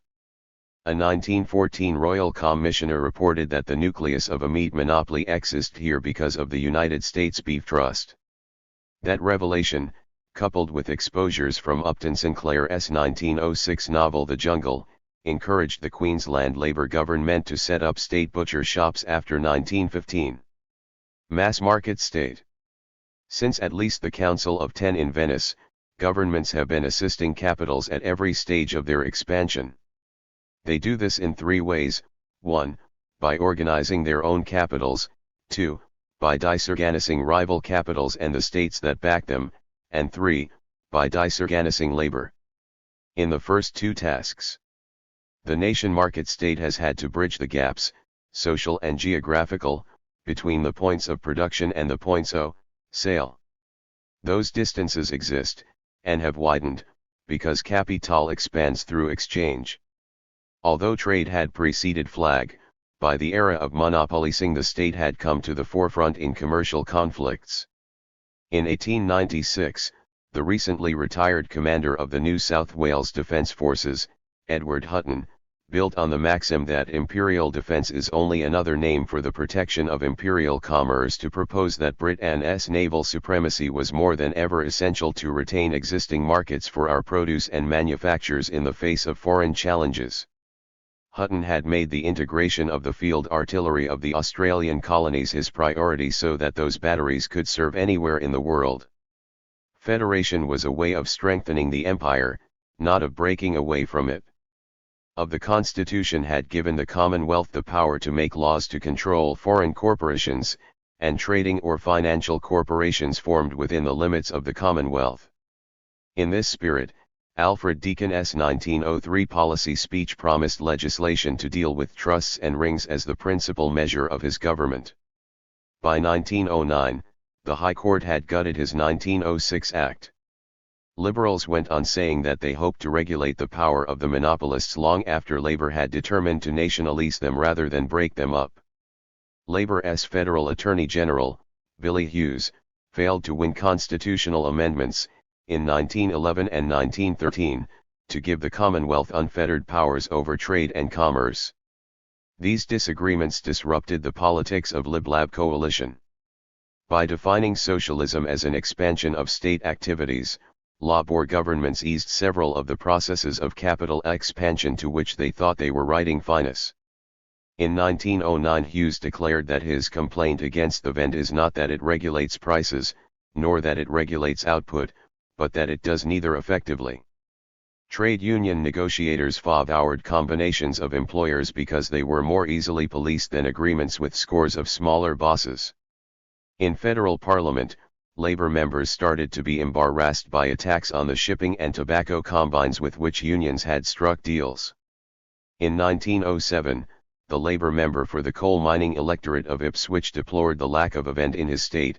The greatest curse operating against the miners was unrestrained competition among the owners. A more hostile response to monopolies, whether corporate or state, came from the anarchists. Their appearance in the 1880s can be read as another reaction against monopolicing and militarist government. Although they were a tiny voice, they perceived that labor policies would bind the working classes to the capitalist state. The dispute between the anarchists and the laborites ran to the heart of the matter: would socialists rearrange the economy along more efficient lines, or would they allow liberating forms of social organization? That controversy was mirrored in two widely read books of the LS90s, Edward Bellamy's Looking Backwards and William Morris's News from Nowhere. Bellamy predicted that the industry and commerce of the country, entrusted to a single syndicate representing the people, the epoch of trusts, ended in the Great Trust. Bellamy's dystopia was a centralist consumer's paradise, a universal provider, complete with credit cards and muzak. Reacting against this state socialism, the Marxian Morris depicted his future as a localized system of communes, where production would be for use rather than for exchange. Experience has confirmed the force of the criticisms leveled by the anarchists and Morris, if not all their solutions. The labor movement divided over whether to be drawn further into the web of the nation market state. Liberal progressivists promised workers more jobs and better wages in exchange for the higher prices from tariff protection. Labor would get frugal comforts. Manufacturers, such as McKay, were guaranteed local sales. That quid pro quo did not eventuate. A so-called Australian settlement has never been much more than a talking point. Between 1902 and 1909, the visiting British Union leader Tom Mann encouraged the labour movement away from governmentalism and chauvinism. Cementing his endeavours came the industrial workers of the world, who relied on direct action to defeat production speed UPS, and headed the fight against recruitment after monopolicing competition erupted into war in 1914. The Great War exposed the offer of any trade-off between capital and labour as a sham. The 1921 tariff regime doubled as A revenue device. The alternative of higher income taxes would have shifted the war debts to the rich. After BHP had locked out its miners for 18 months, the company got massive tariffs. Its retiring managing director then launched the Single Purpose League, supported by H.V. Mackay, to abolish compulsory arbitration. In 1924, BHP's new managing director declared that wage cuts were preferable to tariffs. During the 1920s, a minuscule communist party attempted to guide unions away from racism, while denouncing labor's class collaboration, notably around conciliation and arbitration. The state contained these challenges, though not without passing triumphs for the militants. Their battles and victories represented the making of an Australian proletarian consciousness, distinct from the petit bourgeois mentality of individual rural escape and ethnic exclusiveness. Racism. In treating racism as the linchpin of Australian nationalism, a new Britannia sought to distinguish the fear of economic competition from other sources of prejudice, including sexual ones. White Australia was, indeed, more than a matter of wages. Subsequent researchers have enriched this interpretation. Nonetheless, the substance and success of racial politics here are yet to be examined in the context of monopolising capitals. Only from that linkage will we understand how workers came to believe that white Australia could prevent their reduction to a class of slaves or a race of helots. Pursuit of that explanation requires the reinstatement of an economic dimension to white Australia. That component went beyond fear of low-waged coolies. Such particulars were mediated through the clamour for reforms aimed at achieving a just and equal society. In Queensland, for example, the working class opposed the employment of Pacific Islanders in the sugar industry partly because the terms of indenture prevented bonded labourers from joining trade unions. That impediment threatened the Unionists' ideal of a free and equal society. The founding editor of the Bulletin, J. F. Archibald, linked his anti-Chinese views to three other political matters that he opposed: the British Empire, the convict system, and capital or corporal punishments. He saw attempts to impose coolie labourers on Australia as a continuation of the empire's frustration of democracy. The appeal of these non-financial dimensions became clearer because support for white Australia lost none of its intensity after the coloured races had been sent packing. While Archibald's bulletin championed Australia for the white man, his imperialist opponents shared most of his assumptions about the significance of race for liberty. From the 1890s, the British Empire strove to improve its efficiency, economic and human, in the face of heightened international rivalries. These threats refurbished the ideology of racism. Moreover, the drive to efficiency renovated several arguments that would link the state to racialist thinking. After the exploitation of African labor locally took over from its export as slaves, ethnography moved towards social anthropology.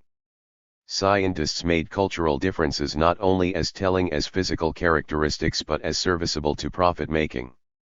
In the medical realm, the analysis of character and personality in terms of the size and shape of the cranium lost support to eugenics, which, in turn, strengthened a concern with masculine debility, a quack's term for the evils of masturbation. Contraception and abortion were either condemned as race suicide or defended as a rational allocation of resources in Planned Parenthood, producing fewer but stronger children. The passion to prevent miscegenation and to limit contagious diseases contribute to locking Aborigines on reserves, and then to taking away their mixed-race children. Even as a racial program, white Australia could not be confined to immigration, it also strove to breed out indigenous colour. White Australia was the label that liberal elements in the bourgeoisie gave to the range of policies known in the United States as progressivism and in Britain as national efficiency. A 1920 basic wage judgment in South Australia restated the race question as a call for an efficient, patriotic, and broad-minded Australian manhood. A year later, the left-leaning novelist Vance Palmer wrote, "I do not believe that sacrifice of the white Australia ideal would be a good thing. I believe it would be the betrayal of a fine purpose, either through fear, false sentiment, or mere lack of will." The fact that Australia has held to this ideal for over a generation, in spite of economic and even military pressure, shows that there is something more than foolish prejudice at the back of it. It is, in fact, our chief assertion of character, and, if it passes, Australia will be a mere Tom Tiddler-esque ground. Palmer's vision elaborated the first clause of the Labour Party's 1905 federal objective, calling for the cultivation of a national sentiment based on the maintenance of racial purity and the development in Australia of an enlightened and self-reliant community. Racial purity was seen as a highway to enlightenment, not the path of prejudice. In 1924, the social philosopher and small one liberal politician Frederick Eggleston defended white Australia as desirable and necessary if the ideals and methods of life which we at present cherish are to be maintained. The White Australia policy is indeed the formula which the Australian people have framed as the only solution to a number of very complex problems which affect their security and welfare. As well as dealing with these social questions, White Australia appealed because it expressed a code of civic morality brimming with affirmative values. It offered far more than a rejection of other peoples. In an interaction of the personal with the public, White Australia epitomized ethical aspera. Afterward 279. Contributing to its proponents' self-esteem. By exalting the white man, Australian males promoted a desirable social type which every white man, that is, a pure soul, should emulate. That such pronouncements now strike us as repulsive rather than idealistic should not blind us to how they were seen by many Australians as recently as 1960. What remains to be explored is how racial purity became the heart of an ideal that embraced an enlightened and self-reliant community in the era of monopolicing. Racism's appeal came from the answers it offered to enigmas rising from weaknesses in one's own race.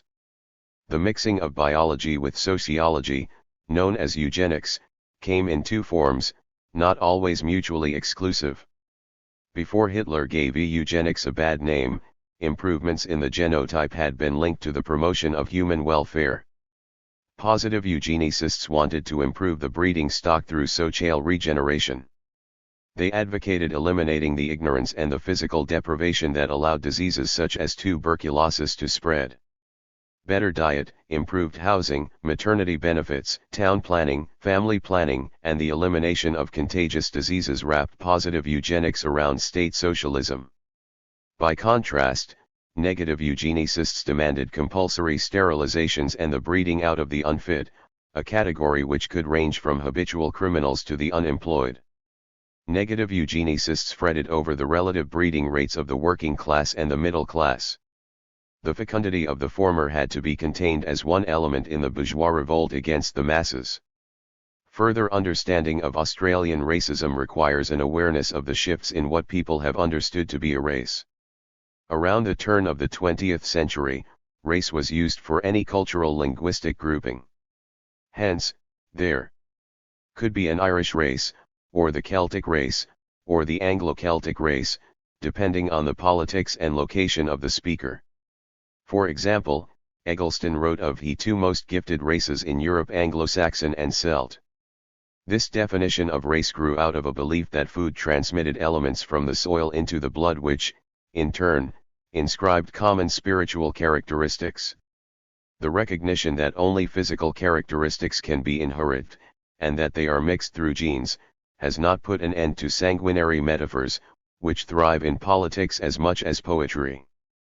In 1984, when Geoffrey Blainey worried that too many Asians were coming, he invoked the crimson thread of kinship, beloved of 19th-century imperialists. The acknowledgement of genes and DNA is no guarantee against prejudice. The corporatization of genetics has produced a determinism as phony as phrenology. Yet we do inhabit a different configuration of science and prejudice. Moreover, prejudices now operate within a different global order of politics and economics.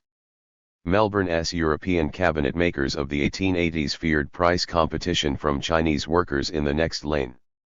Today, that trade has been all but abolished by prefabricated built-ins, the export of capital and the import of furniture. Long before the 2001 elections, both major parties had adopted free market liberalism on economic and social matters.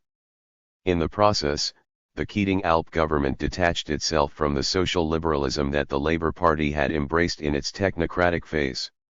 A similar fate befell small I Liberals in a Big C Conservative coalition government. In 1988, Philip Ruddock had crossed the floor to endorse non-discriminatory immigration, voting against John Howard. Any perception of the present as history will be blurred by dredging up comparable cases from the 1880s or the 1900s. The mistreatment of the Tampa asylum seekers was not a rerun of White Australia debates at the moment of federation. For a start, in 2001 Australians accepted around 10,000 refugees. None of these settlers would have been allowed to pass the 1902 dictation test. In addition, a minimum of 20% of those polled in 2001 opposed the government over excluding the boats and over the compulsory detention of those who arrived. That fraction compared with almost no one's having been against total exclusion in 1901. The composition of the Australian people had been transformed even more. Post-war immigration from across Europe had stripped the boast of being 98% British of even numerical sense. Non-discriminatory immigration had meant that, by 1999, 5% of settler Australians were of non-FUMNA age, compared with 1% in 1911. Drawing parallels with the past is Popper's history. Bob Carr's inflaming of ethn.c resentments cannot be expiated by Cromwell's manipulations of prejudice by previous Labour premters such as Jack Lang. The need to be alert to changing circumstances applies to the analysis of every element in Labourism. 7 in From Labour to Alp.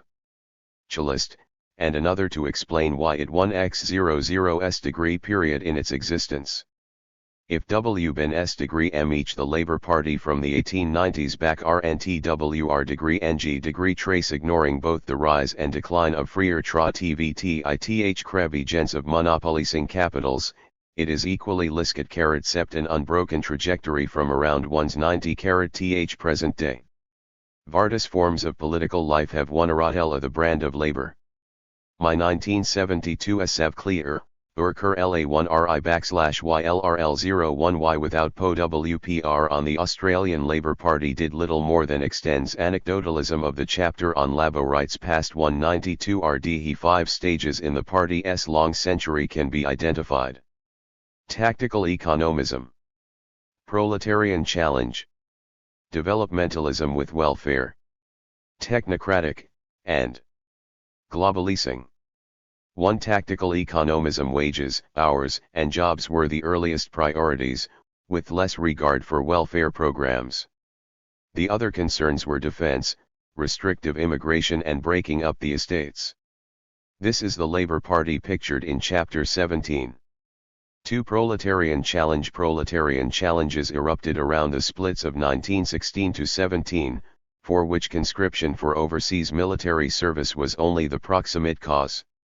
The impetus was the intensification of class conflict, noted above, with fewer jobs and soaring prices. The outcome was muddied by the ascendancy of Irish Catholics over the Alp machine, which drove away the more militant Protestant workers. The Reds versus the Mix would divide the Labour movement into the 1970s.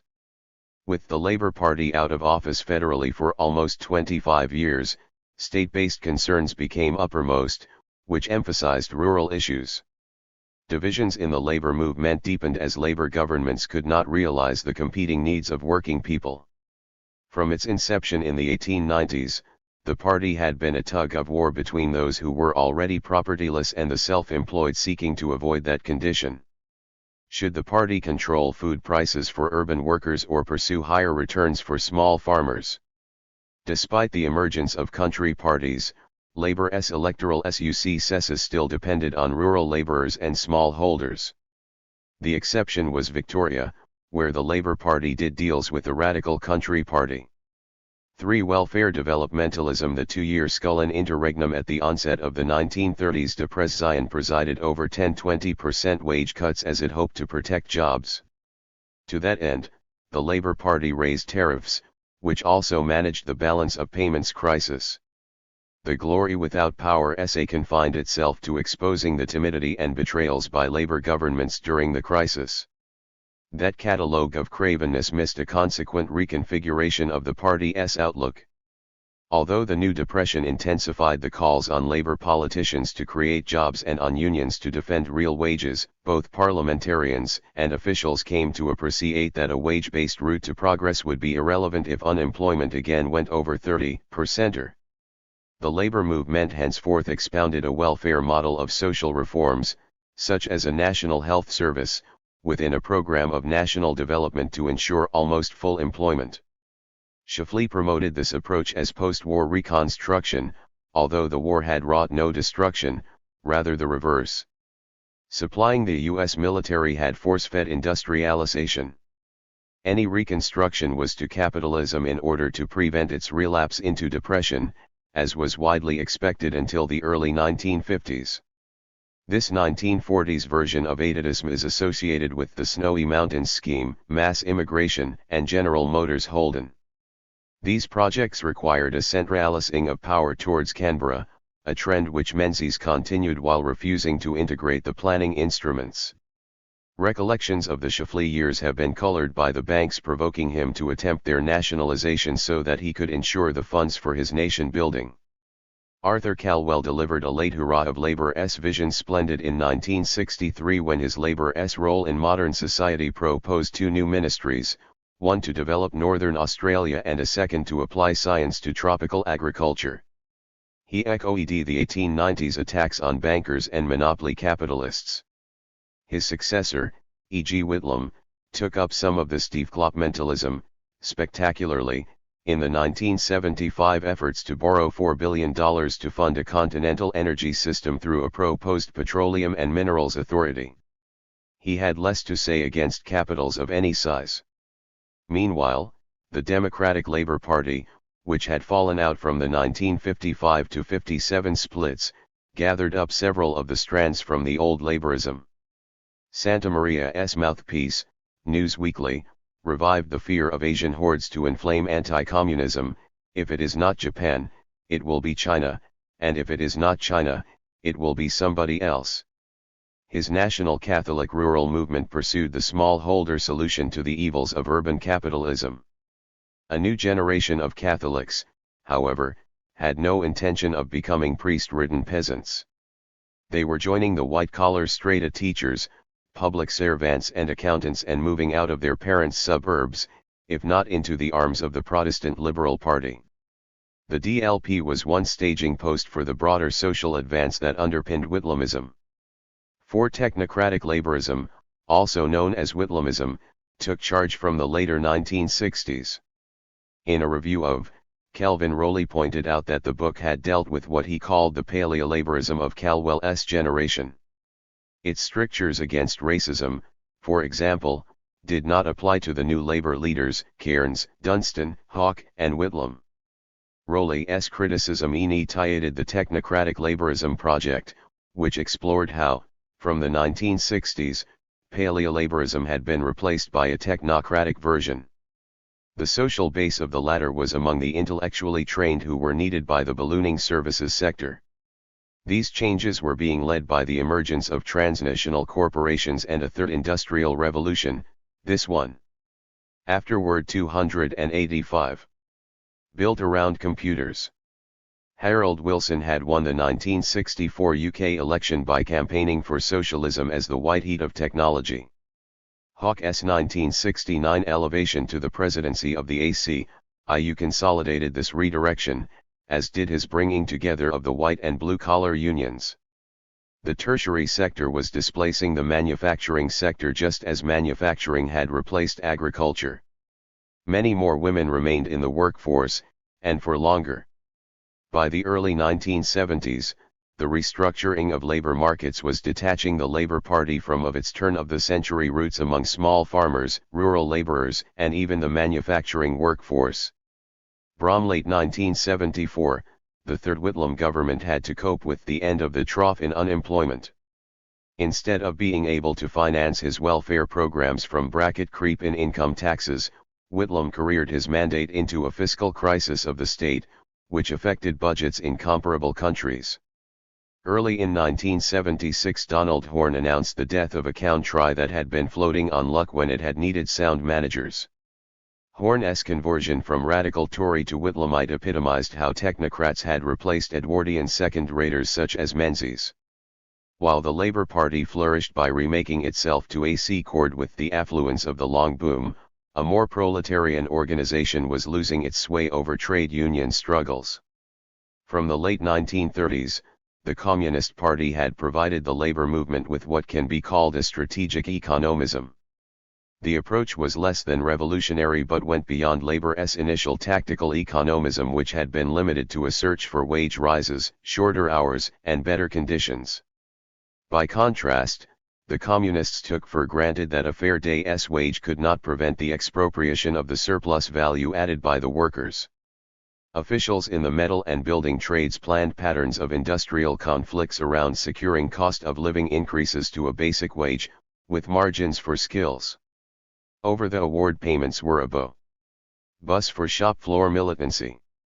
Mechanization of the labor process rendered these intricacies irrelevant. The Communists' loss of direction had begun from an earlier restructuring of labor markets as coal mining and the maritime trades were declabured from the 1950s. Then the building trades were mechanized in the late 1960s. The employers convinced the Conciliation and Arbitration Commission to adopt a total wage in late 1967. The Communist Party itself started to fall apart from 1963 in the first of two splits. Some of its leaders then adopted a technocratic vision of their own, tying socialism to cybernetics in the manner of the pre-1968 Czech Academy of Sciences. Meanwhile, those loyal to Moscow were stuck in a practice of industrial relations which the expansion of capital was rendering redundant, along with many union members. From the 1970s, oligopolistic corporations again were driven to better their positions in regard both to labor and each other. The consequent changes to the controls over labor time upended the unions and the ALP. The disintegration of the Communist Party was depriving the labor movement of its sheet anchor. The U.S. automakers convinced the Fraser government to rewrite the tariff regimes to integrate production around the globe. The World Car would source several parts overseas before assembling them locally, in exchange for export credits. Now, restructuring of the labor market drove into the heart of the metal unions, where the communist strategists were strongest. The 1982 recession knocked the union and the party officials for 6. 5. Globalizing labor since the 1980s derived from these assaults on labor processes and hence on the labor movement. Because a global reach has been normal for capital since the 15th century, the lumping of every kind of transnational business in every era under a single rubric, whether imperialism or globalization, is a guarantee of confusion. Moreover, the word globalization has given monopolizing capitals a public relations gloss by portraying it as the outcome of ineluctable market forces rather than as an imposition by corporations backed by their respective nation market states. The procedures for the expanding of capital that have become known as globalization are but the latest stage within monopolizing. Reeling from job losses in the 1982 recession, the Left-Unions crafted the first accord with the Labour Party to secure a social wage, notably through Medicare. The strategic economism resurfaced in the remnant Communist Party lead airship around Laurie Carmichael from the Metal Workers Union when he sprang Australia. Reconstructed and strategic unionism on the 1987 ACTU Congress. However, policies promoted to secure the power of employees at their workplaces and throughout society became devices for managing redundancies. The missing link was state power. Far from the accords being class collaboration, they were capitulation by the labor movement. The employers failed to invest in local jobs. The ALP under Hawke knew better than to try to make them do so. The latest global expansion of capital required agents of influence within the labor movement. The recognition of human agency by historical materialists will sag into a new round of anecdotalism unless the actors are connected to the structured dynamics of capital. From the 1950s, U.S. labor attachés had arranged scholarships to Harvard for the labor right to imbibe managerial prerogatives and Cold War imperatives. The conversion of Australian labour leaders to the rule of the market was a conspiracy only in the sense of being one more victory for the organisation and methods taught at US business schools. R.J. Hawke's 1980s performance on behalf of the US corporate state grew out of Labour's technocratic phase. He had been weaned from the larrikin contempt for employers as SEC underraters that he had displayed as ACTU advocate before the Arbitration Commission. In Melbourne's Sundowner Motel in March 1969, Hawke got the nod from the US Labour attaché Emil Lindahl to stand for the ACTU presidency. The State Department feared that the right-wing contender, ACTU Secretary Harold Souter, would never be able to manage the militancy that had begun 15 months earlier around a total wage decision, before feeding off the revolutionary year of 1968 across the globe. This upsurge led on to the O'Shea strikes in May, 2 months before Hawke's election. In 1976, as negotiator for the ACTU, Hawke struck up a special golfing relationship with George Shultz, then General Counsel for the Bechtel, the corporation that engineered the world. Shultz had been U.S. Secretary of Labor and then of Treasury, and would serve as Secretary of State from 1982 to 1988, the early years of Hawke's prime ministership.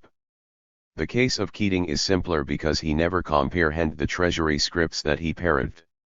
The failure of the J-curve to turn upwards led to his on-air gaffe in May 1986 about Australia becoming a banana republic. He did glimpse, however, what Hawke already knew when Salomon Brothers phoned on July 25 that year to advise that they could not support the Australian dollar if Keating persisted with a 15% withholding tax. He abandoned the proposal. Keating's endorsement of deregulating the financial sector from 1983 cannot be explained in terms of labor heritage. On the contrary, his mentor, Jack Lang, had been highly suspicious of the banks, especially of their international behavior. From the 1983 floating of the dollar to the 1991 partial sale of the PEOPLE's bank, Keating broke from Lang's paleolaborism, and his racism. Keating stumbled through lines from the brightest and best among Australian economics graduates whose scholarships to the United States had confirmed a faith in free trade nostrums as if they were self-evident and universal truths instead of beneficial merely to the more powerful nation market states, primarily the United States. These scholars returned to indoctrinate generations of undergraduates, to sell off government agencies, and to downsize corporations. More recently, Mark Latham has served as a glove puppet for the misnamed Centre for Independent Studies, an ultra-right Sydney think tank funded by the likes of Hugh Morgan from Western Mining Corp. The propagandists for globalization alleged that the Asian market states were losing their relevance. If true, their contraction would have been a blow to laborism as governmentalism. But the claim was partial and partisan. Nation market states were as active as ever against each other, and against labor.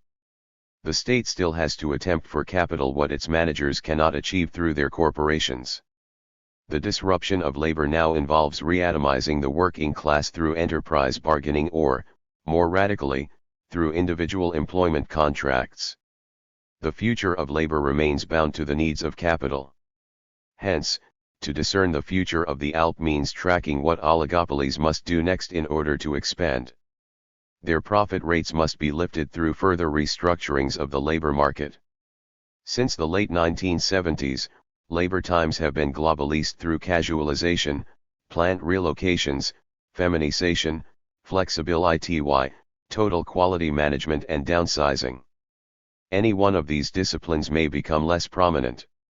If so, its place will be taken by workplace practices and state policies even more inimical to any civilizing of global capital. Opposition to its rule is being regenerated around environmental. 290 afterward. No global and anti-war movements, buttressed by a rebuilding of unions towards defiance. In the 1890s, the Labour Party began as a reaction against monopolising capitals. Since the 1980s, it has been riding shotgun on their juggernaut.